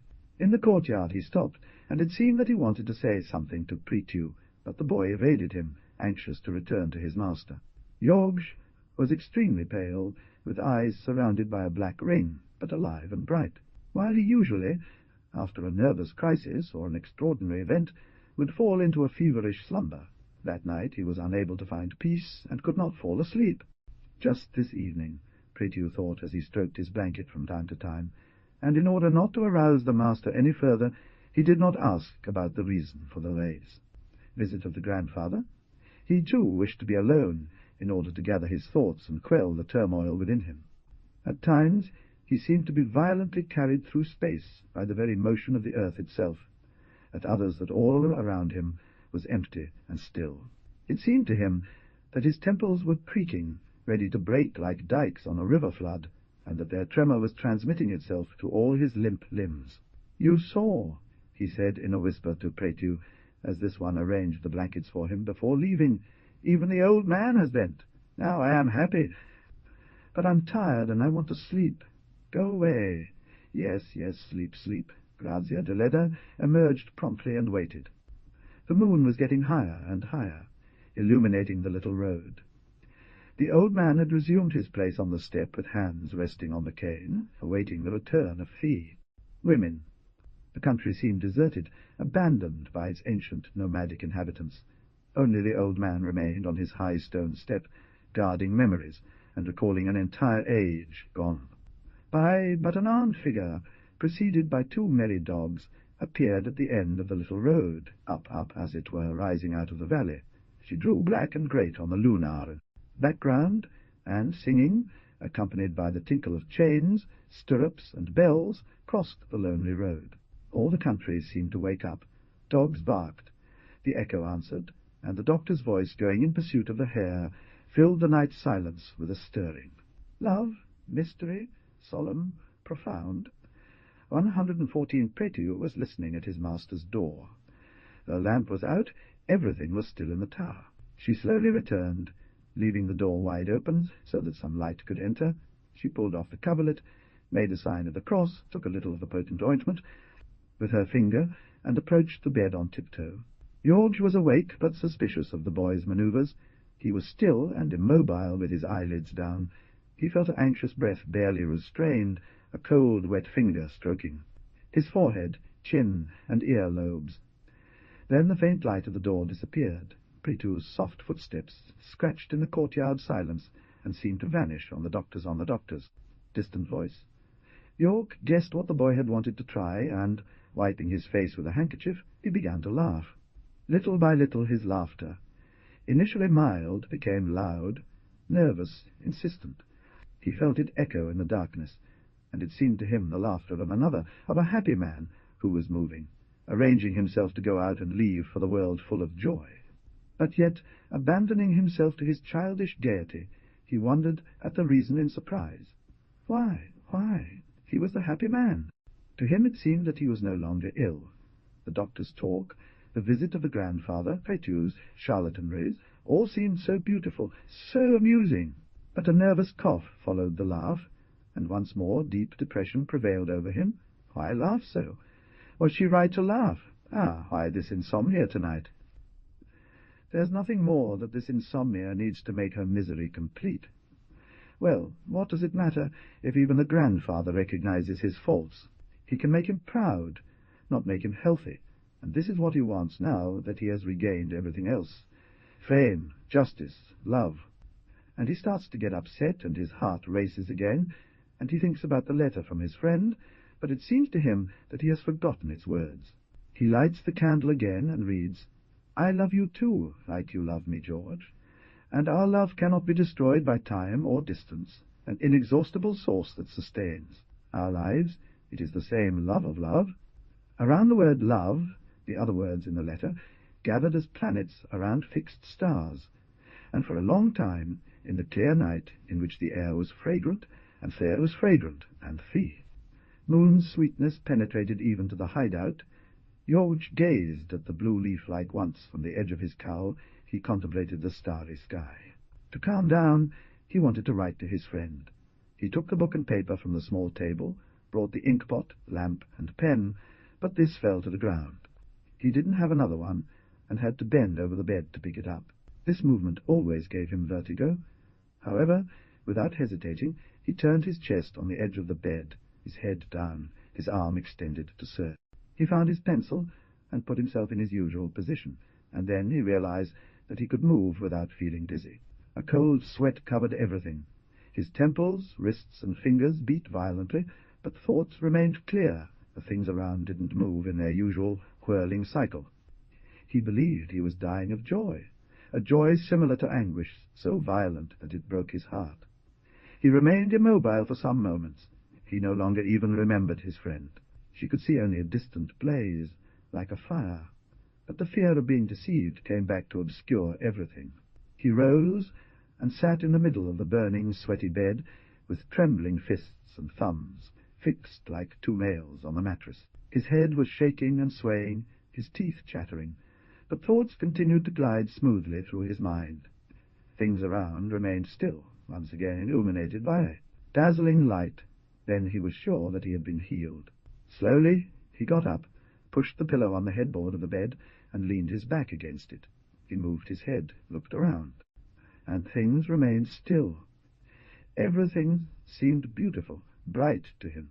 The poor box that held her clothes, the stool where Mariana had sat so many times, the ancient hearth, the jug from which she had drunk so many bitter sips, the meagre tools, and even the spider's webs at the corners of the walls. All, 115, all these things were as beautiful as the objects and the curtains in a king's house. The shimmering veil that covered them was made of tears that turned into pearls. The hours passed, the light dimmed, but he remained seated, motionless in the darkness, waiting for dawn. End note. 1, my lord, 2 a whistle, 3 wood trays, 4 a treasure, 5 the burgo with stockings, 6 cork vase, 7 crumbling biscotti, 8 aniseed-flavoured brandy, 9 baskets of thyme, 10 Jana's house, a small fairy, 11 1, 1 is God, 2 2 is heaven and earth, 3 the Trinity, 4 the 4 Gospels, 12 big knives, 13 sacred praises, 14 whistle, 15 forgive, we say to the beggar when we don't want to give alms, 16 fire corals, drugs, 17 drug stores, 18 idiot, 19 give us water, Lord, for this need. The lambs ask for water, and we ask for bread. 20 in prison.